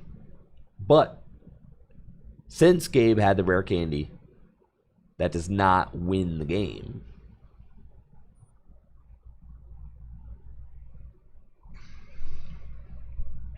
So long as Jesse has an energy in hand.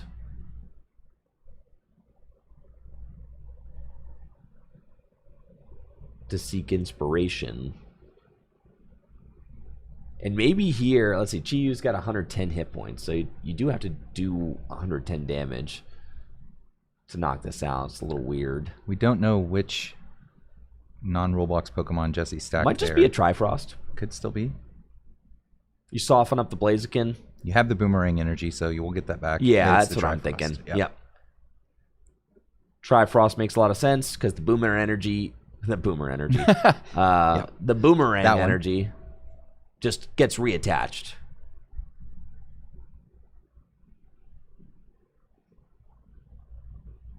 Fire energy, and it's got to just be a knockout. Not very thrilling if you're Gabe in top 8s and you see Jesse play the secret box and you're like, when it's Jover.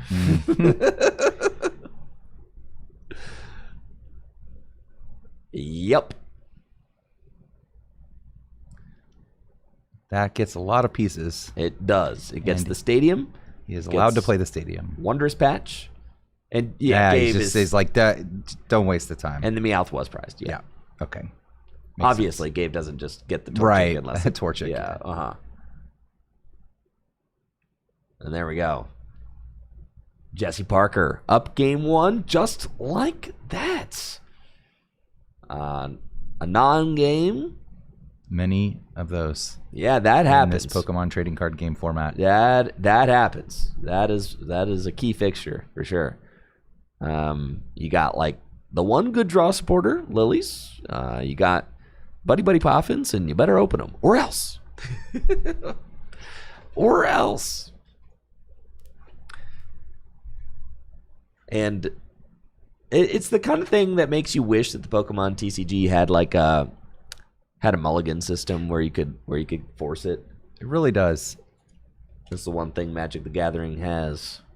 There's a couple things that Magic the Gathering has that I wish the Pokemon TCG would let you do. Oh yeah, go off, King. What do we got? Well, in Magic the Gathering, you don't have to set aside 6 cards from your deck at the beginning of the game. Oh, you hate prize cards.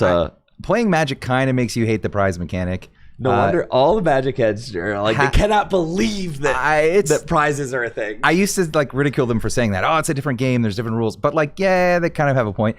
And then yeah, getting agency in your mulligan, is really nice. There's a cost to it, but you get to decide. And then finally, being able to do anything on your opponent's turn is actually pretty interesting. And we used to have Power Spray, but now it's Pokemon. Nothing. All right, so I don't think the Pokemon is a game where you need to. I don't think it is either, but that is because chess isn't that kind of game. Sure, and chess wouldn't be better if you could. Right. It's just I think that's okay.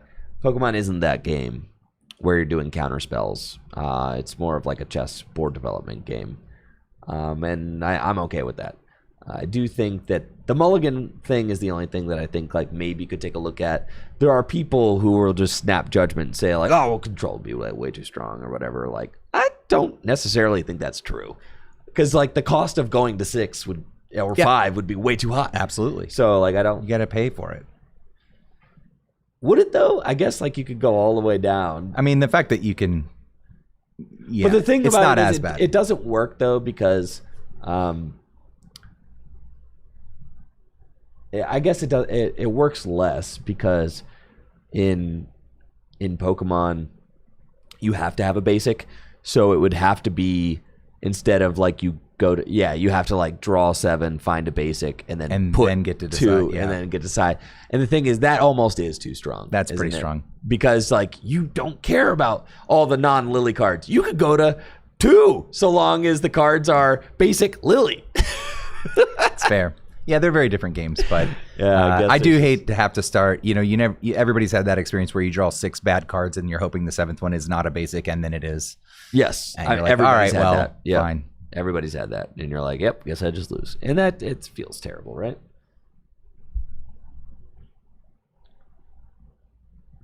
Gabe's got one of those weird starts where you Ultra Ball for Dreepy,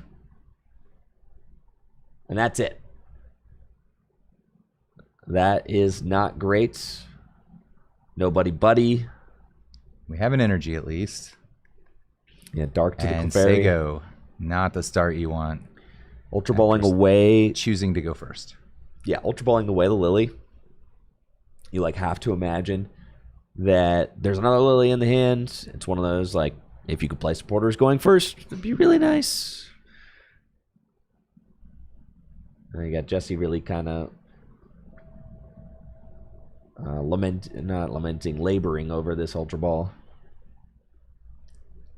Turn 1 Ultra Balls are just tough. I mean, but like you got the Meow, so I'm curious to see where the hand goes from here, because you're Ultra Balling away the Mouth and the Academy at night.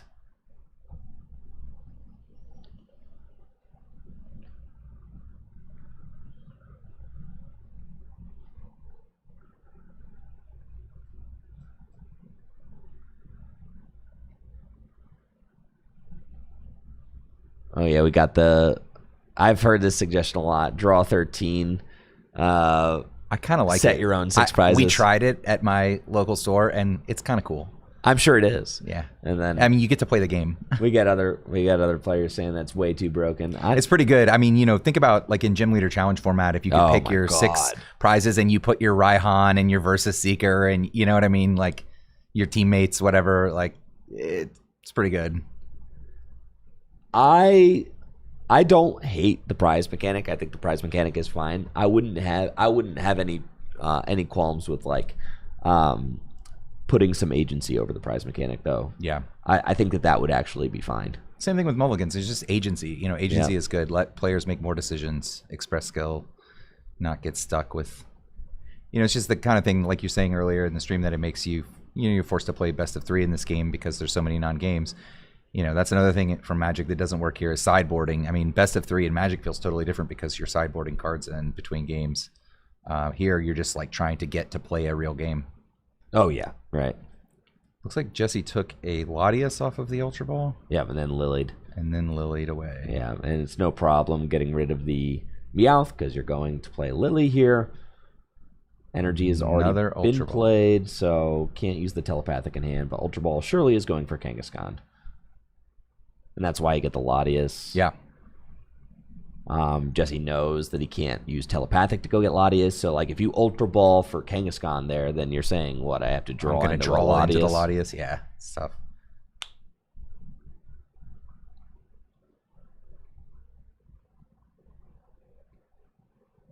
We'll get Kangaskhan. Kangaskhan gonna run some errands for him. Hopefully find some good stuff.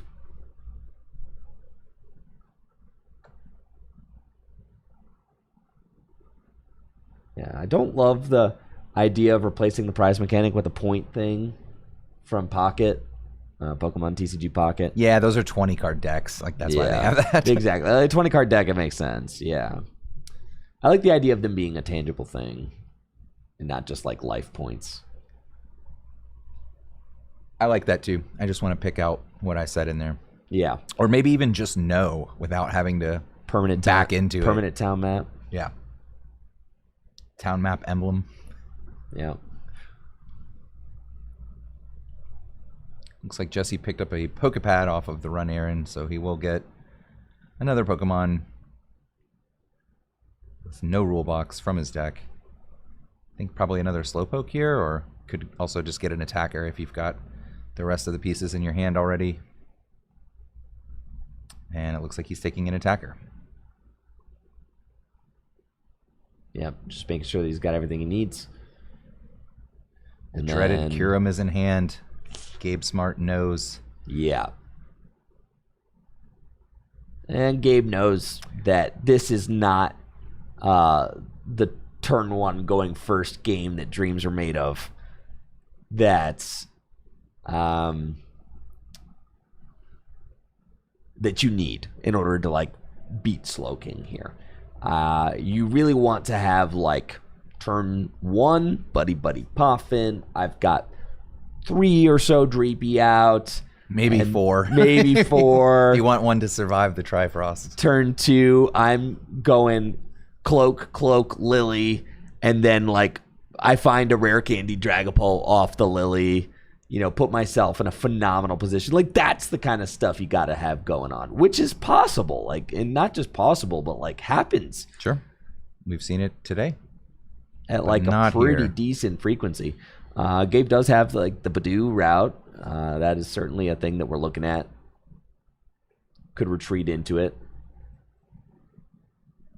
Finds Pokepad off of the Recon.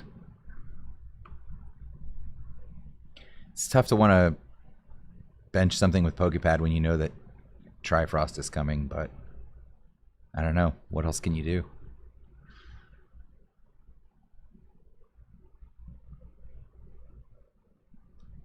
Okay, good. You can at least get more than 3 Pokemon in play, so not everything gets damaged by Trifrost. Not everything gets killed by Trifrost. Yeah, I think we're likely to be left with just a Lily's Clefairy here.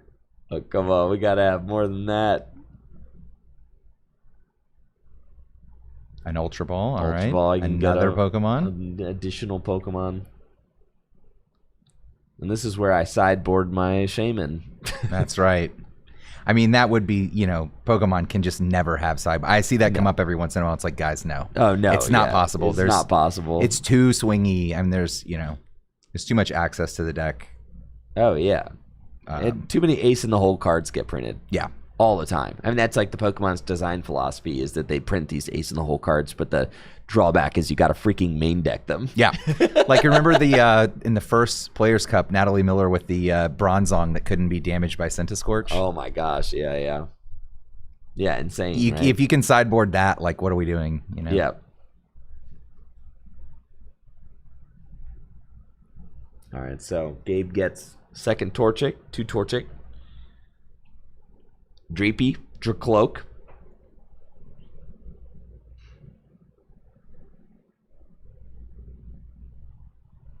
And an Itchy Pollen. All right. Fingers crossed for Gabe. And what does Jesse have under item lock? Top decks the secret box, but can't use it.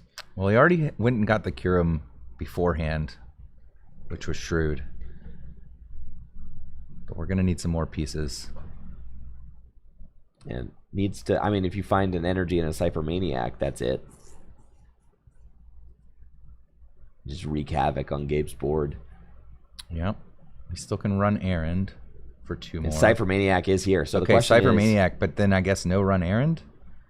So you Cypher Maniac, and then you run Aaron For into the the cards. stadium and the... Because he needs the stadium and the energy. Sure. And he's already got That'll Kyurem in do hand. it too. So, Trifrost is happening. Right here. Right meow. Just a quick 3 prizes, just like that. Yep.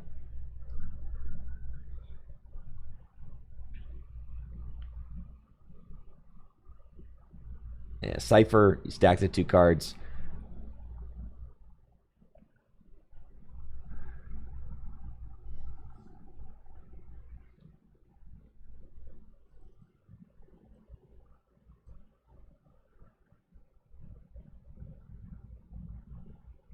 Then as Gabe, you're like, oh my gosh, right? Your draw engine's getting taken out as the Dracloak is target number 1.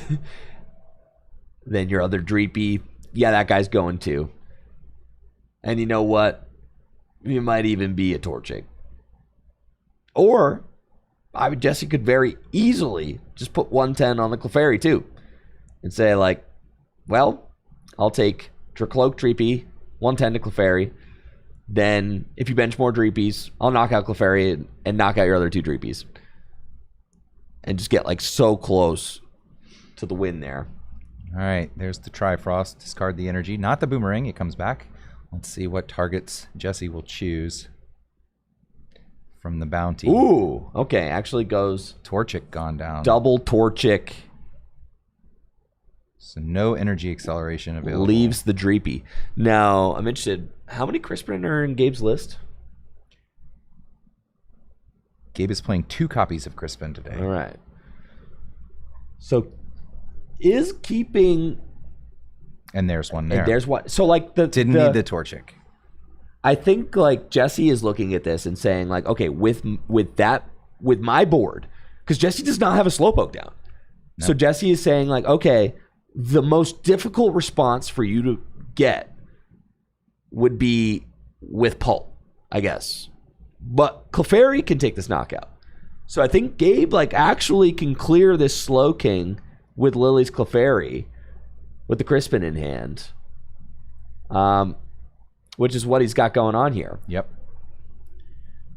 You know, and Jesse did get the Trifrost, but I mean... Now he's in that...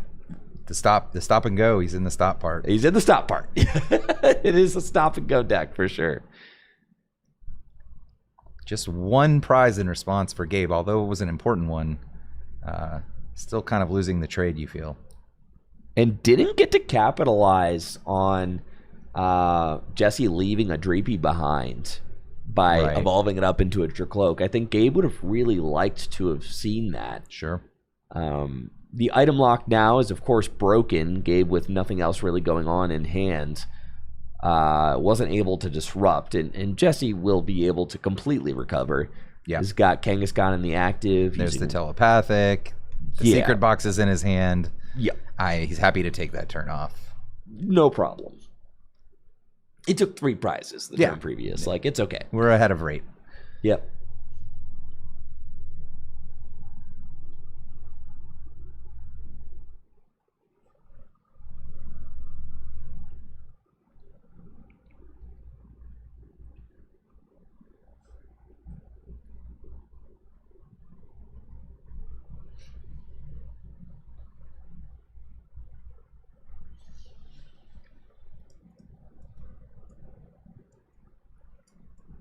Okay, Jesse has a big hand here, eyeing up what to discard with Secret Box.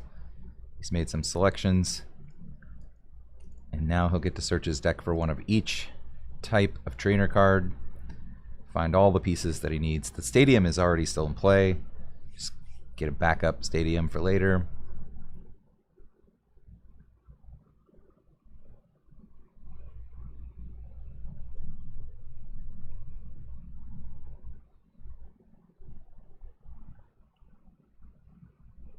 Just spread some energy out. Yep.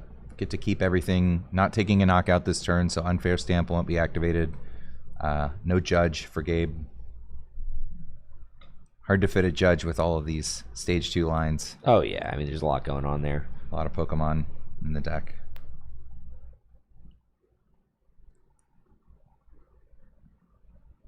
And another Cypher Maniac. Jesse can just kind of order the deck for the next turn. And this is kind of the textbook Slowking methodology, is that you've got those explosive turns like we saw Jesse with the Trifrost, but then you've also got these turns where you take turns off. Yep. And you just kind of build for the turns ahead.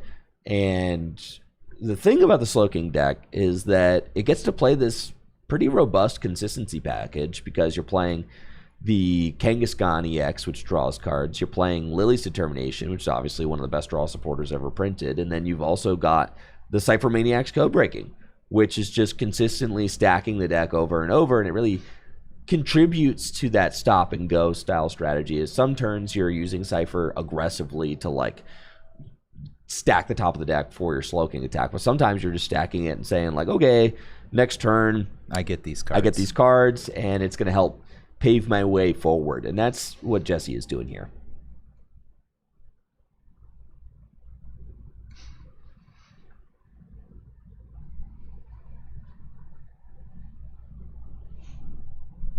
We got a Twitch comment. I'm sad there's no Hide and Sneak or Toucannon in top cuts. Yeah, Hide and Sneak I don't think is a very good deck, unfortunately. I don't think the power level is quite there to compete with the top strategies in Standard right now. But Toucannon, if you're a Toucannon fan, go back and watch the first round of the stream VOD. You've got the first round of the stream VOD or tomorrow. All day tomorrow. Yes. I bet you there will be lots of Toucannon action tomorrow, as it is the best new Gym Leader Challenge card by a lot and has a huge impact on the metagame, in my opinion.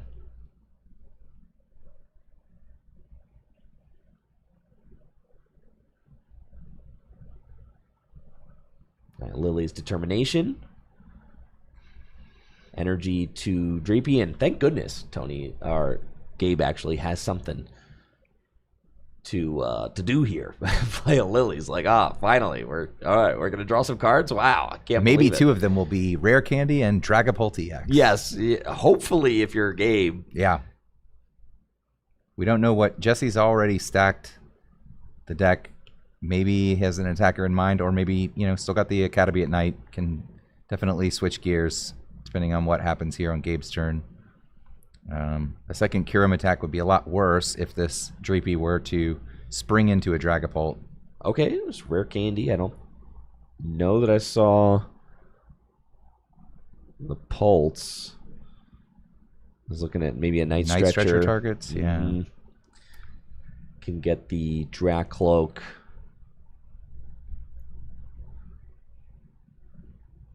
Yeah, unfortunately, no Pult down. Ooh, yeah, Dracloak will not live through a Trifrost again.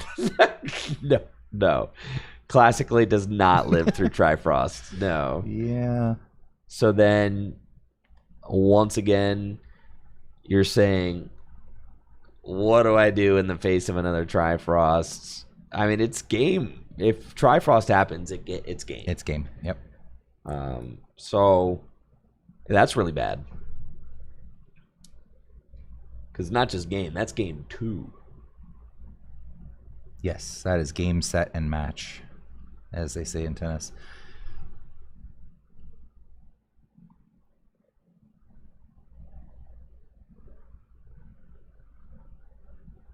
Retreat into Badoo and pray.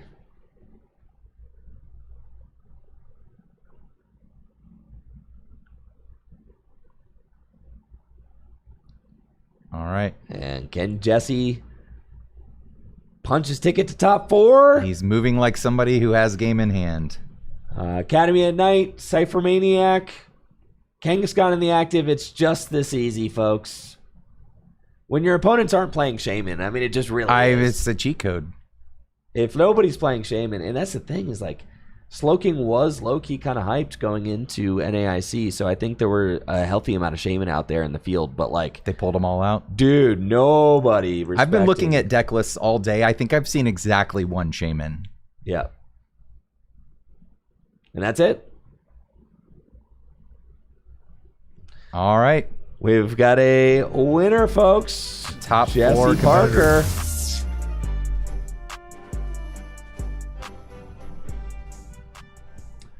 Congratulations to Jesse advancing to top 4. Tough one there for Mr. Gabe Smart, but Gabe did get an invite to our 5K Invitational, which is cool. This is the first cash event that he's played in, so the one and done on the invite. Very cool for him. Hope he makes the trip back.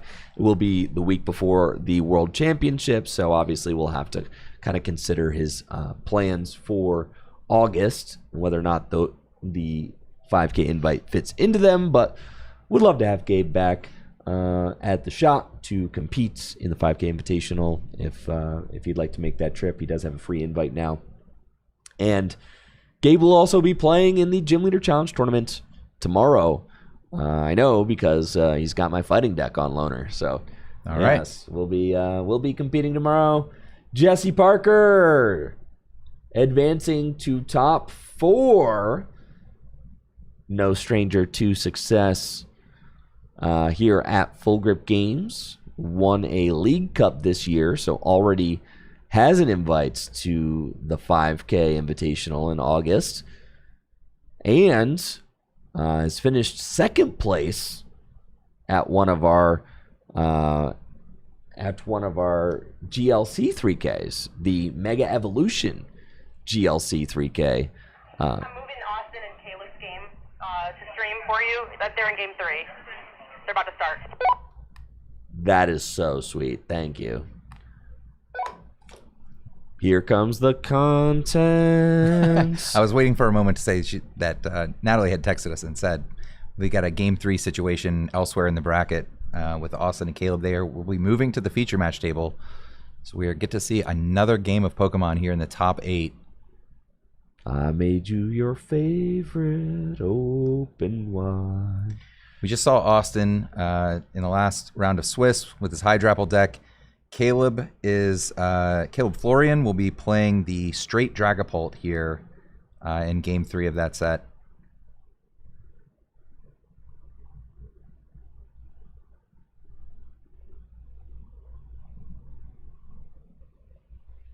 All right, who we got? Game 3. Who are you picking?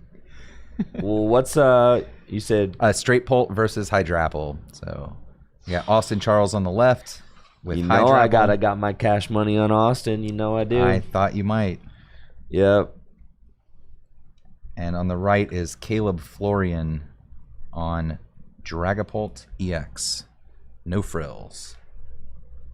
Just hammers. Did I spell it correct there? That is correct. Excellent. And what are their records, respectively? That is a good question. We had where was your beautiful graphic going into top 8? It has that information on it. Let's see. Here we are. There it is. 611 and 611. They're both 611. This is the 4 or 5 seed matchup. Okay. In the top 8. Beautiful. All right, we've got ourselves a game 3. Let's get into it. See what these players got in store for us.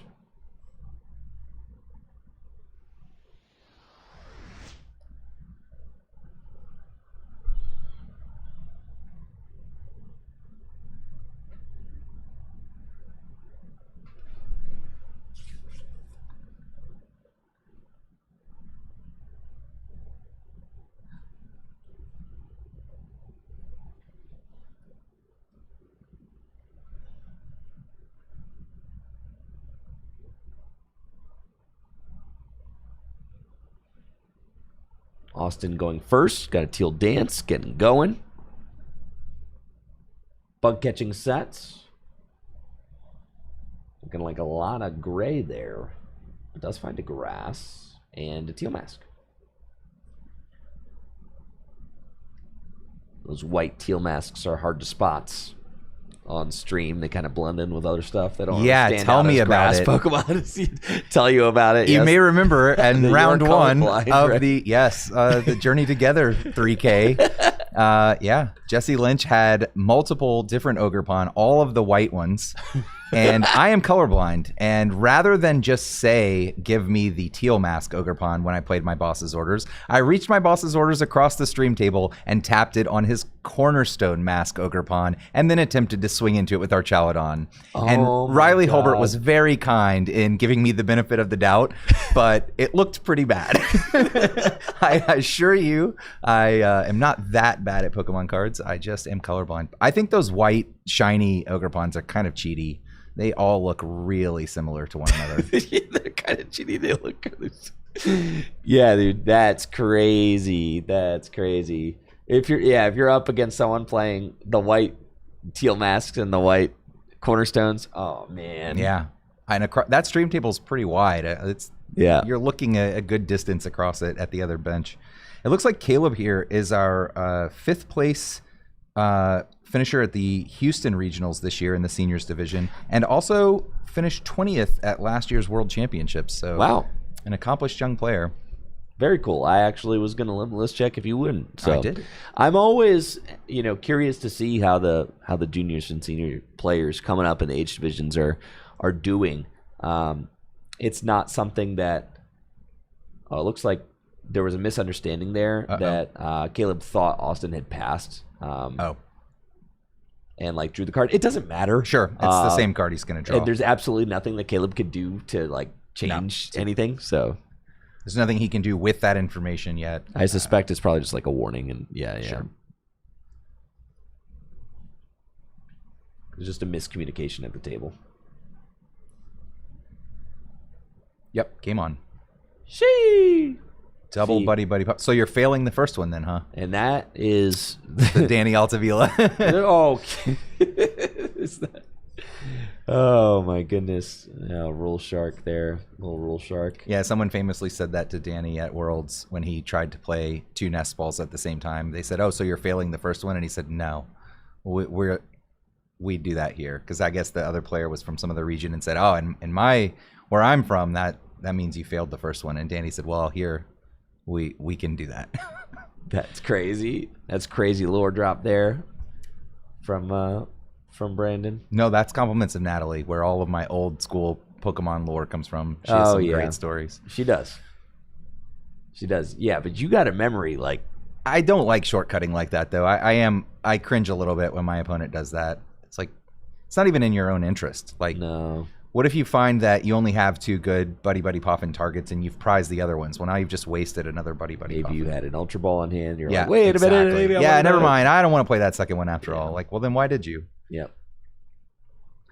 Yeah, not my favorite, but it's pretty clear to everyone what he was doing there. So we do have 4 Pokemon hit the bench and back over to Austin. Yeah, Caleb with a fantastic opening. No supporter, but that's okay. The double Buddy Poffin.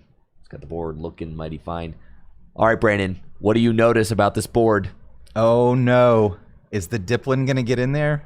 I mean, Austin has to find the stadium. Okay, but there are 2 outs. there's nothing with 100 hit points on the bench. Yep. So that will be a 2-prize turn if he is able to find the one of Festival Ground. No schmunky. Can Austin find the Festival Ground to take a double knockout with Diplin? Would also need some bench Pokemon, so it's not that easy. But would be massive if he can put it together. Yep. Going to teal dance a bunch. Try to find 2 more basics and a Festival Ground. You see the head shake. Yeah, you can see on the beautiful face cam, we already know it's Nope, not going to happen. It ain't there. It ain't there. Do we have a knockout, though? Surely you want to take a knockout. Just a single grass energy away from that. And Diplin could do it. Oh, yeah, or attach to the active. Yeah, just Myriad Leaf Shower. All right, there's another basic Pokemon. So that will allow a knockout if you care to retreat Yes, into Diplin. The Diplin can now do the wave for a prize. 80 damage.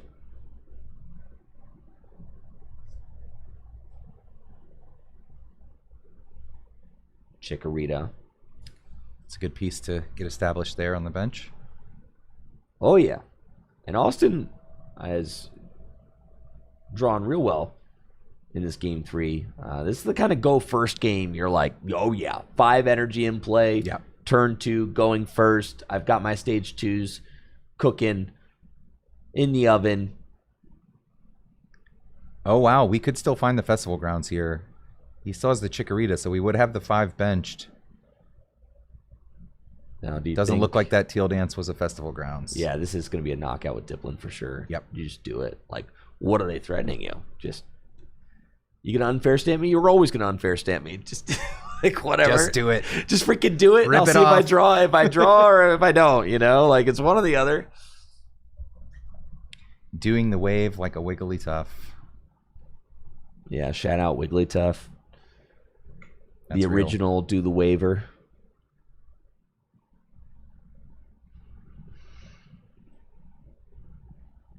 We got Caleb with a Dracloak, Ultra Ball, getting rid of Dragapult, Night Stretchers, some tough discards, especially since, like, you know, Dragapult is one of the cards that you might want to get with the Night Stretcher. Yeah, and now that's basically 2 Dragapults into the bin. And then Meowth for Lilies. It's all got to go. It doesn't matter. Yeah, like doesn't I matter. need more cloaks. We have to find more recon. And maybe an unfair stamp. Yeah, I feel like it's tough because unfair stamp, it like would be, I guess, a fine time to use unfair stamp. But Diplin is still taking the knockout on whatever you're promoting, like, unless it's Meowth, I guess. Yeah. But are you really going to feed a 2-prizer No. into a potential Hydrapple? No. That doesn't feel good. No. So unfair stamp might be better suited for a turn where you're doing something meaningful, like knocking out a Hydrapple. Sure. Caleb does find Pokepad, so we'll grab another Dracloak, Recon Directive. And it feels so good when you're playing Dragapult and you go Recon Directive, find Dracloak, Recon Directive again, and you can just chain them together. Love it when that happens. Surely what Caleb will be looking for off of this. Boss and didn't see the other card. Something else. And Ultra Ball. Okay.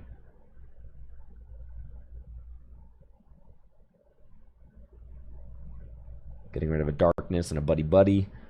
And we might see just the third Dracloak come down. And it might just be a leave the Dunsparce active and say, Sure. like, yeah, that's fine. Establish the board. You still, I guess, okay, you don't need the monkey because, like, you could just promote the Meowth. So that's fine. If the festival grounds got found, right? Sure. Yeah. Just put some damage on the Meowth, get him back out of there. Be fine. Yeah. So at this point, it would be in Austin's best interest to probably evolve into Hydrapple because it protects this Diplin investment. Bug catching sets.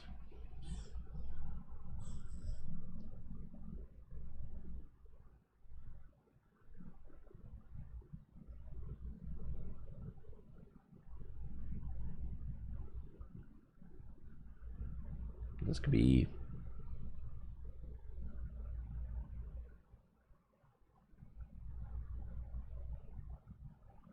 Bayleaf and Grass.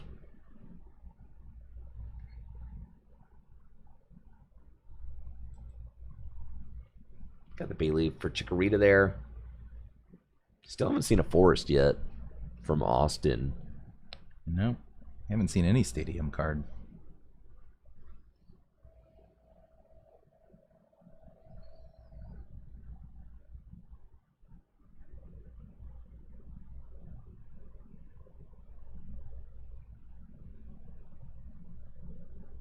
Okay, there is that Hydrapple. Protect your apple.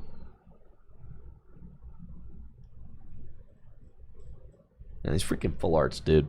So shiny. I know. You remember the Sun and Moon era rainbow rares that were basically white under the streamlights? How could I forget, dude? I despised those. They looked okay in person, but man, on a stream table with the bit rates and resolutions of the day in 2018, 2019, those things were atrocious. Unreadable. Yeah, atrocious for sure. Yeah.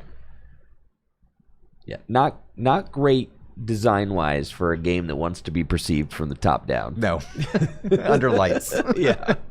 They were quite reflective. Uh-huh.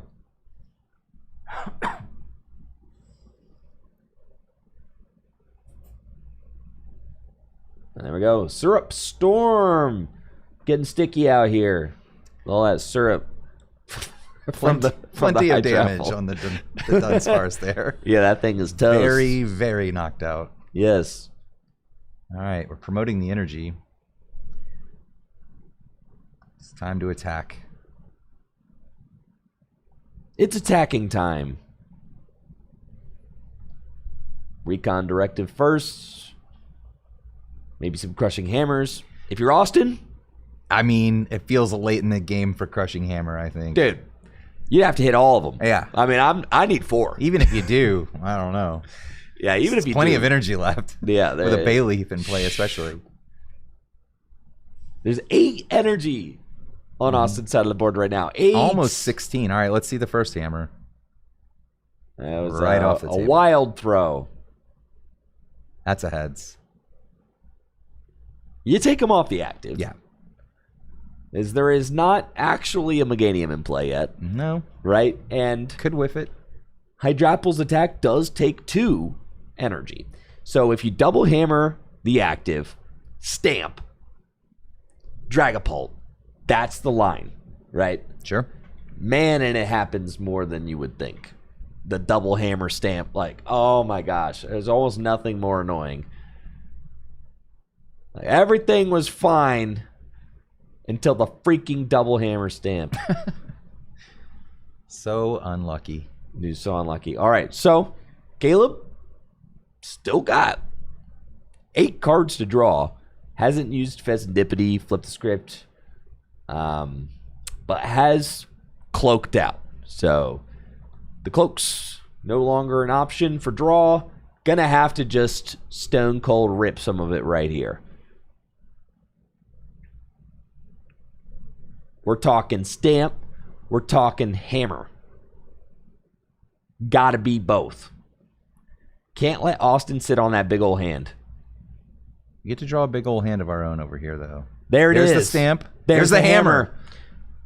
All right. As foretold in the prophecy.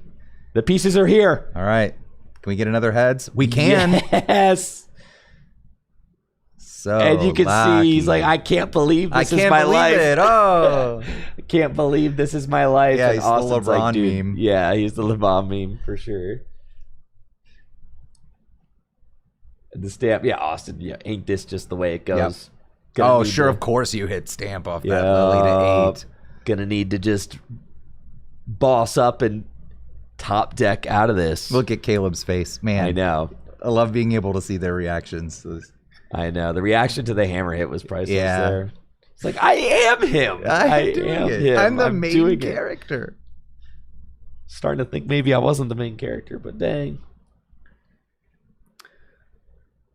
Right, and then you see Austin shaking his head. Because, like, you put 6 damage counters on the Bay Leaf, and all of a sudden this game is, like, getting... Yeah, you gotta evolve that thing now. 2 big ones for Austin. I think a Night Stretcher is 1, so that does get you +1 draw.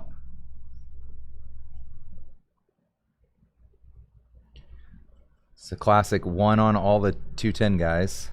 You want to put... You want to put some on Bay Leaf, I think. Yeah, it seemed like he was indicating the Ogre Pawns, and yes, we see damage counters I don't landing like on that. Ogerpons. None on Bayleaf. Just Trusting that he was going to evolve it anyhow, I guess. I want to just Yeah. take that Bayleaf right on out of the situation. Especially now you have a monkey on your bench. It's a darkness energy away from I feel like additional pressure to the a Bayleaf. huge error not being able to like just remove the Bayleaf. Okay. I think that was a Meganium, but doesn't have the energy. Right. You still need Holy cow. an energy on there, and just teal danced it, which you had to do to get the Meganium, so.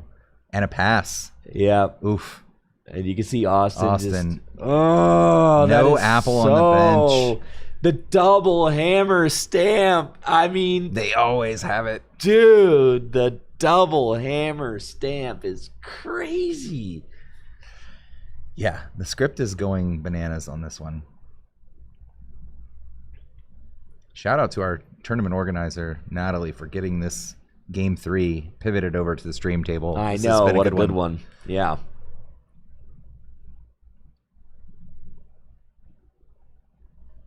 Yeah, the Hydrapple is missing 1 damage counter, but it's not really going to matter, I don't think. I know.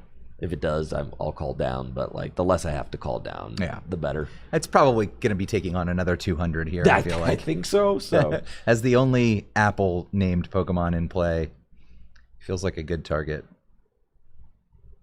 I just can't believe and it feels so deflating to like have a deck that's favored against Dragapult and you're doing the stuff perfectly. Yeah. And then pulls out one of these plays. Just pulls a rabbit out of the hat. Yeah. I mean, any format where a deck devolves into quad crushing hammer because the format's solved enough that's like the next iteration a good of play. it. Yeah. I mean, we just got to rotate Dragapult out of this format.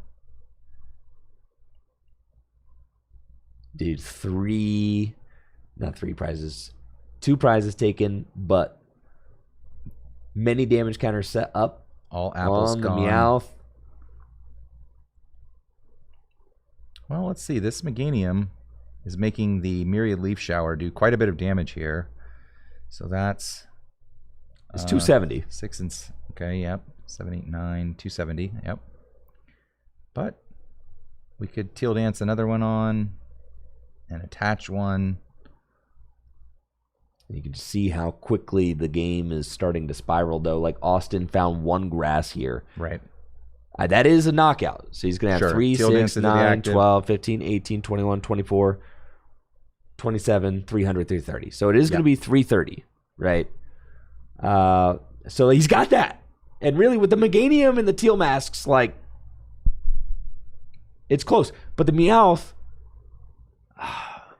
The Meowth has got 90 damage on it. We need AZ. We need Super Scoop Up. It doesn't really matter yet because Dragapult is only hypothetically doing 200 to the Teal Mask and then 60 to the Meowth. Sure. Will live with 20 hit points. Yep. But if Caleb finds a Risky Ruins, does he play one?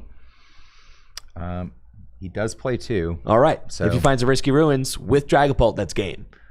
He has the monkey established already. Yeah. So really tough here for Austin as he just kind of has to kind of hope that Caleb can't do it to him.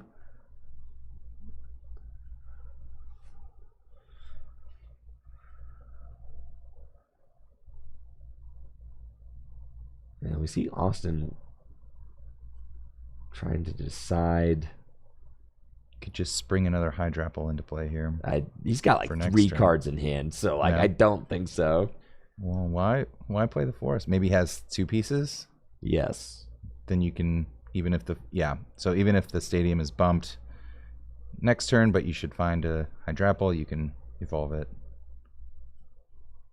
And really, like, Caleb's got a pretty sizable hand he's working with now. It's almost like you have to imagine he's got the pieces. The dark already on the monkey, and he's kind of promoting with confidence here. He's like, let's just make sure we do all this right. Oh, it's over. Yep. Bang. Risky bang, Ruins. Bang. Night Stretcher for a Pokemon. Bang. Bench it. 2 damage counters from the stadium. Monkey. Then 4 price across. turn. Yeah. That's it. Yep. And Austin Charles goes down. Caleb wow. Florian getting the win. You can see how excited he is. What a game. And the tradition continues of these full grip games, set release 3Ks, having a strong junior or senior player with an impressive resume make it into top 8 and start performing, against these Masters players. Yeah, I mean, that was awesome to watch. The kids are cracked. The kids are cracked for sure. I mean, Austin is a Masters Worlds competitor. Caleb is a senior Worlds competitor. So that is really cool to get to see, and I'm sure going to be a very memorable experience for someone like Caleb, who got to come to an event like this, a cash tournament, and compete against Masters. How many times is Caleb having this opportunity to get to compete and kind of show his mettle against Masters players for large cash prizes? Yeah. Probably not often. Looked pretty convincing there. Had the math all done in the head, knew exactly what he needed to see. Was moving with confidence and taking that game, putting it away. Yeah, that was really, really impressive for sure. So major congrats to Caleb. Austin also has an invite to the 5K Invitational. And a great run from Austin with the Hydrapple deck. Yep, 5K Invitational coming up in August. All of our top 8 finishers and players who had the same results or same finish as our top 8 finishes. Jesse and Mega Lucario. You said a Pulp Mirror or Jesse and Mega Lucario? Yes. Is it Pulp Mirror or a clock? I mean, he's going to hit that thing for weakness. Like, I don't know how. We haven't had a Pulp Mirror on stream yet. Yeah, I don't know if my messages are going through. Yeah. All right, yeah, we're talking. Let me ask chat what they think. What do we want to see? Do we want to see Pulp Mirror or do we want to see Slow King versus Lucario?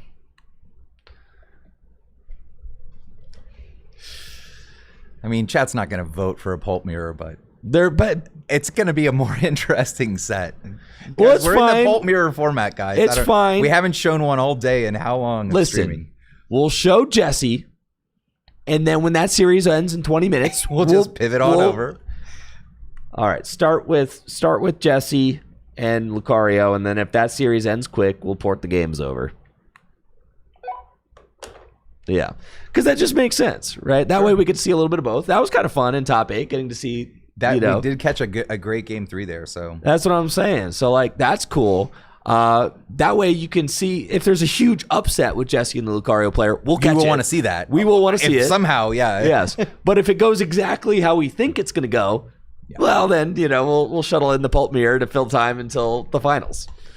How do you think that's going to go? I mean, what do you think the matchup percentage is? Oh, Lucario could absolutely win. Yeah, sure. But how often, if they played 100 games, how many of those is Lucario winning? 30 to 40. 30 to 40, yeah, that's where I'm at. Okay. Where I'm at. But you can see those. Mega Lucario, Mega Kangaskhan gives up 3 prizes. It does, and it is whole week to fight. Yeah. So that's what I'm saying. Like, that's maybe don't put that into play. But the the single prize attacking options for the Lucario deck are not really taking down Slow Kings. So you've got to put. Yes, they are. Got Hariyama. The Hariyama. Okay, Hariyama, Meowth. There's 2. Okay. Lucario, Slow King. There's 3. One more. You just got to kill a Slow King. Soul Rock. Okay. That's the game. I think Lucario could very easily win. Okay. Yeah. Let's see it. I hate to be the one rooting for the Pulp Mirror, but we just haven't. How unlikely is it that we haven't seen one all day? 34% of the room, 4 of them in top cut. Yeah, well, if you want to see Pulp Mirrors, you can tune into any other round. That content is out there. There's no actually argument lots there. of it. Yeah. There's lots of it to consume out there if you're really a Pulp Mirror sicko. So I don't think that we might as well show freaking Lucario, right? I mean, because let's be honest, Carter making it to top 4 with Lucario is a big deal at this event. Sure. Lucario has not necessarily been the most respected archetype in the Pokemon TCG.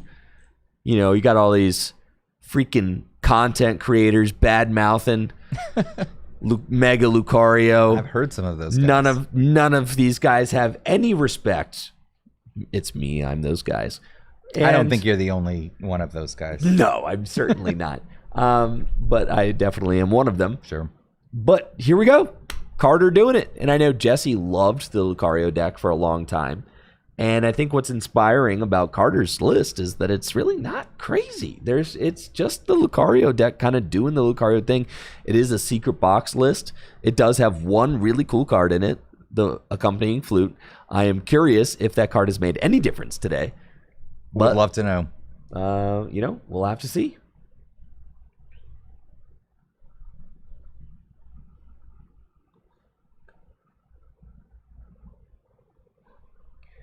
This feels like a matchup where Lucario is just kind of, in a tough spot in terms of you can't play around all the different attacking options. If you're trying to limit your single prize bench to not get Trifrosted for half the game, then, the Slow King player can just pivot to a different attacker and blow up one big thing. It feels like you're kind of in trouble either way.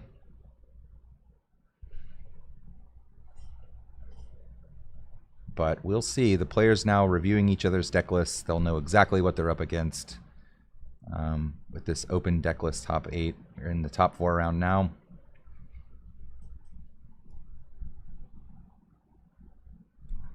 Well, let's take a look at these players' deck lists for the viewers at home. Might be interested in what decks we've got here. We've got Carter Malnek with Mega Lucario EX. We'll take a quick peek at that before we get started. Get your screen caps ready if you are wanting to see Carter's top 4 lists. There we go. The accompanying flutes, very interesting, but a straightforward, no-nonsense build from Carter, which is something that I really like. The Secret Box, very good. The Hariyamas have been fantastic. 3 Soul Rock, giving just a little bit of boost of consistency to opening the Soul Rock over anything else, but also the 2 Air Balloon, 1 Switch. Good, healthy amount of switch outs there. The Wally's Compassion with the Meowth and the Secret Box gives you a decent amount of access to that. 2 copies of Judge can help against decks like Alakazam, which we saw on stream earlier. And, I think... Dude, I mean, imagine... Okay. Mega Kangaskhan, bang, accompanying flute.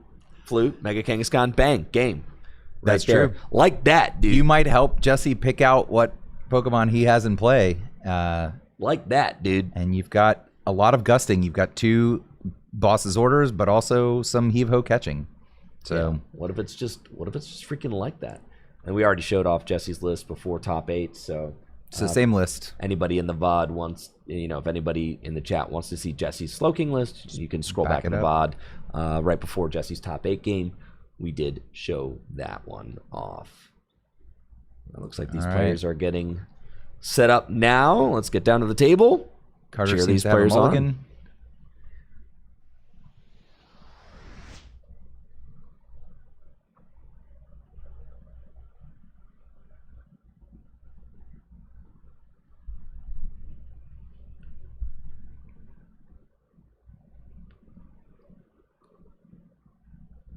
So you got your money on Slow King?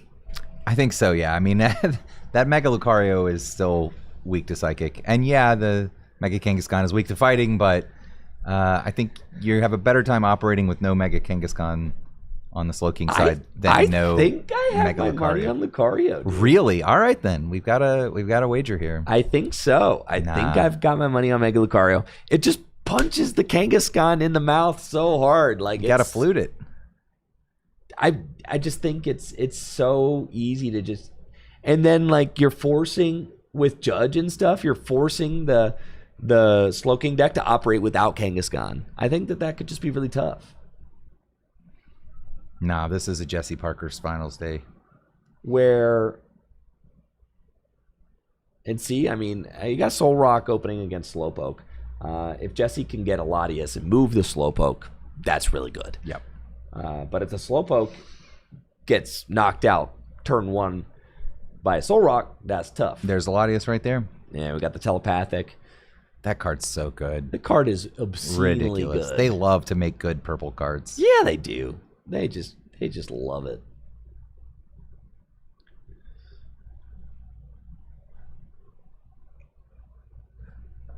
This is the 80 hit point Slowpoke.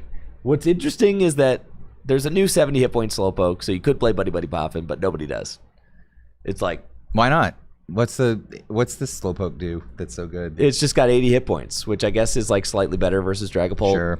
And An extra damage counter. and you've already got Telepathic, so you just don't really need the That's true. redundancy of.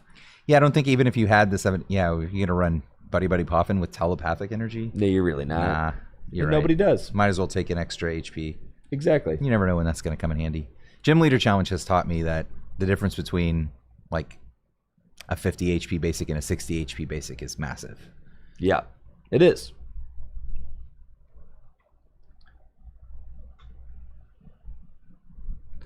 Oh yeah, Dangle Tail. I forgot this thing's got Dangle Tail. Doesn't it like put something back on top of the deck or something? Yep, put a Pokemon from your discard into your hand. Actually, it doesn't even stack it on the deck. You just get it in the Dangle hand. Tail is good. Yeah, Yeah. yeah, for sure.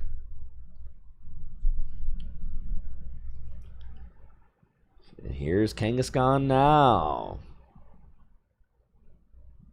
Okay, so deciding that we cannot operate the deck without a Kangaskhan, even though it is fighting week and worth 3 prizes.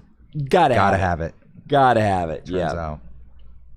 you do. I'm telling you, the deck is not just going to be flowing without that thing. You need to draw. It's the difference between this turn and next turn. That's plus 4 cards over the course of the next 2 turns. You're going to have them.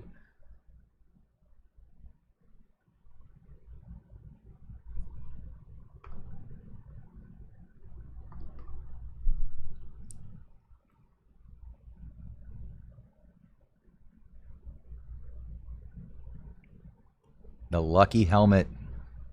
Love that card. 3 Slowpoke down. Just feeling pretty good about that. Pass back over to Carter. Now, the Soul Rock, like many, early aggressive basics with a single energy poke, does not get the benefit of weakness. So will just be hitting for the usual 70 damage with Cosmic Beam into the Kangaskhan. Now, the thing that's like in Jesse's favor here is that if Carter, benches some Riolu and maybe a Lunatone. Might be Trifrost o'clock. Dude, I mean, there's only 3 Riolu in the list. Well, So Jesse could actually negate Carter's ability to get a Lucario into play at all. that's true. Which- The Dragapult players can bench 4 Dreepy if they really want one to survive the frosty season. Yes. Winter is coming. Yes. Carter has no such ability, right? Nope. Doesn't have 4 of any Pokemon.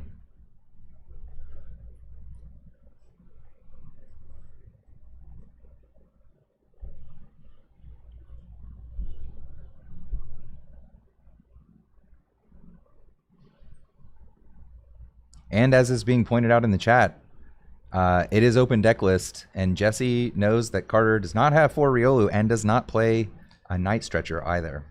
God, I do love that. No Night Stretcher.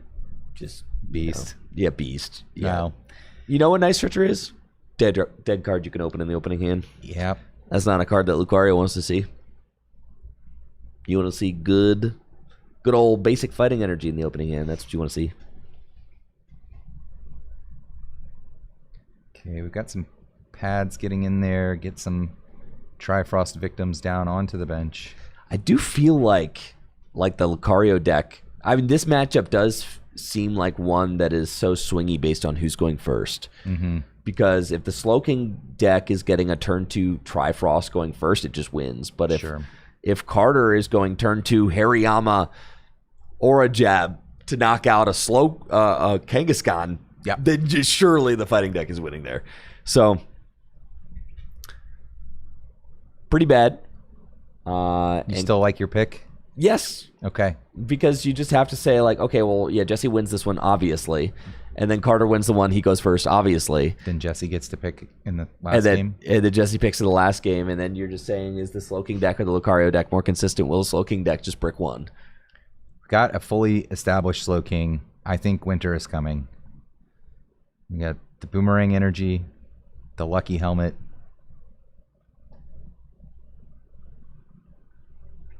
Oh yeah, and I suspect that if Carter's board gets limited to a single Lunatone, that He will just go next. yeah, we might just see him go next.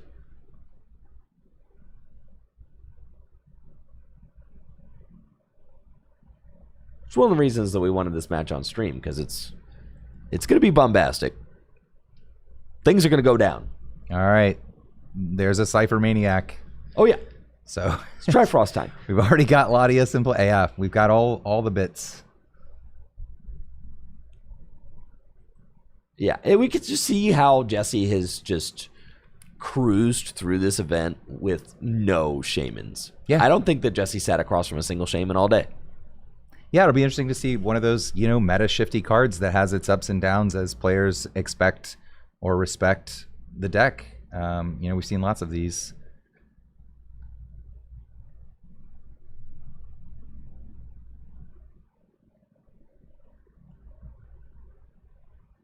Seek inspiration. Oh, look at that. It happens to be a Curum. All right.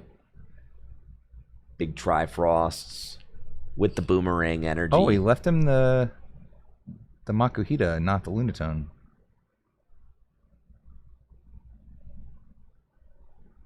Okay, still playing the game. We got a secret box.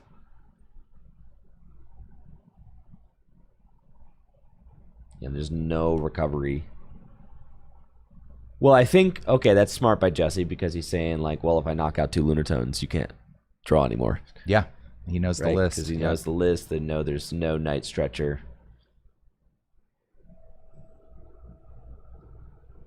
So once that second Lunatone, or if you, like, prize the second Lunatone, like, you're out of luck there. But if he's able to get...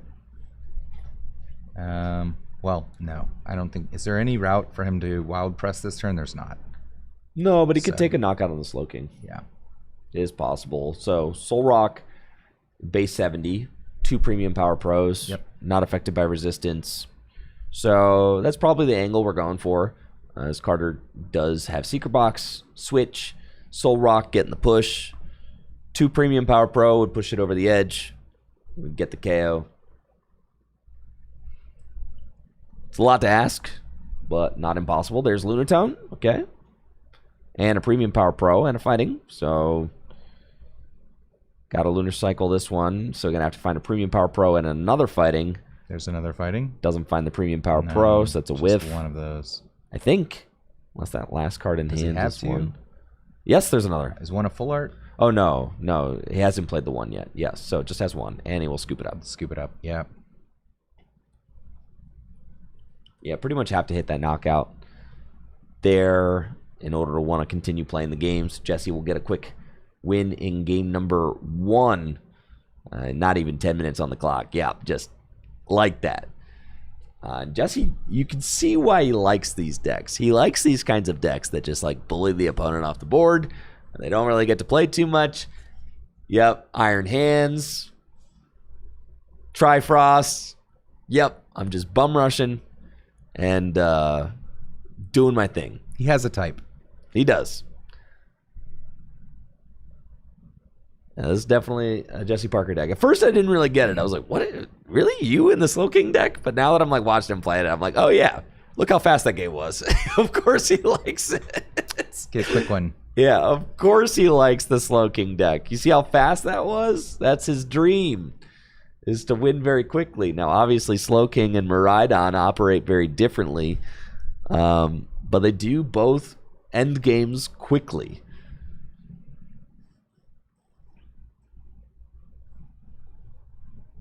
Jesse up game 1, now just 1 win away from reaching the finals. Carter gonna have to make some magic happen in this next game. I do think that he's at a much higher advantage if he gets to evolve that Lucario up before he has to worry about a Trifrost. So going first will give him that option.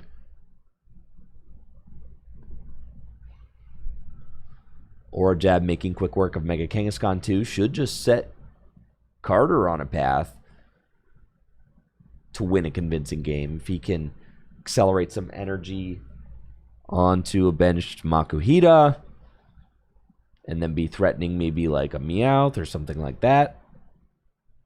Carter starts with a mulligan. Again, gave Jesse an extra card in game 1 as well. Yeah, the last thing you want to do is be handing out free resources. Oh, free resources to these like heavy combo decks. It's right. Like, certainly not what you want to be doing.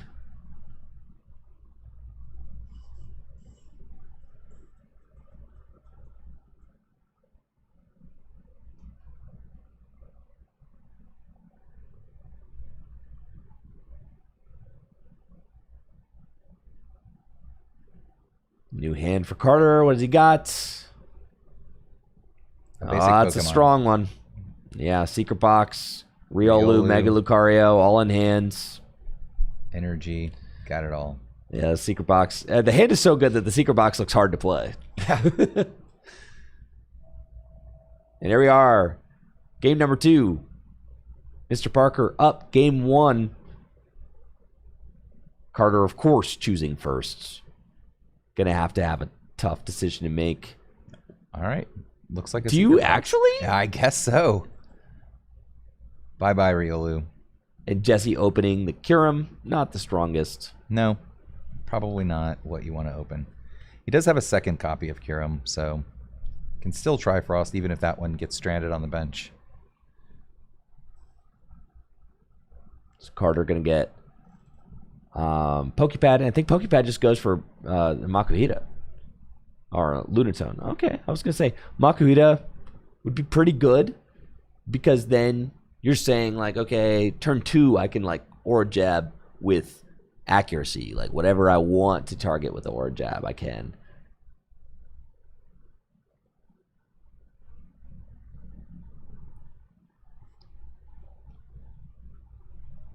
Was actually just valuing that draw. Yeah, fair enough.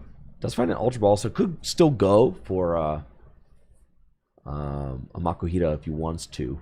And actually, I don't hate that. I would play the Ultra Ball, I think. I would really like to get a Makuhita down. But there's also the argument that, like, oh. I told you Jesse's got to brick somewhere. But honestly, if you're Carter, you want Jesse to brick in the game where he's going first. That's true. I'm assuming that the cipher here just means I need good cards. No, I assume it means I'm ciphering and passing. Yeah, I need good cards next turn. Yeah, and then the game is over because Carter will go Mega Lucario, go next. Yeah. So no other basic Pokemon from Jesse. Are we sure? Nope. Yeah, he just said. Yeah. I was just like, don't even bother. Let's just go to the next. Hey, like you said, this would be a quick set. That's what I said. Yep. Quick set. Well predicted. And we're on to game number 3. Like I said, this could be a 20-minute set. Yep. And Jesse we're on track for that. Choose whether he wants to go first or second in this game 3. No, snap. That's not what I wanted to do. Oh, well. There we go. I messed up my transition. No. We'll fix it in post. I'll fix it in post.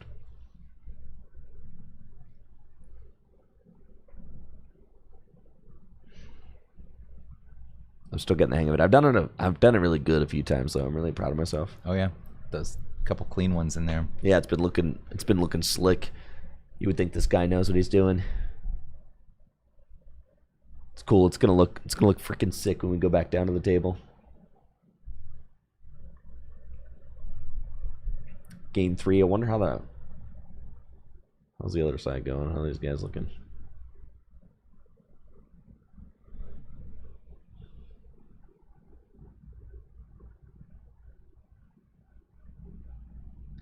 That's a lot of monkeys.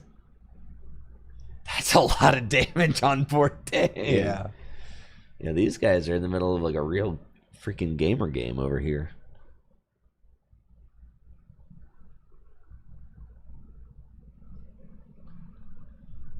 All right, let's get some hype going for game number 3 of this set.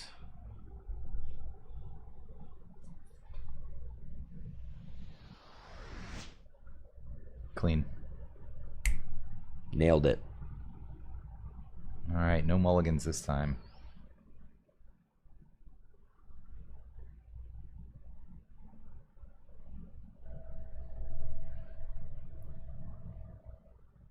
Jesse, free to start the Kangaskhan going first, assuming he can get everything set up for a Trifrost before Mega Lucario can make an appearance. Just has the Latias in hand. That's a good start.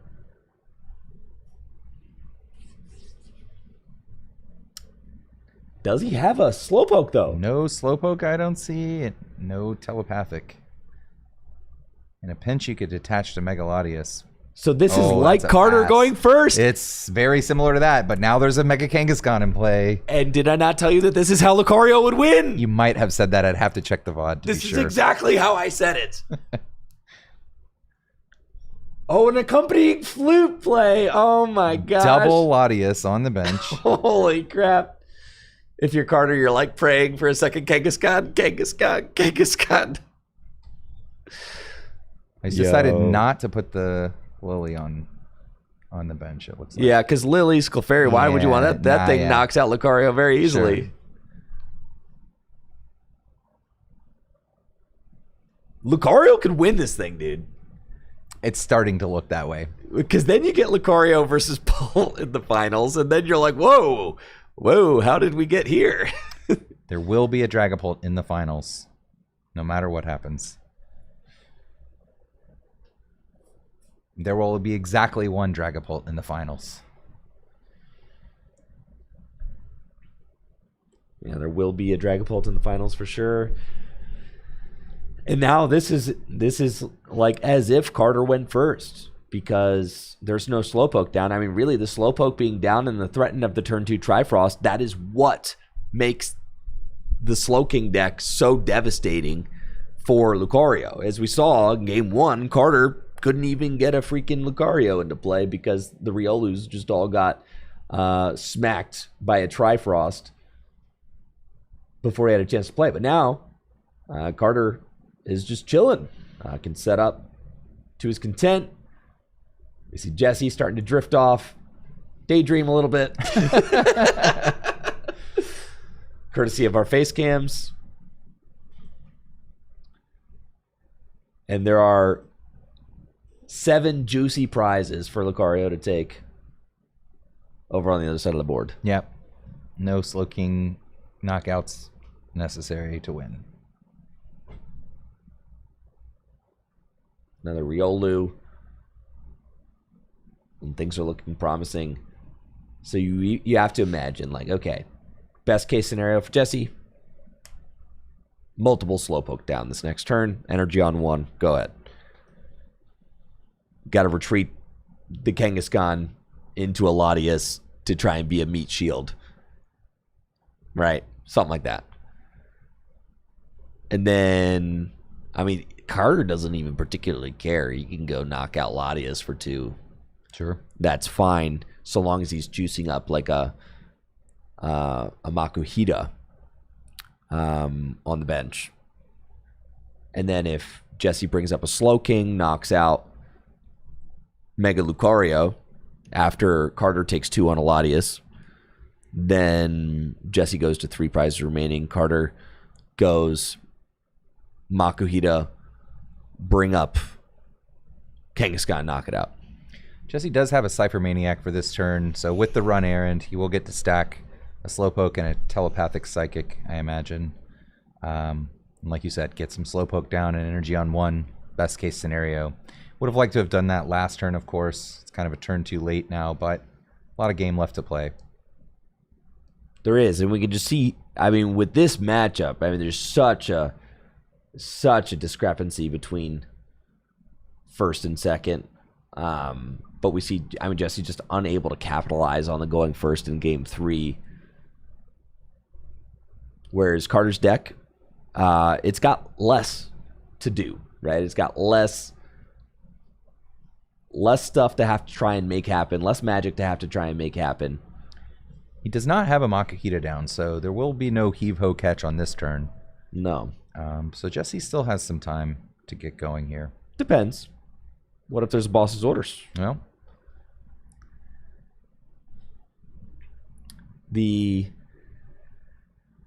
Carter is certainly pressured to evolve up into a Mega Lucario right now. And if he wants to boss, he won't be able to use any other supporter to make that happen. That's true. And there's only 2 bosses in the deck. Yeah, so we would need, Air Balloon or Switch, Mega Lucario, boss. Yeah. And Carter can go 1, 2, 3 on the prizes. Like, the Kangaskhan ain't moving. No, it's going to be there. Yeah. So, it doesn't matter. No Professor Turo's scenario in this format. Yes. Carter... But the thing that needs to happen is that the Riolu needs to evolve into a Lucario. I mean, he could just knock out the single prizer now, and then a Latias, and then the Kangaskhan for game. It's not so bad to kill this Slowpoke, but... So what I'm saying is that, like, judge. Carter could miss the Lucario here, and then that would be devastating. Yeah, Carter also definitely wants to find a Makuhita. A lot to want off this judge. Looks like on the other side of the bracket, Caleb is up game 1.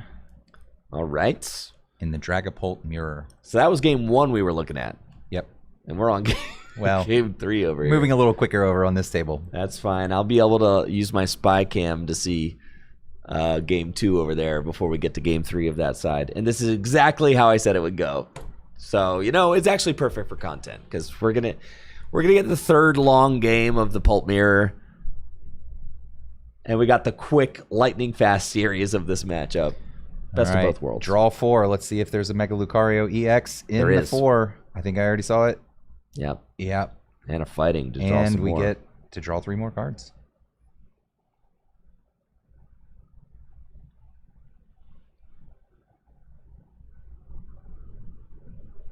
There's the Mega Lucario and a Gong for maybe a Makuhita. Gonna want one of those on the board at some point here. And that is a Riolu. It would feel really bad to send up this Lucario into a single prizer. That was something that I was a little nervous about. Like, is that really what we're doing? I almost liked attaching the energy to the Soul Rock more. Right. If you go Premium Power Pro Knockout, because the Slowking deck doesn't really play boss's orders. So the Lucario on the bench is safe. So I think I would have really preferred to see Carter attach that energy to the active Soul Rock. Yeah, I guess if you don't have the Premium Power Pro, you don't really want to bet on it necessarily, but I think you're right. And I see Carter kind of weighing a pass. Like, are we really thinking about a pass? I mean, yeah, because you're not sending up a 3-prizer. Yeah, you're not going to just put your Psychic Weak 3-prizer up in there. Surely you're not doing that. All right, Jesse to take has a some knockout. Life left. Yeah, you would take a knockout and bite up the Kangaskhan. No. Oh, horrible. Activate Fez, potentially. We still didn't get a Makuhita down, so it's going to have to be boss if we want to get that Kangaskhan. But don't have to take it now. Can always get it later. Jesse is having to play Cypher again now. I suspect this is a Cypher just to stack the deck. And then it's going to be a pass. But if it's a Cypher and Jesse's like, haha, I've got Slowking and energy in hand. Yeah, might. I can't really see his hand. I don't think so. From this angle. Enhance.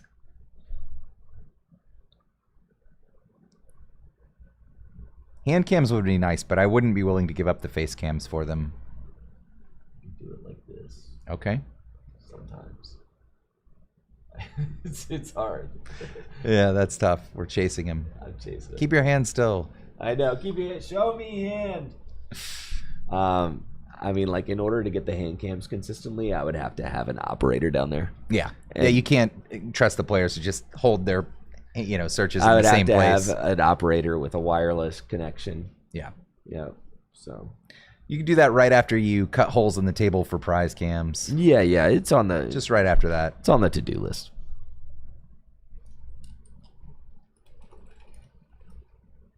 Oh, We do have an energy and a Slowking.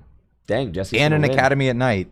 And a presumably I should a have never. Kyurem. I should have never doubted my goat, dude. I told you that Jesse's going to win this. I knew it all along. I should have never doubted my goat. Okay, well, Mega Lucario to the active. No Makahito on bench. Is it going to be a hard boss? Okay. 3, and just like that, like all Jesse has to do is knock out the Mega, and he wins now. Insane. It's Psychic Week, bro. I've been saying this. Just absolutely insane, dude. All right. That is a Lilies. As we've been seeing, though, we can, expect the Slowking to take a turn off after it Trifrost, discard all of its energy. Yeah. Can't retrieve for free with the stage 1. So we get a turn to play with here. Nah, Jesse gonna be like Wonders Patch, Slowking, attach, stack, Metagross. Stack game. literally anything. Yeah. Yeah. Yeah.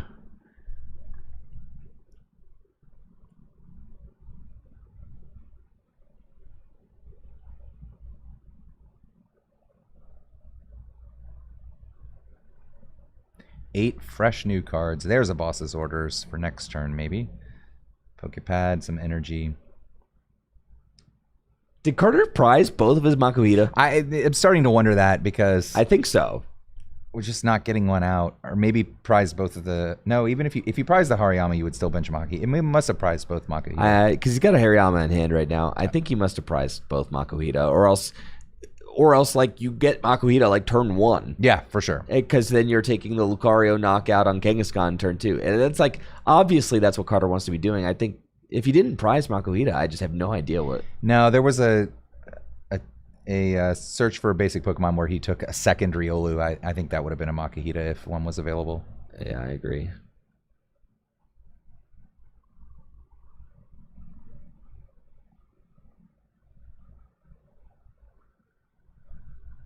Yeah, I'm saying with confidence, I think that the Makuhita are both prized. And that's like a kind of a game-losing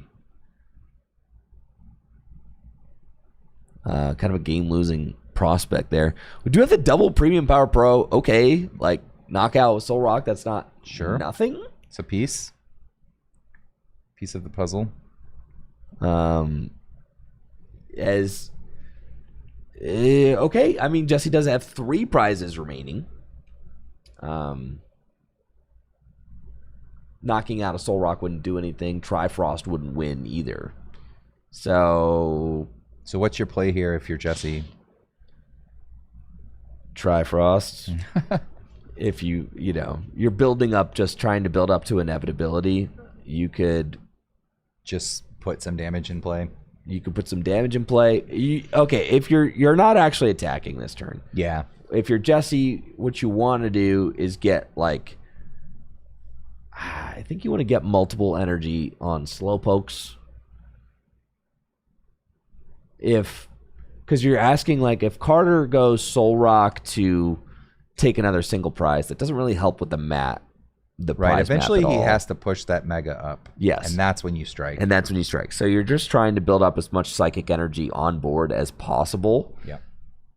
So that's your goal as Jesse right now, because Carter cannot win the game without putting the Lucario in the active. Right. And Jesse plays no Gust. So he just has to bide his time and wait for the Lucario to step up and then smack it for big. Yes. Yeah. Without the freaking Makuhita, it's so tough because Carter's not going to be able to judge, like, can't disrupt and Gust in the same turn. I think ideally you want to hand disrupt while knocking out the Kangaskhan. Try to limit as much draw as possible. Because in order for Carter to win, he's going to have to buy a turn with Lucario in the active while not losing. That's what he needs to do, right? So you're trying to ask yourself, like, okay, what's the best I can do to try and create that reality where I attack with Lucario while also not losing the game.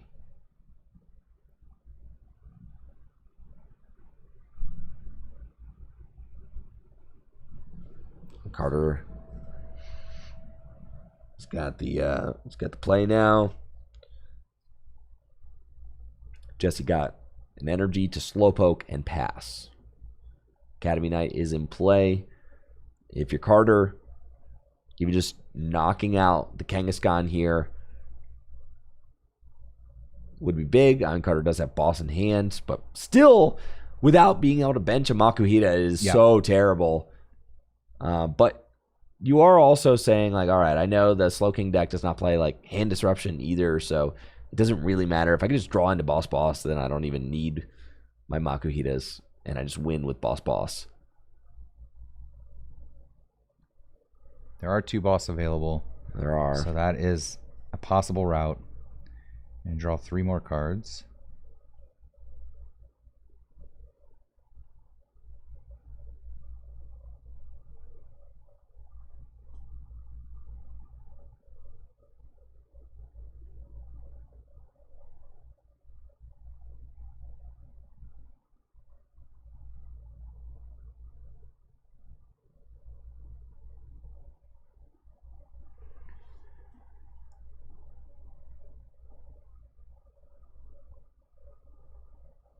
Would need a damage mod just to knock out this Slowpoke, which doesn't even help his prize map. So Well, he's got the secret box. Secret box is good. Is he discarding discarding a Hariyama? boss? Is that a boss as well? It is. Oh my god. Oh my gosh, yeah, discarding a Hariyama and a boss. A boss's orders off the. I cannot. I don't know about that. I cannot fathom the boss's orders discard off the secret box. I cannot fathom it, Brandon.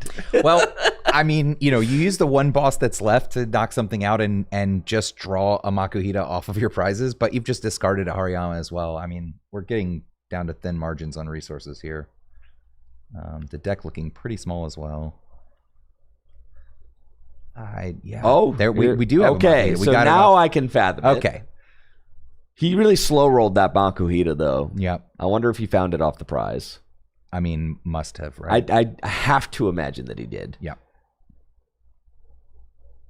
There's the other boss, and okay. that's where we're at. And then you'll just, yep. Okay. And it's going to be Aura Jab, and you're just saying now. I have to counter on the stadium and just say you don't have it right now, right? Like he can't disrupt. He's got Makuhita for game or Hariyama for game. Yep. Next turn. He's going to Aura Jab here. And there's no better time than now. He's got Secret Box to counter the stadium. Power up the Makuhita. He's taking away the Kangaskhan, so there's no additional draw happening. Right. Jesse just has to have it. This is actually going to be very close. Well, Trifrost wins. Any attack with Slowking wins, so it doesn't really matter. No. But it might be pretty tough for Jesse to piece together any Slowking attack here. He's got Trifrost guys in hand. Yep. I don't know that he has the stadium in hand, though. Lost the stadium. He needs another energy. I don't think he has it, dude. His facial expression is not saying I have it. Exactly what we said. Carter had to figure out a way to get this Lucario to live in the active spot. He might have found one. I think so. And since Jesse can't disrupt, I mean, we see him just waffling. Oh, yeah, attaching to a second Pokemon. No, maybe not.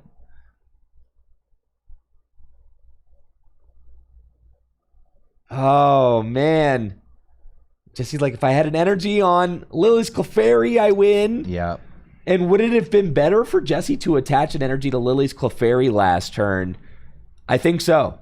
The correct play is for Jesse to attach an energy to Lily's Clefairy so that he's kind of protecting either Kangaskhan or the Clefairy, right? And that's it. Carter with advancing the to the win. Finals. Wow, you called it. I did. I concede. Well, that's no fun if you just concede. I made the wrong play. Wow. I mean, yeah. Well played by Carter. Jesse showing that Wondrous Patch was the next card on top. Never look, kids. Never look at the next card. I'll have it I'll have it be known that even though Jesse is my boy, I still called a Carter dub there. It's because I have my suspicions about Slowking's consistency, which is exactly what we saw. It's been pretty consistent all day until now. I know. I still wonder. I wonder if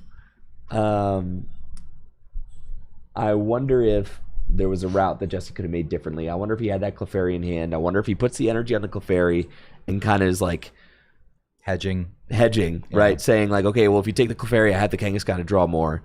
But if you take the Kangaskhan, then I have the Clefairy, and I could potentially take a knockout with Clefairy. I wonder if that was a route.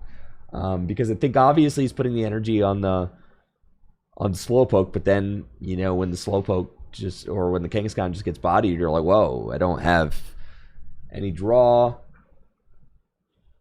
Judge indicating to Natalie there that they're in game 2. So we will get to pivot them over for game 3 at some point here. Heck yeah, we will. And until then, Skycam.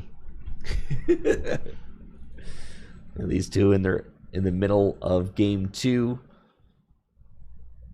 Well, I guess you said who won game 1? Let me check. We do have that information, and it is Caleb was up game 1. Caleb was the player we saw play last round. Yes, right. The player whose back is to us. Yes. So, and he's up right now. Okay. So if Caleb wins this game, then it's on to finals. It's on to the finals. Yeah. Where Carter is waiting with his Mega Lucario EX deck. Very impressive showing by that deck. I don't think anyone would have picked that to make the finals today. Certainly not me. Maybe just Carter. Oh yeah, it's Jover, dude. Look at that. He just passed. Oh. Didn't want to poke because there's double monkey over here. Didn't want to poke for 70. Yeah, it's just coming right back at you. Yeah, no, it's chalks, man. This game is over.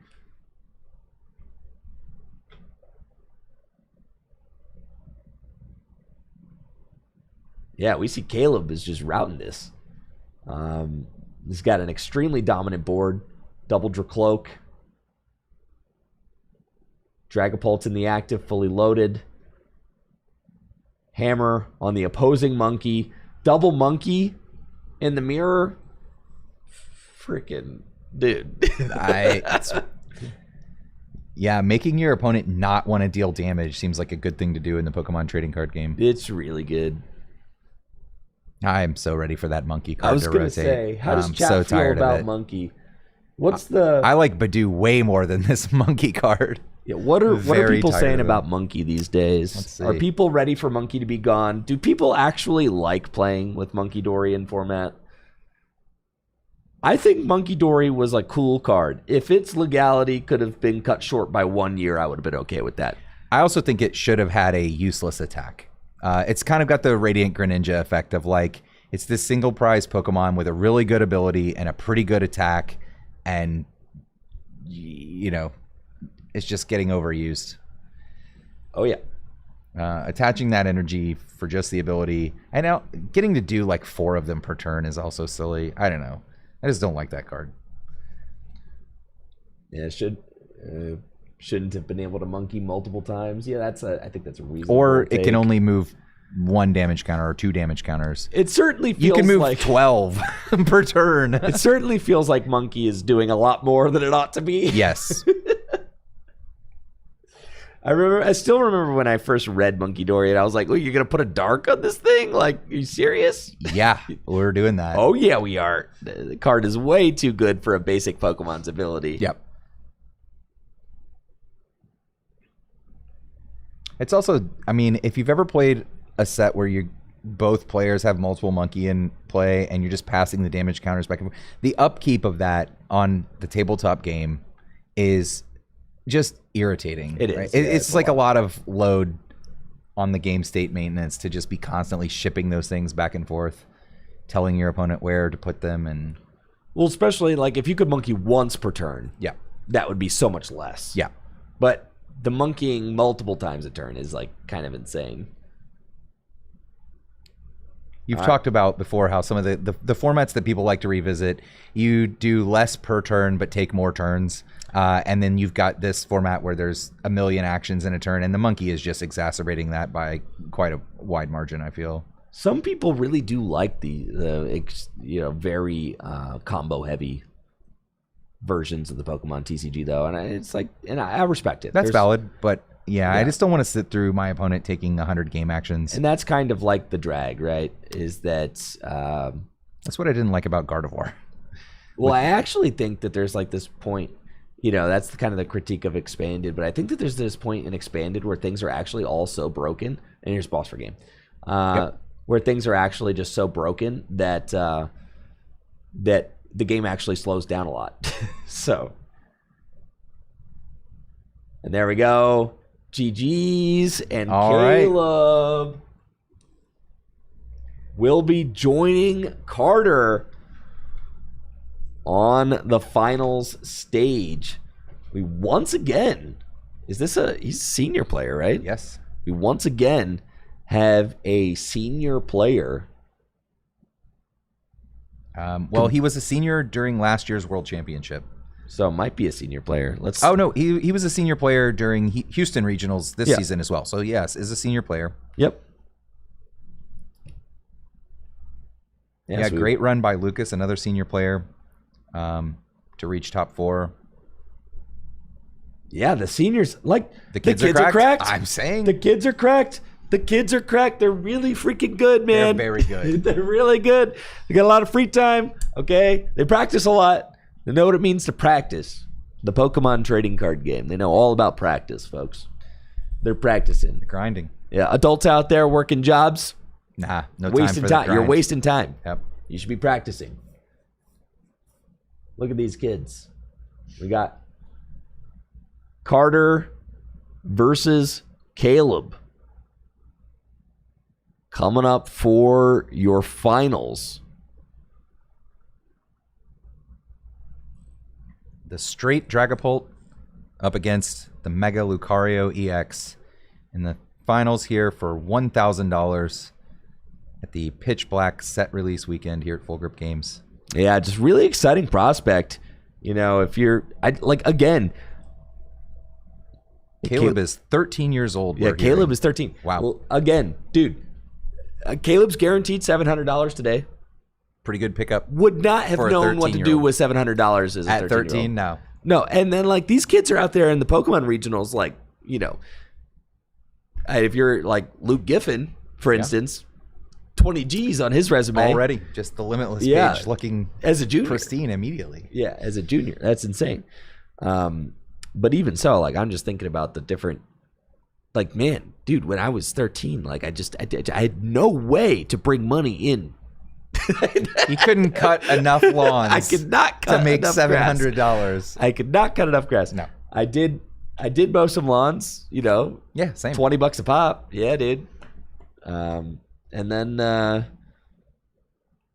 I did some landscaping with my neighbor when I was like in 14, 15. Buy a couple booster packs with that, but not $700 worth. Purchasing a booster box was never something that I was able to box? do. I No. could never. I never had enough money as a kid to purchase a booster box. Never. That was never an option. I did work enough as a high schooler doing like mowing lawns and like doing landscaping that I could buy skateboards occasionally. But like once you got into the skateboard, the trucks and wheels and bearings lasted forever. Yep. And then like so Break you're only the deck, in it, get a new deck. You were only in it for like $50 Yeah. at a time for the deck, Yep. and $50 at a time for the shoes because the shoes would go. Yep. But yeah, so I guess if that was Pokemon, I guess I would have figured it out. But $700, guaranteed $700. Guaranteed. This is a $300 money match here. Look at that. We're getting the photo of these photo op. two young men shaking hands before they begin the finals here. Great sportsmanship. Yeah, $700. You could get one prismatic ETB. Wow. Wowee. You could pull something exciting. Yep.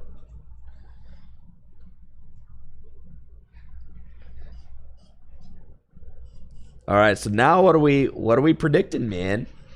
Wow. I mean, I think I'm just gonna go ahead and take the BDIF. Lucario. No. What? Are you predicting Lucario all the way? Yeah, man. Okay. Somebody's got to. Well, it's not going to be me, I'm afraid. All right. Yeah, that's because You're going to see. You're going to be high on your Lucario horse, and then you're going to see 2 crushing hammers hit and a unfair stamp unfairly set the opponent to 2 cards, and it's going to crumble before your eyes. You're going to wonder why you discounted the BDIF in the finals of a Pokemon tournament. Listen, for the sanctity of this event, I need to pray on Dragapult's downfall, or else people would be like, huh, Dragapult's won again. Yeah, but what if Mega Lucario won? Freaking swag, dude. How many Mega Lucarios did we have in the field? Do you remember? Because there were 42, 52, 53. 53 of 154 players were on Dragapult. Mega Lucario, 3 players. And here's one of them sitting in the Pikachu Secret Lab chair at the finals of the event. Yeah, pretty impressive. Yeah. Huge conversion rate. Yep.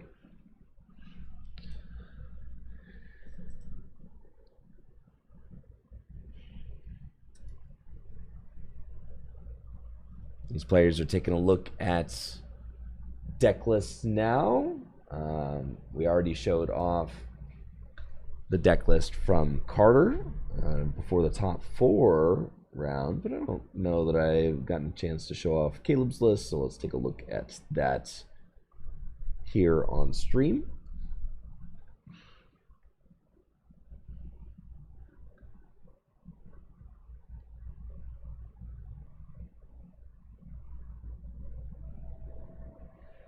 And there they are, 4 crushing hammer. Beautiful. Yep. That's a Dragapult deck. Sure is. Got your 1/1 to Dunsparce. 3 dark. That's a lot. It's a lot of darkness energy. Yeah. Makes those 2 Crispins a little better. 3/3/3. Makes your monkeys do the thing. Oh, yeah. Love it when the monkeys do the thing. Do that monkey thing. Let's go. We've got one more round to go, Brandon. How you holding up? I'm in there. This is have been watching some exciting matches for sure. We certainly have. All right, let's get down to the table. Our finals is underway.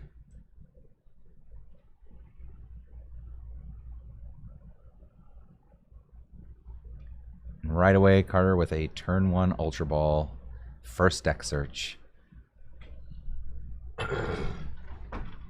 It's going to be for a Meowth, so we can last ditch catch.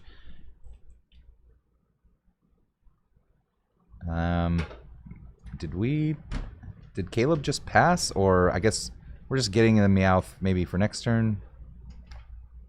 Yeah, because he could get item locked. Sure.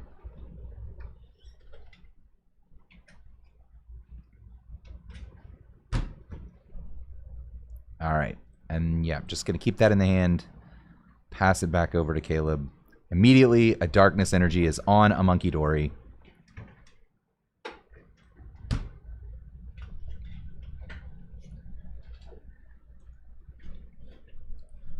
And Caleb's got Dreepy. All in all, solid enough start for Carter. Carter does have Meowth in hand, ready to go, safe from the item lock. Lily's determination for Caleb to reset the hand and draw 8 cards. Monkey Dory is a fine lead if you don't want to put Badoo in the active spot. And to be honest, I don't think that you really do. Badoo is just a very easy prize. It's not really going to be doing meaningful disruption. No, just Soul Rock food. Yeah, Soul Rock just very easily makes work of it. But leaving the monkey in the active spot is probably the best bet because you have 110 hit points, Sure. fighting resistance. Force the Soul Rock to burn 2 premium power pros to knock it out, which are very meaningful cards when it comes to one-hit KOing Dragapult.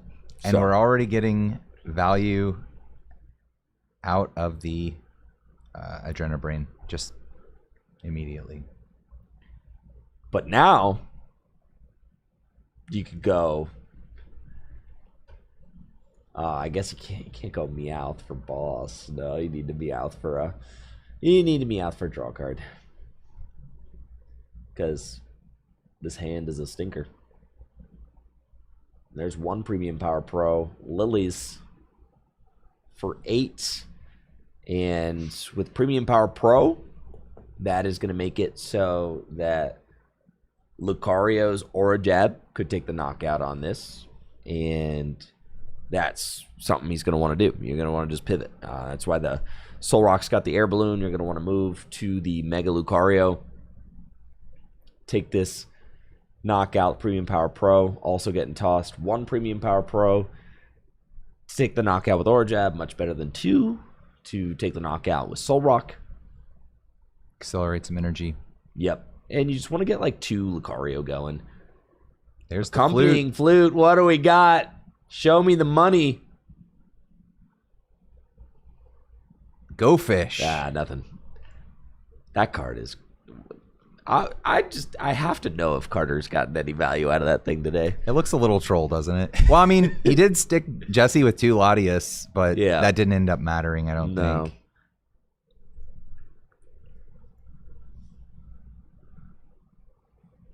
Okay, we have not prized all the Makuhita this game. This is big. Yep. I can't believe he got out of that Slowking game without the Makuhita early on. That was pretty crazy. Impressive show. Yeah.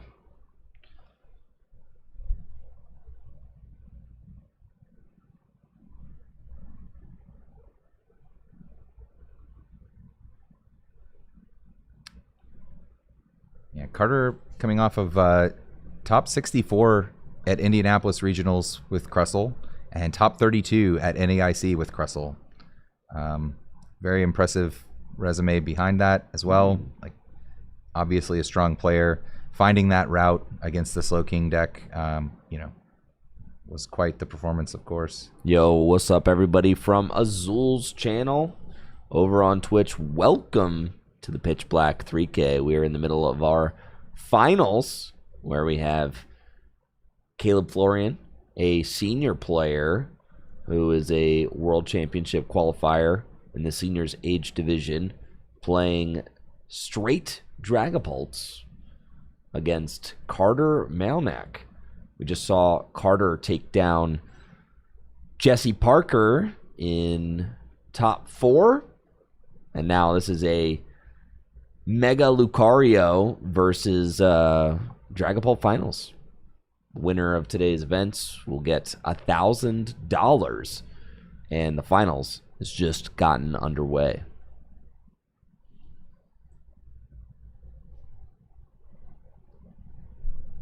Big knockout there from Mega Lucario.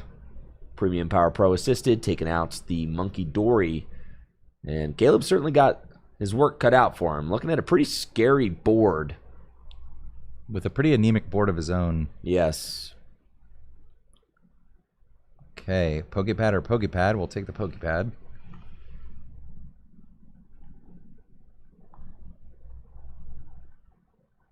Runaway draw can help get some more things going, but with only 1 Jercloak online, it could turn into a game where Carter's just able to bully Caleb off the board because there's only 1 Dracloak. So just with spawn camp him. Yeah, with Hariyama, you could heave-ho catcher, bring that thing into the active spot, knock it out, and then since Caleb's not playing any hand disruption, or not hand disruption, excuse me, he's playing lots of hand disruption. Rare candy. Any rare candy, yep. Yes. And Carter does know that. If you're just joining us from Azul's stream, this is an open deck list top cut, so Carter aware that there's no rare candy in Caleb's Dragapult list. Yeah, so without rare candy, could be tough for Caleb to actually get a Dragapult online at this point, since Carter's playing multiple Boss's Orders, 2/2 Hariyama line. And we see the celebration there from Carter with the hammer tails, and yes. Nope. Oh, but what about time's the charm? Third hammer? 3 straight tails. They're laughing, having a good time. Obviously, you make the finals of this event, you're guaranteed at least $700 to take home.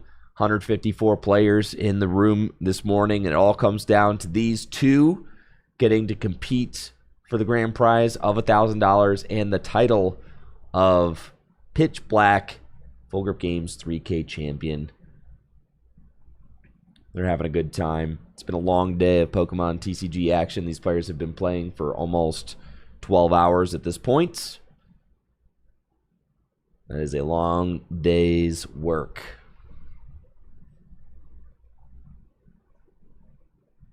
Lily's determination. Caleb's going to need some more Dreepy. An extra Dreepy would go a long way here. Yeah, Dreepy, it's got to be some more Dreepy. There is an unevolved Makuhita on the bench, ready to bring that lone Dracloak up to the active if it's left alone.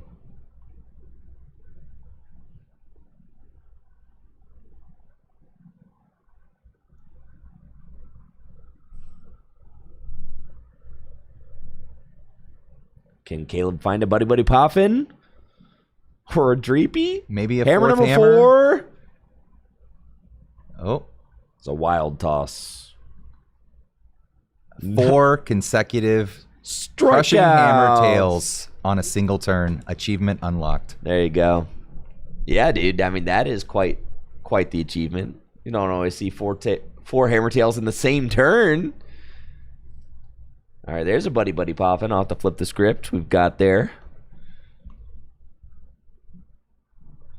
It is feeling like maybe too little too late this game, but you never want to say that about Dragapult, right? At least you're not going to get Trifrosted out of all 3 of these Streepy. We saw Caleb actually took down Austin Charles in top 4 narrowly. I mean, like, it was such a close game. We got to watch 2 sides of was it top 4, top 8? We got to see Caleb take down Austin Charles. That was in game top 3 8. of top 8, yep. Yes, we got to see Caleb take down Austin Charles in top 8. We got to see 2 matches from top 8, actually, because our feature match concluded early, and we moved Austin Charles and Caleb onto the stream match for game number 3 of their set, and it was a really close one, actually. So if you're just joining us, certainly want to check that out. But it was a really a nail-biter comeback for Caleb against Austin Charles in top 8s in order to get up to the finals. Austin Charles is playing Hydrapple today.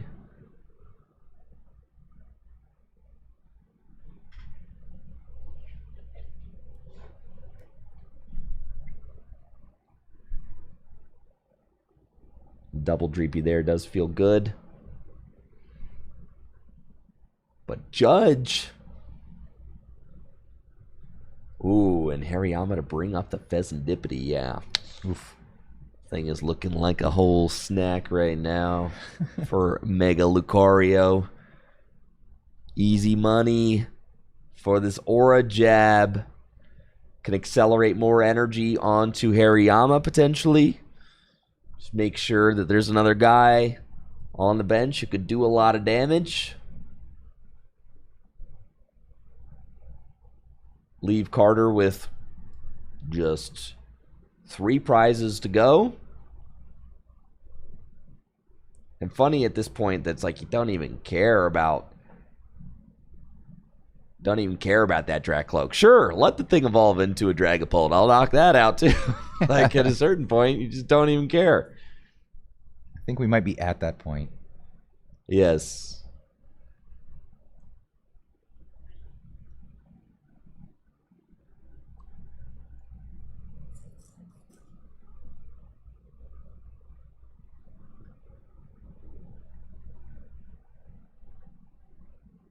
Carter's got the secret box. You said Carter, what? It was on a Crustle grind, right? Yeah. You said top 32 NAIC with Crustle and top 64 Indy with Crustle? Yeah, back-to-back events. And then switching it up to Mega Lucario? I mean, just that's so sick, right? That's pretty wild.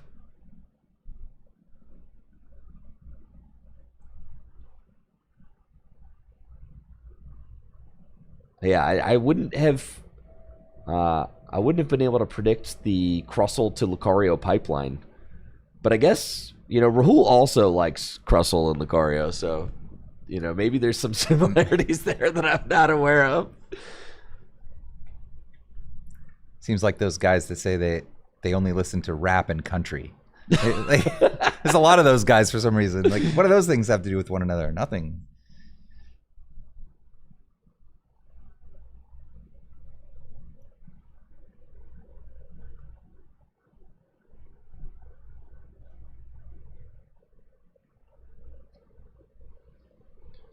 All right. Unfair stamp. Very unfairly setting Carter down to just a 2-card hand. And this is how Caleb makes the comeback. All right. We're going to need crushing. Nope. Oh, wait. We already hit 4 tails on those. Oh, wait. Nevertheless. This is where we're going to need one of those. No. Well, he's due 4 heads in the next game, right? Sure. He's Is just that how that works? stockpiling those for the next game.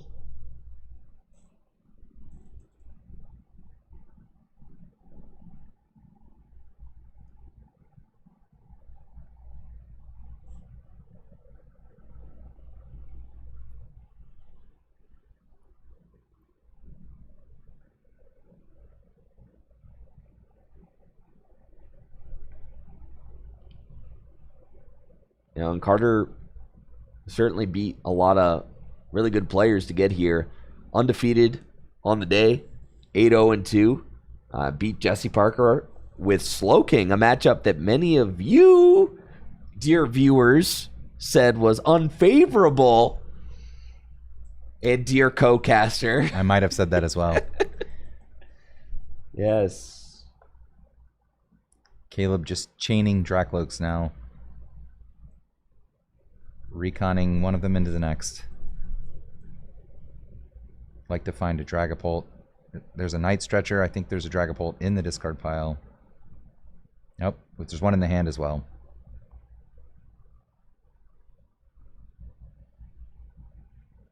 Journer Brain 2.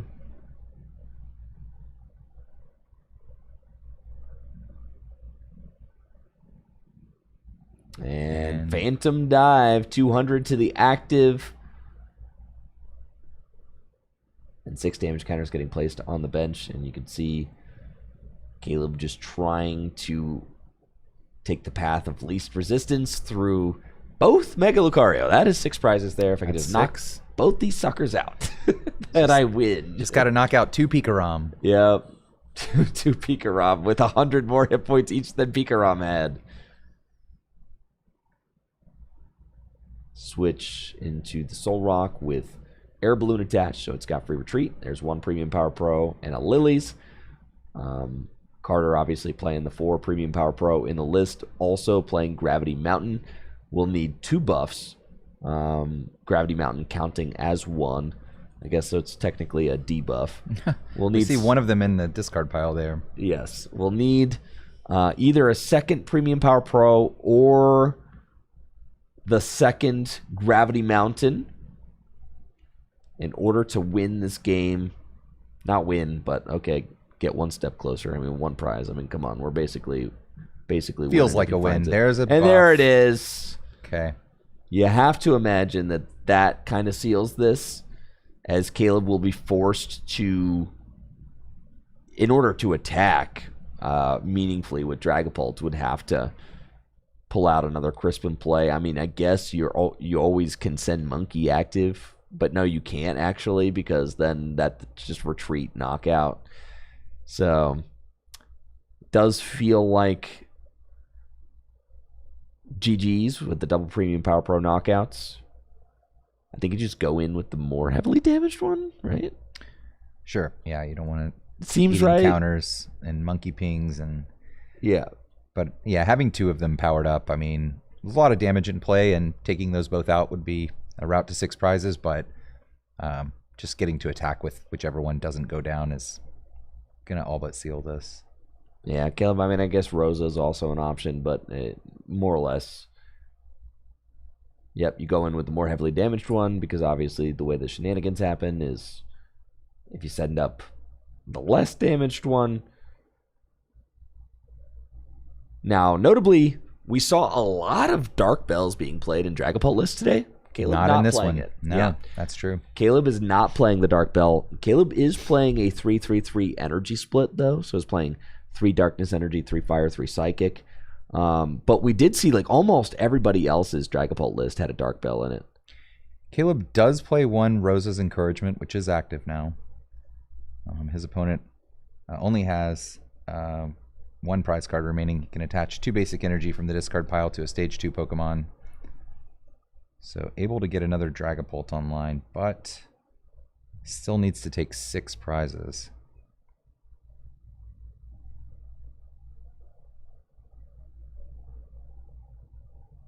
Psychic from hands. And not looking like super confident mannerisms there from Caleb, but does have the special red card. Put the hand to the bottom of the deck. Stick Carter with just 3. And says, okay, well, maybe you don't have boss for game. Maybe you don't have double buff for game.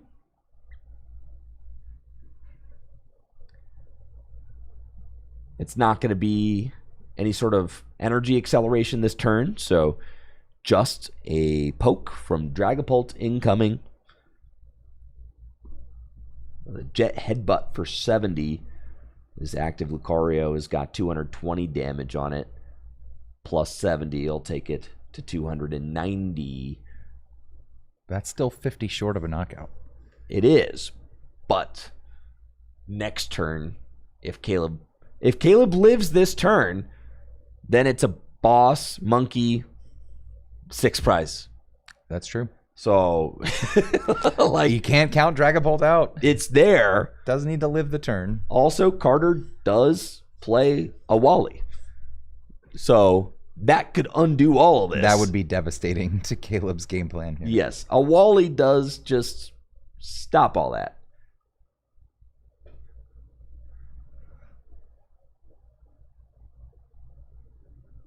Lunar Cycle. Show me Wally. There's a Premium Power Pro. Boss. Boss. And that is game. Carter. Last card played in many a game. Boss for game. Classic win con. And Carter is now up game 1. Just 1 win away from being the Pitch Black Standard 3K champion. With Mega Lucario, a deck that none of us would have predicted could take down a major cash tournament like this one. Just 3 of them in today's field of 154 players, one of them making it all the way to the finals. Obviously a testament to Carter's strength as a pilot, but also the strength of this list, as we've seen it win some pretty unlikely games, and its operation has just looked very consistent and convincing. The list is a very no-frills list. 2-2 Hariyama, 3 Soul Rock, 2 Lunatone, Secret Box. No Night Stretcher. No Night Stretcher. No frills, no Night that. Stretcher. I love that. No Just recovery gotta believe cards. in your Pokemon. No recovery cards because those are just bad in the opening hand. So it's all cards that are like good in the opening hand. I like that. Maximize the amount of good opening hands you get. And then the 1 cute card is the accompanying flute. Maybe too cute. We still don't know really what that's doing. The verdict is definitely still out on that, but it does give you a route, I think, versus things where you might not otherwise have it. But Kinda and in a high-rolling. best of 3, like, Yeah. sure, I guess, right? If it won Carter like a significant game throughout the day, then it was probably worth it. Because like this deck is so low to the ground, there probably is 1 free spot. Sure. Right? I mean, like, what else is he really? There's probably 1 free spot. Could be a second switch, I guess. Like Maybe more okay. valuable than 4 straight crushing heads, crushing hammer tails. Caleb looking to crush some heads this time. And this could be the last game of the day if Carter can win Caleb going to try his best to shut that down and force this to a game 3 situation. Going first, but does he have Buddy Buddy Poffin? Don't think so. Has to retreat into Monkey Dory. Obviously wants the monkey to be there in the active spot to field an incoming Cosmic Beam. Dreepy just melts to a Cosmic Beam. And Carter's got double Premium Power Pro. Lily saying, wow. Ka-chow! Just had it like that. Freaking Monkey Dory is a goner. I know, and you see Caleb just kind of reeling from that. 2 Premium Power Pro is a lot of resources to offer up for a monkey. But is probably worth it. It's either that or you're not attacking here. And I think Carter identifying that I can go on the offensive. I'm up game 1. I can just try to bully Caleb off the board. I know he's not going to like rare candy or attack me next turn. It's not an option. Obviously, as Lucario, you do have to be aware of the fact that you need enough buffs in order to one-hit KO a Pult later in the game. It does take a combination of 2. It's either got to be a Premium Power Pro and a Gravity Mountain, or 2 Premium Power Pros. With 2 gone already, that makes your options to one-hit KO Dragapults much more narrow as the game goes on.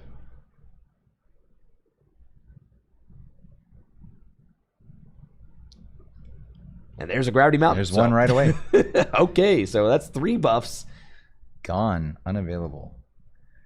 Unless this Gravity Mountain never gets countered, which, I mean, to be fair, Caleb's got 2 Risky Ruins in the deck. And 1 is in the discard pile. So it might stick for a while. I mean, it could stick forever if the other one's prized. Sure. I think that that's just something that Carter is like willing to wager, saying like, all right, you put the first Risky Ruins down, I'll win the Stadium War. If you counter mine, I know that's your final one, and then mine sticks forever. Mine just sticks, yeah. Yeah, so that's, I think, a fine wager to make. All right, monkey down. Back over to Caleb. Night Stretcher for the monkey right back. And Lily to 8. So for Caleb here, I mean, the Badoo just doesn't really matter. No. The Badoo doesn't matter. So we're probably not going to see the sacrifice of an energy attachment go to retreating into Badoo. That's just not going to happen because the item lock is insignificant. You get 1 turn out of it. Soul Rock's already swinging. It doesn't matter. The Lucario deck is so low to the ground, like what? You're going to stop them from finding their Mega Lucario to evolve it by Riolu? Like, no. Probably not. None of it matters. None of it matters. So the item lock, super insignificant. And that's part of what makes this matchup so good for Lucario, is that it doesn't really care about the early item lock inflicted by Badoo. And while during those first couple turns where Dragapult is just trying to evolve up, you get to just take multiple prizes and establish a big lead. And then once Dragapults do hit the board, you can one-hit KO those. So it's pretty good, and we're kind of seeing that play out now. Looks like Caleb maybe is thinking about an item Does lock, have though. a Badoo. Has chosen to get one off the Poffin.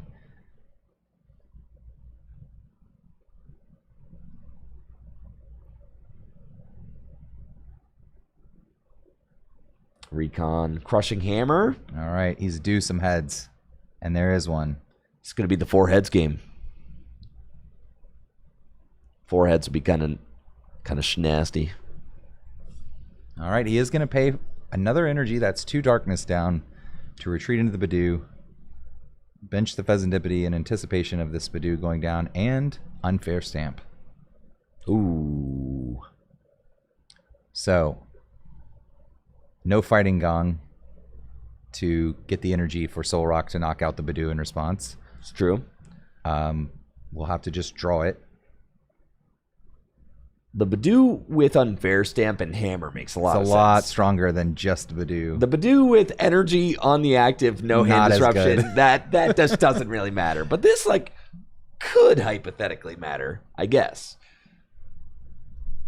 Now, if you guys are liking today's event, having a good time, this is just day one of the Pokemon TCG action. We've got tomorrow's Gym Leader Challenge 3K happening. We've got over 100 players signed up for that. Going to be a ton of fun. We've got some great new cards from Pitch Black that are going to see play tomorrow as well. The new Chi-Yu from the darkness side of things, and then also the new Toucanon looking to be one of the strongest Stage 2s in Gym Leader Challenge formats. Oh! Just scooping it up. Scoop. Just, what? I don't know. Just a scoop? Unfair Stamp to 2 cards. They were Item that locked. bad? Caleb tossed his What? cute little item lock token over there, and he said, let's go to game 3. What? All right. What? Oh my gosh. Just the scoop like that?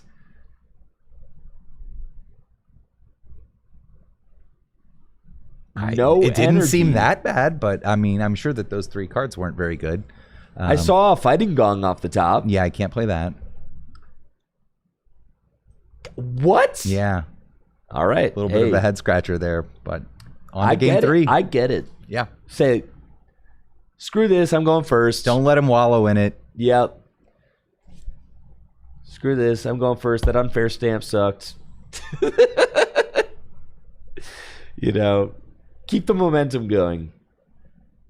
We got this. Let me get a real game.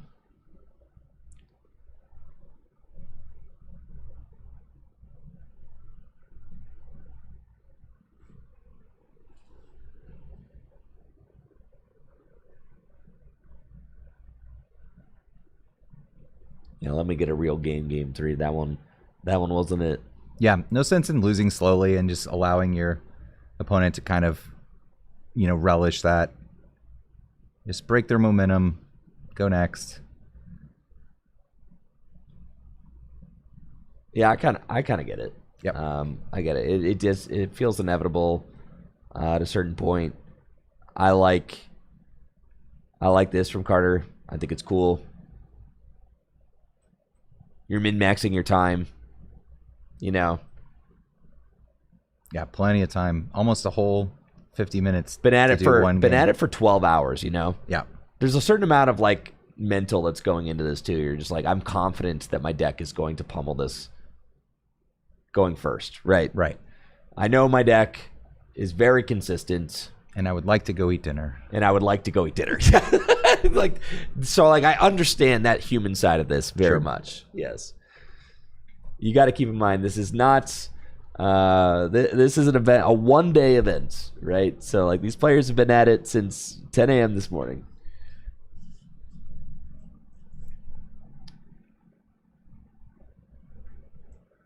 When you have game 1, say, I'll just take a mully on this one. Let's go next. Lunar Cycle. It's got Ultra Ball and Meowth.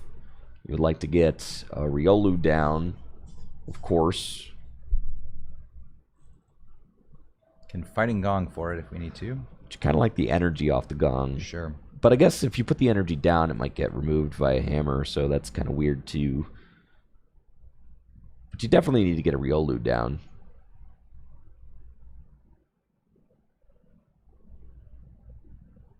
If you're watching on YouTube, you've been enjoying the content today, make sure to give this VOD a thumbs up. Really helps with the viewership after the fact on YouTube. So if you've been liking the broadcast, give it a thumbs up. If you're just joining us on Twitch and you like live tournament productions, I produce live tournaments probably more than any other channel on Twitch or YouTube other than the Pokemon Company International. Produce tournaments myself, that is. So make sure to give the channel a follow if that's your thing. I also do some playing of the Pokemon Trading Card game live and alternate formats, retro, Gym Leader Challenge, and of course, standard. Jesse Parker and I do our weekly series, the Deck Buster series, where we dive into the standard metagame and try to make decks as good as they can be and assess their competitive viability. That's every Wednesday at about 10 or 11 a.m. Eastern Time. It's been a lot of fun to do. So definitely make sure to give the channel a follow if this is your first time seeing it. That show features a physical tier list, which I enjoy. We do have the physical tier list. tactile, push-pinned cards on the tier rows, moving up and down. Makes it is fun. Yeah, it feels thematic. We're playing the tabletop game. We've got a physical tier list. Yeah, you're moving cards around.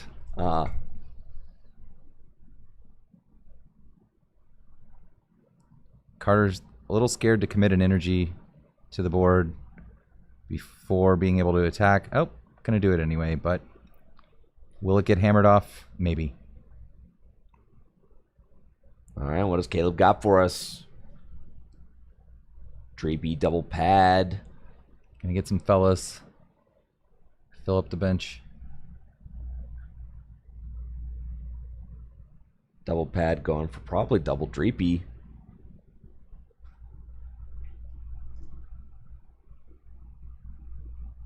Psychic and then Ultra Ball the rest of the hand away for Meowth.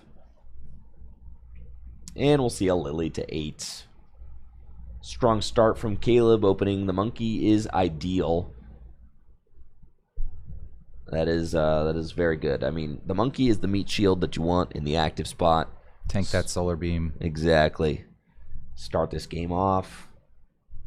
We've got a question in the chat. Is Lucario even on the physical tier list at the moment? I just checked, and it is at the very rightmost corner of D tier. Possibly making a move up the tier list on next week's Deck Busters. Whoa, it is true. All right, it is on the tier list. It is the very last deck on the tier list at the moment. It's just in last place. But Carter making it look a little better than that today. It's true. It's true.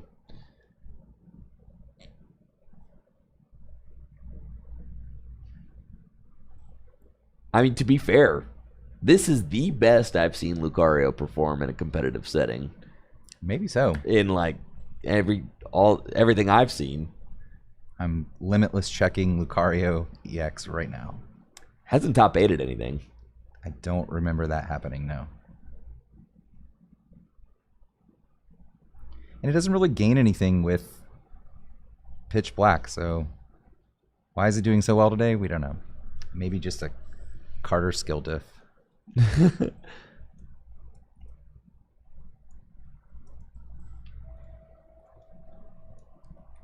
Lucario's best finish at NAIC was 74th place.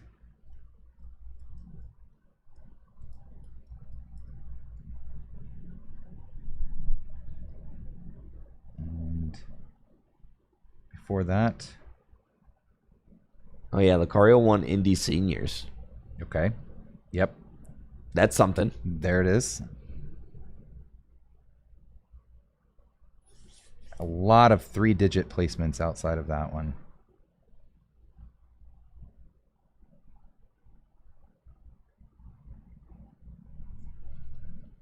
Sixth place in Los Angeles.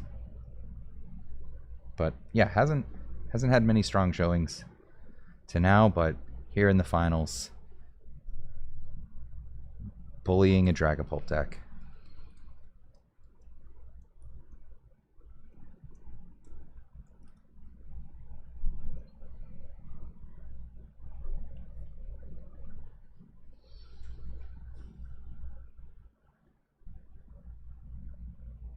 Eight fresh cards off the Lily here for Carter. One Premium Power Pro already in play. Yeah, What else does he have? Double Premium Power Pro could take the knockout with Solrock, but you'd rather take this knockout with Lucario.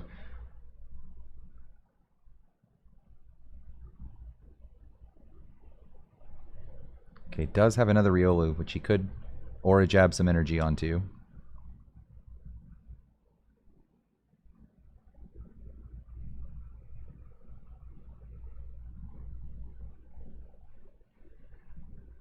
Yeah, the better play would be to Aura Jab. Mega Lucario, get that energy accelerated, save a resource.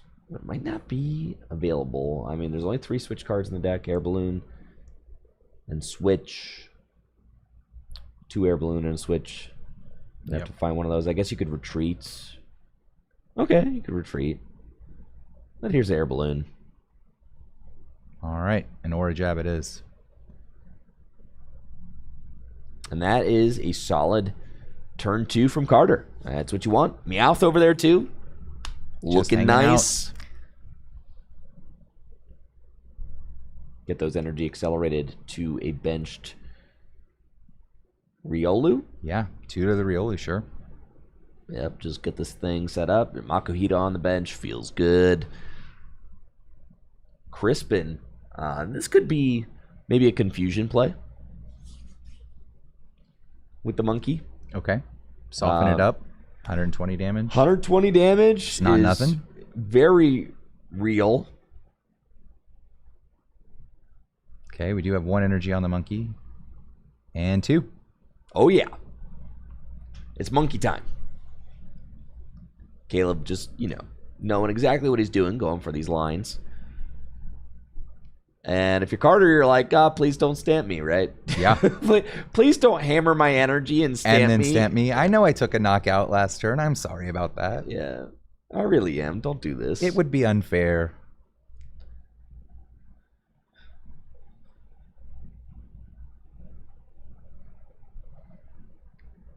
Yeah, this is big attack from the Monkey Dory, and this is just what you do when you're on the back foot as the Dragapult player. We mind bend. Yep. We see the Wally in the discard pile. We know the list. There's only 1 copy. Yep. Let's put some damage in play. Ultra Ball from Caleb. Discarding another Ultra Ball.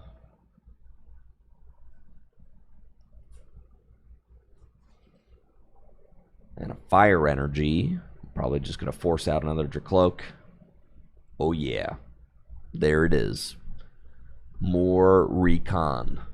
We need more reconnaissance. Just chaining them like a boom boom groove.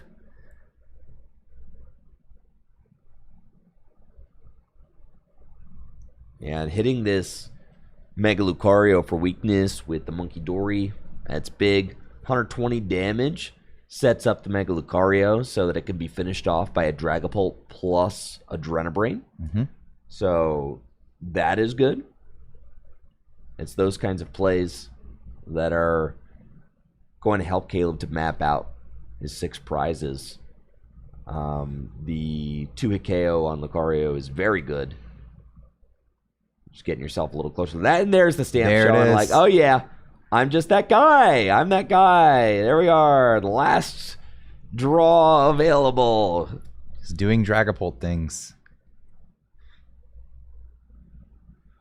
How many Crushing Hammer will we see after this stamp? That's the next one, question. And it's going to be a heads. Yeah? Yep. Might be.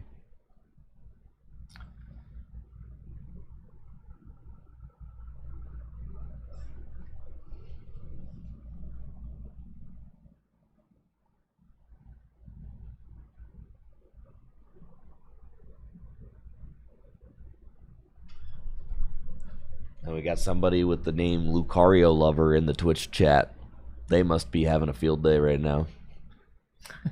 With their goat, Mega Lucario, on stream. Looks like most of the prediction points are on the Lucario side. Maybe Lucario Lover is in the pool there. There is Crushing Hammer. 1, as I said. Will it be You a heads only like need you 1 said? if it's a heads. There you go. Yep. This guy's too good. I read the script. You've already dude. seen the script? Hey, don't spoil it for the rest of us. Yeah, the script was crazy. Flip. Speaking of the script, we're flipping it. Let's flip that script. This is what we do. Dang. I mean, we've seen Caleb go hammer, stamp, profit. Just, I mean. Big main character energy. Yeah, dude.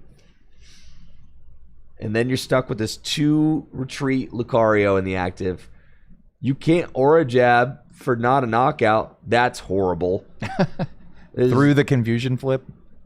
No. It's just literally energy pass. Yeah, energy pass. Oh, we see Carter shaking his head like, no, not like this, dude. Not like this. No, no, no, no, no, no. Don't let me get BDIF'd. Don't, please. This is just how things go. Like, one deck is using Recon Directive, the other deck is not. One deck plays 4 Crushing Hammer and Monkey Dory, the other does not. One deck has Dragapult EX as its main character, the other does not. Looks like Caleb is from Baltimore, according to this chatter. Well, that's cool. Me too.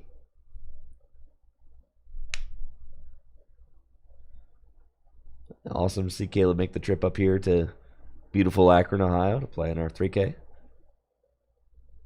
Yeah, and good luck to him at the upcoming Baltimore Regionals, which you have to imagine he'll be in attendance.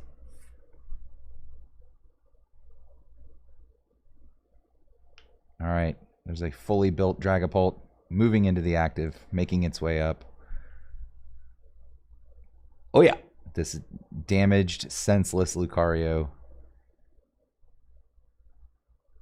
It'd be a great time for Wally. You said it's in the discard pile? There's one Wally, and I believe it is in the discard pile. Isn't that it right there? It's a little hard to tell from here. No, ain't no Wally in the discard pile. Is there not? No. It's the card in the middle of the second row you're talking about? Let me pull up the image here.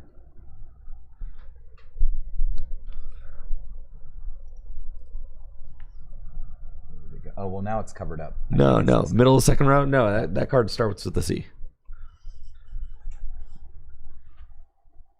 It's the Captivating Flute. Okay. That's what that is. All right, so Wally would be a very good card to find then. Wally would be a fantastic find right now. Yeah. Yes.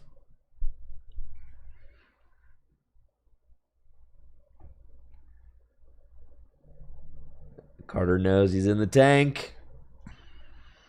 What do we do? Wally's compassion only extends to damage, not special conditions. Secret box. Good Wally. All right. Here's the play. We secret box. We get frickin' Wally, air balloon.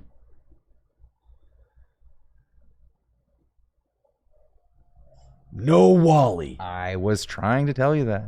No, the Wally is in the deck, bro. Then why isn't he getting it? What's the judge going to do here? Because he's got a different play cooked up. Trust him. All right, let's see it.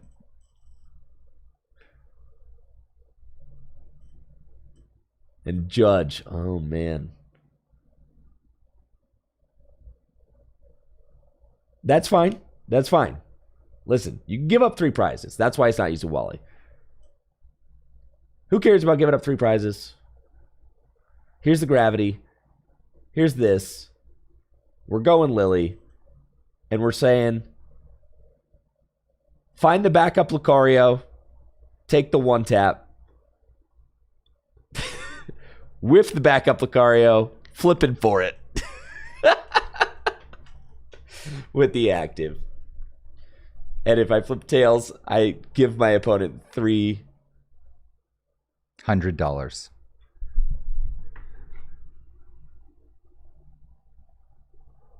It's one of those. Back when they weren't also covered up. Wait, he's spreading them out. I could have sworn I saw that. Maybe it was the previous game, but I think it's in that. Wait, is it really Wally in the discard pile? Except it's compassion to Timmy. Yeah. Is that real? Yeah. Is that what language is that real? Is it really compassion de Timmy? Really? Is it French? Is that really it? Oh man, that's hilarious. I was going to say that doesn't start with a W. I would agree with you. But it does start with a C, which is what you said it started with. Which apparently is what this, Yeah. it's a different language. I was not anticipating the alt language. They're allowed here. I know they are. I just wasn't anticipating it. I got caught off guard. All right, so the Compassion Day Timmy is in the Poor Timmy. discard pile. All right, we did find a backup Lucario. Let's get all those damage counters back on it. All right, no more flipping. It's no longer confused, Carter. Come on. Yep. We got there. Bang. Dragapult down. But as Mega Lucario, it's looking bad. You've got 3 prizes left to take. Yeah. And you've got to take a hit from Dragapult EX here. Okay. That's 260 damage on the active Lucario. Dead Lucario on the bench.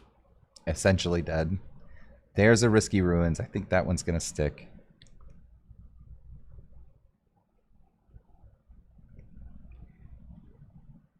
Yeah, and Caleb here is a pretty smooth route to map the rest out, because if he can lose one more Dragapult, which he can. Yep.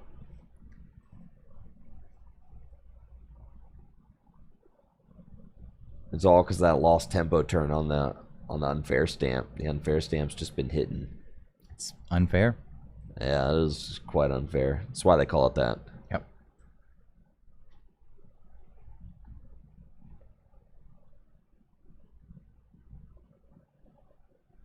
God, dude. I'm gonna There's the Rosas. The fire energy's coming out of the discard. I'm gonna keep it so honest, Brandon. Watching Caleb play the Dragapult deck is just reminding me of how broken Dragapult felt to play. Yeah, pretty good. I can't believe you betted against it in this final. I know. I just like to cope, all right? Yeah. I love a little copium. Hey, another crushing hammer. Why not? You banked up all of those tails from the first game there. Hey, look, we got a crushing hammer. Wahoo! I wonder if Carter could have stayed in that second game a little longer. Maybe. That was a pretty quick scoop. Okay, some prize cards being taken on Caleb's side now, finally. And now keep in mind, after Mega Lucario uses its attack, it can't do it again. No. So classic TCG drawback. Yeah, Mega Brave. Oh my gosh, they overused this like nobody's business. Especially during the Sword and Shield block. It was on every card.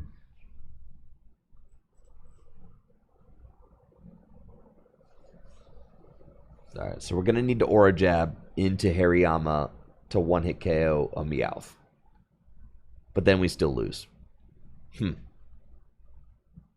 Okay, yeah, it's just over, dude. Yeah, not enough mods left to one-shot this Dragapult.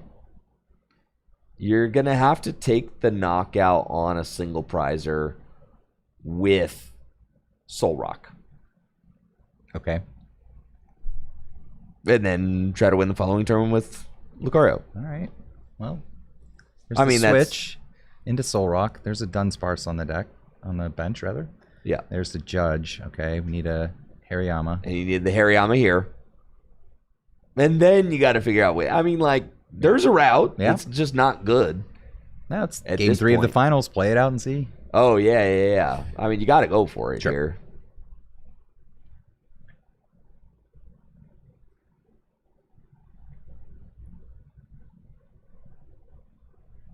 Oh, yeah, the switch could allow... And the thing is like, yeah, switch could allow the Lucario to Mega Brave. Yeah, we've reset that. Sure, but then Monkey can still win. Yeah, I don't think there's enough damage mods left in the deck to one-shot this, so probably don't want a Mega Brave. No, I think it's got to be... it's got to be like Soul Rock knockout Dunsparce into... Or a Jab, like one of the cheap guys for for game. There's a couple of 2 prizers that are weak to fighting on that bench. Yeah, that's what we're looking for here. Okay. Looks like maybe Judge Shuffles on the Judge. Fitting. Pokepad. There's the Get the Hariyama. quick Hariyama. Okay. Got to be the Sparse. Yep. It could be the Dreepy too, right? Yeah, 70, Sparse is probably better. Sure. Draws more cards, Yeah. right? Trying to prevent wins. So That's a good point.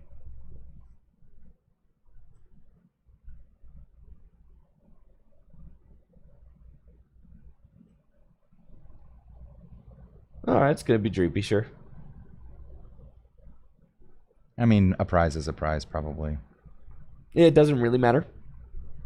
Gonna be a Soul Rock Cosmic Beam knockout, and the question is, does Caleb have a win? Boss is game. And there it is. Top decked it? Did he top deck it? It looked like it. Let's get Halucha in here. Ding, Top ding. deck. I'm pretty sure he top decked that. Woo-hoo. And Caleb Florian from Baltimore is your winner of the Pitch Black 3K at Full Grip Games. Congratulations to Caleb on an excellent tournament and the win. A senior player, the second time we've had a senior age division player win one of our cash release weekend events. Absolutely amazing to watch. Congratulations, Caleb, on a job well done. Did Natalie say Caleb is 13? That's what she said, Yes, yeah. Caleb is just 13 years old and able to take down a field of 154 players, the majority of which are Masters players, Masters Worlds competitors in attendance. Austin Charles, World semifinalist, Jesse Parker, lots of very strong players in the field today. And the win goes to Caleb. Someone asking in the chat, is this the same Caleb who finished 20th at last year's World Championships in the seniors division? Yes, it is. A very accomplished player, and Yes. $1,000 richer tonight. $1,000 grand prize for the young man Caleb. And Brandon, that was a great event. It was. We saw some great stream matches. Great deck variety. 34% Dragapult, but it didn't seem like it from the successful strategies that we were seeing on the feature matches. Some really great games. Yeah, it was awesome. Really appreciate you taking the time Sure. to cast with us today, Brandon. It was a lot of It fun. was a pleasure. Again, huge thank you to Brandon for joining me in the booth today. Brandon Debes, Beelzebozo. I'll just keep butchering that. Beelzebozo from the Discord and the Twitch chat, one of our moderators here. Definitely a pleasure to get to do this with you, Brandon. Again, Anytime. I enjoyed it. We've got some incredible events coming up at Full Grip Games. Most importantly, the Gym Leader Challenge $3,000 tournament happening tomorrow. I'll be casting the entire thing right here on Tricky Gym. We've got some awesome new cards from Pitch Black that are going to shake up the Gym Leader Challenge metagame. Today's tournament, of course, hosted by Full Grip Games, the best place for all your Pokemon Trading Card game singles and sealed product. Full Grip is always buying bulk and singles as well, online at fullgripgames.com. Just send in the cards you don't want, fill out a buy list, and get your cash or store credits. And that is going to do it for us today. I'll be back tomorrow at about 10:30, 11 a.m. Eastern Time for the Gym Leader Challenge tournament. I'll see you then. Y'all have a great night. See ya.